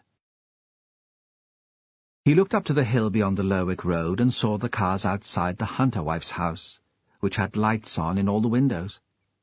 And he saw the big van, which had been parked outside his house when they found Catherine, and the sparks of light from torches moving across the hill. And he knew then that they'd found Katrina, and soon they'd be coming to get him. When they came, he was ready for them. He had a suit which was hanging up in the painted wardrobe in the bedroom. He'd worn it to chapel when he'd gone every Sunday with his mother. The last time he'd been, the last time he'd worn the suit, was the day of her funeral. Laying it out on the bed, he remembered the service. That smell of damp was there, and the smell of polish they used on the seats. He'd sat on his own at the front. All the relatives were dead. His uncle and his cousins. The place was full, though. There were neighbours, people she'd grown up with. He'd heard the whispers, spoken just loud enough to be sure he would hear. He was the death of her. She couldn't stand the shame. Mary was always a proud woman. He found a white shirt. It was frayed at the cuffs, but clean. He'd promised his mother he'd keep himself clean, and most fine days he had washing on the line behind the house. He'd thought he had a tie, but he couldn't find one. In the top drawer of the dresser he saw the ribbons he'd taken from Katrina's hair. Quite often he took them out. Not to remind himself of her. He would never forget her. But because he could picture her better when he had the ribbons running through his fingers. The silky feel of them excited him, made him think of the pink, silky petticoat she'd worn under her dress. The shirt and the suit were too big for him. The jacket hung off his shoulders, and he had to find a belt to hold up the trousers. He must have been a big man then, he thought, surprised. A big, strong man. He had nothing else to wear, so he kept them on, thinking his mother would have approved. Only decent, she would have said, a mark of respect. He put the ribbons on the table. He wasn't sure what to do with them. He'd stolen them. Perhaps Kenneth and Sandra would want them back. Then he made himself tea and sat in the chair by the fire to wait. He got up twice, once to use the toilet, and once to put water out for the raven. It occurred to him that he should shave, but somehow he was too tired to make the effort. It was still dark when the policeman came for him, but it was morning. The clock said 7:38. As on the last occasion, the man knocked and waited. He didn't attempt to come in until Magnus opened the door to him. He looked exhausted.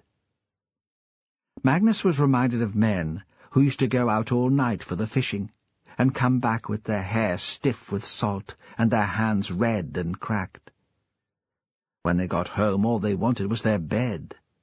They were too tired even to undress.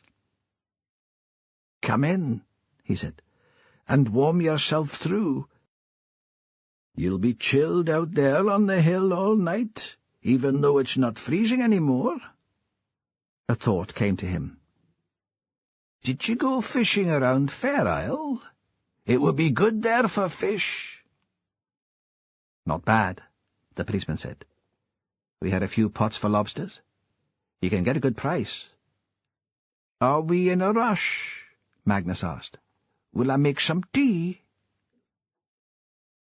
The policeman smiled sadly, and Magnus saw that there was no rush at all. Rather, he wanted to put off the time when they would have to leave. "We just have some questions to ask," he said, "about Katrina, and I would love some tea. We could put a dram in it." "Aye, Why not? Just a small one, though. We don't want me driving you off the road. Are you on your own? Last time they sent 2 men. There's another chap waiting in the car, but we wouldn't want him driving. Safer me drunk than him sober. Magnus saw that was some kind of joke, and smiled to be polite. Would he want tea too? No, he's asleep. We'll just leave him be, shall we? Magnus put water in the kettle and put it on the hot plate. Turning, he saw that the policeman had seen the ribbons. They belonged to Katrina, he said. I took them from her. I thought her hair was prettier, loose. Finer that way, I thought. We shouldn't talk about Katrina. Not here. Not until we get to the police station. I don't like the police station, Magnus said. They won't hurt you. I'll be there, and I won't let anyone hurt you. Do you think they'd let me keep the ribbons? No. The question seemed to annoy the policeman. No, of course not. He changed his mind about the tea, and said they should get off after all, because soon it would be light, and the children would be on their way to school, and the reporters would come. Will I be coming back? Magnus asked, just as they were at the door. I don't know. Perhaps not for a while. Who will feed the raven? There was a silence. Magnus was hoping the policeman would say he'd take care of that, but he said nothing. Magnus stood there, waiting for the policeman to speak. If no one will care for the raven, Magnus said at last, you must kill it. The best way is to hit its head against a wall. You can't leave it to starve in its cage. And if you release it, it will still starve. It has no way of finding food. Still the policeman was silent. Will you do that? Yes, the detective from Fair Isle said. I'll do it. It eats dog food. If you can find someone to look after it, that's what it eats. The room had been painted since he'd last been there. So recently painted that Magnus could smell it. But it was still the same colour on the wall, the colour of the top of the milk when it separated in the churn. That made him think of Agnes with the cow again. There was a big radiator, and that was cream too. It was very hot. On his way in, Magnus had heard the constables behind the desk talking about it. One of them said there must be something wrong with the controls, but the other thought nobody had bothered to turn the heating down since the freeze. He would have liked to take his jacket off. He could hang it over the back of his chair so it wouldn't crease. But he wasn't sure that would be respectful, so he left it on. The detective from Fair Isle was there, and a woman, younger, who wasn't a Shetlander. The detective introduced her, but Magnus didn't remember the name. If he'd been given the first name, he would probably have remembered that. He liked women's first names. Sometimes, when he found it hard to sleep, he repeated them in his head. The detective introduced himself with the strange foreign name which Magnus had heard before, and which now stuck in his mind. And there was a lawyer, who looked as if he had a bad head from the drink, wearing a suit much smarter than the one Magnus was wearing. It was a crush, the 4 of them sitting round the little table. Magnus knew he should keep the grin from his face. Sometimes he missed what they said to him because he was trying so hard to keep his face straight. "We're not charging you," Pera said. "Not yet. We'll just be asking you some questions." The lawyer had told him he didn't need to answer all the questions. And again Magnus remembered his mother's words. "Tell them nothing." "When did you get the ribbons from Katrina's hair?" Paris asked. "Did she give them to you?" Magnus thought for a moment. "No," he said at last. "I asked her if I could keep them, but she wouldn't let me." He shut his eyes, remembering the teasing voice. "Why would you want ribbons, Magnus? You've hardly any hair." "You took them, then?" "Aye, I took them." Should I have said that? He was suddenly confused. Perhaps that was something to keep quiet about. But when he looked at the lawyer, his face was blank. "Was Katrina alive when you took the ribbons, Magnus?" This time he knew exactly how to answer. "No, man. If she'd been alive, I'd not have taken them from her. She'd have needed them. She was dead then. What use would she have of them?" "Did you take anything from Catherine Ross after you'd killed her?" He was bewildered, and for a moment he didn't know who they were talking about. Then he realized Catherine, his raven.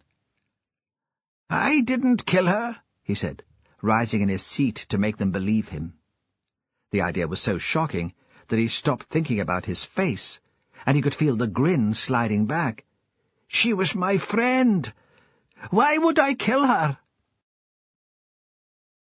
At breakfast, Sally's mother was full of the fact that they'd taken away Magnus Tate. "What a relief," she said. "My nerves have been on edge all week, knowing that he's been staying there just up the bank." Sally supposed that it was a relief for her, too, though of course it couldn't bring Catherine back. "Did you see them arrest him?" "No. Morris saw them take him away as he drove down this morning. He said there were so many cars all over the top road, he could hardly get through." Morris was the school caretaker and cleaner. Alex came into the kitchen. He'd just come out of the shower and his hair was wet. He had on a short-sleeved T-shirt and carried his sweater over his arm, so he could put it on before he went outside. Sally thought he looked good like that, with the jeans and white T-shirt, younger and fitter. As young, certainly, as Mr. Scott from school. Margaret ladled porridge into a bowl and put it at his place on the table. He poured milk onto it and started to eat. Margaret stopped talking about Magnus Tate and started complaining about one of the kids in school who wouldn't behave. Everything was so normal and ordinary that Sally thought she must have been imagining all the crazy things that had happened. When she walked up to the bus stop outside the Rosses' house, Catherine would be waiting for her. Her father would look himself again, boring and middle-aged. Soon she'd wake up. The phone rang. They let Margaret get it. Sally thought the story of Magnus's arrest would have got out, and everyone in Ravenswick would be wanting the news. It wouldn't do to spoil her mother's fun. She put her plate on the draining board and began gathering together her things for school. Alex was still at the table, slowly buttering toast. When Margaret came back in, her face was flushed. She stood just inside the door and waited for them to look at her. "That was Morag," she said. "She thought we should know. It'll be all over the news soon anyway." In the past, Sally thought, Alex would have asked his wife what she'd found out. But today he just sat, chewing his toast, waiting for her to come out with it. He wouldn't give her the satisfaction of asking. Sally was curious, but she didn't say anything either. Margaret seemed driven to the verge of tears by their lack of interest. "It's Katrina," she said. "They found her body in one of those peat banks on the hill. Morag said it was perfectly preserved. You'd have thought she'd only died yesterday." She paused for a moment. "That's why they arrested Tate. They've got the evidence now. Who else could it be?" Alex put down his knife. "How did they find her?" "The rain. and the melted snow must have caused a bit of a landslip. Katrina had been lying in a peat bed, and the landslip shifted it. Cassie Hunter's mother was up there with that dog of the Andersons. It was she who raised the alarm. Sally was watching her father's face. She couldn't tell what he was thinking. "Poor woman," he murmured. "What a terrible coincidence to fall over a dead body twice." Sally thought that sounded terribly funny. It conjured up a ridiculous picture in her head, Cassie Hunter's mother tripping up, falling on her arse. But she knew she couldn't laugh. "At least Kenneth and Sandra will know what happened to the girl now," Margaret said. "They might even feel able to come home." At school, Sally was the centre of attention again, because nobody else had heard the news about Magnus Tate and the dead little girl. In registration, she told Mr. Scott that Catherine's murderer had been arrested. His reaction surprised her. It was as if she'd given him a present. He thanked her, not in that polite, dry way that he might if she was handing in a piece of work, but as if he was really grateful. "It was good of you to let me know so quickly. I wouldn't have liked to have heard it in the staff room." It occurred to her that Robert Isbister might not have heard the news yet either. It would be a good excuse to phone him. He'd be interested after all, and it would mean she wouldn't have to wait for him to ring her. She didn't think she could stand the strain of waiting. First lesson was French. She couldn't bear French. She told Lisa that the news had made her think all over again about Catherine. She wouldn't be able to concentrate. Would Lisa tell the teacher? It was the first time she'd skipped a lesson without a proper excuse. She went into the toilets, locked the door of a cubicle, and phoned Robert. He answered quickly. The reception wasn't much good, and his voice sounded like a stranger's. She didn't have the usual physical response to hearing him. "Magnus Tate's been arrested," she said, "for Catherine's murder. They found the body of the other little girl. I thought you'd be interested." Why did she know he'd be interested? She wasn't sure why he was so fascinated. Just ghoulish, she thought, like all the others. "Any chance of meeting up? Can you get away?" He sounded dead eager, and she thought she had him hooked. He wanted all the details, though really she had nothing more to tell. She ran through the day's timetable in her head. Nothing important. Lisa would tell them all she was upset. They'd assume she'd gone home. Sure. Why not? He met her in his van on the harbour. She had to wait a quarter of an hour for him, with the gulls screeching around her head, and she was suddenly nervous. She thought he wanted more from her than chat and tea, more even than information about the murders. Was she ready for him? She'd made no effort before setting out that morning. Hadn't even been in the shower because the talk about Tate had made her late. She saw herself as he would see her, a slightly scruffy schoolgirl, a bit overweight, with a bag full of books. When she got in beside him, he put his hand on the back of her neck, pulled her gently towards him and kissed her. She sensed something different about him. Relief? Perhaps that was what all the people who'd been touched by the drama were feeling, not just relief, because a murderer had been locked up, but because it would stop the police prying into their lives. They all had secrets. Mr. Scott, Robert, perhaps even her parents. Now the policeman from Fair Isle would leave them alone. He drove north without speaking. She stroked the fair hairs on his wrist, and he played with her hand, rubbing her palm with his thumb. She wanted him to kiss her again, but was too shy to ask, and anyway, there was an excitement in waiting. "Where are we going?" "I thought we'd go to Wandering Spirit. Would you be interested in seeing her?" His boat was moored in Holsay. That meant getting the roll-on, roll-off ferry to the island. She tried to think if she knew anyone who worked on the ferry who might tell her parents. but Robert seemed so keen that she had to go along with it. They were at the front of the queue for the ferry, and sat in the van on the quay holding hands, watching it approach, squat and flat-bottomed, and pitching forward with each wave. There were a couple of trucks and just one other van. They sat in the lounge for the crossing. Robert bought her coffee from the machine. He knew the man in the other van who was sitting there too, but he didn't introduce her. While the two men were chatting about fish and some party there'd been at one of the bars in Holsey, she looked out of the window and watched the island getting closer. She couldn't remember if she'd been there before. Not for years, certainly. The boat was just as grand as everyone said it was, gleaming white and bristling with aerials and radar masts, much bigger than she'd imagined. Robert was very proud of it. You could tell how much it meant to him. It wasn't just a way of making a living. It defined him. It was who he was. When Sally thought that, she decided it was something Catherine might have said, and that made her proud, too. He took her below and showed her the room where the crew sat when they weren't working. It had leather seats and a big television. There was a fridge. He took out a couple of tins of beer and offered one to her. She took it. She could feel the movement of the boat under her.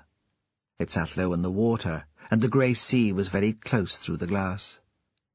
The horizon tilted, a regular, mesmeric beat.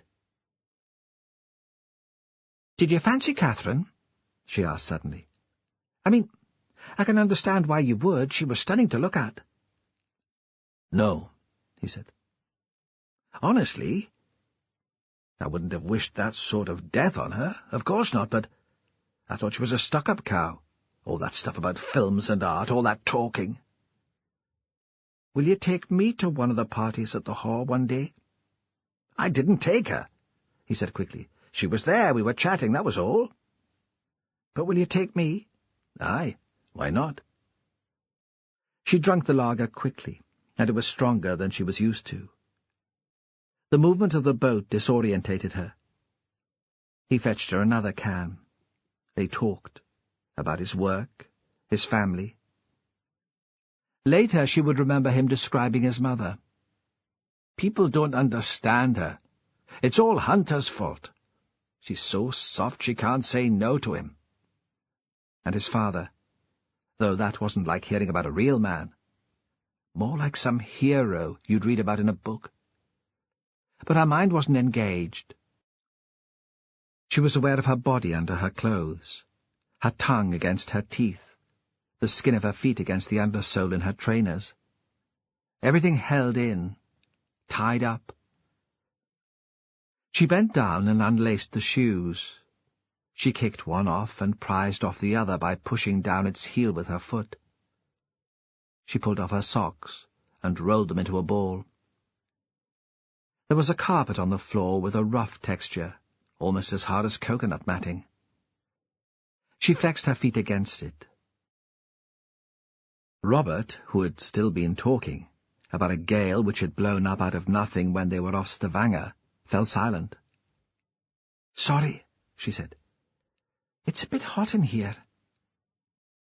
He bent down and took a foot in his hand, twisting her body as he did, so she was almost lying along the bench seat.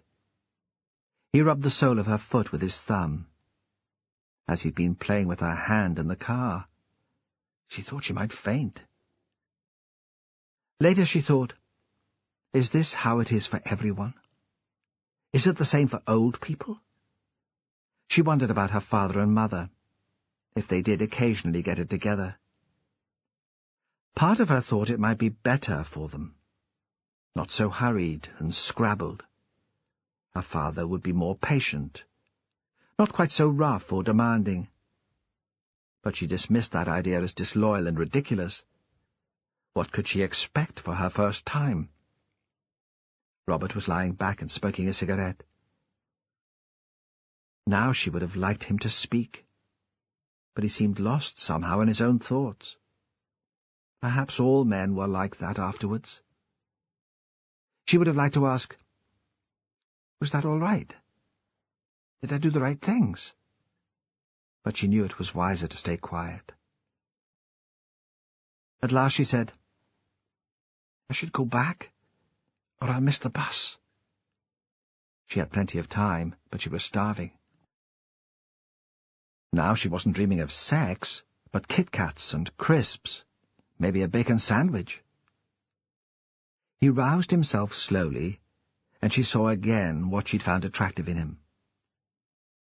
She watched his broad shoulders and the muscles in his arms and his back. It hadn't been a big mistake after all. In the lounge on the ferry she found herself smiling. He sat next to her with his wide hand on her leg, and when he dropped her off at the school, he kissed her. They still hadn't discussed what had happened. It was too early for school to finish, and she went to the shop on the corner and bought chocolate and a magazine.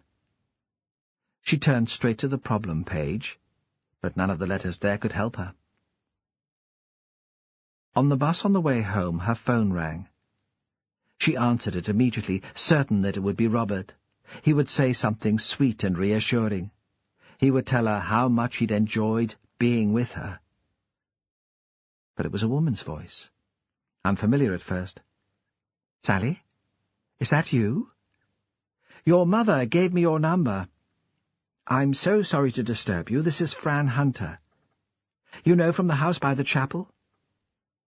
Duncan Hunter's ex-wife, she wanted to say. But of course she didn't. How rude that would be.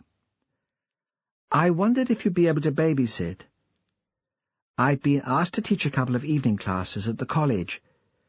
The teacher's going to be off sick for a few weeks. Maybe you'd feel awkward because Catherine used to... But your mother said to ask anyway." The voice tailed off. "No," Sally said quickly. "Really, I'd be pleased to." She was thinking it would be one way to meet Robert without her mother knowing. Risky, but better than being out in Lerwick with him. Any time. The Bruces arrived from Aberdeen on the same plane as Jane Meltham, the crime scene investigator. They looked small and bewildered as they walked across the tarmac from the plane, older than Paris had expected. He'd expected them to be the age they'd have been when Katrina died.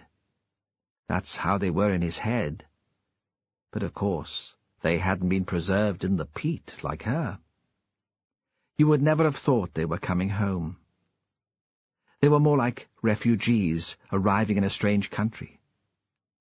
The boy with them, Katrina's younger brother, was taller than they were. Roy Taylor took the family in one car, and Paris drove Jane in another. "Interesting stuff, Pete," she said as they passed the Sombra Hotel. "What did the girl look like?" "Undamaged," he said. "You'd have thought she'd been kept alive somewhere and buried only hours ago. There was a faint brownish tint to the skin, and her hair had turned a kind of chestnut colour. That was all. She'd been wearing a cotton dress, and that hadn't rotted at all." It was impossible to shift the image of the girl from his mind. They'd cleared some of the mud from her face, knowing they shouldn't touch anything at the scene, but wanted to identify her, so there'd be something definite to tell the parents. After all these years of waiting, it would be intolerable not to give them an identification. She'd been lying on her back. Her fair hair, filthy now, was arranged loosely around her face. Had Magnus done that? Had he thought it looked prettier? Or had he wanted the ribbons for himself? Paris couldn't make sense of it. Was that the only reason he'd killed her? The Procurator Fiscal had decided they had enough evidence to charge Magnus. For the murder of Katrina Bruce, at least. And of course he was right. There were the ribbons, a confession of a sort, though after that first interview, Magnus had stopped talking. He'd sat there with that nervous grin on his face, just shaking his head. Even in private discussion with his lawyer, he'd said nothing, apparently. They would get a conviction. Manslaughter, perhaps, because of diminished responsibility. There'd be medical reports to show he had a low IQ, possible brain damage. But Magnus Tate would certainly go to prison. He'd leave Shetland for the first time in his life to be locked away. That wasn't enough for Jimmy Perez. He wanted to know what had happened that day when Katrina had run up the track to visit Hillhead. He wanted to know what had prompted Magnus to stab her. Because she had been stabbed. Even before the crime scene investigators' arrival, they could tell that.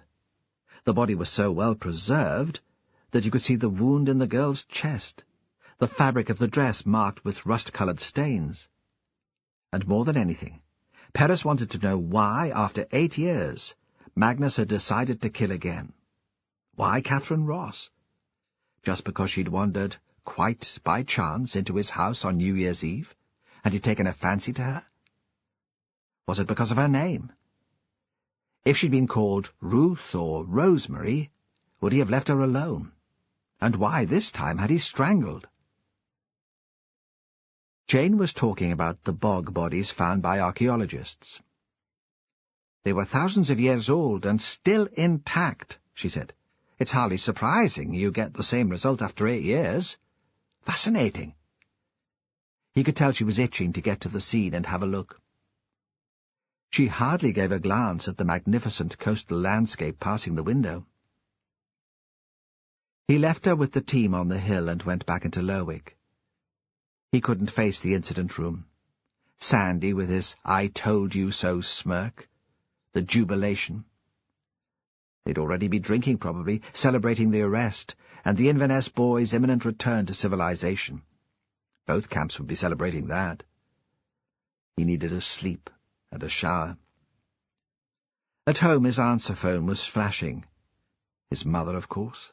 He'd not had a chance to phone her back on Sunday night. He was tempted to ring her now, without any more thought. Yes, I'm coming home. I'm fed up here. Let the factor know I'm interested in Skerry. But he ignored it, stood mindlessly under the pathetic dribble of his shower, fell into bed, and went immediately to sleep. When he woke, it was late afternoon and dark outside. He didn't feel rested. He woke as he'd fallen asleep, troubled by the anxiety that was eating away at him, about Fran and Cassie, about Magnus. A fear that they'd cocked up the whole bloody case. The old man might have killed Katrina. But Catherine... He checked the phone messages, a sort of penance or punishment. There was one from his mother, but it was short and apologetic. Sorry to bother you. I know you're busy. I don't mean to nag. That didn't make him feel any better. The next was from Duncan Hunter. I've heard the news about Magnus Tate. Good work. I don't suppose this is relevant now, but I've remembered something about that party at the Haw. Give me a ring. I'll be in the office all day. No number, as if he assumed everyone would know the number of Hunter Associates, that you couldn't possibly manage in Shetland without it. Perez looked it up in the directory and dialed.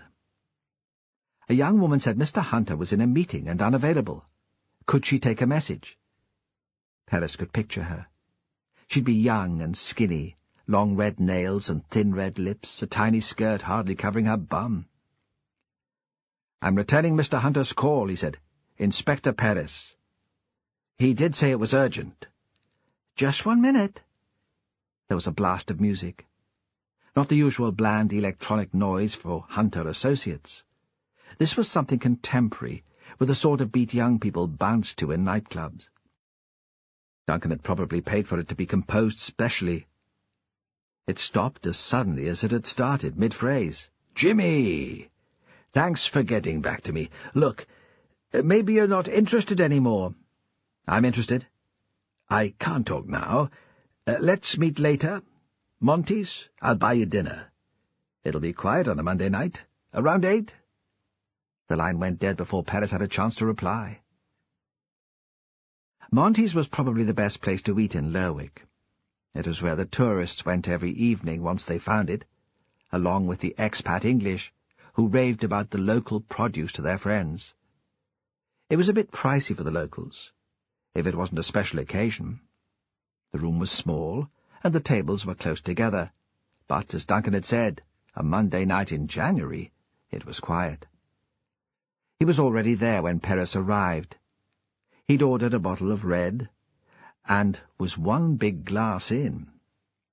When he saw Perris, he stood up and held out his hand. "Congratulations." "It's not all over yet." "That's not what folks are saying." Perris shrugged. "What did you have for me?"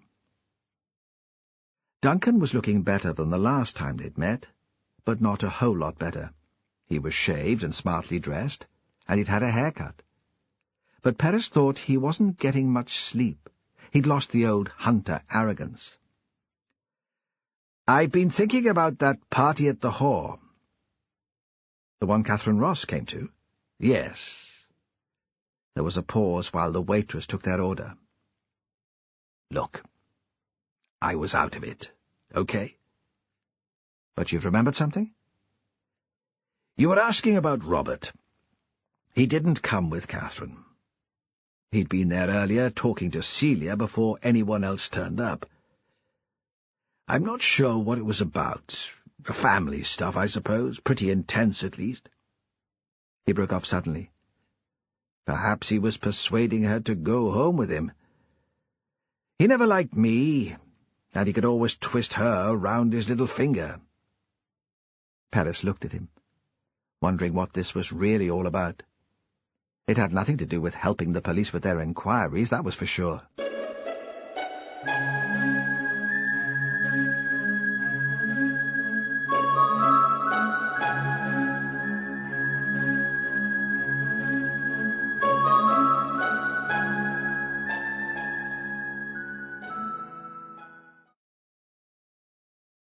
CD 8.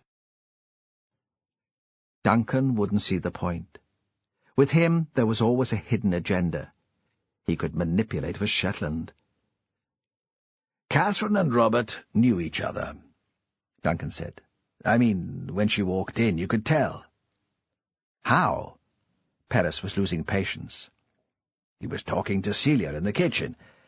She'd been putting together some food. That was where the drinks were. So that was where I was.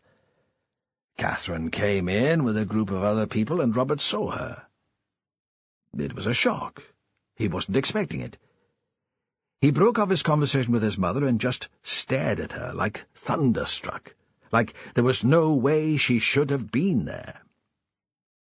"Was he pleased to see her?" "I think so. Pleased, but a bit nervous, perhaps, anxious." "How did she react to him?" "She didn't. She gave no sign that she knew him, not then. She poured herself a drink and started chatting to me, flirting, I suppose. She was one of those women who make you feel special. They can make you believe you're interesting, funny. Fran could never do that. She could never be bothered to make the effort, but Catherine, she was very good." "She was only 16. "But sophisticated," Duncan said. "Experienced.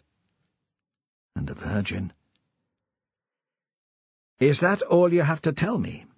Hardly worth a dinner at Monty's.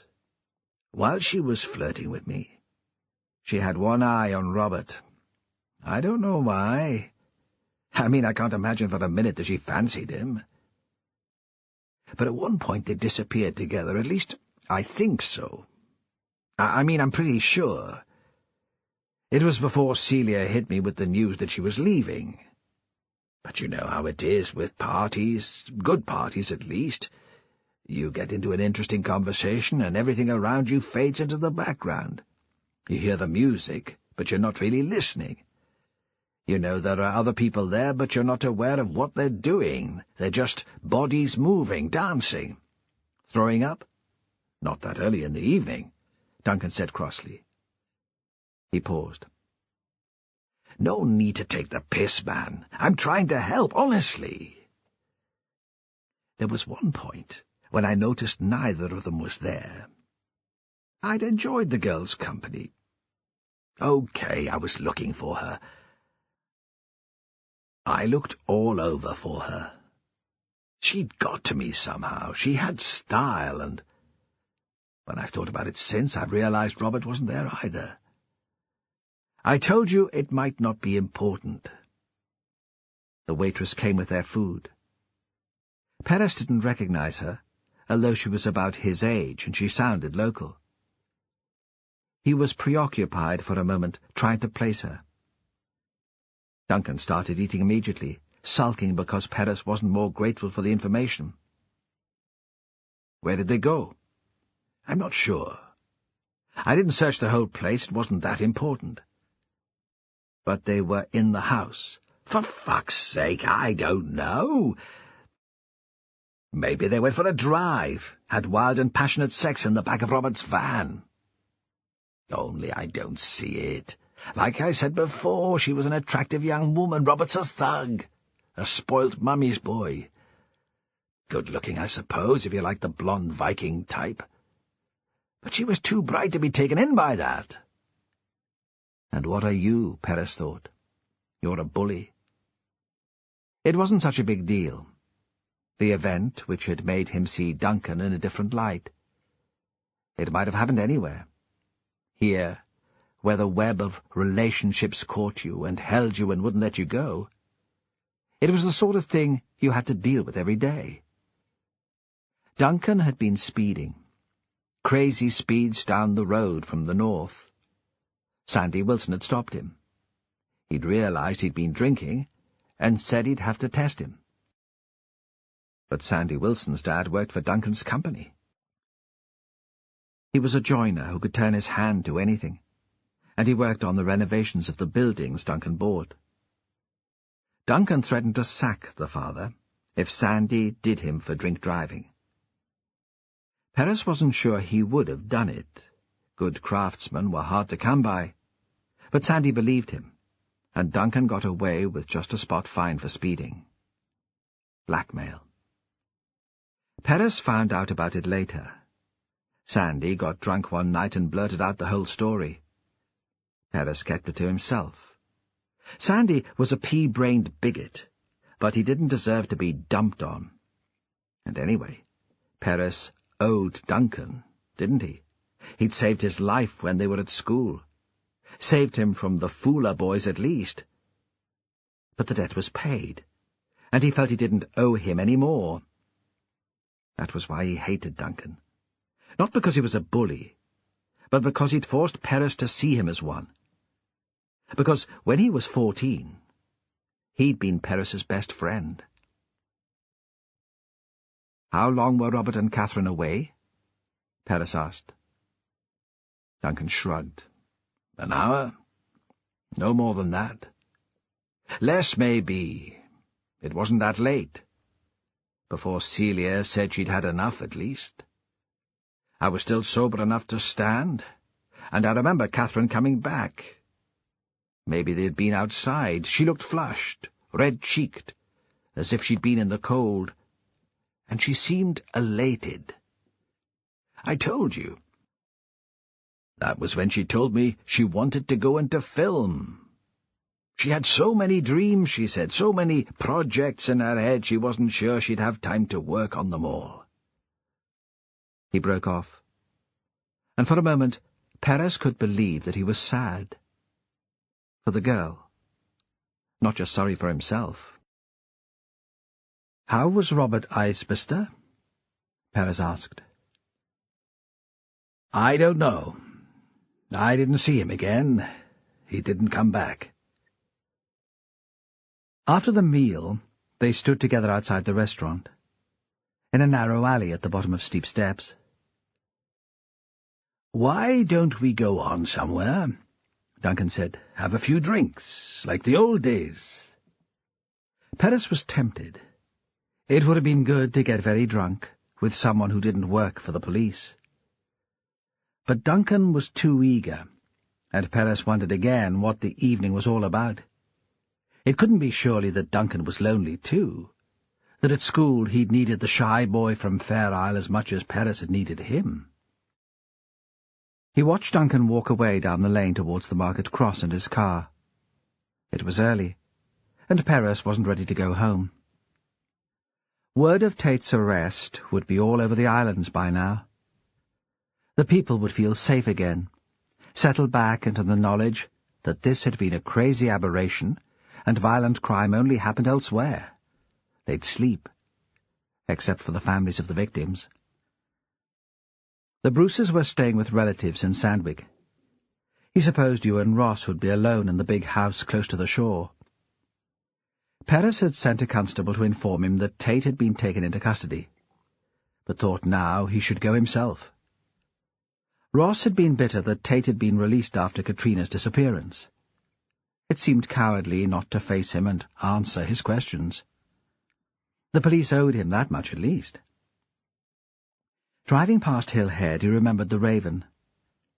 Should he kill it now and get it over with? The CSI must have finished with the place, because the police tape had been removed, and the house was in darkness. When he found the door locked, he was relieved. One of the team would have taken the key. They might even have found a home for the Raven. He remembered that there was a woman in Dunrossness who cared for sick and injured birds. Maybe they'd taken it there. He'd have to check. He'd go back later. Ewan Ross was angry. His face was flushed, and it showed in the violence with which he opened the door. Paris thought he had been waiting all day for someone to speak to him. "Inspector," he said, "at last. I've lived here long enough to realize that there's little sense of urgency in Shetland. But I'd have thought it would have been courteous to respond to my request more quickly than this.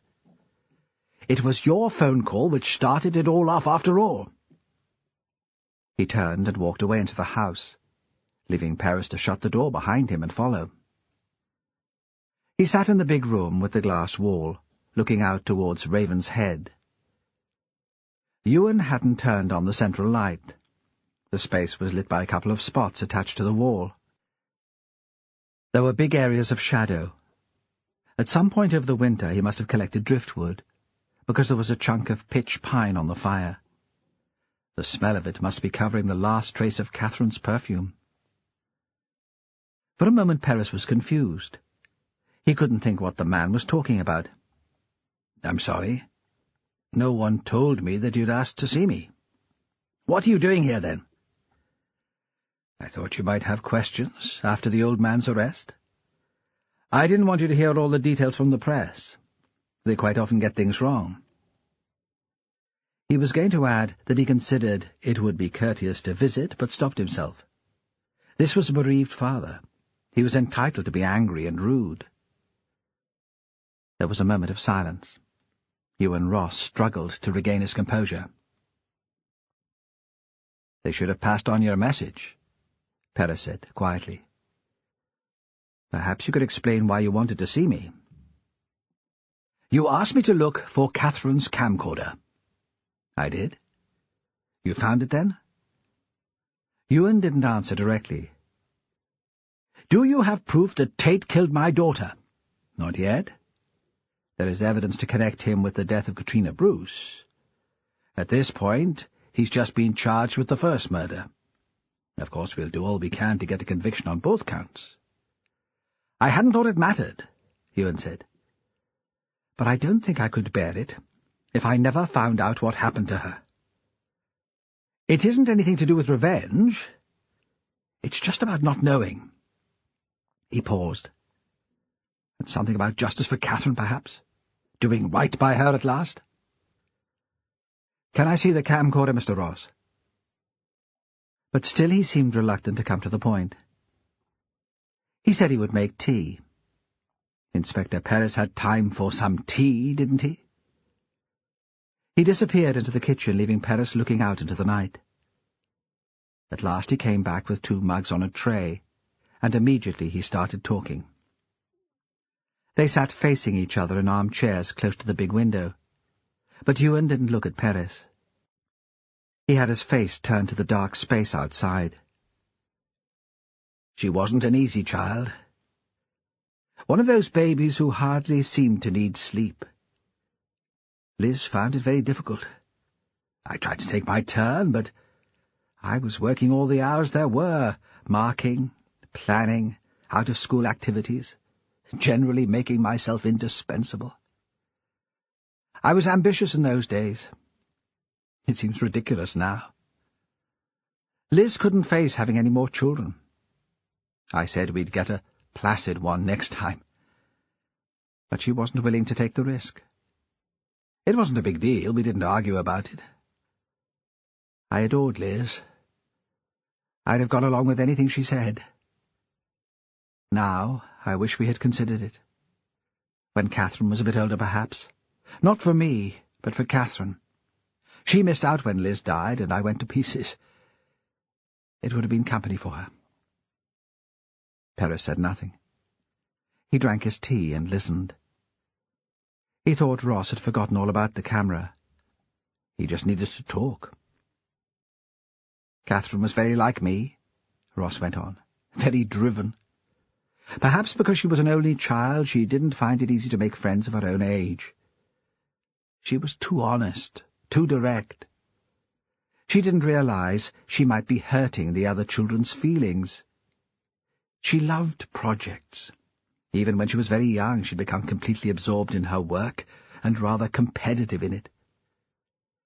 It didn't always make her popular. She liked to win. At last he turned and faced Perez. I'm not sure why I'm telling you this. It probably isn't relevant. I just want to talk about her. To tell the truth as she would have done. She would have hated people to say sweet and misleading things about her just because she's dead. I'm interested. It helps. When we first moved here, she was very bored. She said she had nothing in common with any of the other young people. That wasn't true, but she didn't make much of an effort. She came across as patronizing, full of herself. I heard teachers talking in the staff room about her when they didn't realize I was listening. They resented her attitude, too. I was worried she'd become very lonely, a target for bullying. Of course, much of it was my fault. I depended on her after Liz died. I didn't treat her as a child. She became friendly with Sally, though. Yes. Sally was kind to her. And Catherine really enjoyed her company. They were unlikely friends, but they got on well. He paused. The friendship with Sally was important. But it wasn't that which helped her make an effort to belong here. That was something quite different. She found a new project. He lapsed again into silence, the mug of tea untouched on the floor by the chair. He seemed so lost in thought that Perez realized he'd forgotten for a moment that he had a guest. What was the project, Mr. Ross? Film. And that's where the camcorder comes in. I'd given it to her for her birthday. She loved film. It was her ambition to become the first great female British director. She was a natural observer, perhaps because she found it hard to engage with people of her own age. She was delighted by the present. At first she played around with it, working out, I suppose, how to use it, just how much it would do. I have a film of her. I took it on her birthday, and we saved it on her computer. I'm so glad I did that. It'll always be there. He seemed to realize that he was moving from the subject again. Then she began to take her filming more seriously. As I say, it was a project. She hoped to submit it as part of her university entrance application. The course she'd set her heart on was very hard to get in. What was her film about? Shetland. The place and its people. A documentary? Of a kind, I suppose. She said she wanted to subvert the stereotype. It wouldn't be about the beautiful landscape, the harsh way of life. At least, that would provide the backdrop. But she wanted to show that people are the same wherever they live. At least, I think that was it. She did talk about it. I didn't always give her my full attention. Did she have a chance to finish the film? I think so. Almost, at least. She was editing it in the weeks before Christmas. Sometimes I'd hear her talking in her room, and think Sally was in there with her. But it would turn out to be her, doing the voiceover. So you'll have that too. Something else to remember her by. No! That was what I wanted to tell you. You asked me to look for the camcorder, but I couldn't find it. It's disappeared. But the Shetland disc is missing too. It's been stolen. Are you sure? Catherine was an obsessive inspector. In the weeks leading up to her death, this film was the most important thing in her life. She'd put hundreds of hours of work into it. Nobody was allowed into her bedroom. I explained when you were here before that privacy was very important to her. It was the one room Mrs. Jameson didn't clean, yet it was always tidy. She kept the discs in a rack by her computer. The Shetland film is definitely missing. Perhaps it's still on her computer. I've checked. It isn't on the hard drive. Has the house been broken into? No. But the murderer wouldn't need to break in. If Catherine had her keys on her, the murderer would have taken them. Perhaps that's why they were never found. Have you had a sense that anyone has been in the house? Oh, Inspector, I've seen ghosts wherever I've looked. But it's never occurred to me that a real person could have been here. Would you show me her room? Of course. The room had been searched the day Catherine's body was discovered, but not by Perez. It looked, he thought, more like an office than a bedroom. It had a pale laminate floor, a workstation and PC, a small filing cabinet. The single bed was covered with a black cotton throw. The wardrobes were fitted and matched the computer desk. Everything was clean and uncluttered. There was one picture on the wall, a large framed print of a 50s French movie poster, black and white. She designed the room herself, Ewan said. It was where she felt most comfortable. When she was younger, she didn't really enjoy human contact. She never liked to be cuddled, as most children do. We did wonder, Liz and I, if she might be slightly autistic. I don't think she can have been, or if she was, she managed it very well.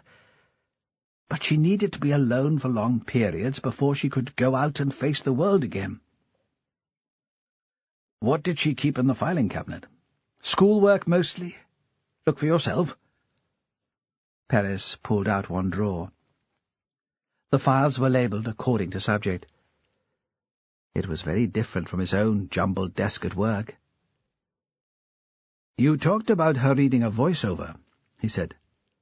I wondered if there might be a script. Of course. Ewan was more animated than he'd been all day. The thief might not have thought of that. I look, shall I? Shall I help? No, Inspector. If you don't mind, this is something I'd rather take care of alone. In the hall they stood for a moment. Perez put on his coat and prepared to go out. Ewan reached out awkwardly and shook his hand. Thank you for taking me seriously, Inspector. Since Fran Hunter found her body, I've been searching for an explanation for Catherine's death. The discovery of Katrina's body on the hill provided one, of a sort. Not a very satisfactory one. A madman who enjoys inflicting violence on young girls. It's not something I can make sense of. Too random, too arbitrary. It seems to me that the missing film could provide another explanation. If Catherine had filmed something which the murderer would rather keep hidden, that might provide a motive. But perhaps I'm deluding myself. Perhaps I'm going mad too. He opened the door and held it wide for Perez to pass through. Walking down the path to his car, Perez remembered a conversation he'd had with Magnus early on in the investigation. Magnus had said Catherine had taken his photo on the day she'd come to tea. the day after the party at the Hall. Perhaps it wasn't a photo. Perhaps she wanted Magnus to be in her film.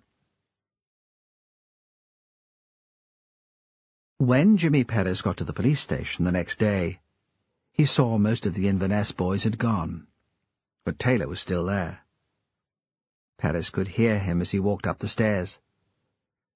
He'd taken over a desk in the incident room and was sitting at it, the chair tilted back, his legs outstretched, shouting into the phone. He was the only person in the room, which had an empty leftover feel about it, like the North Link ferry once the passengers disembarked. There were scraps of rubbish on the floor, used polystyrene cups on the desks. It was mid-morning, and outside the sun was trying to get through. Two gulls perched on a nearby roof were screaming at each other. Perez stood, waiting, until Taylor replaced the receiver.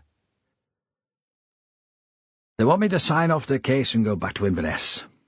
I can't. I'm not satisfied Tate killed Catherine. Certainly not sure we'll get a conviction. There's nothing forensic to link him with her. They weren't even killed in the same way. Circumstantial, though. Two girls murdered in the same place.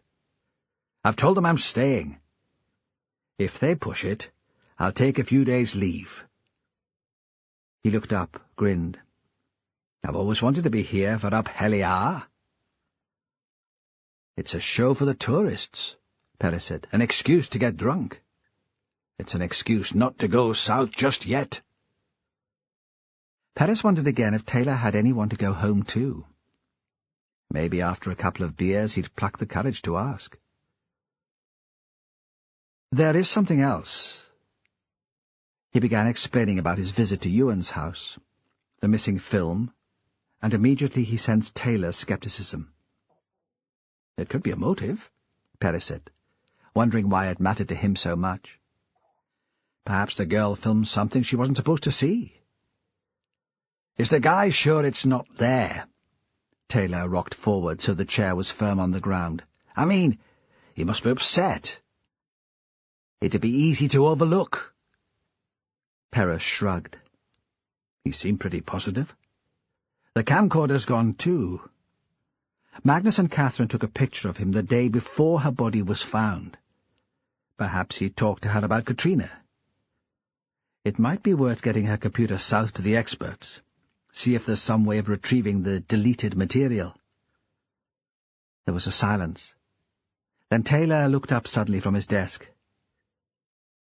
What do you think? Do you think Tate killed them both?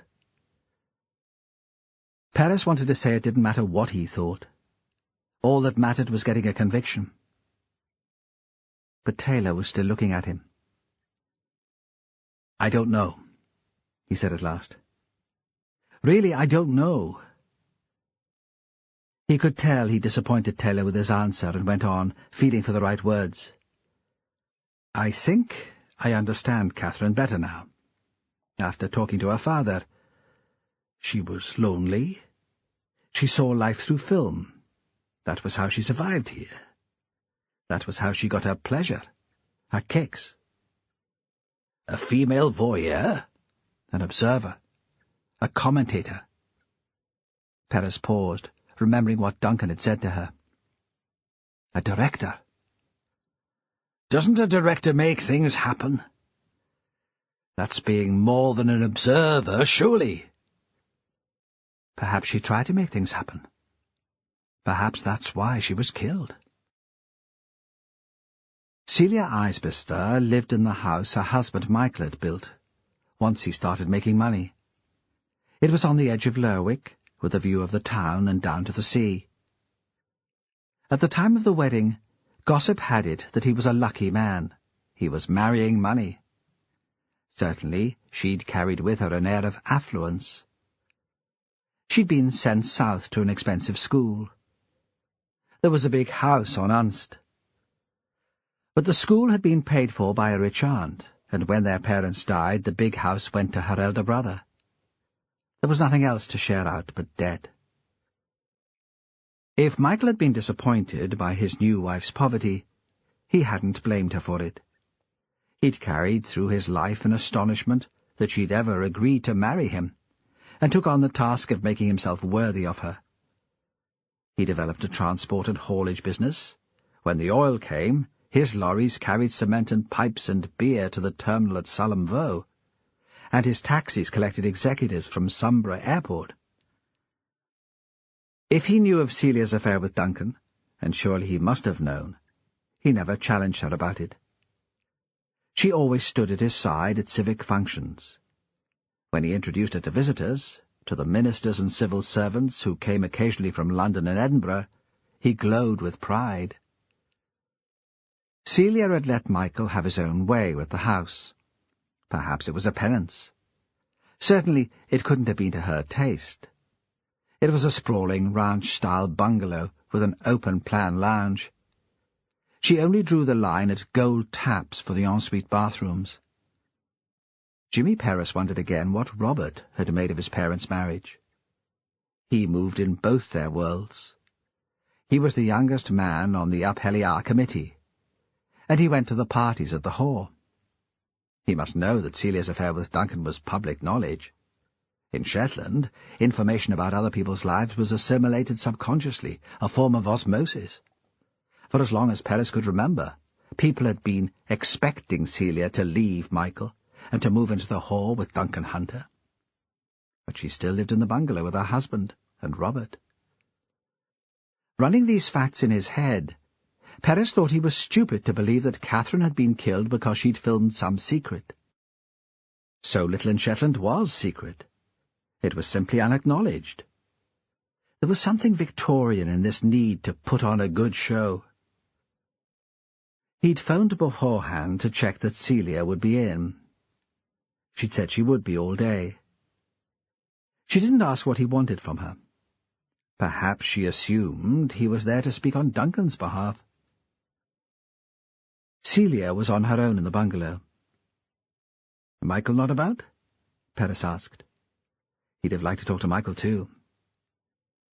She shook her head. "He's in Brussels, some European conference on fringe communities, followed by a meeting in Barcelona on endangered dialect. He went on the 3rd and won't be back until just before Up-Heliar." She led Perris into the kitchen and started making coffee without asking first if he wanted any. He thought she seemed pale, distracted.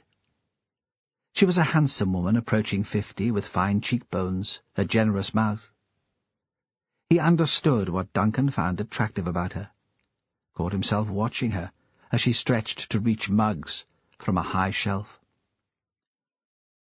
"I don't suppose this is a social call," she said. "Of course not. I never called on you, even when Duncan was still my friend. You were a secret everyone knew about, but we couldn't acknowledge you." "But it can't be about the dead girl. That's all over, isn't it?" "Still a few loose ends to tie up. Is Robert around?" She looked at him carefully, then shook her head. "He's out on the Wandering Spirit. A long trip beyond Faro. I'm not sure when he'll be back." Was that too much information? "He was friendly with Catherine Ross, wasn't he?" Celia bent to take milk from the fridge. She was wearing jeans, a black sweater. "He never mentioned her." "He was with her the night before she was killed, at Duncan's party." "Was he? I didn't notice. I had other things on my mind." "Does Robert have a girlfriend at the moment?" She laughed briefly. "Robert always has a girlfriend, at least one. He can't stand being on his own. And he's a good-looking man." "So, who's he hanging around with at the moment?" "How would I know? He never brings his women home." Perris pulled out a chair from the kitchen table, sat down. "What had Duncan done that night to upset you?" The question shocked her. She considered it bad manners. But she decided to answer it anyway. Perhaps she felt the need to explain. She wanted him to understand. "It wasn't anything specific. I realized that if I didn't leave then, I'd never go. At this stage, I can just about carry it off. The relationship, I mean, being the older woman. But when I'm 60, it would be ridiculous. And I can't bear the idea of looking ridiculous. She stopped for a moment, then continued. I've left him before, but I've always gone back to him. I'm an addict. It must be the same for alcoholics, trying to give up drinking. You think you've got it cracked, one glass won't hurt, then you're hooked again. This time it has to be forever. She gave a little laugh. Sorry to sound melodramatic. He's just been on the phone, the third time today. It's very hard not to give in. He's upset. He'll get over it. He'll find someone young and pretty to console him. She turned away, so he couldn't tell how she wanted him to respond to that. She poured coffee, then faced him again. I would leave Shetland, she said, but I don't think I could bear that either. It wouldn't be fair to Michael, and it would kill me. Perez sipped coffee and waited. Eventually she continued. I married too early. I thought I loved Michael. My family considered him unsuitable, which made him more appealing, of course. He's a very kind man, and there wasn't much kindness in our family. In the end, kindness isn't enough. But it was my mistake. I have to live with it. Perez said nothing. I would never have made the decision to break things off with Duncan if it hadn't been for the girl, she said abruptly. The girl, said Perez, though he knew exactly who she meant. The dead girl, Catherine. What could she possibly have said to make you leave Duncan? She didn't say anything, but I saw myself suddenly through her eyes, a middle-aged woman giving up her life for a younger man who took her for granted, a fool. How did she do that? The question came out as polite interest. He gave the impression he was sustaining the conversation, nothing more. She was filming us. It was very discreet. She didn't hide the fact that she was doing it, but after a while everybody stopped noticing. You know those fly-on-the-wall documentaries on television? You look at people making idiots of themselves and you think, what are they doing? They must know the camera's running. But I could understand how that happens. Duncan mentioned the camera. Did he? He certainly featured in the film. He made an absolute fool of himself. Perhaps as the evening went on, he forgot what she was doing, or was too drunk to care what a spectacle he was making. I was aware of her all the time because I kept imagining how I would look in her film. Ridiculous. In the end, I couldn't stand it. I told Duncan that it was over and walked out. Was that the only reason? Perez's voice was tentative, apologetic. I thought you had a text message. Did I? She was stalling for time. According to Duncan, he said you received a message on your mobile, read it, and left immediately after. I'm sorry, I don't remember that. Who else was Catherine filming? She was filming the party. All the folk who were there. Robert, then? Celia frowned. I suppose so, along with everyone else. But they disappeared together for a while, Catherine and Robert. She set down her mug. Who told you that? Doesn't matter. She held his gaze, and finally he conceded. Duncan. He said they went off together. She came back looking flushed and excited. Robert never returned. Soon after, you had a text message and left. Well, she said, Duncan's just making mischief. You shouldn't believe what he says. He can't stand Robert. Never has been able to. Why not? Who knows what goes on in Duncan's head? The boy was a nuisance to him when he was younger, because he was my responsibility. I put him first. Duncan sulked about that. It'll be interesting to see how he copes when Cassie's old enough to make demands on him. He adores her now that she's no trouble. And now that Robert's older, More independent? She flashed a smile at him. Now he just reminds him of the age gap between us. He's much closer in age to Robert than he is to me. Does he have any other reason for disliking Robert? He saw then that he'd pushed her too far. She stood up, formidable and articulate in her anger. "What is all this prying for, Jimmy? I've always thought it was an unpleasant way to make a living, setting yourself in judgment over your friends. Are you still jealous of Duncan? Is that what this is about?" Perez had no answer for that. He felt shy and awkward, the boy from Fair Isle, facing the Lerwick sophisticates in the Janet Courtney hostel at Anderson High. She put him out of his misery. "You'd better go," she said, dismissing him. "I won't answer any more questions without a lawyer." When he walked back to his car, he sensed her looking after him. Sally had a free period and sat in the house room. A group of boys had pulled benches at an angle around a low table and were playing cards. There was music she didn't recognize coming out of the CD player. At one time she'd hated coming in here. She'd preferred to spend her free time in the library. Now it was hard to remember what it was that had so scared her about the place, why the stares and scowls of the insiders could cause such panic. She tried to explain to Catherine. "They hate me."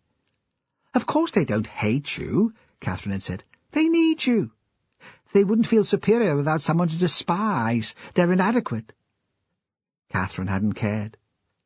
She'd walked over the posse's bags, taken their favourite seats, put her own music on the CD. She'd walked right up to them, protected by her camcorder, pushing it in their faces, enjoying their hostility, catching it on film. Then she turned to Sally as if to say, "See, the world hasn't ended. What can they do to you?" And it had helped. Sally had been able to face them too. But it had never been easy. Now Sally felt almost at home in the sixth-year house room. She looked with pity at the outsiders who lingered in the corridor without finding the nerve to come in.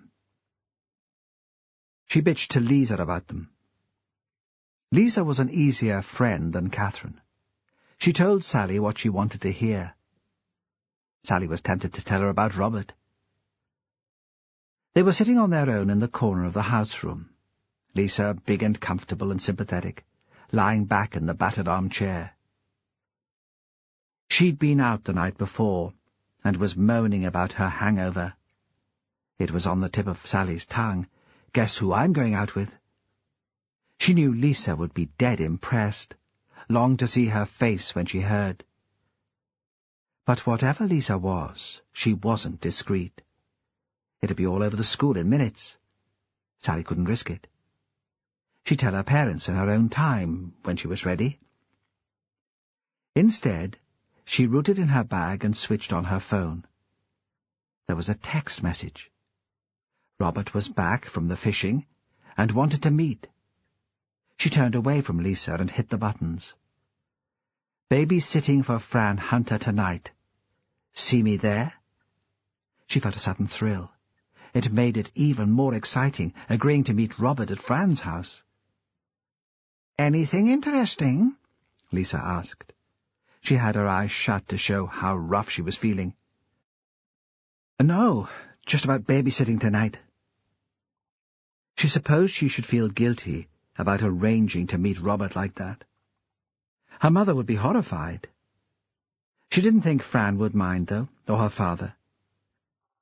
It came to her suddenly that perhaps he had a secret lover, that he arranged meetings like this of his own. She smiled at herself for being ludicrous. Even if he had the nerve for an affair, someone would know about it. Word would have got out, as it would about her and Robert eventually. At lunchtime the weather seemed to lift, and she thought she'd go out into the street to get something to eat. Paris was standing in reception. He saw her coming down the corridor and waved at her. "They've just sent someone to find you," he said. I was hoping for a chat. Why? I thought it was all over. Just a few more questions. I was on my way to lunch. I'll take you, he said. Let's go into town. My treat. He bought her fish and chips, and they sat on a bench looking out over the harbour eating them. When he suggested it, she thought it wasn't much of a treat. But the fish tasted good, and it wasn't so bad, being there talking to him. Better than being in the house room, at least. The new Sally didn't get shy with strangers any more. She thought she'd been transformed, like the frog kissed by a princess in the fairy story. Though Robert made a pretty weird princess. You must miss her, Perez said. Catherine, I mean. It was what her father had said, too. She didn't like everyone thinking she'd been dependent on Catherine. She tried to choose her words carefully and be as honest as possible. I'm not sure how much longer we'd have been close friends.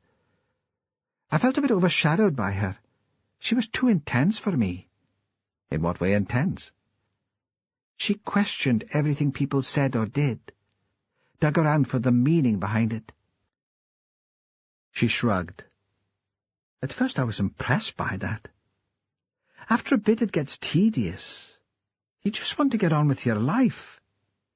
Is that what the film was about? Digging around? Yeah, I suppose. Why didn't you mention the film she was making? It was just a school project. No big deal. Important to her, though. You could say that. It mattered to her more than anything. Tell me about it. Why? I thought you'd arrested Magnus Tate. We have. She waited for him to go into more detail, but he said nothing. He screwed up the chip paper into a ball and threw it into the bin. The film was like her comment on us. On Shetland. A documentary. I mean, not a story, factual. Her view of the facts. Sally knew she shouldn't sound so critical of a dead friend, but she couldn't help it. I mean, hardly objective. What was in it? Did she show you? Bits. It wasn't finished then. Just about. But you didn't see it all. No. Like I said, just bits as she was making it. Shots she was specially proud of. Such as? There was one scene filmed in the house room. That's like the common room at school. I know, he said. I went there, don't forget. There are these two lads talking. They can't have realized she was filming them. People got used to her wandering around with the camera. Sometimes it was switched on, usually it wasn't. We stopped taking any notice of her after a bit. These lads were talking about foreigners. You know, sometimes in the summer we get visitors. Not white people. She could tell she was flushing. Felt as awkward as when Catherine had played the film to her. And they were talking about how they hated foreigners and how Shetland's no place for them and what they'd like to do to them. It wasn't so much what they were saying as how Catherine made them look on the film. I mean, they looked really violent and mad. Sally paused. She said something like, I'll have to get this to Duncan Hunter, won't I? Get him to include it in the latest tourist campaign. Show what a welcoming lot you Shetlanders are. She thought we were all like that, ignorant, prejudiced, stupid. That was what the film would have showed. Did you see anything else? I think there might have been a piece about Mr. Scott in it. I think she might have filmed that secretly. She talked about how she might do it. She'd put the camera into a bag with a gap in the seam. Then she said what a laugh it would be when she played it back in class. I'm not sure she would have done that, though. You could never tell with Catherine.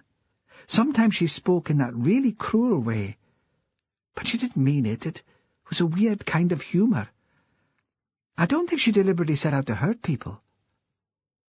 Sally shook her chip paper, and they were surrounded for a moment by girls. Did she tell you what the scene with Mr. Scott contained? No.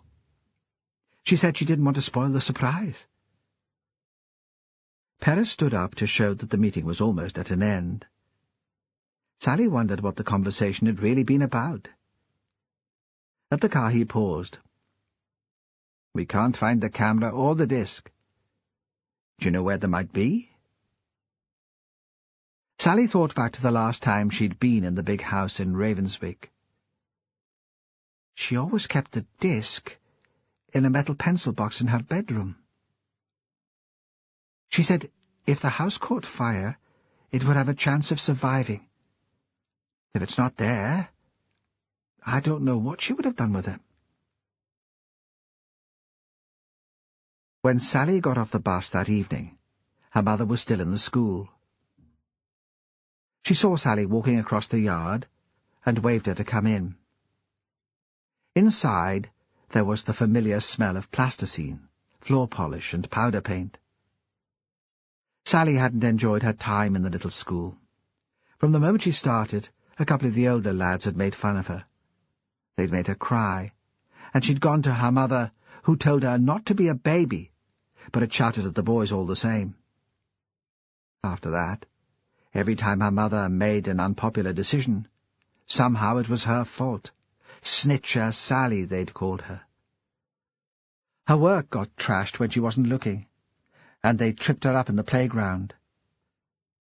She'd been a round dumpling of a girl in those days, and that hadn't helped. Now, though, even Anderson High didn't seem so bad. She felt more in control than she had since starting there. The children had been working on some painting to tie in with Apeliar. A Viking longboat in corrugated cardboard lay across several desks. They did the same display every year. Sally remembered it from her time in Primary 7. Margaret Henry didn't have much imagination when it came to art. "I need to get it up on the wall. Give me a hand, will you?" You should get them to make torches to go with it. Collage, anything red, orange, or yellow they can cut out of magazines. Or something more shiny, cellophane, wrapping paper. Aye, maybe I should. Margaret stepped back to check that the boat was straight. Sally could tell she wouldn't get the kids to do anything different. "Will Dad be home on time tonight?" "No, I'm meeting in Scalloway." "I'm babysitting for Mrs. Hunter. I'd not forgotten." Margaret wiped her hands on a paper towel. "Let's hope the child doesn't play you up. She's a handful, that Cassie Hunter, full of herself." Her attention was still on the longboat, and she was talking almost to herself. "There's something about her that reminds me of Katrina Bruce." Sally arrived at Fran's house carrying a bag with some books in and some makeup. This time, she'd make a bit of an effort for Robert. Cassie was already in bed. "She's knackered," Fran said.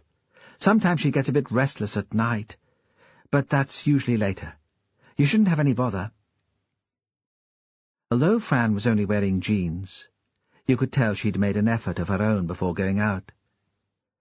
She'd put on lipstick, and Sally could smell perfume. She was wearing a silky top, close-fitting, low-cut. Sally would never have been able to get away with it, the size of her belly. "It was good of you to come," Fran said. "I don't feel so bad asking now they've made an arrest, but it must make you think of Catherine. I've been thinking about her all day. The inspector came to school at lunchtime to talk to me about her." "Oh?" Fran had been brushing her hair, looking at herself in the mirror over the mantelpiece. She stopped, the hand holding the brush poised over her head.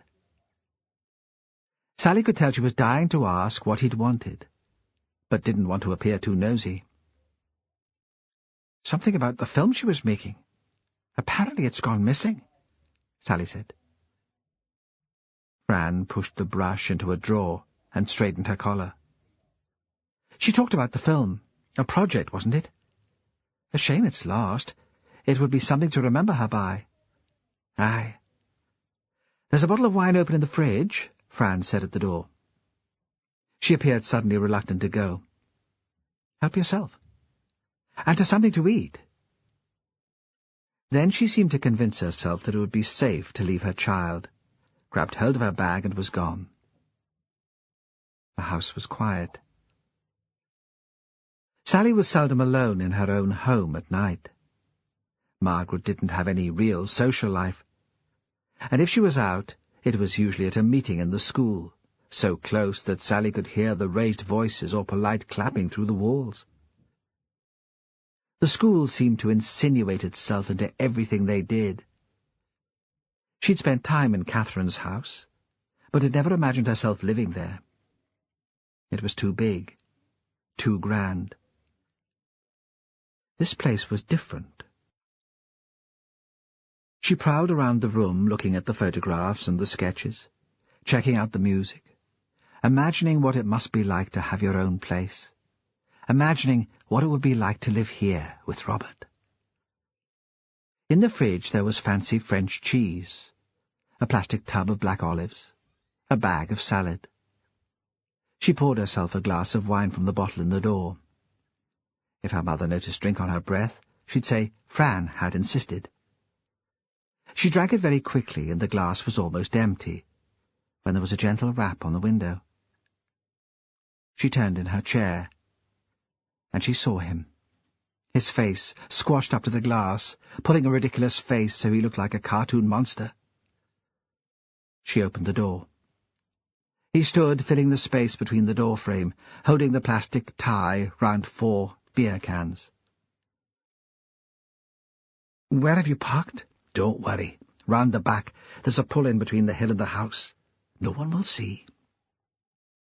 She liked the fact that he understood her need for secrecy, that he didn't mock her for it. Come in," she said, much as the old man had done when he invited her and Catherine into Hill Head at New Year. Fran thought when she arrived home that Sally had had a man in the house. There was an unfamiliar smell. Nothing unpleasant. Certainly he hadn't been smoking. She wouldn't have allowed that. Perhaps it was aftershave. Did young men wear aftershave these days? She didn't mind that Sally had invited a boy in. It must be a nightmare to be young here, no privacy, everyone knowing your business. But she wished the girl had had the nerve to ask. She was quite entertained by the notion that she might act as a sort of fairy godmother, and she hoped they'd been discreet. It wouldn't do for Cassie to wander in when they were having full-blown sex on the sofa. Fran wouldn't have minded an early night with a large glass of whiskey. She had a lot to think about, but Sally didn't seem eager to go. "Cassie was fine," she said. "Not a peep. I stuck my head round the door once just to check she was okay. She's a lovely girl. You must be very proud." And just because of that, Fran found herself opening another bottle of wine and offering a glass to Sally and settling down to chat. Catherine had never said anything flattering about Cassie. "Did you have a good evening?" Sally asked. Her eyes were very bright as she looked over the rim of her glass, and Fran remembered suddenly and quite vividly what it was like to be 16. The irrational mood swings between elation and despair, the sense that no one older could possibly understand the intensity, the passion, the terror. She realized that Sally was staring at her, waiting for an answer. "Very good, thank you." And then, because obviously more was required, "Because I went to art school, they thought I'd be able to fill in for the teacher. It was okay. Some of the students were very good." "Oh, yeah, right. Well, any time. Next week? Same time?" Now Fran had had enough. She fumbled in her purse for a £10 note. "Will you be okay walking down the hill by yourself?" "I'd drive you back, but I can't leave Cassie. I'll lend you a torch and watch you down from here. Make sure you get in safely. Or you can phone your dad for a lift if you like, if you think he'll still be awake." "I'll walk," Sally said. "I'm not sure about Dad. He had a late meeting in Scalloway, but that should have finished hours ago. And don't worry about me, we're all safe, aren't we, now they've got Magnus locked up?"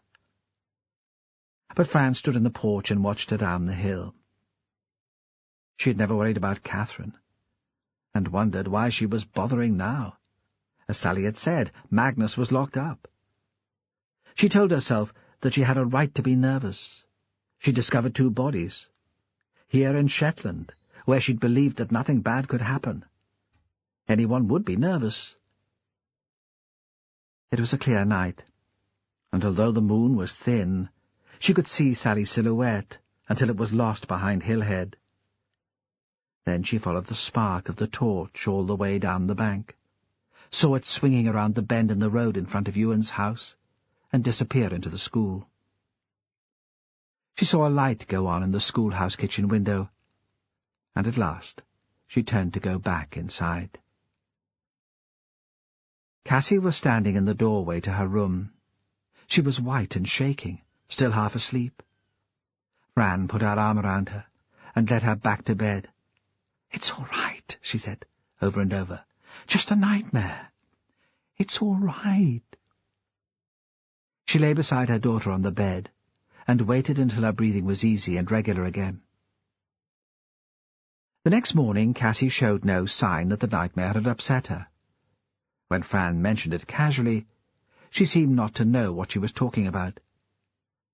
But some clue to its cause came on the way to school when they passed Hillhead. "That's where the monster lived," Cassie said. "What do you mean?" "The monster who likes to kill little girls." "Who told you about that?" "Everyone. Everyone's talking about it at school." "Magnus lived there. You remember Magnus? He gave you sweeties sometimes." "The police think he killed Catherine. And a little girl called Katrina. He's an old man who's done terrible things, but he isn't a monster." Cassie seemed slightly confused. "The police think Magnus killed Catherine?" "Yes." "But Catherine wasn't a little girl." Fran was starting to feel out of her depth. "You mustn't think about it." "But—" "Really, you shouldn't worry about it. Magnus has been locked up. He can't hurt anyone any more." In the schoolyard, Fran wondered if she should have a word with Mrs. Henry, explain about the nightmare, the stories which were being passed around. But she suspected that the teacher already had her down as an over-anxious and neurotic parent. It was probably best not to make a fuss, she thought. She'd be able to help Cassie deal with it herself. Besides, she was looking forward to a day of uninterrupted work. The image of the ravens in the snow was still potent, perhaps because of the tragedy with which it was now linked in her head. The fire of the rising sun, the brilliant white snow, and the black ravens had haunted her since she'd first seen it. The picture contained the elements of traditional fairy story and primitive sacrifice. She hoped she'd make it as strong on canvas as it was in her imagination. As she turned to walk back up the hill, she saw Ewan through the big glass window at the front of his house. He was standing looking out. He was wearing his spectacles and had a dishevelled look which gave him the air of an absent-minded professor from a children's book. She thought he was too preoccupied to notice her, but she must have penetrated his thoughts, because suddenly he waved wildly at her. She climbed the path to his door. "Come in," he said. "I was just taking a break. You'll have some coffee with me?" His depression seemed to have lifted. Now he seemed overtaken by a sort of manic need for activity. Close to, she saw his face was drawn, and his eyes were red. He hadn't shaved. Perhaps he hadn't slept all night.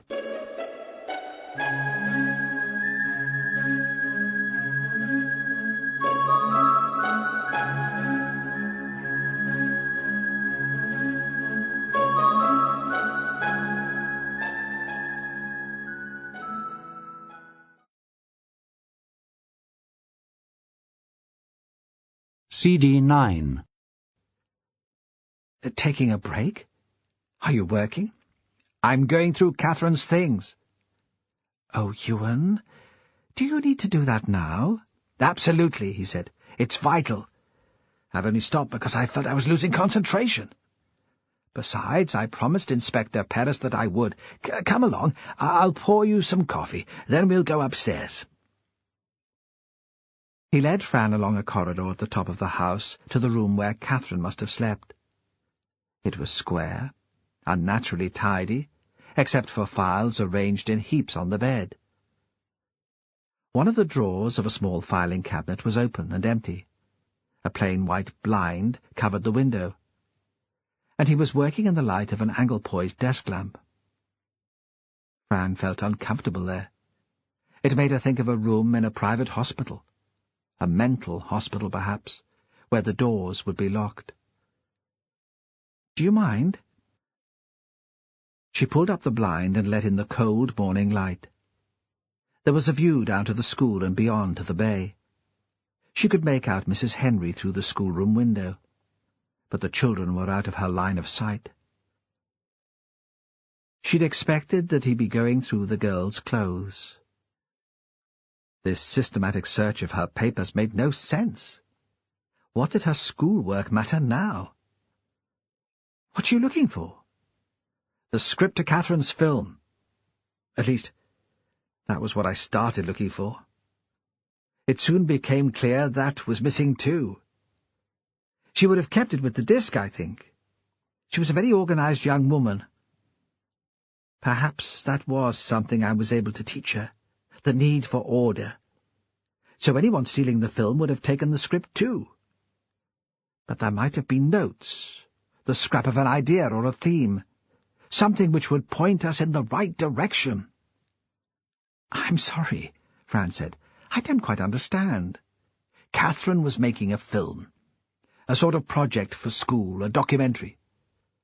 "And you've lost the film?" "No, not lost. Definitely not that. The film has gone missing, certainly, but it has been stolen, not mislaid." "How can you be sure?" He looked up. "I explained. She was an organized young woman. She never lost things. Certainly nothing as important to her as this. And the film has been wiped from her computer." "Is it important?" "Of course it's important.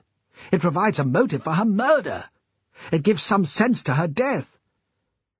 "You think Magnus Tate stole it?" "Ah," he said. "Now you realize how important this is. It seems unlikely, doesn't it? Possible, perhaps, that he stole the hard copy and the script. But I really can't see a man of his age and education wiping the material from her PC." Already his eyes had strayed back to the mound of paper arranged on the bed. She could tell that he was itching to get back to it. She thought if he was left here to go through it alone, he would lose all sense of perspective. And if she abandoned him, she would think about him all morning. It would be impossible to concentrate on the painting. "Would you like me to help?" "Would you?" He put his mug on the windowsill and looked down at the bed. "The police have just rung. The Bruces would like to visit. I suppose they hope to catch some sense of their daughter here, especially if they've looked at her body. They'll need to be reminded of the girl she really was. I can understand that. But I don't want to be still working on this when they arrive. You do understand. They think they know what happened to their child. Perhaps they're right. At least it must give them some peace. I'm planning to work through the files one drawer at a time. I'm fairly sure the script isn't here. I looked for that last night. But I thought there might be something. Her original notes, perhaps. Something which might give us some sort of clue." "Didn't she talk to you about it?" "Not really in any detail, not that I remember. I don't think that I was a very good listener. Not after Liz died." There was a silence, broken by gulls calling outside. "I think I'll sort the files out here," he said suddenly, brisk and matter-of-fact. "The project was only set in the second half of last term. Any work written earlier than that won't be relevant. The rest we can take downstairs and work on in more detail. Does that seem sensible?" "Yes, very." So they sat together on the narrow bed and went through the essays and the lesson notes, returning the early ones to the filing cabinet. It helped that Catherine had been meticulous. Every piece of work was dated. The rest they piled into a yellow plastic box, which Ewan brought from a spare room, and which might once have held her toys. They were about to take it downstairs when the bell went in the school. Fran stood at the window for a moment and watched the children run out into the yard. She could see Cassie in her pink anorak.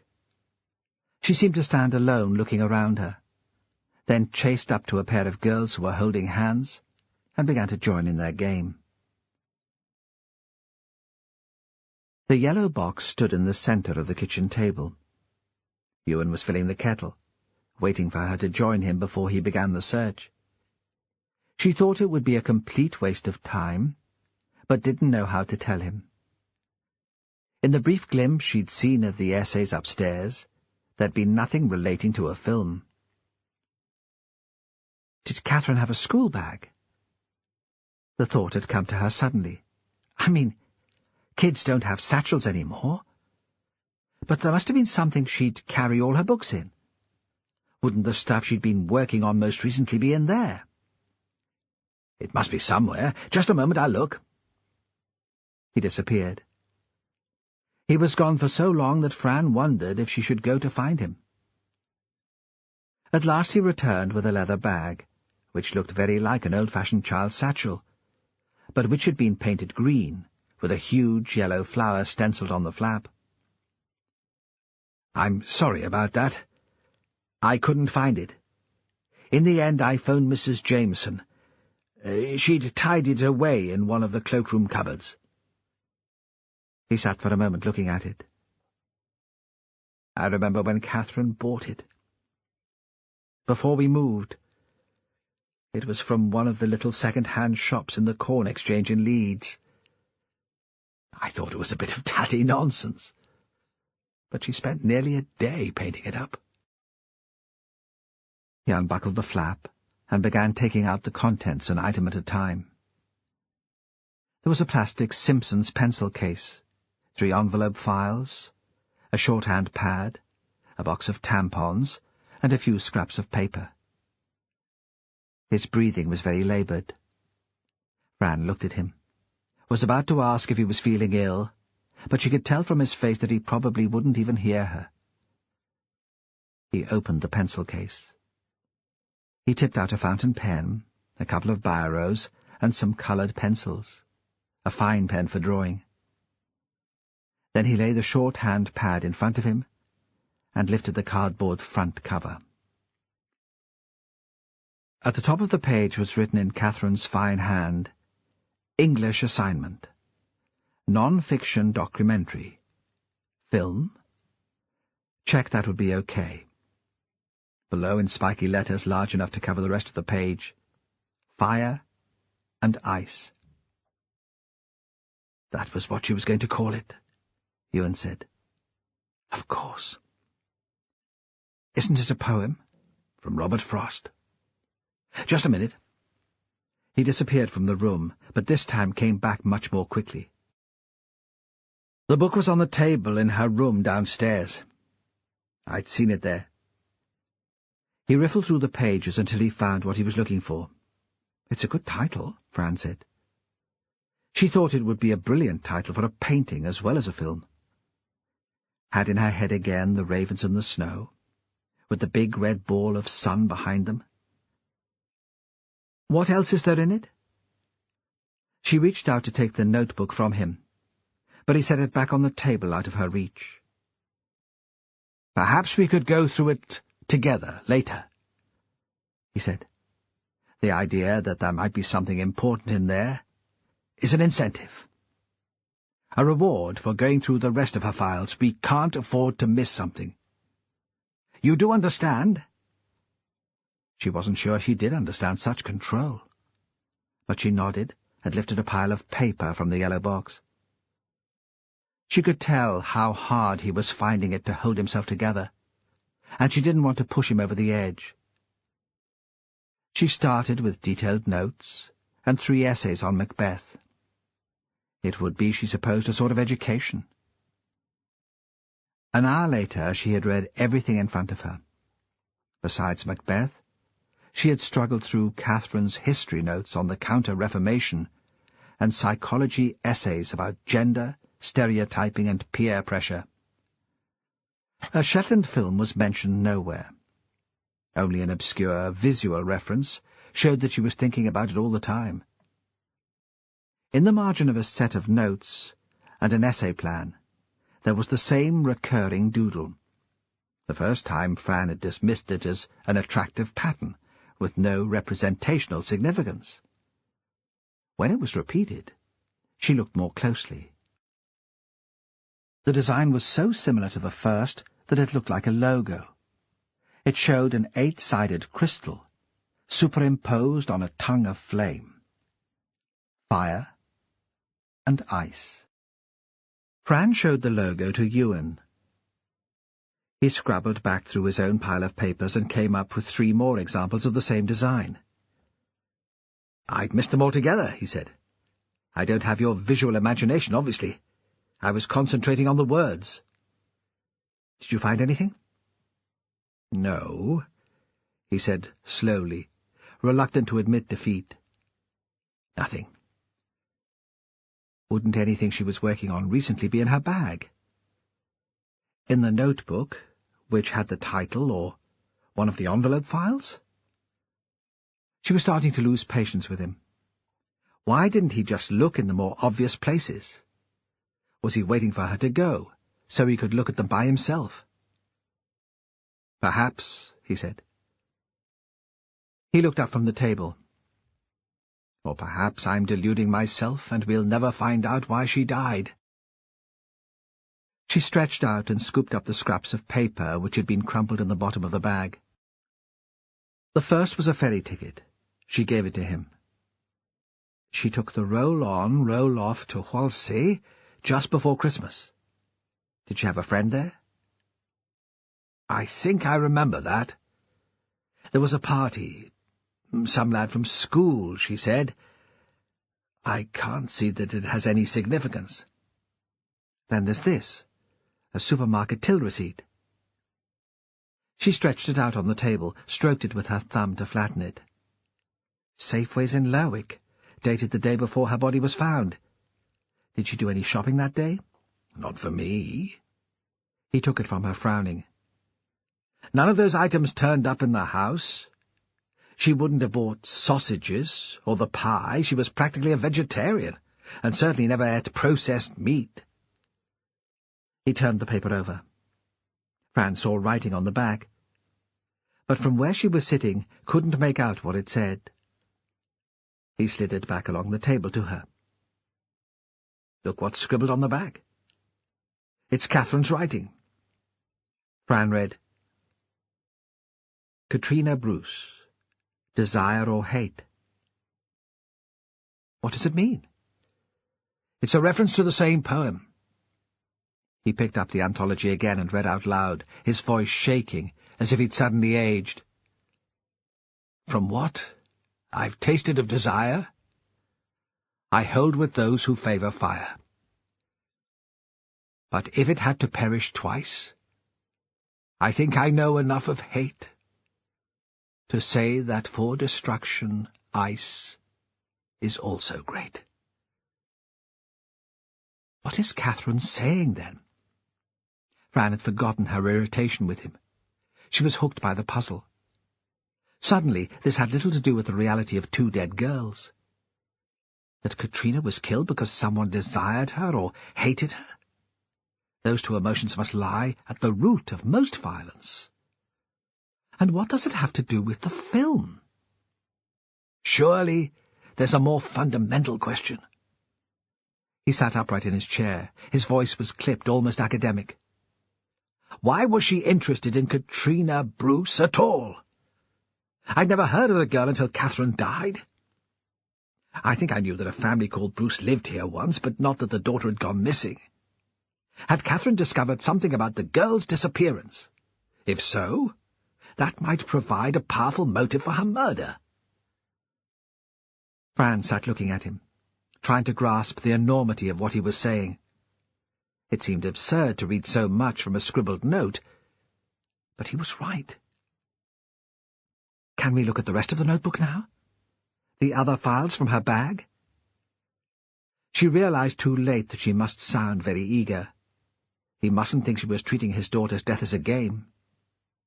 She turned to Ewan, hoping she hadn't offended him, but a noise outside had caught his attention. "A car," he said. "It must be the Bruce family. I wasn't expecting them just yet." He slipped the receipt into the notebook, pushed them both into the green leather bag, and went to open the door.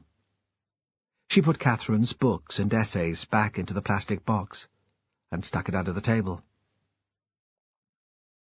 Kenneth and Sandra Bruce had expected the house to be the same as they remembered it, and it was so different that they seemed lost.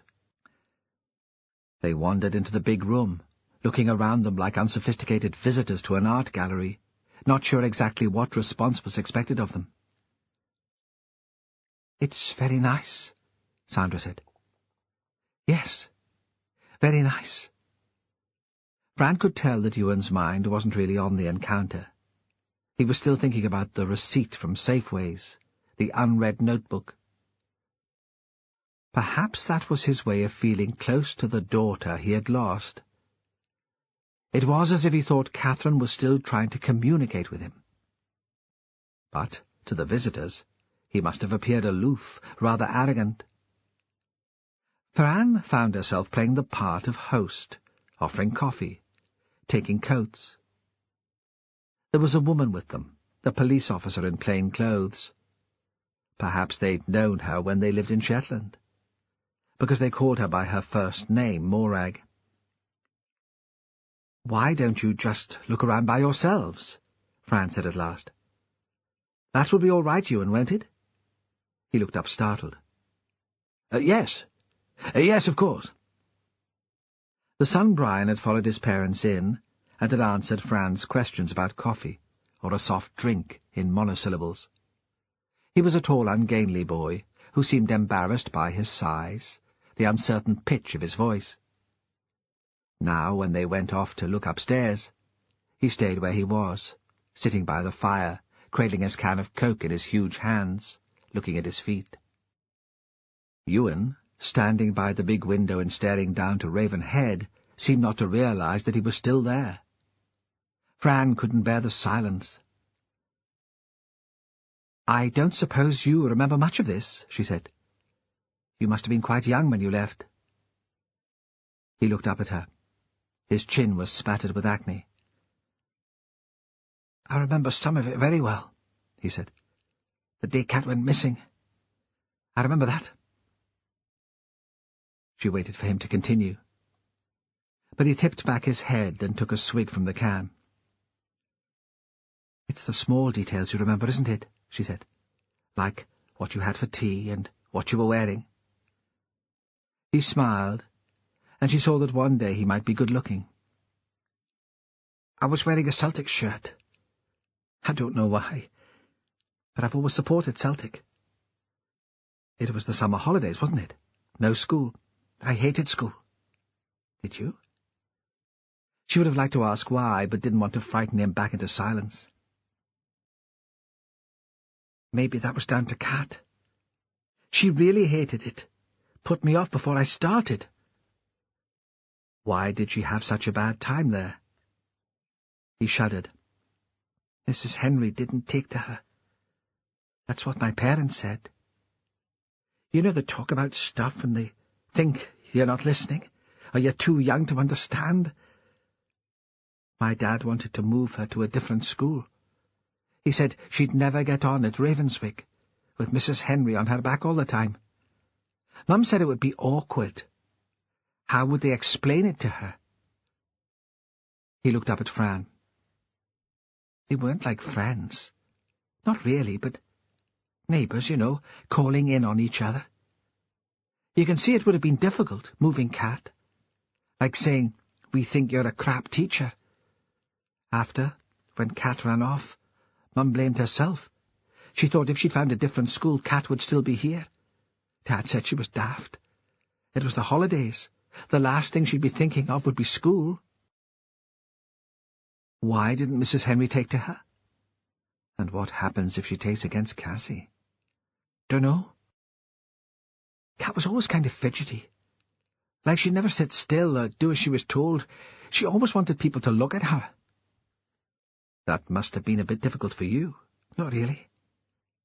I didn't want anyone looking at me. He paused. Mrs. Henry thought she should see someone. I don't know, a psychologist. Someone like that. Dad was furious. He said there was nothing wrong with Cat. She just got bored easily. Mrs. Henry couldn't handle a bright child. He smiled again. That was something else I wasn't supposed to hear. The Bruces had moved upstairs. Fran could hear their footsteps on the ceiling, faint voices. They must be in Ewan's bedroom now, the bedroom where they had slept, had conceived their children. She thought Brian had finished speaking. But despite all the changes, the house must have triggered memories for him. The day she went missing, she was getting under Mum's feet. It was a sunny, blowy kind of day, and Mum was washing curtains. I remember her in here standing on a chair taking the curtains down. The window was smaller then, but it was still an awkward job. Cat was running around and knocked into the chair. Mum fell and the fabric ripped. Mum screamed at us both to go outside and play. He paused. She'd already put one load of washing on the line, towels and pillowcases. I can see them in my head, the wind sort of tugging at them. Weird, isn't it? How pictures stick in your head. Like a film, Fran said, thinking of Catherine. Aye, just like a film. Is that when Cat ran off? No, we played for a bit, some game. Cat would have been in charge. She always was. Then she started picking flowers from the garden. There were a few growing in the shelter of the house, Mum's pride and joy. I told her she'd get into trouble. She said they were for Mary, and Mum wouldn't mind. She told her to be kind to Mary. Mary was Magnus's mother, lived at Hillhead. She was really old, he said.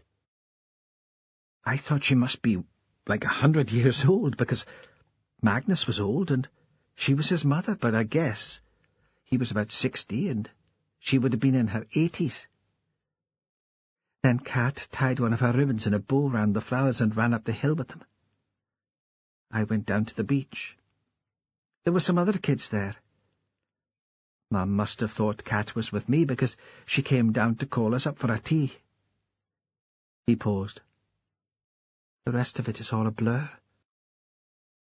That's all I remember clearly. They heard Sandra and Kenneth Bruce come downstairs, their feet loud on the bare wooden steps. They hovered in the doorway, Morag standing behind them. Sandra was holding a handkerchief to her eyes. "Come on, son," Kenneth said. "Where are we now?" Brian stood up, nodded to Fran and to Ewan, who had turned back to face the room, and followed them out. Ewan didn't see them to the door. Fran walked with the family to the car, and felt she had to apologize for his rudeness. "It's been a terrible shock for Mr. Ross," she said. "I'm sure you can understand." When she returned to the house, Ewan was already sitting at the kitchen table. He'd placed the green bag in front of him, and had taken out the notebook. It lay unopened on the table. He was staring at it.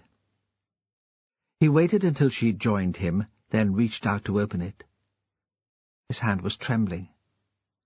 She was sitting very close to him, so she could read at the same time. Under the smell of coffee, his breath was slightly sour. The first page they'd already seen. Fire and ice. Not written as much as drawn, very big, designed as if the letters had been formed from icicles. On the next page it was written again, but this time each word was linked to other words and phrases, a sort of brainstorming chart. From fire came passion, desire, madness, midnight sun, Apellia, sacrifice. Ice was linked to hate, repression, fear, dark, cold, winter, prejudice. The lines joining the words were thick and strong. "Her themes for the film, I suppose," Ewan said. Perhaps she hoped to link visual images with some sort of exploration of those emotions, Fran said. Something to do with the extremes of landscape and light. An ambitious project. Ewan looked up from the paper, sensitive to any implied criticism. She was 16. You're allowed to be ambitious when you're 16. He turned the next sheet of paper. There was nothing there. He flicked through the remaining pages. They, too, were empty. He threw the book away from him and smashed his hand palm down onto the table. The violence of the response scared her. "That doesn't give us enough," he said. "I need to know what happened to her." Fran didn't know what to do. This was a grown man in the middle of a temper tantrum, and she could hardly tell him to snap out of it and pull himself together. "We haven't finished yet," she said. "There are the envelope files from the bag. Why don't we look at those?" He stood up, and she thought he was going to walk out and leave her there alone. She'd heard the patronizing tone of her own voice and wouldn't have blamed him. Instead, he went to the sink, ran the tap, cupped cold water in his hands and threw it onto his face. Still wiping his hands on a towel, he returned to the table. "You're right," he said. "Of course you're right." He was quite calm. The outburst had shocked her.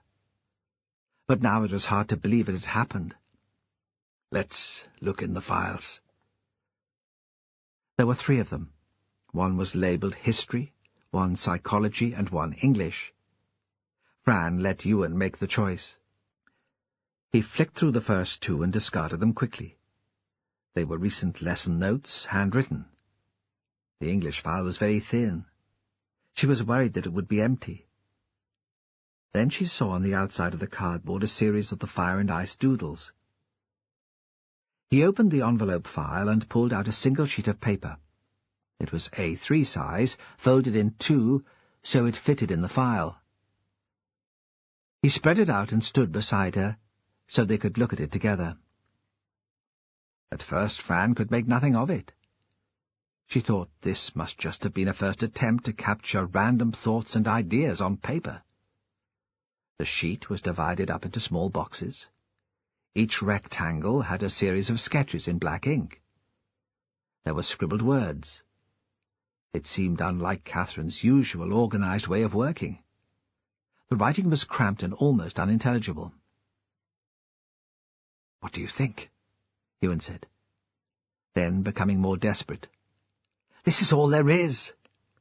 This is all we have to work on." "It could be a storyboard," she said. "Each scene drawn out visually. Not exactly that, because sometimes she uses words instead, but a plan for how she'd like the film to turn out. A master plan? So she'd know what scene she needed to shoot, perhaps." She focused on one square at a time, blocking out the others around it with her hands, and a blank sheet of paper torn from the back of the pad. "How does it start? This is a sketch of the ravens. Really, they're very good. So, the film would start here, at home. At least, I guess that's it." She moved on to the next one. "Does this mean anything to you?" "It says, house room. That's what they call the sixth form common room at school. A scene there, I suppose." "And this?" He shook his head. "A couple of stick figures, which could have been drawn by a child. It obviously meant something to her. A sort of shorthand, perhaps. It doesn't say anything to me. But this plan gives us something to go on. It should be possible to work out what she intended."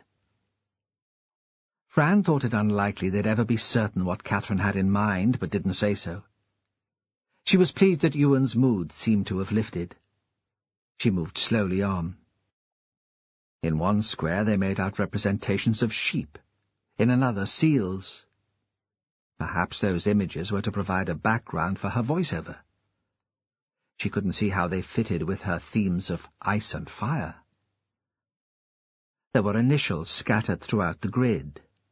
Most meant nothing to her. Then she came across R.I. She didn't expect Ewan to pick up on it, but he did. "Robert Isbister," he said. "That could be Robert Isbister." It could be a lot of other people, too.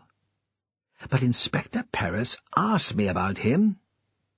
He asked if I knew him. He'd seen his van out here one night. But that was after Catherine died. So I suppose it's hardly relevant.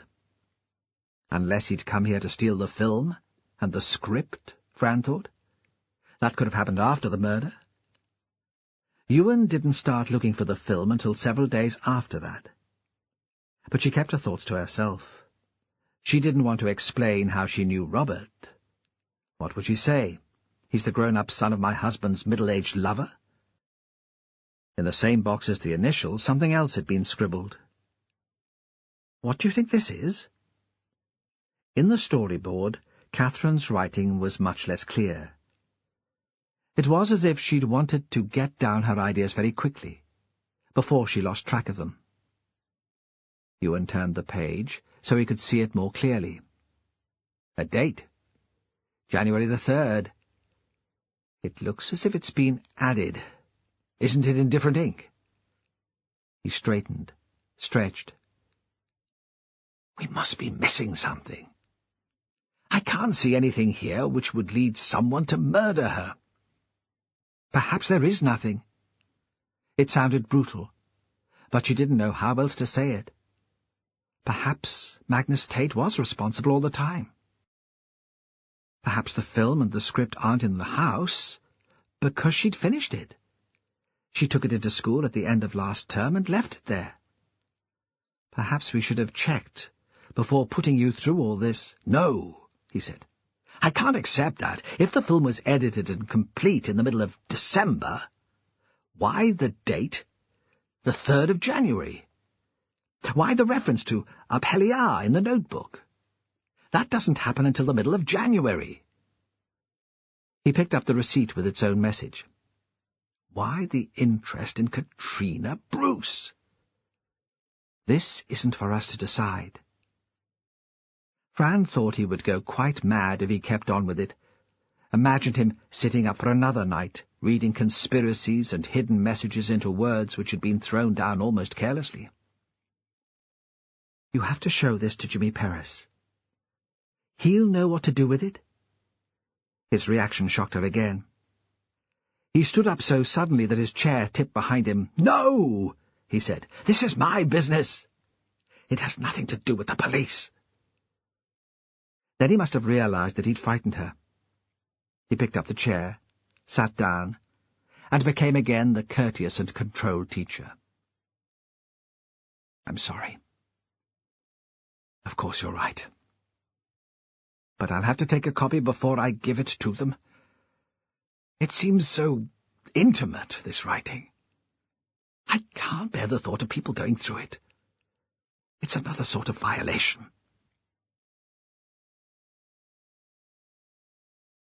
Magnus sat in the police cell. There would be one more court appearance before he was transferred to the prison on the Scottish mainland, though he hadn't quite grasped that.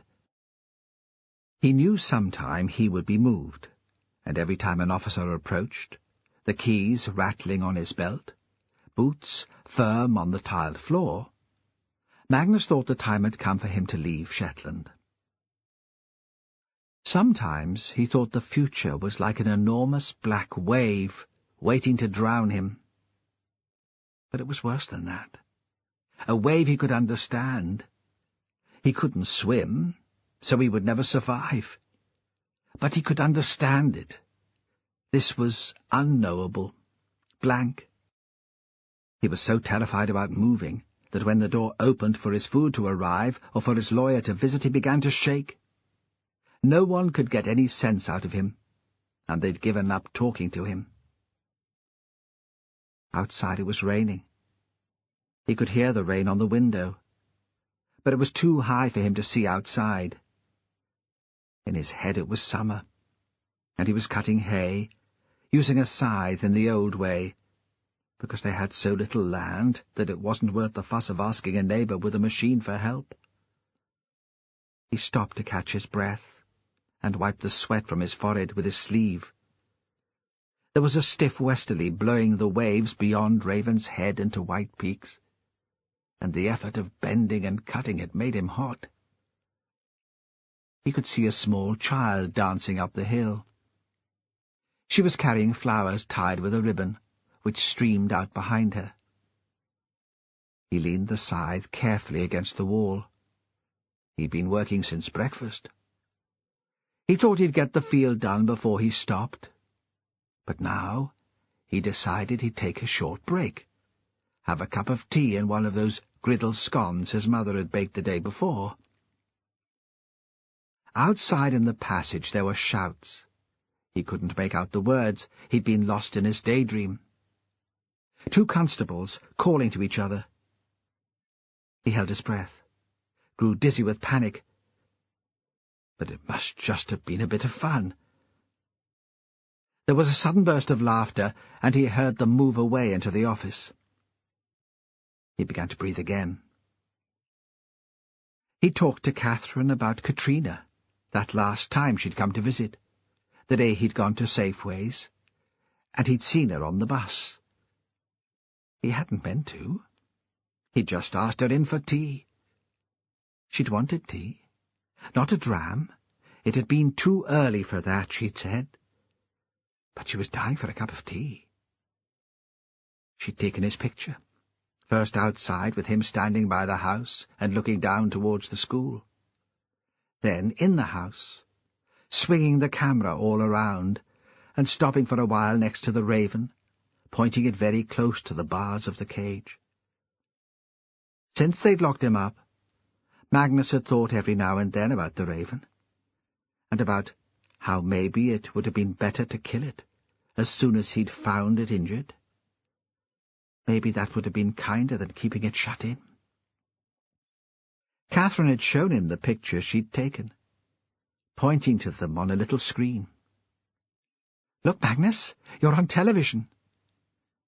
But his eyesight hadn't been good lately, and he hadn't been able to make out the images. They seemed to be jumping up and down in front of him. And how could photos do that? He pretended he could see, though, because he didn't want to hurt her. He thought she would go then, but she sat down in his mother's chair, lying back as if she was exhausted. She'd taken off her coat and thrown it on the floor beside her. She was wearing trousers, black trousers, very wide at the bottom. His mother had never worn trousers in her life.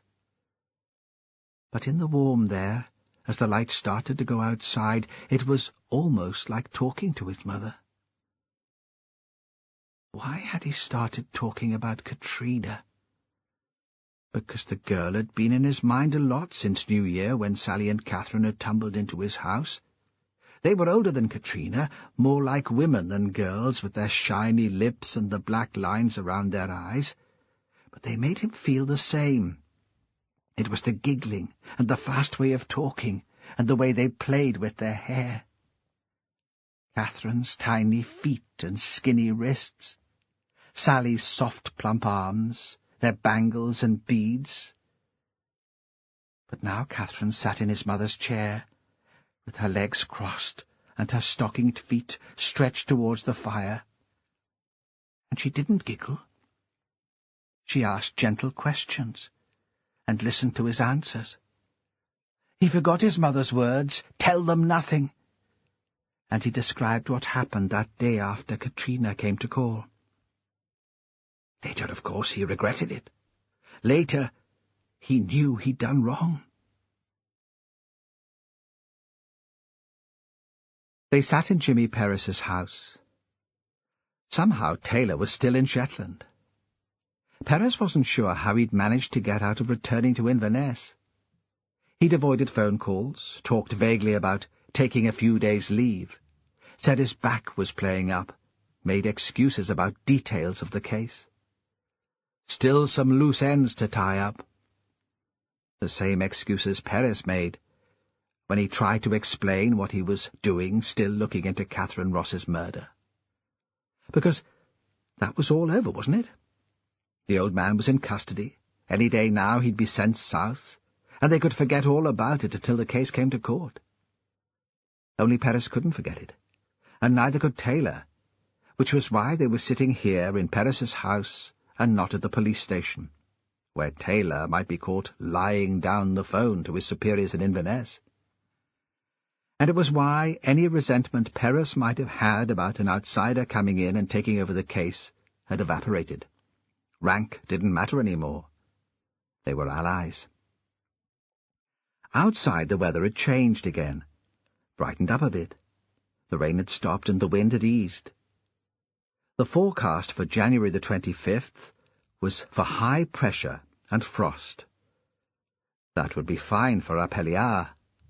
A clear night, so you could see the bonfire for miles. In town, that was all the talk was about. The boat, the procession, and who would lead it, and already the tourists had started to arrive. They were sitting in the wood-panelled room, and a milky sun was reflected from the water. Perez had made coffee, a big cafetiere which was supposed to last them, but which was already nearly empty, and anyway was cold.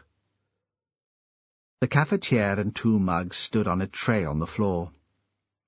On the low coffee table lay the notebook, the big sheet of paper with Catherine's plan for her film, and the crumpled Safeway's receipt.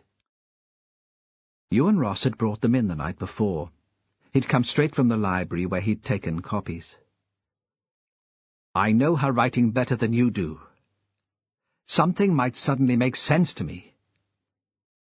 The paper and notebook had been in a clear plastic A4 envelope, which he'd held away from his body gingerly like a bomb. He'd refused to hand it over to anyone else in the police station. When Taylor picked up the receipt, Perez wanted to take it from him. The Englishman's hands were so big that Perez was afraid he might damage it, and already the print from the till was faint. Taylor looked at the note in Catherine's writing. Katrina Bruce, desire or hate. Then he turned it over. It's dated January the 4th, and timed 10:57, Perez said, trying to keep his voice calm, hoping Taylor would replace the scrap of paper. The purchases are listed. Oatcakes, milk, tea, biscuits, economy pork sausages, a steak pie for 1, 2 tins of peas, 2 tins of beans, a white sliced loaf, a ginger cake and a bottle of famous grouse. I've been to Magnus's house. Not for the first time. He'd been there the day after the old man's arrest, carried out the raven in its creaky old cage, and taken it to the woman in Dunrossness to care for. He hadn't told his colleagues about that. They thought him daft enough as it was. But he couldn't just leave it there to starve, and he couldn't hit it on the head either. He turned his attention to the receipt. There were 2 sausages of the same brand in his fridge, along with the pie. 1 tin of beans is in his pantry, and the other empty is in his rubbish bin. "Okay," Taylor interrupted. "So the receipt belongs to Magnus." Finally he replaced the paper on the table. Perez felt himself relax. He continued. The date, of course, is most significant, January the 4th. The day before Catherine's body was found.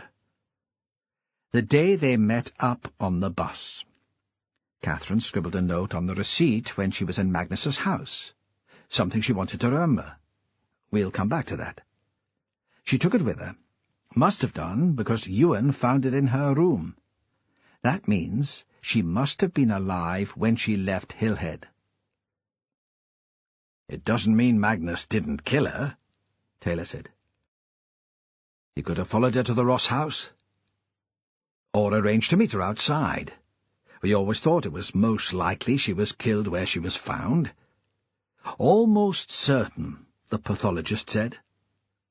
Aye, Paris said. Maybe. But why would he follow her? Why kill her? Because he talked to her about Katrina Bruce. He must be a lonely man, living all on his own in that house since his mother died. Suddenly he had company, someone sympathetic, wanting him to talk, listening to him. Perhaps she had her own reasons for encouraging him to speak. She wanted his stories for her film. Perhaps she was just a nice kid who felt sorry for him, and the temptation was too much for him. Perhaps he'd had a whiskey or two, and that loosened his tongue. Whatever. I can see that, Paris said. I can even see him killing her afterwards to keep the whole thing quiet. But I can't see him going into the Ross house, searching her room and finding the disc, finding the script and wiping all trace of it from the PC. I don't get that.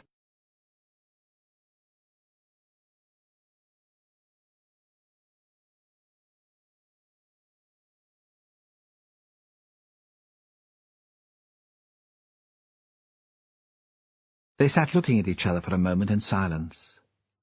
Taylor stretched, shuffled in his chair. He told Perez he had a bad back, disc trouble. That was why he couldn't sit still. But Perez wasn't convinced. It was the man's mind that didn't know how to rest, not his body. So what do we do about it? Taylor said. Time's running out for me. I've promised I'll be back at the end of the week. Any longer than that, and they'll start talking about a disciplinary. I'm going to take another trip to the Anderson, Perez said. Check she didn't hand the film in early, and give it to a friend to look at. If the film is safe, we have to let the whole thing go. Like you said, the note on the back of the receipt incriminates Magnus.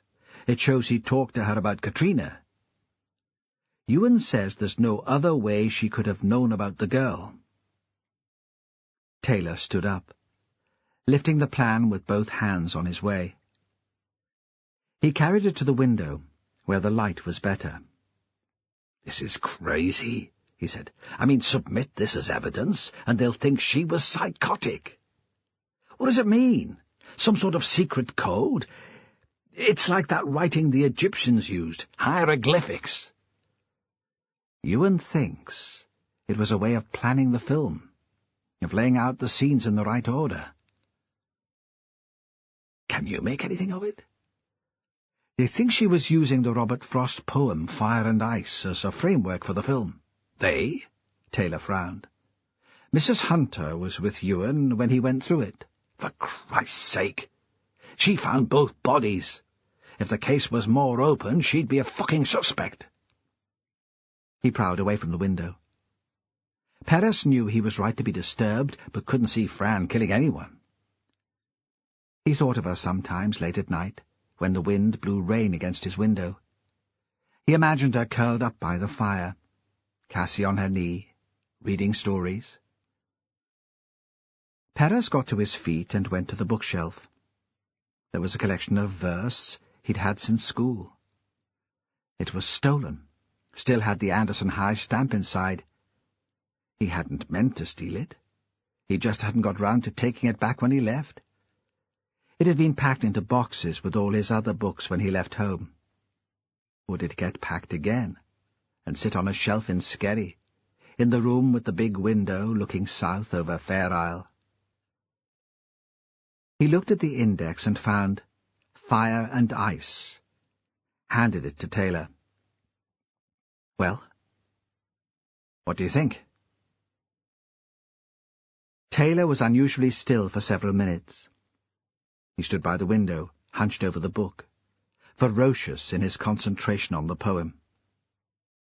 At last he straightened.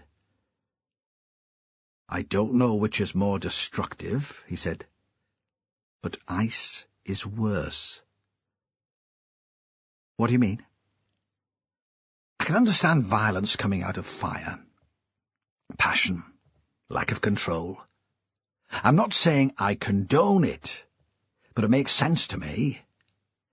Someone suddenly losing their temper, that blind rage. But violence which is cold and calculating, planned in advance, icy, that must be worse, mustn't it? Perez was going to say that the result for the victim would be much the same. But Taylor was still gripped in some thought or memory, and he realized he'd be wasting his words. When Perez got to the high school, the bell had just gone for afternoon lessons. He stood at the main entrance until the crowds had cleared and the corridors were empty. At the office he asked if Mr. Scott was teaching. He didn't have to identify himself. The secretary had worked there since he was a boy. She looked at him over her glasses, with blue plastic rims, which she'd always worn, then checked a timetable pinned to the wall. No. Free period. You should find him in the staff room. She'd never been friendly. Scott was sitting at a desk with his back to the room marking exercise books. When Perez had knocked at the door, a woman had shouted angrily, "Yes? What is it?" She'd expected a child to be standing there, and seeing Perez, she was embarrassed. She said something about talking to the head, and left Perez and Scott alone. Scott put down his red pen and half stood. "Inspector," he said, "what can I do for you?" He seemed more at ease than when Perez had last been in the school. Perhaps he'd had time to get over his grief about Catherine's death. Or perhaps he thought Magnus's arrest meant that there would be no more awkward questions about his relationship with the girl. Just a few loose ends. Of course. Tea? Perez nodded and sat on one of the low orange chairs. Again he had the sensation of being an imposter. He shouldn't be here. He should be waiting outside, a piece of late work in his hand. It's about Catherine's film. Last year's project. I'd set the group a piece of documentary writing. They had to capture the spirit of contemporary Shetland. She asked if she could make a film instead. She said she would produce the script to go with it, so I agreed. Last term's project? She handed it in before Christmas, then, did she? Scott handed Jimmy a mug of tea. It looked very pale. Perez knew before trying that it would have no taste. Not exactly. Perez thought he had preferred the English teacher when he was nervous. This new pompous confidence was more irritating. He waited, and eventually Scott continued. She asked for an extension. Usually she was good about meeting deadlines, and she'd obviously been enthusiastic about the film, so I was surprised. Did she make the request before your romantic encounter, or afterwards? Scott looked suddenly furious, which was what Perez had intended, but the teacher kept control. When he spoke, his voice made it clear he thought Perez's comment unworthy of a response. It was just before she came to my flat. I'd already agreed to give her more time. There was no possibility that she was putting pressure on me to fall in with her request. What reason did she give for needing an extension? She wanted to include a piece about Apeliar. To outsiders, the Viking Fire Festival is emblematic. I could see that it would be an interesting addition to the film. I did insist, though, that she let me have a synopsis before the end of term. There was already some petty jealousy around Catherine. I didn't want more accusations of favoritism. And did she give you the synopsis? Not in person, no. I've already explained that I didn't see her during the last few days of term. She must have come into the staff room when it was empty, or given it to another member of staff. I found it in my pigeonhole in here. Could I see it, please? He thought for a moment the teacher would refuse. but Scott only sighed deeply at the interruption, and asked Perez to follow him to the English department. His classroom was in the old part of the building. It seemed colder in there, despite the pale sunshine coming through the dusty skylight. Perez followed him downstairs and into an empty room. Scott opened a cupboard and pulled out a thick box file. "I've been collecting together all Catherine's work. I thought Ewan might like to have it." He set the file on a table at the front of the room and looked at it for a moment before opening it. For some reason, Perez had been expecting the synopsis to be in the same cramped handwriting as the editing plan, but it had been typed on a computer. There was the same title, Fire and Ice, in bold at the top. He read it slowly, aware that Scott was watching him. "This film uses the stereotypical images of Shetland landscape and history and subverts them to comment on contemporary life on the islands. There is no narrative line. Rather, the pictures and real conversations are cut to allow the viewer to come to his or her own conclusion about the values which shape this unique community. The story is told by real Shetlanders, native and incomers, in their own words.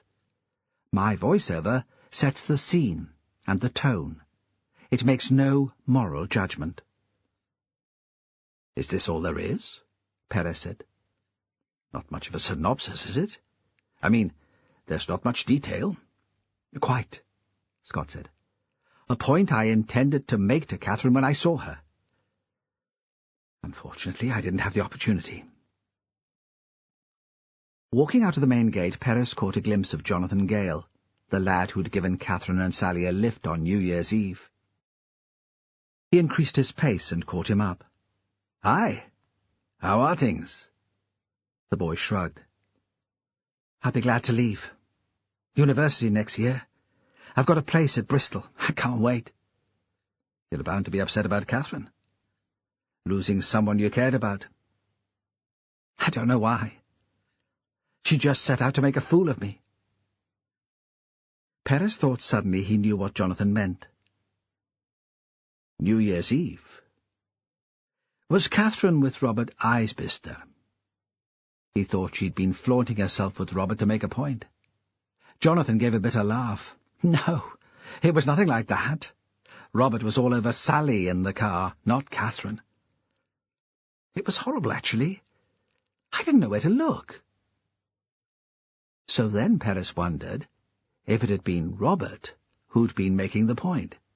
Some attempt to make Catherine jealous, perhaps. Surely he hadn't been so obsessed by the girl that he'd been driven to kill her. Cassie wanted to spend January the 25th with her father. He always celebrated Up Heliar on the same day as the festival in Lerwick. There was a big bonfire on the beach. Then everyone went back to the hall. It wasn't like the big show for the tourists in Lerwick. It was a community gathering. Fran rejected the plan out of hand. Up Heliar at Duncan's place was a piss-up, the party to end all parties. How could Duncan take responsibility for a child, especially without Celia to keep him on the straight and narrow? It was Sunday afternoon, and Duncan had taken Cassie to Unst to visit an elderly uncle. Now they stood on Fran's doorstep, arguing, but trying to keep their voices civilized, because Cassie was inside watching television. "Come on," he said. "She'll love it. It'll take her mind off everything that's been going on here." "You must be joking." Fran had a nightmare vision of Duncan's Up Heliar from a small child's perspective. She imagined Cassie abandoned on the beach, looking up at the towering strangers around her, while Duncan was playing with his mates. The flames would throw odd shadows onto their faces. Cassie already dreamt enough about monsters. She'd be terrified, and you'd be too drunk to look after her properly. His face paled, and he blinked violently, as if he'd been slapped. She stepped away, expecting an angry outburst. but when he spoke, it was almost in a whisper. "Do you really think that badly of me?" Then he turned and walked away without a word, not even calling in to Cassie to say goodbye. Fran watched him go with a stab of guilt. Perhaps she'd misjudged him. Should she call him back and tell him Cassie could go with him if he promised to take care of her? But then he'd always found ways to manipulate her. Perhaps guilt was just the response he'd been working for. He must already have promised Cassie she'd be spending Up Heliar with him, because back in the house, that was all she could talk about. He'd have talked it up. He had a knack of conjuring magic with his words. When Fran made it clear the trip wasn't going to happen, Cassie had a major tantrum. She threw herself onto her bed, sobbing, gasping for breath, scaring Fran into thinking she was having some sort of seizure. There were words, too, tangled, pushed out hysterically between the sobs. "I'll never be able to go to school again. Everyone else is going to Up Heliar. We painted the galley. Jamie's uncle is in the Geyser Jarl squad. What shall I tell them? What will they think?" The hair around her face was matted with tears. Fran stroked it from her cheeks and her forehead. "We'll go into Lerwick," she said. "We'll look at the procession and see the boat being burned. That's the real Up Heliar. More exciting than a bonfire on the beach at the Haw." The crying stopped abruptly. There were a couple of dramatic shudders. Fran found herself wondering if a skill to manipulate was carried in the genes, transferred, of course, through the paternal line. It seemed Ewan Ross had been thinking about Up Heliar too. The next day Fran called in on him after she had dropped Cassie at school. He made her coffee and took her into the living room with its huge pointed window looking over the bay. According to the police, Catherine hadn't finished her film. She'd asked for an extension so she could include the fire festival. It would fit with the theme, wouldn't it?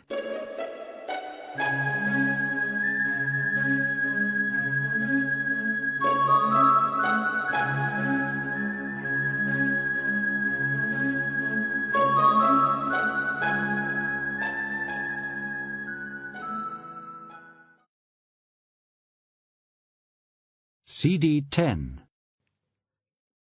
Fran saw that he had thought of nothing else since he'd found the notebook and the storyboard. Ideas about his daughter's death were fizzing in his brain, stopping him sleeping or eating, driving him slowly crazy. He'd stuck the plan on the kitchen wall, and while he was making coffee, he couldn't take his eyes off it. She was about to ask if he'd seen a doctor, but he started talking again. "I knew Catherine had been to the library to research the history of Up Heliar. She was very scathing about it. All men, of course, in the squads, which must have seemed impossible today to an independent young woman. The festival started off, it seems, as some sort of game. In the 18th century they rolled burning barrels of tar through the streets of Lerwick to celebrate midwinter. It sounds remarkably dangerous. Catherine would have been there tomorrow. We discussed it, though I didn't realize it had anything to do with her film. She would have been more interested, I suspect, in the ridiculous incidents surrounding the event than in the spectacle itself." He seemed caught up again in his own thoughts, then turned from the window to look at Fran. "I'll probably go into Lerwick tomorrow night. I told Catherine I'd be there. It was one of the last conversations we had.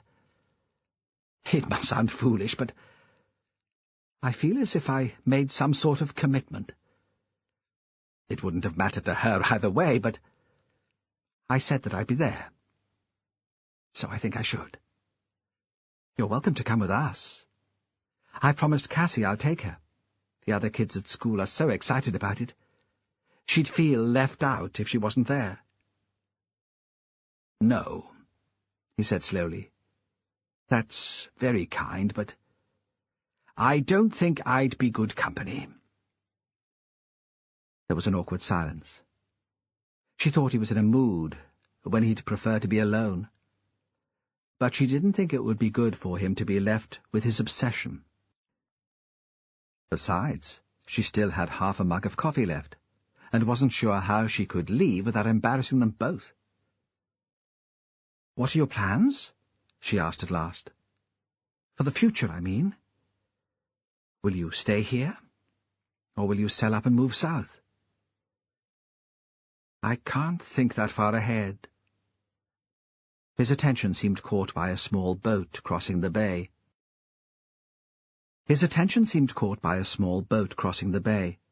And she saw he couldn't think of anything else at the moment. He could only focus on prizing meanings from his daughter's writings, which might explain her death. "Do you think Inspector Perris is an intelligent man?" he asked suddenly. She considered for a moment. "I think I'd trust him to get things right. He seems to have an open mind, at least. I showed him all the information we discovered about Catherine's film. The receipt and the jotter. The plan. He has everything. I only have copies." She saw how hard it must have been for him to relinquish the scraps of paper. "Fire and ice," he went on. "I hope the detective picked up its full significance. I tried to explain." She didn't know what to say. How could she speak for Perez? Anyway, she wasn't sure she understood entirely what Catherine had wanted to achieve with the film. It probably had no significance at all. Ross was constructing an elaborate theory from a poem and a piece of homework. He continued almost to himself. There was ice, the night Catherine was killed, of course. Ice, cold hatred, destructive. And tomorrow night is the fire festival, fire for passion. She waited for him to go on, but he seemed to realize he was rambling. "Probably nothing," he said. "Nothing sinister at all. An excuse for men to dress up in silly costumes and show off. And then drink too much." When she said she would show herself out, she wasn't sure whether or not he had heard her. It was Monday morning, and Sally woke up in the dark, switched on the bedside light, felt for her alarm clock, and looked at the time. From the kitchen she heard her mother, the shutting of a cupboard door, the rattle of a spoon in a mug. Her mother seemed to get up earlier every morning, though there was nothing more for her to do. Preparation for school was completed every night before bedtime. The pile of orange exercise books marked and neatly arranged. Why couldn't she chill occasionally? Sometimes Sally even felt sorry for her. She had no friends, after all, only the parents who were frightened of her. In the bathroom, Sally looked at herself in the mirror over the sink, smiled. The zit on the side of her nose had gone. Monday morning. And she felt okay. The stomach cramps, the migraine, the panic of the old days had gone. Now she almost looked forward to going to school and meeting everyone. She stood in the shower and tilted back her head so she could wash her hair. Over breakfast her mother seemed distracted. She'd allowed the porridge to stick to the pan, and there was no bread left in the freezer for toast. Sally poured muesli into a bowl, added milk, dreamed of Apeliar. It would be a great night for Robert, supporting his father in the Geyser Jarl, following him in the procession through the streets of Lerwick and around the community halls. She should be with him. Of course, she'd be in town for the procession and the burning of the galley. That wasn't a problem. Her parents had taken her into Lerwick to see the spectacles, and she was a baby. But as soon as the fire died down, they would want her to leave town and go home with them. Tomorrow night there was no way she'd be back in Ravenswick, tucked up in bed in the schoolhouse by 10 o'clock. No way. "I'm babysitting for Mrs. Hunter again tonight." "Oh?" Margaret was at the sink, scrubbing the burnt pan. Her bare elbows looked red and bony like uncooked chicken thighs. Sally wasn't even sure her mother had taken in the words. Radio Shetland was on in the background, An excited voice, male but high-pitched, was giving the weather forecast for the following night. "She asked if I could stop in straight from school, give Cassie her tea, while she gets ready to go out. She'll leave me something to eat. Is that okay with you?" "I don't see why not." It was unexpectedly easy. There were no questions, no sarcastic comments about Fran's parenting skills. It crossed Sally's mind that there might be something wrong with her mother. The menopause, maybe. When did that happen? Was her mother the right age? She didn't dwell on the possibility for long. She had other things to think about. Although it was early for the bus, she left the house before her mother could change her mind. First lesson was English with Mr. Scott. They were still doing Macbeth, reading it out loud in class, everyone taking a different character. Since Catherine's death, Sally had found lessons easier too. Teachers had been more patient, more ready to explain. They'd noticed her. She talked less, thought more carefully about what she had to say. That was because she wasn't so nervous. They'd had to write an essay for Mr. Scott about Lady Macbeth and her relationship with her husband. Last term she'd have been a wreck, waiting for it to be handed back, gabbing away about nothing to whoever would listen to her, just so she wouldn't think about what he would say. Now there was just a sort of curiosity about what the teacher had made of it. It wasn't as if he'd lay into her about it, even if it was crap. Scott wasn't so bad, she thought. Not sexy like Robert, but gentle, sensitive. Catherine had been hard on him. Now he sat on her table, just as he'd used to sit on Catherine's. His hand, rested flat on the wood supporting himself, was very close to hers. He was wearing the old man's jacket, and she could smell the wool. "An excellent piece of writing, Sally. Some very interesting points. You really seem to have found your voice this term. Perhaps I can recommend some extra reading?" Beside her she knew that Lisa was smirking. They'd all take the piss at break in the house room. But she couldn't help being flattered. "Thank you, Mr. Scott. That'd be great." All day the school felt different, like they were small kids again in the build-up to Christmas. That slightly manic air. Everyone with too much energy and not being able to concentrate. It was all about Apeliar. The sixth years mocked the whole thing.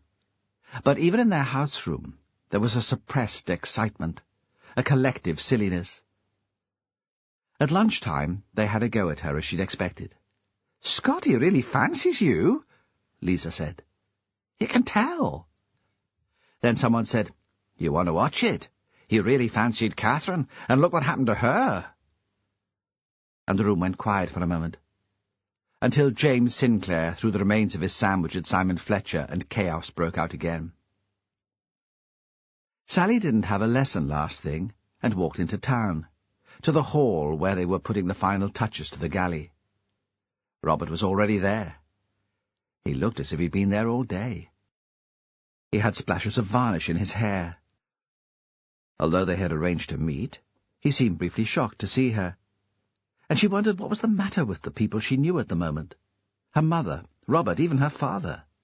They all seemed wrapped up in their own dreams or preoccupations, so the demands of everyday life seemed to come as a surprise. She thought the galley looked stunning. It was enormous, and the dragon's head at the prow reared up over her, its flared painted nostrils and fiery eyes somehow hypnotic, pulling her attention. Robert grinned. He took a horned helmet from a shelf beside him and put it on, then held the shield across his breast. "Well, what do you think? My dad gets back later. I want everything perfect for him." She thought he was like a little boy showing off. A picture of Mr. Scott reading Shakespeare to them came into her head, and she wondered, in a fleeting, disloyal moment, if perhaps Robert wasn't the right person for her after all. Then she saw how magnificent he looked, with his blonde hair and blonde beard. How could Scott compete with that?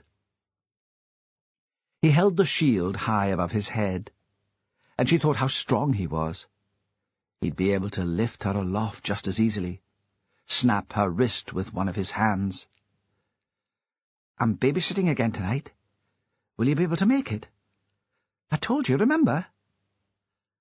She saw from the moment of confusion on his face that he'd forgotten all about it. "I'm not sure," he said, keeping his voice low.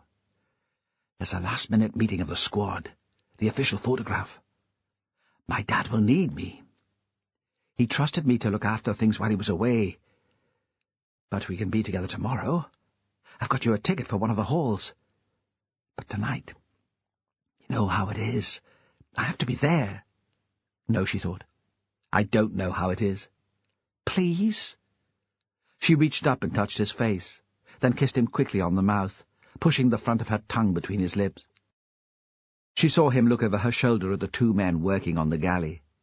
They were crouched in the hull, fitting the base of the mast into its casing, and didn't see. "What does it matter to him?" she thought. "I have my parents to worry about. But he's an adult, free. Why does he want to keep this secret?" "I'll try to get there later," he said. She couldn't tell if he'd really try, or if he would have promised anything then to get rid of her. In the end, she was back at school in time to get the bus home, and she didn't need the cover she'd made up that morning to explain her absence. But she couldn't face her mother, who would be even more bad-tempered after a day of hyperactive children. Sally could remember what it was like in the primary school just before Aphelia. All the kids going wild, beating each other up with cardboard swords. Her mother would be in a foul mood. She got off the bus on the main road and went to Fran's anyway. "I thought I could give Cassie her tea, and he'd have the chance to get ready in peace," she said, standing on the doorstep, a model babysitter eager to please. "If you'd like me to. I haven't much homework tonight." This was the story she'd given her mother. Sally was a good liar, knew the importance of sticking to the same untruth, and of getting corroboration whenever possible. "But I can come back later if you want." "No." Fran opened the door to let her in. "That'd be great. Cassie's as high as a kite. I've promised to take her into Lerwick tomorrow for Aphelia, her first time. Will you be there?" "Oh, I'll be there." She was going to say, boasting, "My boyfriend's in the Geyser Jarl squad," but something stopped her. Standing just inside the door, an idea came to her. A story which would keep her mother off her back, give her the chance of a proper night out. "Mrs. Hunter has asked me to go with her tomorrow. Help her keep an eye on Cassie. She says, can I sleep over, so she can go to a party in the hall? That's okay, isn't it?" Of course, Margaret would find out about Robert sooner or later. But Sally wanted time to get her story right, to decide exactly what to say. Cassie was still awake, fractious and difficult when Fran went out. Sally thought she'd never met a child so full of questions and imaginings. How could you keep your patience and answer all that? As soon as her mother had gone, Cassie went up, restless and fidgety, wanting water and a book to read, talking all the time, wearing Sally down. Sally found it hard to keep her temper, understood for the first time why her mother was so sharp to the kids in school. Robert could turn up at any time, and she wanted Cassie asleep by then. At last she got the child to bed and watched until she fell into a light and fitful sleep. When Robert arrived, Cassie must have been woken by his knocking, or by the strange man's voice, because she appeared again at the bedroom door, her hair tousled, her pyjamas untucked. Sally thought the interruption would make him angry, but he drank just enough to make him mellow, and he sat in the big chair by the fire and took the little girl onto his knee. She resisted for a moment, then gave in. Sally couldn't tell if the big stranger in her house had frightened her into silence, or if she was enjoying it. Cassie stayed on his knee until she fell asleep. He carried her to her room and laid her gently on the bed. In his arms she looked as floppy and lifeless as a doll. When Fran came home, Sally thought she should tell her that Robert had been there. It wouldn't do for it to come from Cassie. "I hope you don't mind. A friend called in. He didn't stay long." Sally was waiting for questions. She had her story prepared. But Fran, too, seemed preoccupied and lost in her own thoughts. "Right," she said. "Okay, no problem." Fran hadn't thought there could be this many people in Shetland. All of them, each person from the country and from the North Isles, and from Bressay, Fuller and Whalsay, must be crammed into town tonight. It wasn't just Shetlanders filling the streets, either. There were tourists from all over the world. The hotels, guest houses and B&Bs must be full. In the crowd she heard American voices, and Australians, and languages she couldn't understand. Only now the pipe band leading the procession was coming closer, and she couldn't hear much except the music and the cheering, and all the voices seemed to swell together to make one overwhelming sound.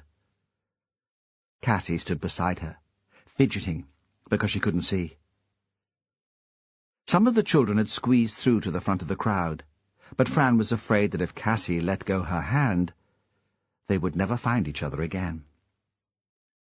Cassie had been in a strange mood all day, full of some secret she'd been told at school. She'd been in turn silent and mysterious, not answering her mother's questions, then suddenly excitable, letting out a stream of words which hardly made sense. Now she was restless, watching for the distant torches. The Geyser Jarl appeared, magnificent in his costume, the shield and the horned helmet gleaming, followed by his squad of Vikings. Fran lifted Cassie onto her shoulders so she could see him. But something about the spectacle, the Vikings so fierce and warlike, or the following squads of geysers dressed in carnival costumes, or the fire, seemed to scare her, because soon she squirmed to be let down. Fran could see that there was a nightmare element to the scene. A dozen Bart Simpsons followed a dozen James Bonds, followed by a dozen cartoon donkeys with enormous flashing teeth. All the men were rowdy. Those faces not covered by carnival masks were flushed by the torches and by drink. The procession took longer to pass than she'd expected. It had to file through the narrow street, trapped on each side by tall grey houses. "Have you seen enough now?" She bent to yell into Cassie's ear. "Should we go home?" Cassie didn't answer immediately. Fran thought she was ready to leave, but knew that the next day she'd have to face the children at school, boasting about how late they'd stayed up, teasing her for having missed the climax of the evening. "We have to see the galley being burned," she said at last, stubbornly, expecting a fight. But Fran knew how cruel children could be. So they stayed, and they were swept along by the crowd towards the King George V playing field, where the galley would be set alight. And again Fran thought the whole of Shetland must be here, because everywhere she looked there were people she knew. Sometimes she glimpsed people in the distance. At others she travelled along with them for a little way, until they were separated by the pressing mass. She saw Ewan Ross standing in a doorway. He was at the top of a small flight of steps, observing events without being part of them. Just like Catherine, Fran thought. Just as Catherine would have acted if she'd been here. She pulled Cassie with her out of the stream and approached him. It was quieter here. The band had moved on. She could talk without shouting. "What do you make of it?" He didn't answer immediately. He joined them on the pavement, crouched to say hello to Cassie, knotted her scarf more snugly around her neck. Watching him, Fran thought, he's remembering Catherine at that age, when he had a wife and a child. "It's rather fun, isn't it?" he said, straightening.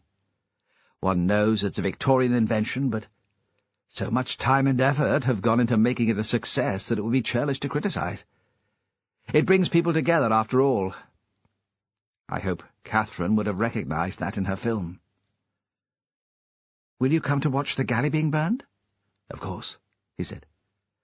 "I'll have to see it through now. But don't wait for me. I'll get there in my own time." Singing had started. Loud, boisterous men singing, like a rugby song or a football chant. Fran left Ewan standing there in his doorway. But when she turned back, he'd already gone. Cassie hurried her away, worried that they'd get left behind and they'd miss the action on the field. But back on the street the procession continued, a stream of grotesque, grinning faces. There they met Jan Ellis, the Ravenswick woman who'd given them the dog, and her daughter, Shona. Jan seemed pleased to see them, began to ask about Maggie. But Fran didn't get a chance to answer, because Jan's husband marched past, dressed like the rest of his squad as a baby in a romper suit and nappy, a pink knitted bonnet on his head. The crowd laughed and cheered. "It drove me crazy knitting that outfit," Jan yelled. "What is it with men and dressing up?" And then she was gone too, pulled along by Shona, who wanted another glimpse of her father looking ridiculous. Fran stood still for a moment. The noise made her feel giddy and a bit sick. She worried that she might faint, and she bent her head and breathed in deeply. As she straightened, she thought she saw Duncan on the other side of the road, in intense conversation with a large woman in a red anorak. She knew it couldn't be Duncan. He would already be at the whore, with his drinking cronies, preparing to light his bonfire on the beach. She wondered if she was secretly hoping to see him. Tonight, in her imagination, anything was possible. The whole evening was like an elaborate sleight of hand. A Victorian invention, dressed up as a Norse midwinter festival. A boat which would never sail. Men as babies. This was fantasy masquerading as reality, a conjurer's dream. It made her head spin. Appeliar at Duncan's house, before Cassie's birth, had been very different. It had been carried off with a certain style. Duncan had always been a good showman. He had made the festival romantic. She almost wished that she was there, away from the crowd, standing on the frosty beach. The flames from the bonfire would be reflected in the sea. She stared back at the man she'd mistaken for Duncan. But now there was no sign of him, or the woman in red amongst the crowd on the opposite pavement. I'm going mad. Is this how it is for Magnus Tate? Has he lost touch with reality too? That was when she realized Cassie was missing. It took her a few moments to believe it. She looked around her, expecting Cassie to appear with the same ease with which Duncan's look-alike had vanished. Then she forced herself to think clearly and logically. Cassie had dropped her hand when they'd bumped into Jan and Shona. Only babies held hands with their mothers. Fran had understood that, hadn't insisted. Now she peered frantically through the crowd, trying to catch a glimpse of Cassie's blue hat. Nothing. She tried to remember if she'd seen Cassie once Jan and Shona had moved on. Her attention had been distracted by the image of Duncan. She'd assumed her daughter had been by her side. She told herself Cassie must have followed Shona. They were probably all together, making their way to the field to watch the burning galley. Jan would keep an eye on her. This panic was ridiculous. It was just as well Margaret Henry couldn't see her now. She pulled her mobile from her pocket, then looked at it helplessly. She didn't know Jan's number. The crowd in the street was thinning. A group of lads stood, tins of McEwen's in their hands, shouting a bawdy version of the galley song. She pushed past them, following the direction of the procession. At the park, the different squads with their torches circled the galley. There was no other light. The street lamps had been turned off at 7:30. It was very cold. There was a smell of smoke and crushed grass. She pushed through the laughing people, the families, and the gangs of teenage kids looking for Jan. Everyone was having a good time. They all wore anoraks, scarves, and hats, and were as difficult to tell apart as the geysers in their masks. In the flickering light, they looked shadowy, exactly the same. Occasionally, she would convince herself that she could see Cassie in the distance. But when she approached, she saw it was a different child, someone else's daughter. The moment of burning had arrived. They did this to witches, strange women who had visions. Someone was counting down from 10. Still searching, she thought she saw Celia, a tall, straight figure in a long black coat, her head tilted to one side. Of course, she'd be there to support her husband. I thought you were a witch. Celia might have seen Cassie. She would at least be a familiar figure if Cassie was wandering around, afraid and lost, someone else to look out for the girl. Fran started making her way through the crowd towards the woman. But then the geyser Jarl held his torch aloft and threw it onto the galley. All the others followed. There was an explosion of light, and in the moment before it faded, she saw Jan standing on the edge of the crowd. Fran walked towards her, pushing past the stewards, too close to the fire. She could taste the burning paint and varnish at the back of her throat. Jan was engrossed in conversation with another mother. "Have you seen Cassie?" The panic in her voice made them stop immediately and turn towards her. "I've lost Cassie. Is she with Shona?" "No," Jan said. "I've not seen her since we were together earlier."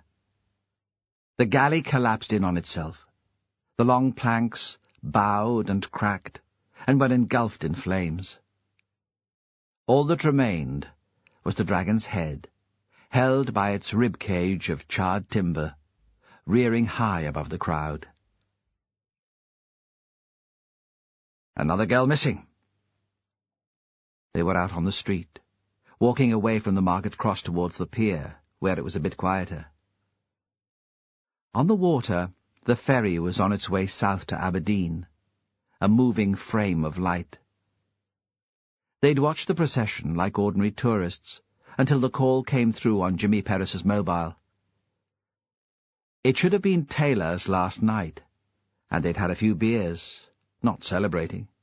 Neither had felt like doing that, but needing to mark the occasion in some way. Now they could speak without shouting, and look down on the black, oily water. Another girl whose first name begins with C. They'd both been thinking it. Perris put it into words. Could be a coincidence. She could just have wandered away from her mother. A night like this. How many missing kids did you get reported? Taylor's Liverpool accent seemed stronger, more edgy. Who's he trying to convince, Perris thought. He tried to keep his voice even. Fran Hunter's hysterical, of course. She found both bodies. Hard enough to take. Now this. Perris thought he was close to losing it himself. He could feel the fear like liquid in his stomach, imagined it rising in his throat until it was drowning him. It was foolish to think about Fran, put himself in her skin. He'd only panic like her. Then he'd be no good to anyone. He had to hold himself together, think rationally. The crowd's clearing a bit now, as everyone moves on to the halls and community centres for dancing. If the kid's wandered off, and is out on the street, she'll be found in the next hour. I've got people looking. After that, we can assume she's been taken. But I don't think we can wait that long. I don't think we can afford to. What about the rest of the team? What do they say? They think I'm overreacting, and that the mother's panicking over nothing. After all, the murderer is in custody, isn't he? How can he be back on the street, abducting another child? We can be certain now that Mrs. Hunter had nothing to do with Catherine's murder, Taylor said. I never thought she was involved. Where is she now? With you and Ross. He's taken her back to her house. That was where she wanted to be, in case a neighbour from Ravenswick has picked up the child and brings her home. Morag's there too. What was Ross doing in Lerwick? I'd hardly think he'd be in the mood for a party. He was looking for the ghost of his daughter, Perez thought. A slim, dark figure bent over a camcorder on a tripod. What would she be filming now, if she was here? And what can that have to do with Cassie's disappearance? Fire and ice. We got caught up with the father's obsession with a puzzle. We must have missed something more obvious. Fran thought she saw her ex-husband on the street, just before the girl went missing, he said, leaving Taylor's question hanging unanswered. That's where she is, then. That explains it. She'd not wander off with a stranger, would she? Not without a fuss. Maybe you were overreacting, lad. You've tried to contact the father? Of course. Landline and mobile, nothing. That doesn't mean he hasn't got her. Maybe there was some mix-up with arrangements, a breakdown in communication. Not according to the mother. Duncan had wanted Cassie at his place for Aphelia. Fran refused, made it quite clear it wasn't going to happen. There was a bit of a row about it. So he took her out of spite? Surely, Perez thought, not even Duncan would be that cruel. But he couldn't rule it out as a possibility. Do you want me to go out to the kiddie's dad, then? Taylor was getting impatient. He couldn't understand what Perez was about, standing here, daydreaming. No. I know the way, and I'll be quicker. You stay here and coordinate the search on the ground. The traffic was heavy coming out of town, nose to tail past the power station. Then it cleared suddenly, and he could put his foot down. Speeding, probably just on the limit if they checked for drink. He slowed up a bit through Bray.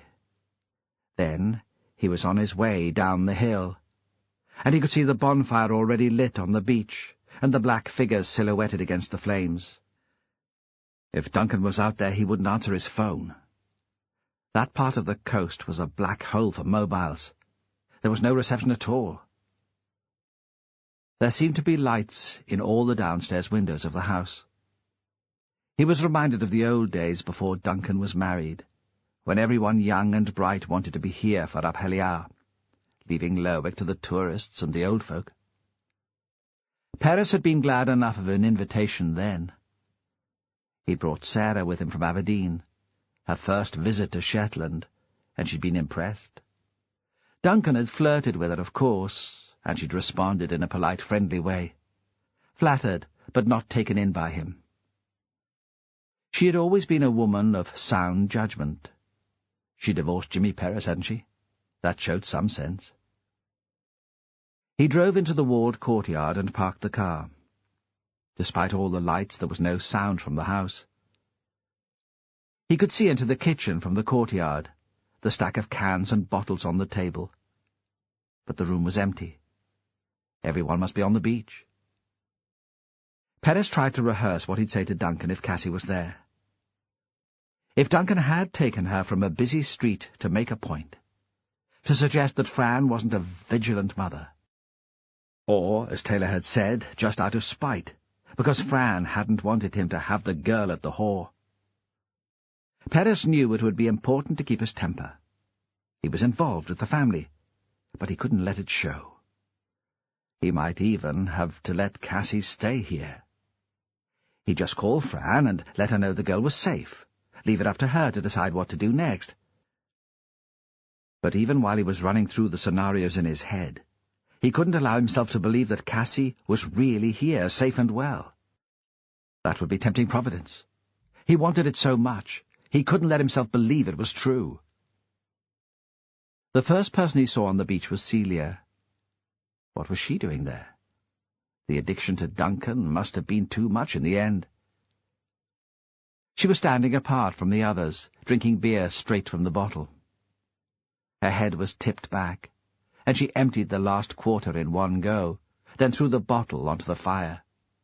It smashed into pieces on the big, smooth pebbles containing the embers. Perez didn't want to get into a discussion about whether she and Duncan were back together. She heard his footsteps on the shingle behind her, and turned suddenly.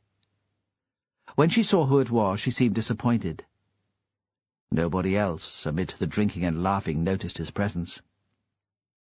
"Where's Duncan?" "God knows," she said. "I've only just arrived. Perhaps he's hiding from me. He might be in bed with one of the pretty young things he always invites to these do's. But it's a bit early for that, even for him. He usually stays dressed long enough to welcome his guests." "Have you seen Cassie?" "No. Is she here?" She took another bottle from the crate, which stood at her feet, pulled an opener from her coat pocket, and flipped off the top. "Perhaps that's where he is, then. Playing Happy Families, Coco and a story before bedtime, a reformed character." He was surprised at the bitterness in her voice. "Haven't you seen him?" "No," she said. "I was in town watching Michael in his moment of glory as Guy Zayar. Robert following him in the squad, counting the years till he's old enough to do it himself. He's wanted it since he was a boy. He used to act it out, parading through the house with a saucepan on his head."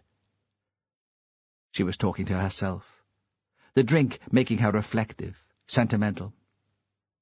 "I'm not sure why it means so much to him. Perhaps sometimes you need someone to tell you that you belong." "Was Duncan in Lerwick?" "No," she said. "Why would he be? He never goes to Lerwick for a palliah. He's above all that. He couldn't bear dancing with the middle-aged housewives in Eiselborough or the high school. He doesn't realize that he's almost middle-aged himself." "Cassie's missing," Jimmy said. But Celia drank more beer and stared bleakly into the fire. She seemed not to have heard him. Perez walked over to the crowd by the fire, but he could see at once that Duncan wasn't among them. A young man in a long grey coat was sitting on an upended beer crate and playing the guitar very badly. The others gathered round, pretending to listen, posing. When he asked about Duncan and Cassie, they shrugged. He couldn't tell if they were stoned or drunk, or they just didn't care. He went into the house and started searching, frantic now. Someone had tidied up since his last visit. Duncan had a team of women in Bray he called in to clean for him, in return for a handful of notes and his lost little boy's smile. When the guests had arrived, they must have gone straight from the kitchen to the beach, because the long drawing-room was quiet and ordered, still smelling of wood smoke and beeswax. The fire was low, and automatically he took a piece of driftwood from the bucket and threw it on. It must still have been damp, because there was a hiss of steam before it caught. He continued looking because he didn't know what else to do, and he couldn't go back to town with the job half done. He didn't expect to find anything. He went into rooms he'd never seen before, not even on the weekends when he and Duncan had escaped from Anderson High and had the run of the place. Right at the top of the house there was a whole floor which seemed to be unused. It was cold there, unheated. The floor was bare, and many rooms were unfurnished, unsettling in the harsh light of the single bulbs, illuminated briefly as he switched on the light for a flash before moving on. Some were completely empty, some piled with junk. Then he heard a sound, and he stood still. There were voices in conversation, a little laugh. The noise came from the last door on the landing. "Duncan!" His voice was cracked and breathless. The voices fell silent, so he wondered if he had imagined them, mistaken the breeze which he had picked up outside for human whispers. But the door didn't fit properly, and light spilled under it. He walked quietly up to it and threw it open. Inside was an attic, with a ceiling vaulted like the roof of a cathedral. A long window was covered by a piece of muslin so flimsy that it moved in the draught from the ill-fitting glass. There was a bed, as wide as it was long, with carved wooden posts at each corner, and heaped with faded quilts and rugs. And in the bed sprawled 2 young people, a man and a woman, not cold apparently, although they were only half-dressed and not covered wholly by a quilt. They were sharing a post-coital cigarette. They were very young, 16, 17. His entrance had shocked them. But they looked out at him with a smug warmth which made him envy them. He gave a wave of apology, then shut the door behind him. He ran down the 3 flights of stairs and outside. At the bonfire the scene had changed. The guests were making their way back to the house, walking along the tide line. At their head strode Duncan. He wore his coat slung over his shoulders, caught with a single button, so it fell behind him like a cloak. Paris rushed up to him, blocking his progress. "Have you seen Cassie?" "She's with Fran. The witch wouldn't let me have her tonight." "Why?" "She's missing. She got separated from Fran on the street in Lerwick." Paris knew he should stay and explain in more detail. Duncan was her father, and had a right to know. But he was aware of time slipping from him. Ignoring Duncan's shouted questions, he left them to their ridiculous ritual, and slithered over the shingle to the house and his car. He slammed it into gear, and drove too fast back to the town. Sally went out of the community hall to get some air. The door swung shut behind her, and the music grew fainter. Above her the sky was flecked with stars. The drink had gone to her head, and she bent over, not thinking she was going to be sick exactly, but wanting to stop that whirring sensation, the feeling that the earth was shifting, and she had to concentrate to keep her balance, otherwise she'd tip over. She wasn't wearing a coat. She'd only be out for a minute. And anyway, it was roasting inside the hall, with the heating full on and all those bodies, everyone dancing. She hadn't seen her parents all night, not to speak to, at least. She caught a glimpse of Alex while she was watching the procession, and she'd wondered what he could be up to, because there'd been no sign of her mother. Her parents had believed her story that she'd spent the evening with Fran Hunter and Cassie. When she told them, they'd seemed almost relieved at the prospect of a night to themselves. If they'd been around to watch the burning galley, she hadn't seen them on the playing field. She supposed they'd be home by now. Margaret would be making a nice cup of cocoa before bed, filling their hot water bottles. Sally stood up and tilted back her head to look at the sky. It made her dizzy again. Then the cold started getting to her, and she went back inside. In the hall it was like the first time she'd got together with Robert. A bit rowdier, maybe. Some of the girls from school were there, making fools of themselves, and she could tell they were dead jealous that she was with Robert. All thoughts of secrecy were over now. In this mood, she wanted the world to know. She was feeling good, not so self-conscious. She'd lost a bit of weight since Catherine had died, and that helped. Maybe she could sell the idea to the teenage magazines, the best friend's murder diet. She knew it wasn't funny, but she couldn't help smiling to herself. She went up to Robert. Her friends were all around him. But he wasn't taking any notice of them. Not flirting, anyway, even after she'd left the hall. He hadn't seen her come back in, and she'd watched him for a moment to check. Lisa was desperate to get his attention, but he just ignored her. He was still wearing part of the costume, but had dumped the helmet and the shield somewhere. The dagger was in its sheath on his belt. When they danced that slow dance earlier, she'd been aware of it against her thigh. It made her feel sexy. She'd never felt quite like that before. She stroked his neck. He must have had a bit to drink, too. But she wouldn't have been able to tell. He'd taken the whole Appelliar thing seriously. She liked that about him. He wasn't like the lads at school, who saw everything as an opportunity to take the piss. Now, with the music in the background, she felt she was floating above the scene in the hall, looking down at it from a distance. All the dreadful things that had happened, with Catherine, and the hassle with her parents, and the stuff that had gone on at school, all that was over. At last, she could believe that anything was possible. The music stopped for the band to have a drink. Robert bent down to talk in her ear. I was thinking of going back to Bray. There's a party at the hall. Do you want to come? Why not? I think I've done my bit in town, don't you? Sure. She was thinking she had nothing to lose. Her parents weren't expecting her back until the morning, and anyway, it might be safer away from Lerwick. She didn't want her parents turning up and making a scene if anyone had told them what was going on. Are you okay to drive? Maybe he would teach her, she thought. That would make her useful to him.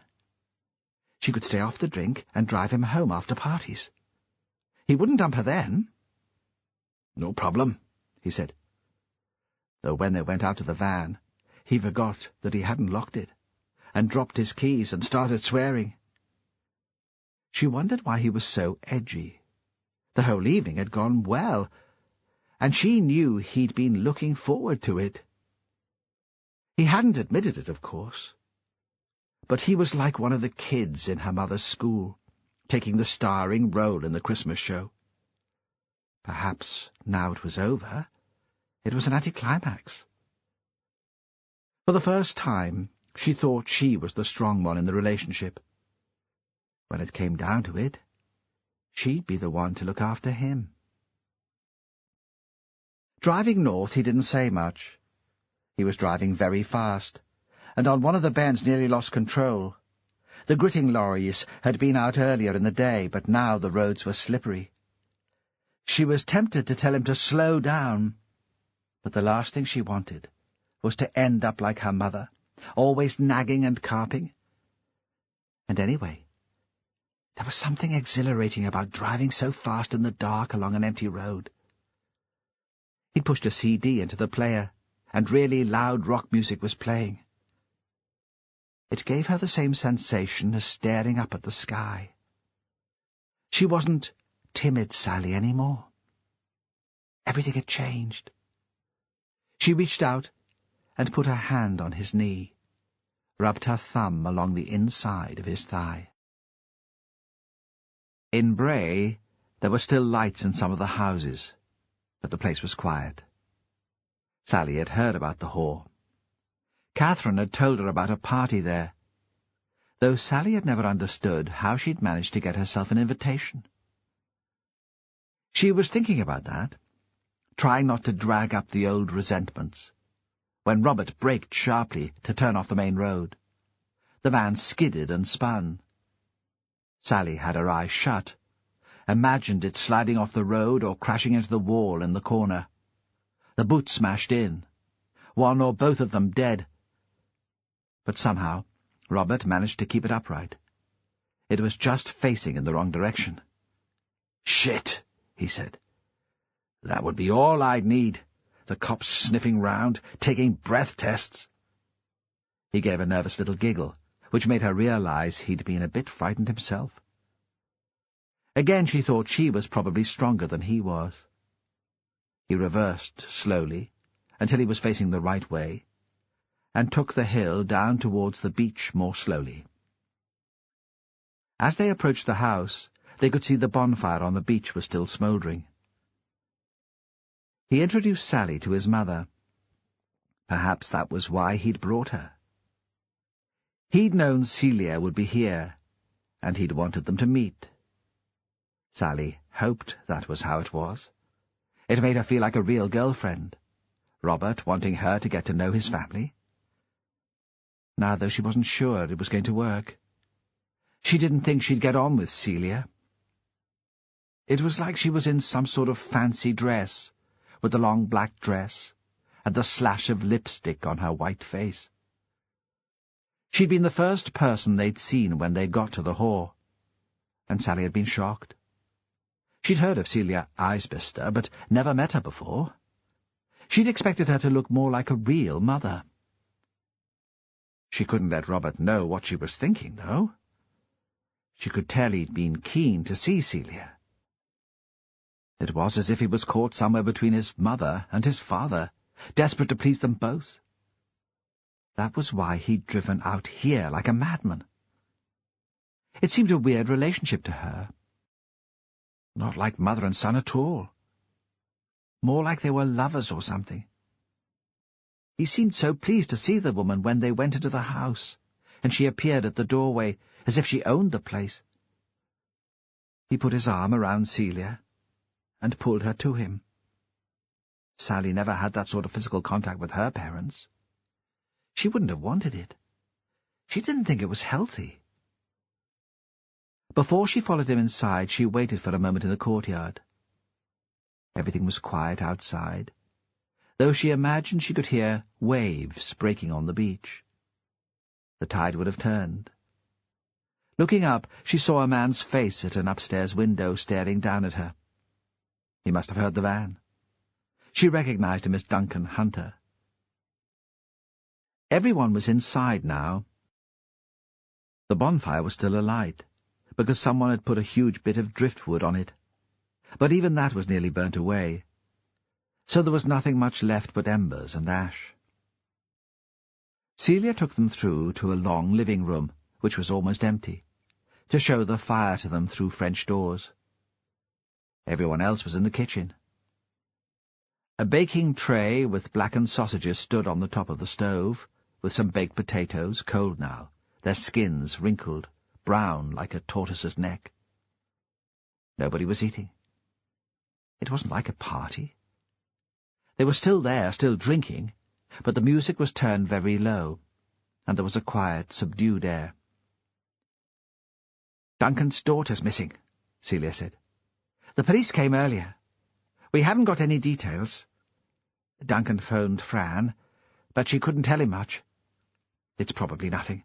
She's that sort of kid, the kind to wander off. But with all that's happened lately, you can imagine what Duncan's going through. He's waiting upstairs by the phone." "Cassie," Sally said. "I babysit for her sometimes." She thought it was quite exciting to be on the edge of the drama. "It'll kill him if anything happens to her," Celia said. "Should we be here, then?" Sally didn't want to imagine what it would be like to lose a child, but she didn't think you'd want a load of strangers in your house. "God, yes. We daren't go. Duncan hates being by himself." Celia had a way of talking which made you feel a bit stupid. Sally couldn't take to her at all, though of course she'd try for Robert's sake. It probably wasn't fair to judge. Celia had obviously been drinking very heavily. Besides the lipstick, she was wearing black eyeliner, which had become smudged, and close to she looked a bit of a mess. There was something sticky and disgusting on the sleeve of her cardigan. Margaret might not be a brilliant mother, but at least she maintained a bit of dignity. She knew how to behave in company. Sally would have liked to escape. Instead, she started drinking again. She knew it was a mistake, and she should keep a clear head. But when she saw Robert and Celia whispering to each other, standing so close that their heads were touching, she couldn't help herself. Magnus was nearly asleep when he heard voices outside his cell. It sounded like an argument. He thought, "It's up Helliar. Someone with too much drink inside him." His uncle had taken him to watch the procession when he'd been a boy, and there'd been a lot of drinking even then. One year, Agnes had been there too. She'd have been very young. He could remember how her eyes shone with the excitement of being allowed out so late, and the bag of sweeties his uncle had carried in his pocket. Then the metal flap in the thick door clicked open, and Magnus could see the face of a policeman, backlit from the strip lights in the corridor. Magnus was lying on the narrow bed and wriggled back on his buttocks, so his head was higher and his back was leaning against the wall. He wondered what they could be wanting now. Were they going to send him away? Surely not. The ferry had long gone, and there'd been no more planes at this time, unless they'd chartered one. That happened sometimes. If people got so ill that they needed to go to the hospital in Aberdeen, where they had all the fancy machines, they flew them out in a special plane. Despite his panic, he felt a small thrill at the idea that they hired an aeroplane specially for him. He swung his legs round so he was sitting on the bed. There was the sound of keys rattling together, and then he heard the key move in the lock, and the door was opened. The policeman in uniform stood aside to let someone in. "You've got a visitor," the policeman said. He sounded bad-tempered. Magnus couldn't think what he'd done to annoy him. When the man had come in earlier to collect his tea tray, he'd been all right, almost friendly. They'd chatted about the parade. "You don't have to see him if you don't want to." Behind the policeman in his uniform, Magnus could see the detective from Fair Isle. He was still dressed for outdoors, in a big padded jacket, and he had his hands in his pockets. Magnus thought then that the policeman was cross with the Fair Isle man and not with him. "I'll see him," he said, anxious to please. "Oh, yes. Why not?" "You don't want your lawyer here?" Magnus was quite certain about that. He didn't like the lawyer at all. Jimmy Perez sat opposite him on a plastic chair. Magnus didn't hear the footsteps of the policeman moving away. He must be standing there, just outside the door. Because he was thinking about that, about why the policeman was still standing in the corridor instead of going back to his office where it would surely be more comfortable, he missed the detective's first question. There was a pause, and Magnus knew he was supposed to answer. He looked around him, embarrassed and confused. CD 11. Magnus slid from the bed, so he was standing. He felt he couldn't breathe. "I promised," he said. He could sense the detective's impatience again, and backed away from him. Was the policeman still waiting outside the door? "Who did you make the promise to?" "My mother. Tell them nothing." "She's dead, Magnus. She'll never know.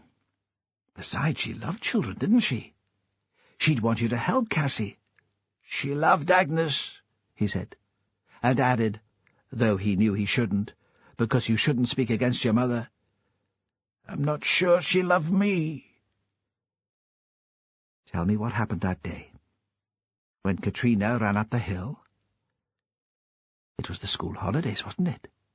One of those blustery sunny days.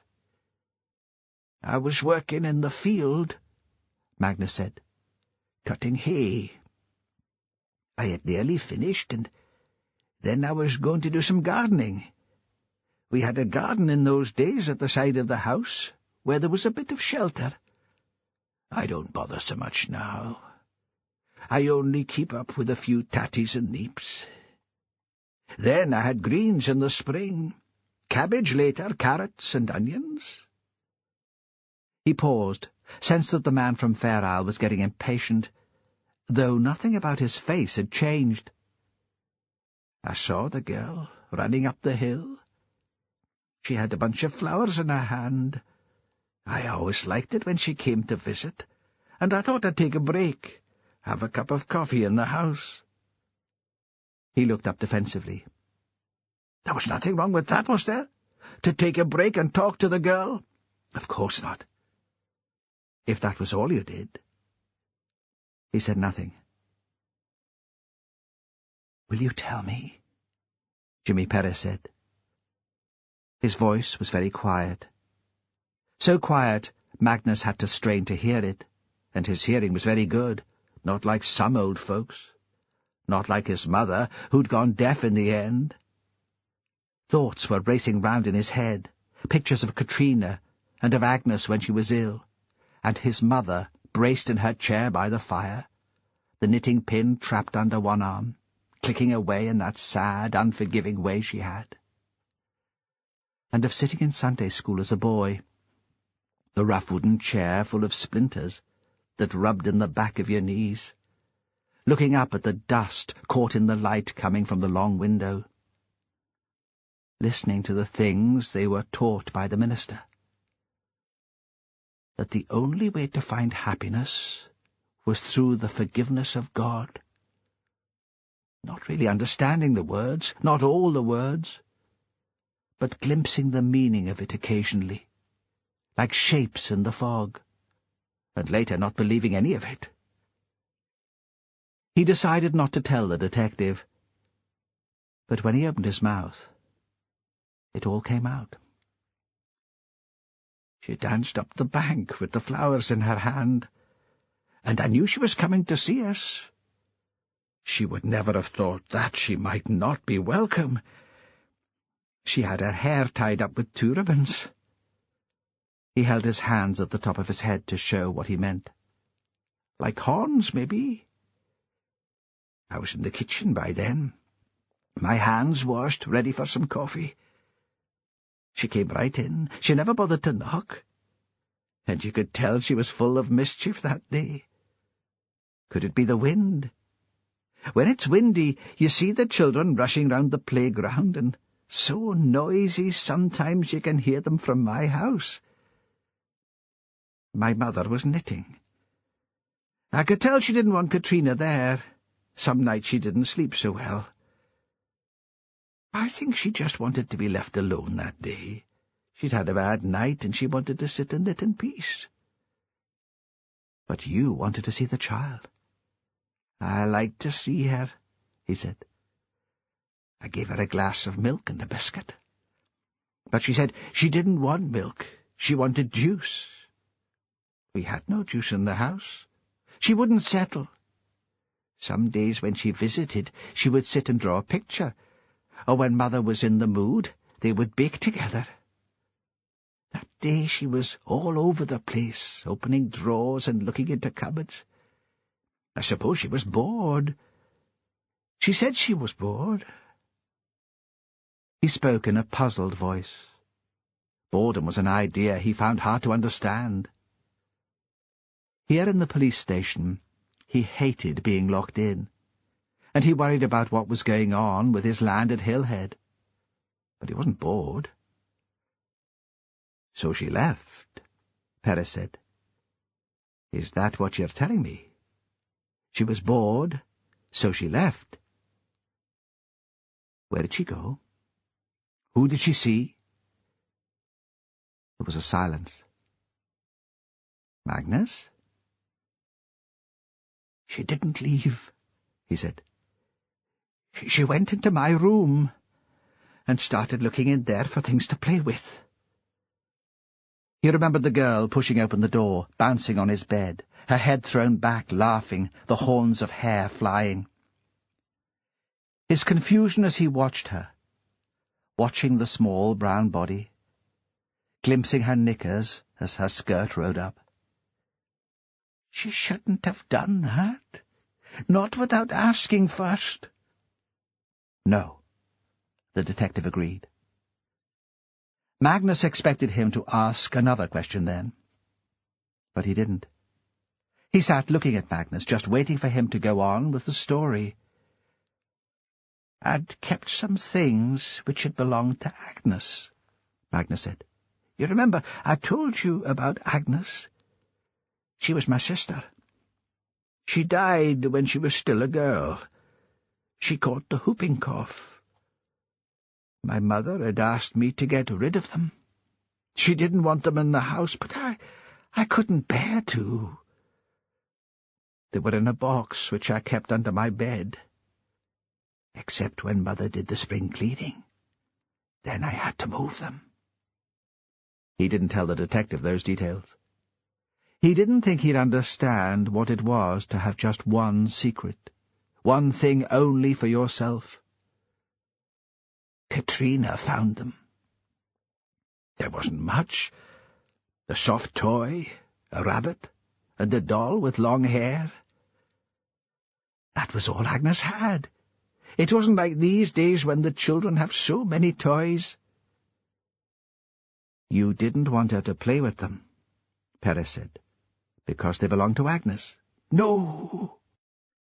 Magnus wasn't sure how he'd make the policeman see how it had been. I liked to see her playing with them. I was afraid she'd laugh at them because they weren't like the toys she was used to. But she didn't. She took the doll in her arms and held it. She rocked it as if it was a baby. Agnes used to do that. She used to rock the baby and sing to it. Katrina didn't sing, but she was gentle with it. She asked if she could brush its hair. She wasn't a bad girl, no, not bad. She just had too much spirit. They didn't know what to do with her. What happened next? The detective asked. Magnus shut his eyes. Not to recapture the scene, but in an attempt to block it out. But he couldn't block it out. There it was, playing in front of him. And when he opened his eyes again, he could still see it. His mother appearing suddenly at the door, the horsehair belt holding the knitting needle still round her waist. "Give that to me!" Reaching out and grabbing for the doll. The girl defiant, enjoying the scene she was making, the fuss all around her, doing a kind of teasing jig with the doll held above her head. Not understanding, because how could she? Agnes was never mentioned at the house after her death. Mother must have held on to the memory in her fierce, unforgiving way. But Magnus was never allowed to speak of her, so Katrina would never even have known of her existence. "It's my dolly now. Magnus gave her to me." The icy hatred in his mother's eyes when she turned and looked at him. Then the girl trying to dance her way out of the house, skipping and laughing. But she never made it to the door, because his mother had reached for the scissors. They were the scissors she used to snip the wool when she was knitting, and cut the cloth when she was sewing. Not big scissors, but narrow-bladed and very sharp. And then the girl was still, and dead, looking almost like a doll herself, lying on the rag rug in front of the fire. His mother had raised the scissors above her head, and using both hands thrust them down to kill Katrina. Katrina had made a little sound, hardly a cry at all, taken a small step and fallen onto the rug. Magnus had remembered his mother making that rug, cutting up the scraps of old clothing and pulling the material strips through a piece of sacking with a crochet hook. He knelt down on it to look at Katrina, turned to his mother, looking for guidance. What should they do? They had no telephone, but he could run to the Bruce house. His mother had spoken in her quiet, firm voice. She shouldn't have played with Agnes's toys. Then she sat back in her chair and continued her knitting. It was Magnus who was left to deal with it. He rolled Katrina up in the rug and took her into his room. There was blood, but not so much of it. He put the doll and the rabbit back in the box under his bed. When people came looking for Katrina, he was out in the garden, slicing up the weeds with his long-handled hoe. "No, she's not been here." And when they came back later and asked his mother, she told them the same thing. No one noticed the missing rug. Why would they? They seldom came into the house. When it was dark, he unwrapped the rug so Katrina was lying on her back in the middle of it. He untied her ribbons and spread out her hair. Then he carried her up the hill. It was a cloudy night. No moon. Raven black. The men still searching for her were on the headland and along the cliff tops. He could see the flashes of their torches, but nobody saw him. They were at the coast, and he went inland. Then he left the girl there on the heather, her face turned to the rain, and went back to the house for a spade, a good sharp spade. He went up the hill again, and he buried her in the peat bank, and covered the spot with loose rocks. It was dawn when he'd finished, and was on his way home. It was summer then, and the nights were still short, but still nobody saw him. In the house, he cut up the rug with his mother's scissors, and threw it on the fire a piece at a time. His mother stayed in her room until it was all done. And then she came out and made the porridge for his breakfast, as she always did. They never spoke of it. Only when the policeman came for him, and she said, "Tell them nothing." "That was how it was," he said, when at last the words had stopped, and the scene had faded in front of his eyes. "That was what happened."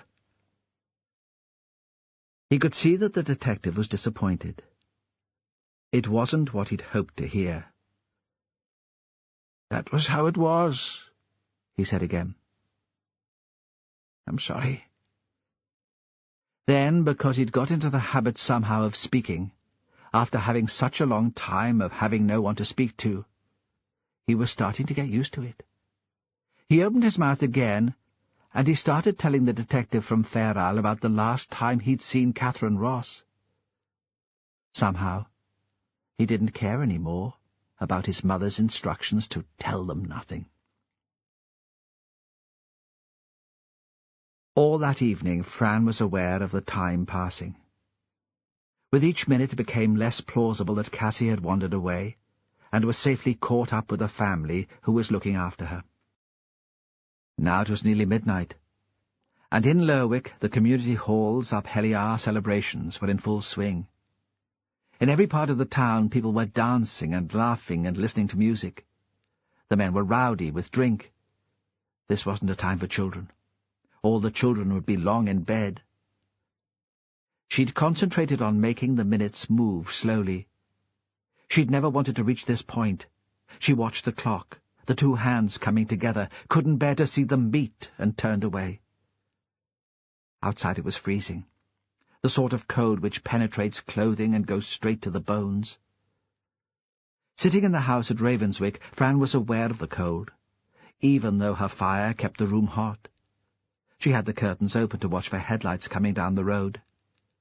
Every now and then she cleared the condensation from the glass, and saw the frost thick and white on each blade of grass. She thought of Cassie, hoped that she was still wearing her scarf and her gloves, preferred to think of her outside in the open than shut up somewhere. Cassie hated the dark, and always had a lamp on when she was in bed. Fran thought of the nightmares which had troubled her daughter, remembered Cassie still half asleep, blindly reaching out to her for reassurance. Fran blinked, an involuntary response to the image, felt the tears on her cheeks, but couldn't find the energy to wipe them away. Ewan Ross was sitting with her. The fat policewoman was at the table, awkward, silent. Ewan had poured Fran whiskey, just as she had poured some for him after his daughter had died. She sipped it to be polite. Even now, when she was going crazy, panic-frozen, so she couldn't think straight, she still didn't want to offend him. He knew his daughter was dead. There was still hope that hers was alive. She wondered that she could have considered herself upset when she found the bodies of the other girls. She'd shut the dog in the bedroom. It reminded her too fiercely of Cassie. She didn't want to see her. The smell of her at her feet made her want to retch. The telephone rang. She sprang to her feet, reached it before the second ring, felt the adrenaline hit her brain, making her suddenly clear-headed. It was Duncan. Any news?" "I would have phoned you," she said. After Paris had visited the hall looking for Cassie, Duncan had called her, demanding an explanation. She couldn't tell how he was feeling. She'd expected him to blame her for losing their daughter. In a similar situation, she would have torn his eyes out. Instead, he seemed distant, icy. At first she thought he was very drunk, and trying not to show it. The intense effort to seem sober. Now she thought there was more to it. He had called every hour since. She couldn't be angry with him. It was her fault, not his. If she'd allowed Cassie to go with him to the whore, the girl would be safe. "I'm sorry," she said. She said that every time he phoned, too. There was a moment of silence. "No," he said. "There was nothing you could do. You can't blame yourself. Should I come over?" "No. Stay there. There should be someone in both houses just in case." He was about to speak again, but she interrupted him. "Please. I'm going to hang up now. The police might be trying to get through. As soon as I hear anything, I'll call you, I promise." As she hung up, she saw herself reflected in the window, a dark, shadowy figure, unrecognizable, middle-aged. A wave of self-pity took her by surprise. She'd moved here to keep Cassie safe. It had been all she'd wanted, a better life for them both. It was as if she was the object of some twisted prank. To find the bodies had been hard enough. She couldn't be expected to deal with this too. She realized she was sobbing, not for Cassie this time, but for herself. Ewan came up behind her and offered her a handkerchief. It was clean, white, ironed. She took it from him. The feel of the smooth cloth against her face was a small comfort. "How can you think of ironing? At a time like this?" It was the first thought that came into her head. It took him a moment to realize what she meant. He gave a little smile. "Not me," he said. "I have help in the house. Someone to keep things going. Left to myself, I'd have fallen apart. You saw that." Now it seemed to her that he was entirely composed. "Did you find anything in that writing of Catherine's?" she demanded suddenly. "Anything which might help them find out who's doing this?" Before he could answer, there was a noise outside. Her image in the window broke up as headlights caught it from behind. She held her breath as the car coming down the road slowed and then pulled to a stop. It was Jimmy Paris, and she could tell at once that he was alone. She waited, still hoping, despite herself, that he would move round the car to help a child from the back seat. But he walked straight to the house. "He's come to tell me that Cassie's dead. If it had been good news, he'd have phoned. He wouldn't have wasted time driving here." Maggie heard him approaching and started barking and jumping up at the bedroom door. The first thing he said as soon as the door was open was, "I haven't got anything to tell you. We haven't found her, not yet." Because she'd convinced herself that Cassie was dead in the moment of his walking from the car to the house, she felt relieved. She could have kissed him. "I have some questions," he said. "Of course. Anything." He looked over her shoulder at Ewan Ross. "I'm sorry. We'd like to talk to Mrs. Hunter alone. You understand?" "I'll go home," Ewan said. "Give me a ring if you'd like me to come back. Or stay with me, Fran, if you prefer. Don't worry about the time. I'll be up." Fran wasn't aware of his leaving. She knew she should thank him, see him out, offer coffee and food to the detective. But she sat impatiently, waiting for the questions. She thought Paris had an idea. Ideas. There was hope. As she waited, she saw the light of another car coming from the direction of Lerwick, but it didn't stop. He pulled out a hard dining chair and sat on that, facing her, his long legs twisted under the seat. The policewoman eased her chair back into a corner. Fran sensed an urgency. He was desperate for her to answer quickly. When she paused for a moment, he didn't tell her to hurry, but she knew that was what he wanted. The questions made no sense to her. They seemed entirely random. He asked about Cassie, and how she was doing at school, about Fran's social life and the friends she'd made away from Ravenswick. She didn't demand to know what the questions were about. She could do nothing more to find her daughter. She was in his hands, and if he wasted time explaining his ideas to her, it might be too late. It didn't take long. After a quarter of an hour, he stood up again. "You shouldn't be on your own here," he said. "Ewan said he'd come back?" "No, not Mr. Ross. He's too close to all this. There must be someone else." Fran thought of Jan Ellis, who'd been so kind about the dog, whose husband didn't mind making a fool of himself by dressing up as a baby. She heard Perez phone her, standing outside using his mobile. As soon as Jan's car pulled up outside, he disappeared. He didn't say anything to her before he left, and she didn't watch him go.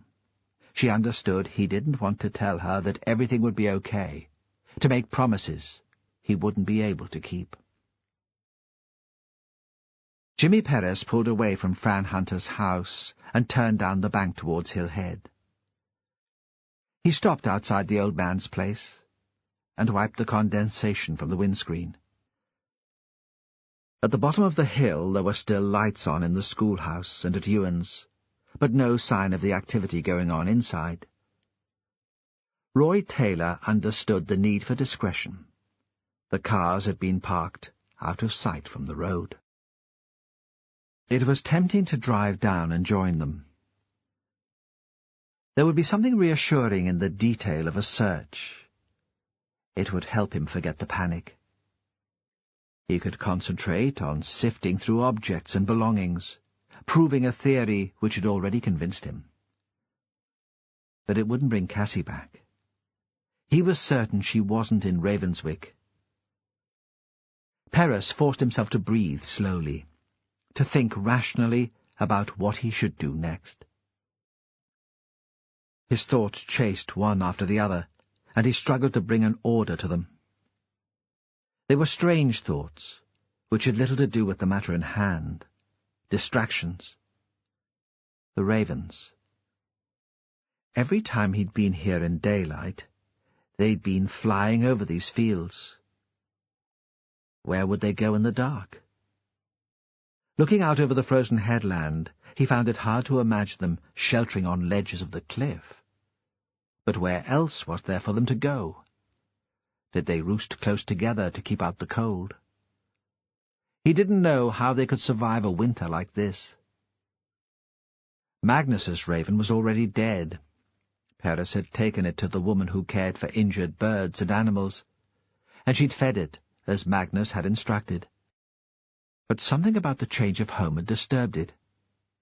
It died the first night, for no apparent reason.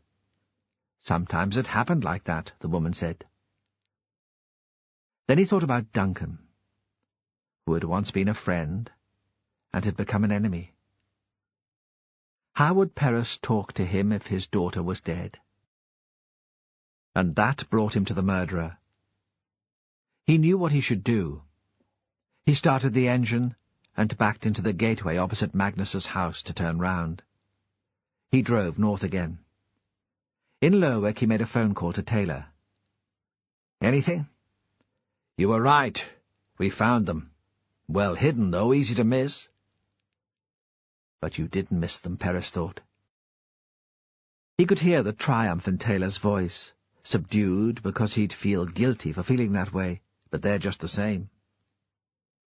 Magnus Tate hadn't killed Catherine. An Englishman had proved them all wrong. An Englishman and a Fair Islander. "Go out to Quendale. Talk to the boy there.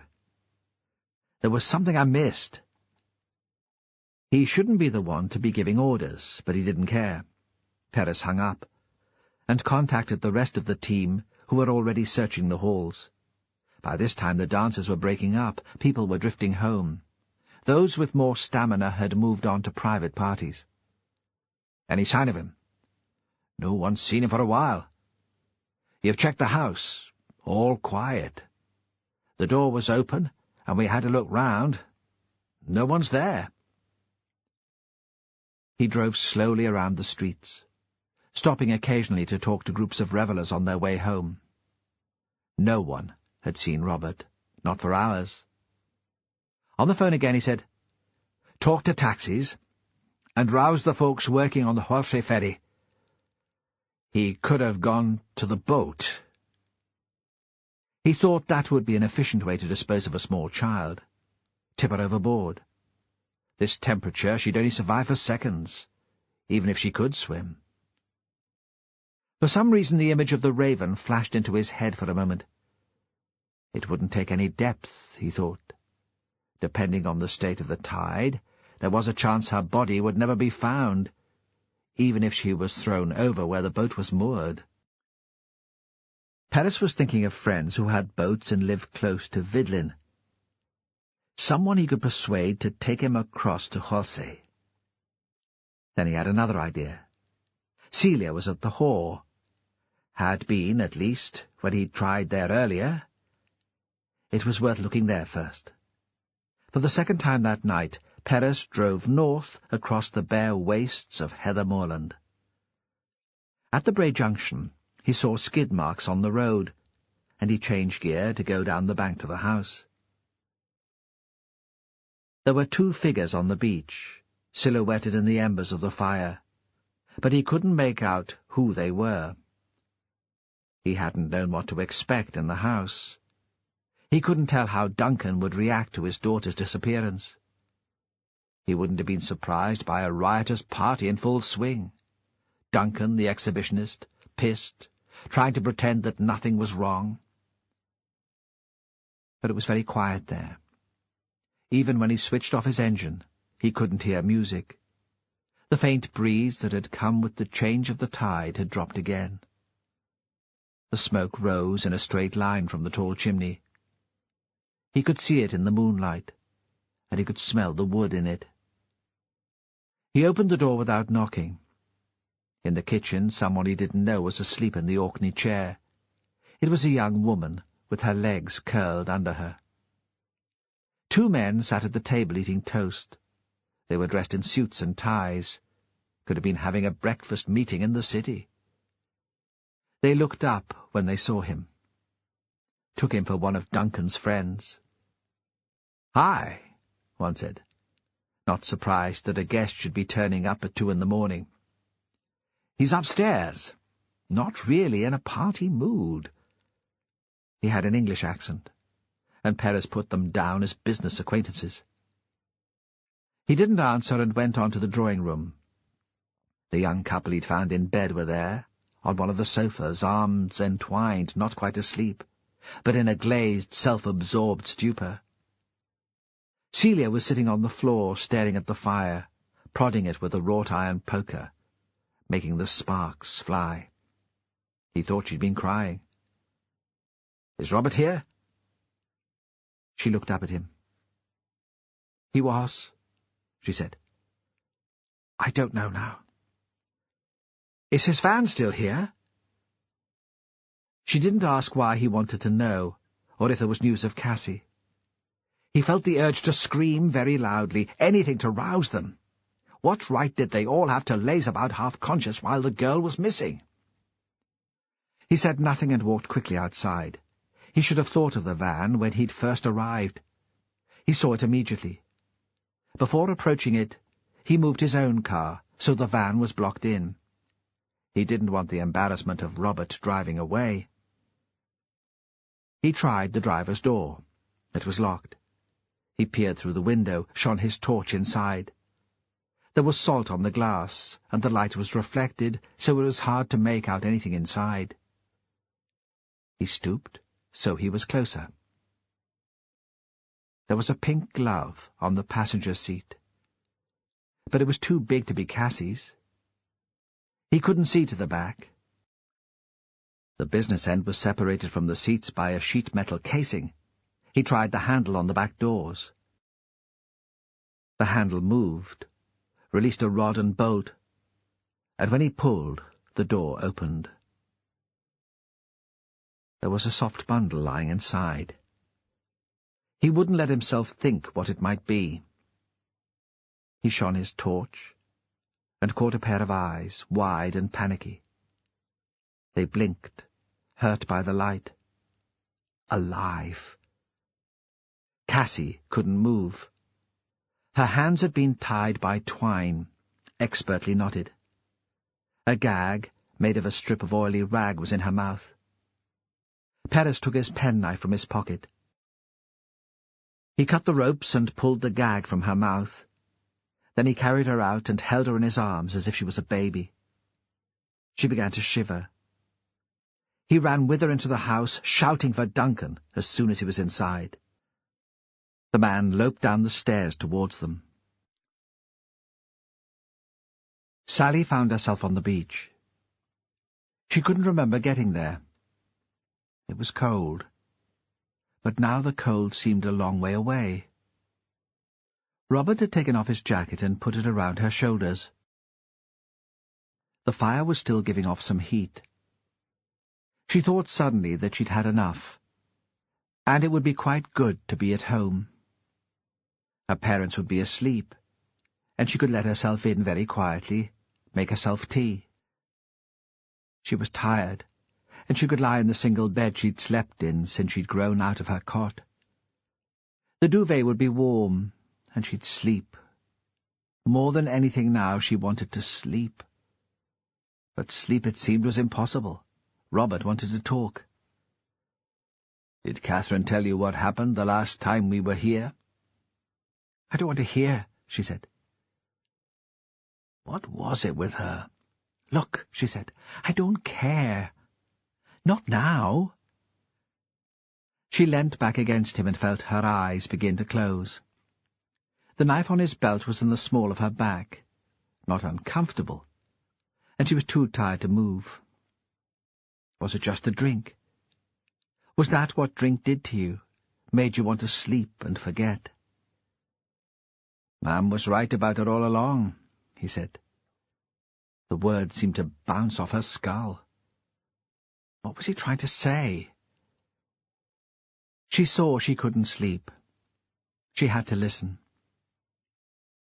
"What do you mean?" "She said she was a strange girl. No good." "She was my friend," Sally said, though it seemed strange to be standing up for Catherine to Robert, especially to Robert. "She tried to make a fool of me. I couldn't let her get away with that." "You didn't have to. She died." "I liked her," he said. "Fancied her. That was what she intended." Ma'am said that was what she was up to. "She was just mucking around with me," she said, "trying to get a reaction." "For God's sake, leave your mother out of this." She saw how it would be if they got together permanently. The first sign of trouble and he'd be off to Celia, looking for a shoulder to cry on, depending on her to put everything right. Perhaps it was healthier to hate your mother. Perhaps she should be grateful that Margaret had treated her like shit. Away from the fire there was frost on the shore now.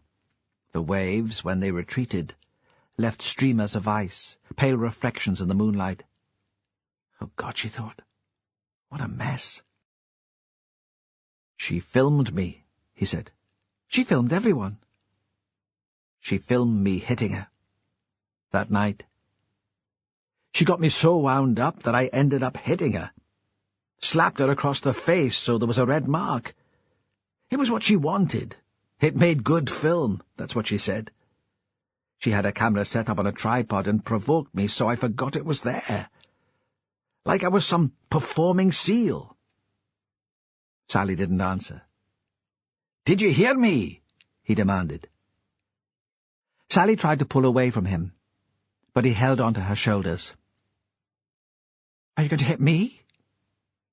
The words seemed to come from someone else's mouth, not hers. She shouldn't taunt him about Catherine. It wasn't his fault. She knew what Catherine was like, and it wouldn't do to make him angry. "No," he said. She thought he sounded like a little boy. He could be one of the kids in her mother's school. No, of course not. "Walk away from her." These words, though, were spoken by a grown-up.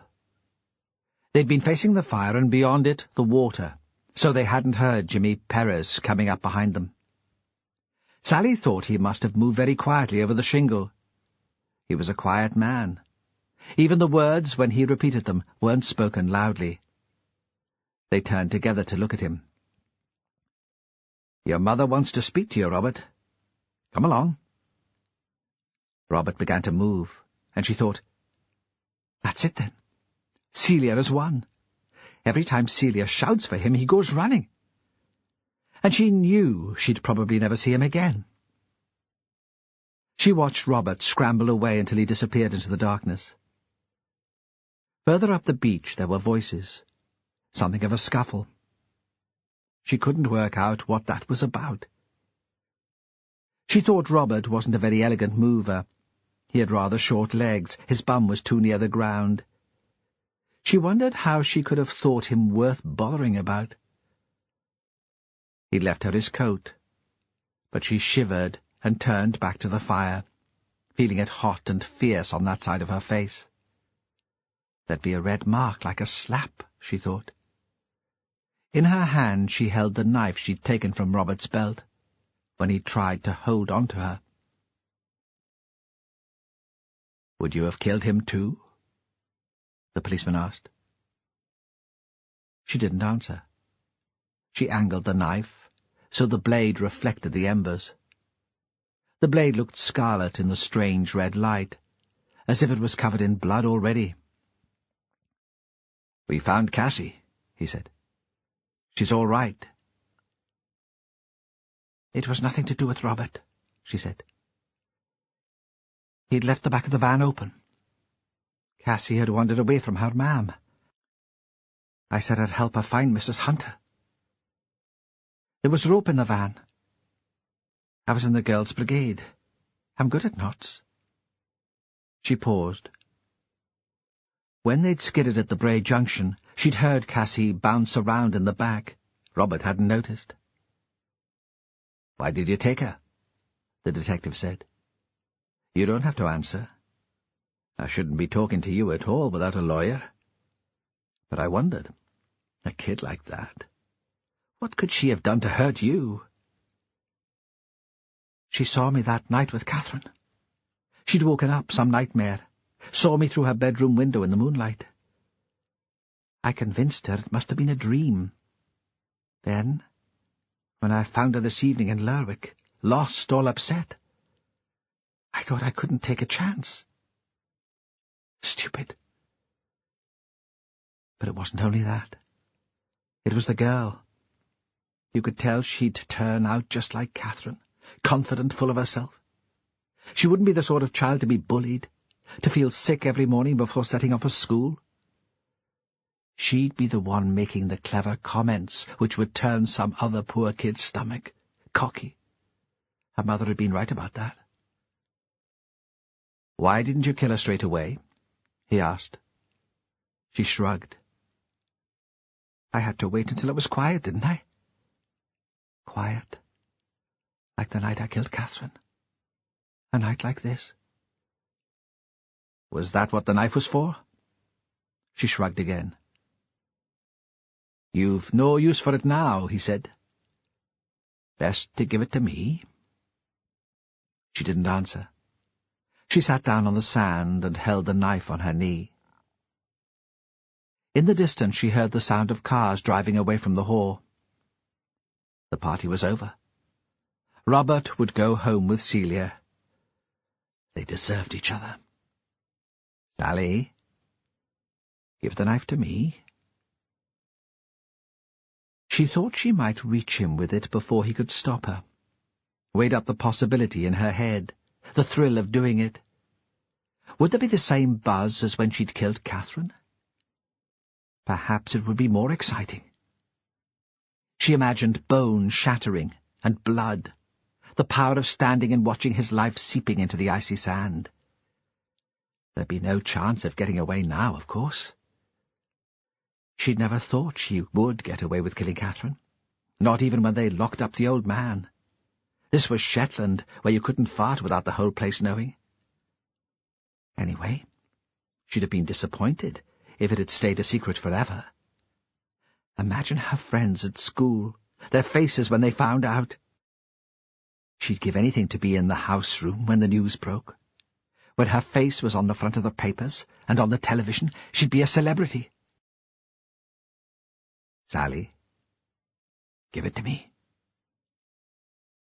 She held the bone handle of the knife in her hand, ready to strike out at him, then was overcome by tiredness again. She stood up, and with the last of her energy, she threw it away from her towards the sea. It twisted in the air and landed in the shallow water. She didn't see the splash because of the dark, but she heard it. He walked right up to her, held her hand and pulled her to her feet. It wasn't a rough or unkind gesture. It was as if he was trying to help her. He put his arm round her shoulder and walked with her up the beach. From a distance, they'd look like lovers. Perez dropped Roy Taylor off at the airport the next morning. Now he was satisfied they had the right person for the Catherine Ross murder. The Englishman didn't want to stay. The restlessness, which he'd just about managed to hold in check while the investigation kept his interest, was moving him on. Already he was thinking about the next case.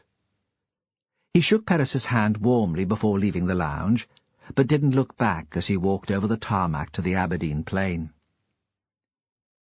Perez waited until the plane took off, and almost wished he was on it. He still hadn't made up his mind about the move to the Isle. His mother had given up asking him about it. She'd probably resigned herself to the fact that he wouldn't be coming home. On the way back to Lerwick, he stopped at Fran Hunter's house. He told himself as he drew up that he was stopping on impulse. But really, it had been at the back of his mind since leaving the airport.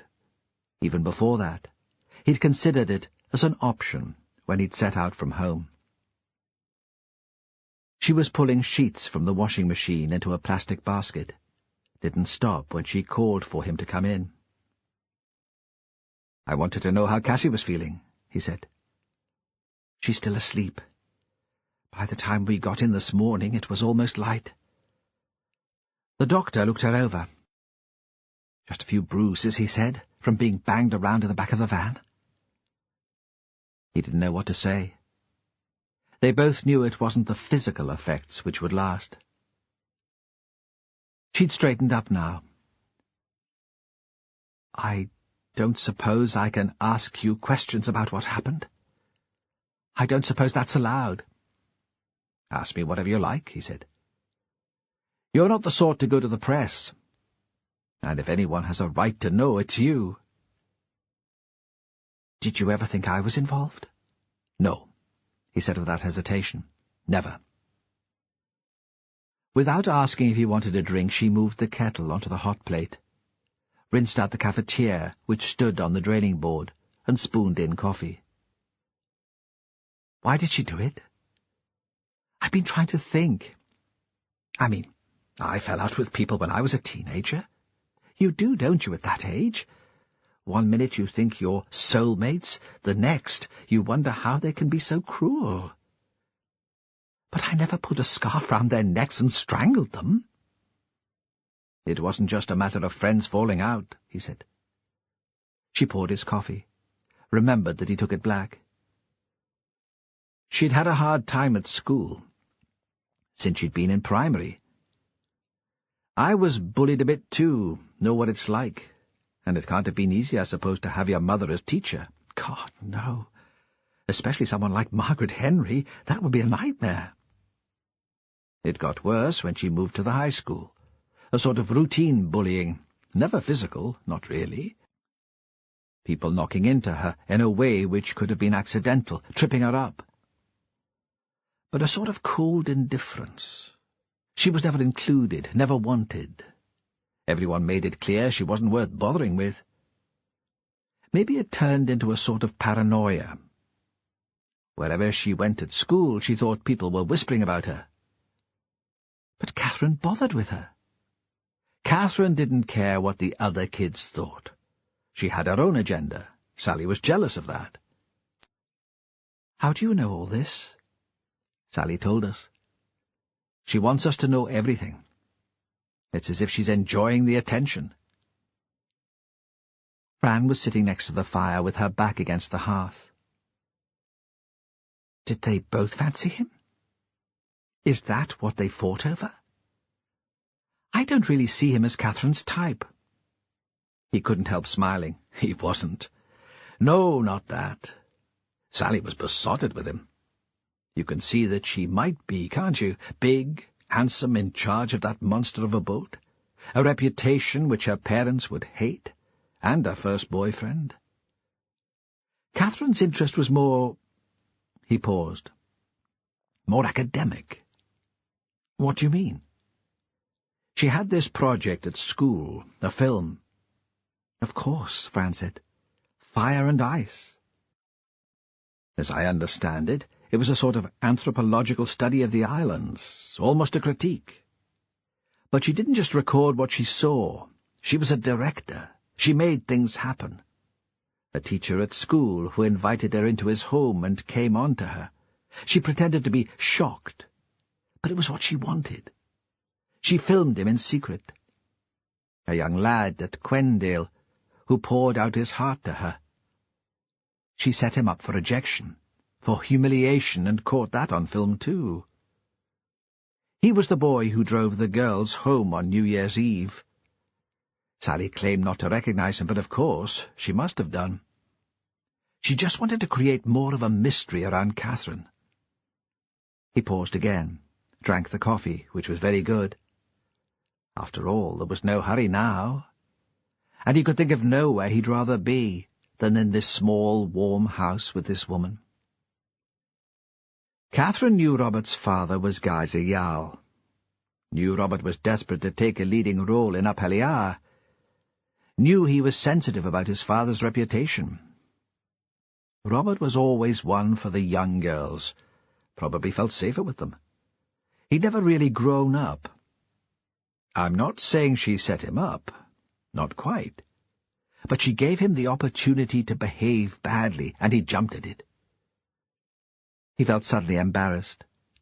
He didn't want to talk about Catherine provoking Robert.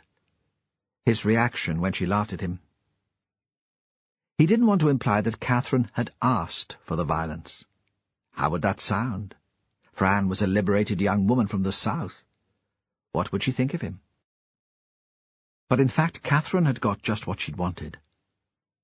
She'd been triumphant about it. He felt himself stumbling over the words. Catherine captured Robert on film. It showed him in a bad light. She was going to show it in school. You know how things get around here. By that evening, everyone would be talking about it. He might even have been charged and taken to court. His father had been through enough embarrassment over Celia's affair. Imagine the publicity of a court case. Robert had a motive for killing Catherine, Fran said. But Sally didn't. Did she? Am I missing something? She frowned, but in a way which was curious, not anxious. He felt a rush of relief that it had ended well for her. He knew the response was completely selfish. He wouldn't have been able to face her if Cassie had been harmed. I told you that Sally was besotted with Robert. I don't think he had any plans at that stage for a permanent relationship.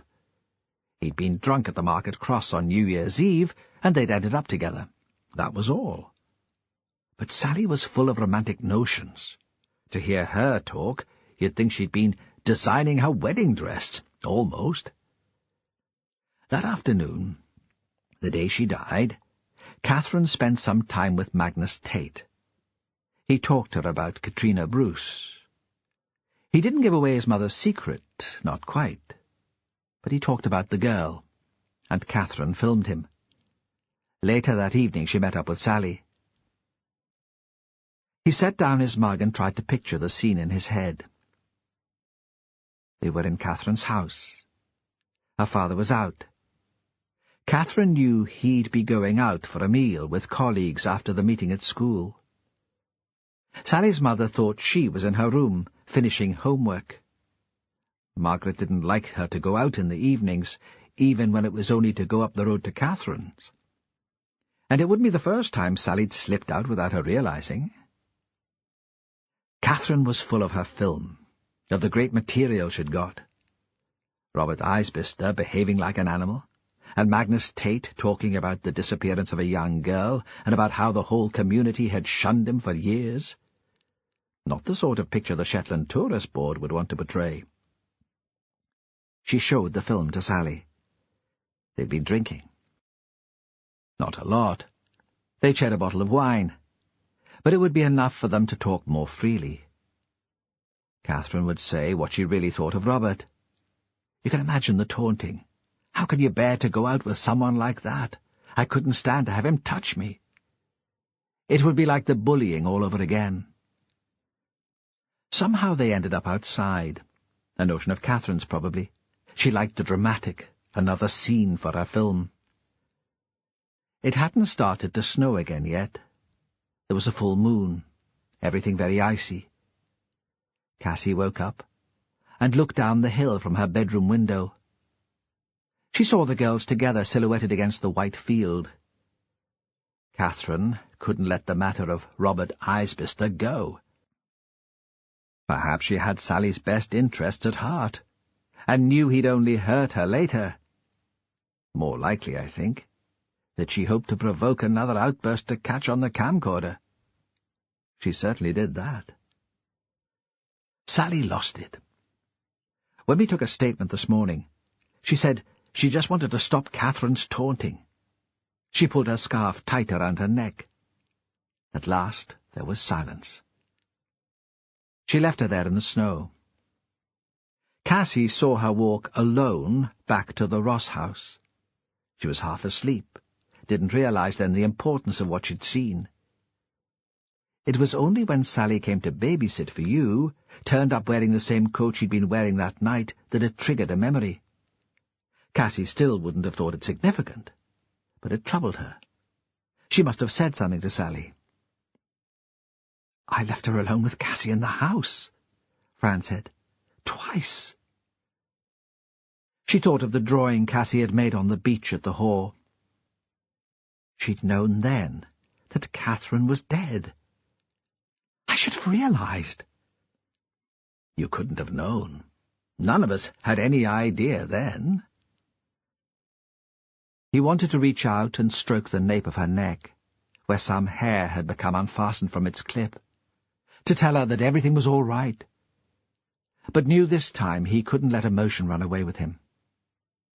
He twisted his fingers together to trap them, and make it easier to resist the temptation. Magnus saw it too. Some of it. The girls going down the track together. Only one of them coming back. The next morning he went out early and found Catherine was dead. He swept the snow off her face. Why didn't he say something? Paris paused. He'd had a bad experience with the police when the other girl disappeared. He didn't think anyone would believe him. He told me in time to get Cassie back safely. I asked Taylor to search the schoolhouse. He found Catherine's keys in Sally's room. She'd been in Ewan's house to get the film. So Sally killed Catherine to protect a man who didn't even care about her? It seems she was quite calm afterwards, Paris said. He thought Fran had a right to the whole story. She took the camcorder with her. She was wearing gloves, of course, had put them on before going out because of the cold. She went into Catherine's room, found the script and the disc, and deleted Fire and Ice from the computer. Then she went home. Her parents were asleep by then, and heard nothing. They never knew she'd been out. She even made herself a cup of tea before she went to bed.